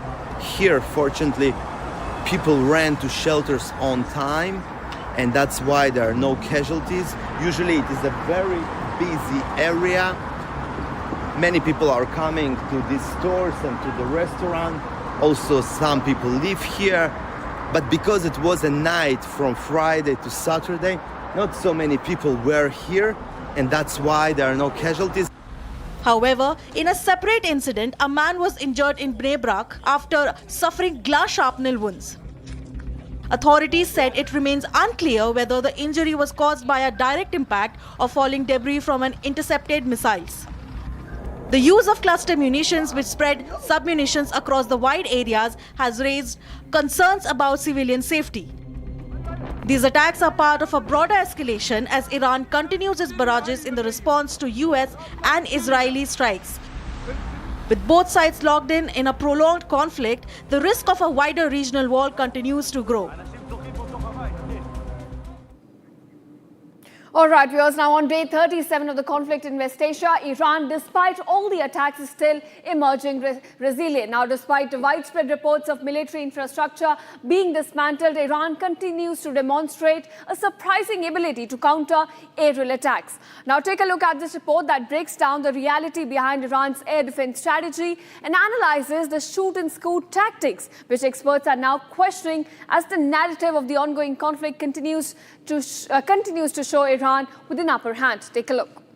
Just when Donald Trump thought the US Army had almost finished destroying the Iranian missile facilities, we totally obliterated those nuclear sites. Iranian forces launched a new surprise attack. Now they have a Khordad 15, which is claimed that it can target stealth aircraft also, which I think possibly has been used to target the F-15 aircraft of the United States. More than a month has passed away and Iran is still able to shoot down American aircraft, especially the fighter jets, F-15 in question. The US and the world might think that Iran has a weak air defense system, but the truth is something else. Let's understand the video in two parts. First, Iran's firepower and how smartly Iran is using it to its advantage. A kind of a misconception in the minds of people that Iran has got a very outdated air defense system and it doesn't have the capability to shoot down fighter jets. So for the ease of understanding, I would like to divide this capability into three parts: the long range system, the medium range, and the small range systems. In the long range systems, Russia has played a very important role as far as Iran is concerned, especially with the S-400 also available with Iran today and S-300. And we have seen the capability of S-400, how it was able to cause devastation to the Pakistani Avak and other fighter jets in Operation Sindoor. Then we have the medium range systems, Khordad 3, and it shot down a US RQ-4 in 2019 also. So it has a range of 75 kilometers to 105 kilometers, a very, very important system. And now they have a Khordad, the 15. Short range, we have the Russian Tor M1. Pansir 51 also, it is reported that limited numbers are available with Iran. And they have their own indigenous systems like the Zahra and the Hars 9. So how is Iran using these missiles so smartly to its advantage? So now we come to the question that in spite of the US claims that everything has been destroyed, as far as the air defense and command control system is concerned, Iran is still able to target these aircraft. So a reason is systems like Khordad, Bawar are road mobile systems. They can go underground, they can come overground. So once they go underground, none of the US missiles are able to reach their location because it's well below 50 meters under the surface of the earth.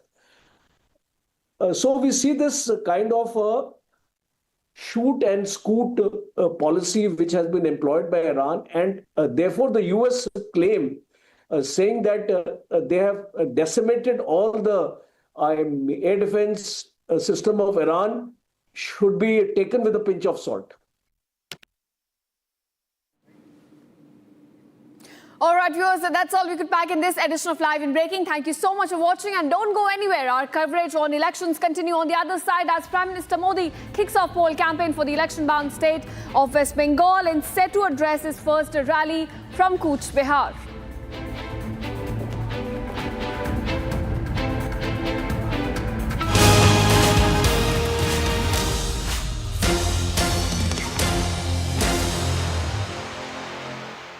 प्यास बुझाए ठंडक लाए सबको भाए जीरा से MTH का जलजीरा जीरा से जीरा से असली रिफ्रेशिंग, असली स्वाद, असली मजा। MTH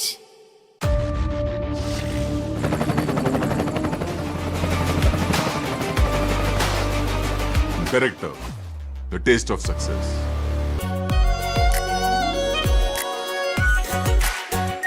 Our pure Shahi Paneer Masala. Delicious, healthy, every day.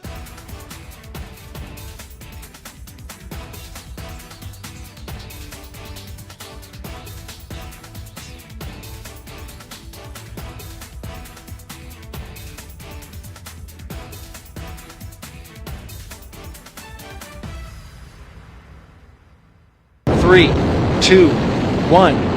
Booster ignition. Artemis 2 now bound for the moon. Humanity's next great voyage begins.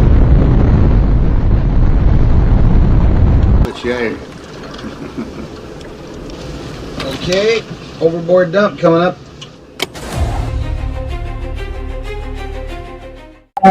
Actually, there is always a redundant chain of excretion systems available on the Artemis. Okay. It is not just the main chain, and it's a redundant chain is also available. And there is no way that the astronauts will be stuck because of the the excretion issues. And what they have reported now, even we were going through and seeing, it is something to do with the valve which is to operate for section of the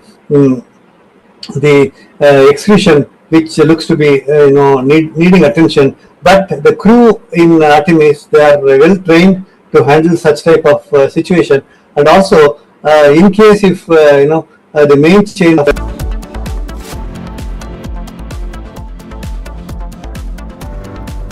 चमकी चाट से क्या बना है? Sandwich लस्सी और छाछ हर घूंट में चमकी चाट। अब बताओ स्वाद आया? आया। असली स्वाद सिर्फ चमकी चाट। केसरिया से मन जोगी हुआ रे, दिल झूमे देखो मतवारा हुआ रे। केसरिया से मन जोगी हुआ। हर सफल बनाओ केसरी त्योहार विमल बोलो जुबान केसरी आर प्योर सूजी पास्ता उबालो मिलाओ और खाओ 8 मिनट में तैयार क्या टेस्ट है सबका राजा R pure masala 3, 2, 1. Booster ignition. Artemis 2 now bound for the moon. Humanity's next great voyage begins.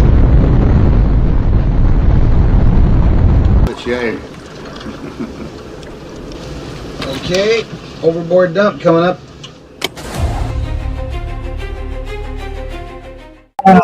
Actually, there is always a redundant chain of excretion systems available on the Artemis. Okay, it is not just the main chain, and it is a redundant chain is also available.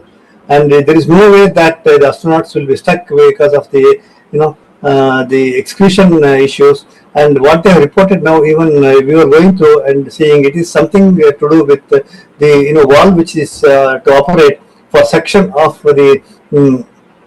the excretion, which looks to be needing attention. But the crew in Artemis, they are well trained to handle such type of situation.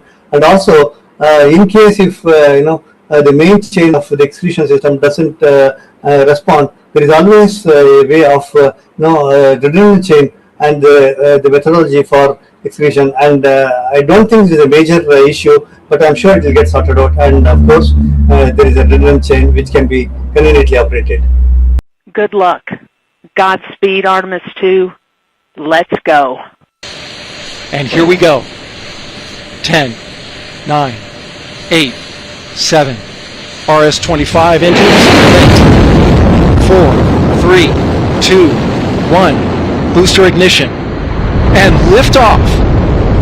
The crew of Artemis 2 now bound for the moon. Humanity's next great voyage begins.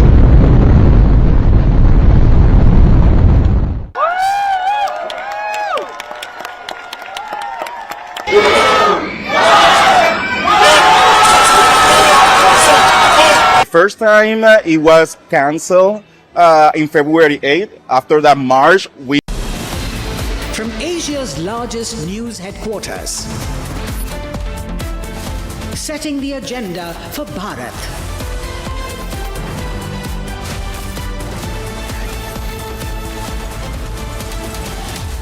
You're watching Republic.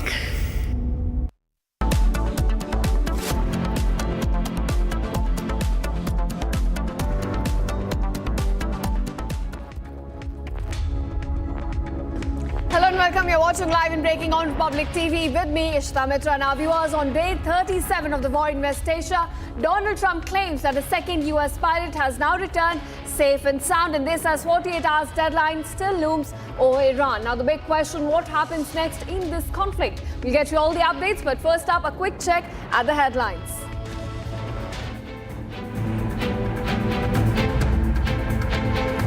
And there is a major kettle and Porsche. Union Home Minister holds a mega road show in Korea ahead of polls.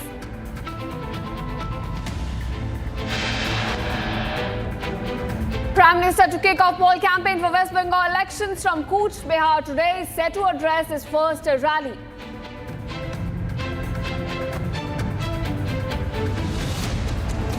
BJP to release manifesto for Bengal polls on April 10th. Manifesto after Prime Minister's back-to-back rallies on April 9th.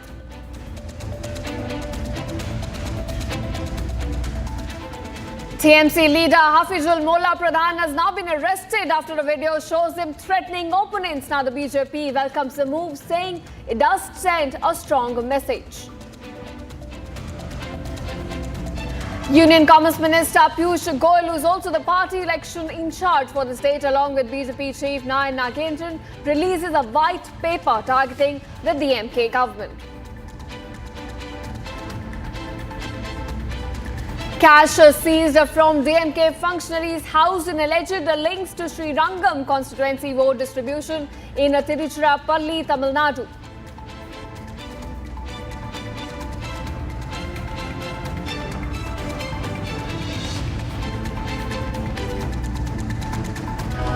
All right, viewers, now beginning with the war developments coming to light on day 37 of the war in West Asia.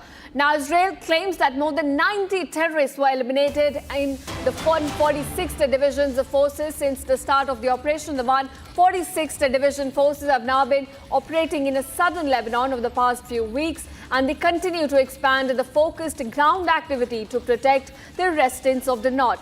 Now, viewers, in the past day, 226th Brigade's forces identified 2 terrorist squads from the Hezbollah terror organization in rapid closing of the circle, and the Air Force then eliminated the terrorists under the forces' guidance. Now, it's a big win for the Israeli forces as they claim that they have now killed over 90 terrorists in southern Lebanon. We're getting you visuals of the latest attacks carried out by IDF against Hezbollah targets all across the Lebanese territory.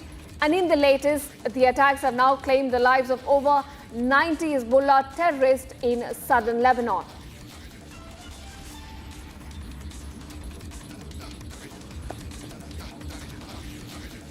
All right, viewers, and now shifting focus, the Director General of the World Health Organization, Tedros Adhanom, now says that I join the International Atomic Energy Agency in raising the alarm again over the safety of nuclear facilities in Iran.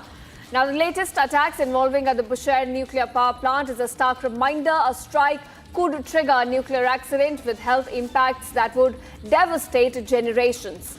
With each passing day of the escalating conflict, the stakes and threats are now rising higher and higher. We must de-escalate now at this. Peace is the best medicine. That's the statement we're getting from the World Health Organization as a nuclear disaster and the risk of a nuclear accident still looms large. We are looking at nuclear power plants coming under attacks. The latest one to come under attack is the Bushehr nuclear power plant in Iran. And on this, the WHO now releasing a statement that we must be wary of a nuclear disaster in this conflict.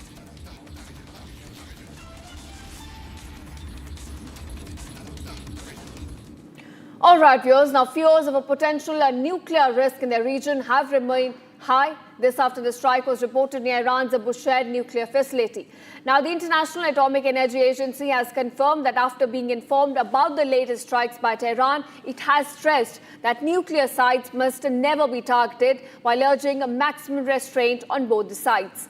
Meanwhile, Iran's foreign minister has now sharply blamed the US and Israel, warning of dangerous fallout risk and also in a stark warning saying that radioactive fallout will end the life in GCC capitals as well and not just in Tehran. Take a look at this report.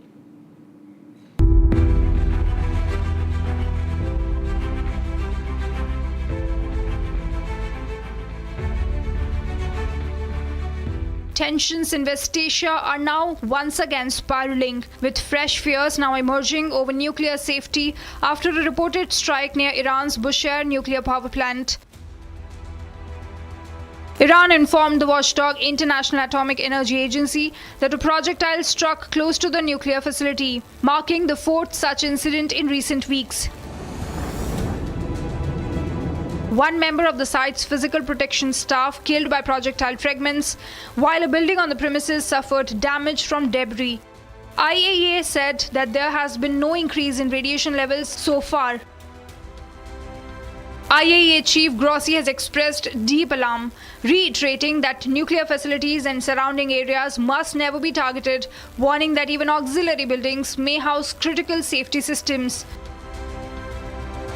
This latest incident follows a series of earlier strikes near the Bushehr plant. Tehran has reacted sharply, with Iran's Foreign Minister Abbas Araghchi directly blaming the US and Israel for the repeated attacks. In a strong statement, Araghchi questioned what he called Western double standards, recalling the global outrage over military activity near Ukraine's Zaporizhzhia nuclear plant. He claimed that Bushehr has now been targeted 4 times, warning that any radioactive fallout would not impact Iran, but it could threaten lives across the Gulf capitals. Neither the US nor Israel has officially confirmed involvement in the Bushehr incident. Focus now remains on whether global powers can step in to de-escalate tensions before the region edges closer to a potentially catastrophic scenario.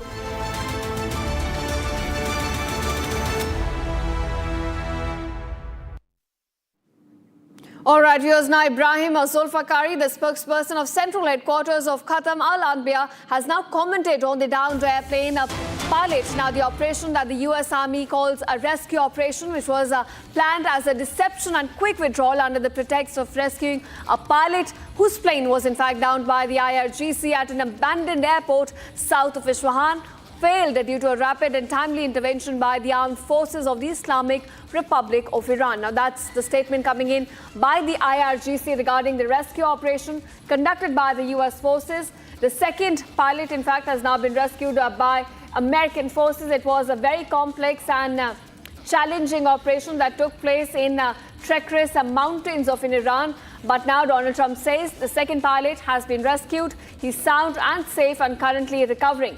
But on this, Iran says it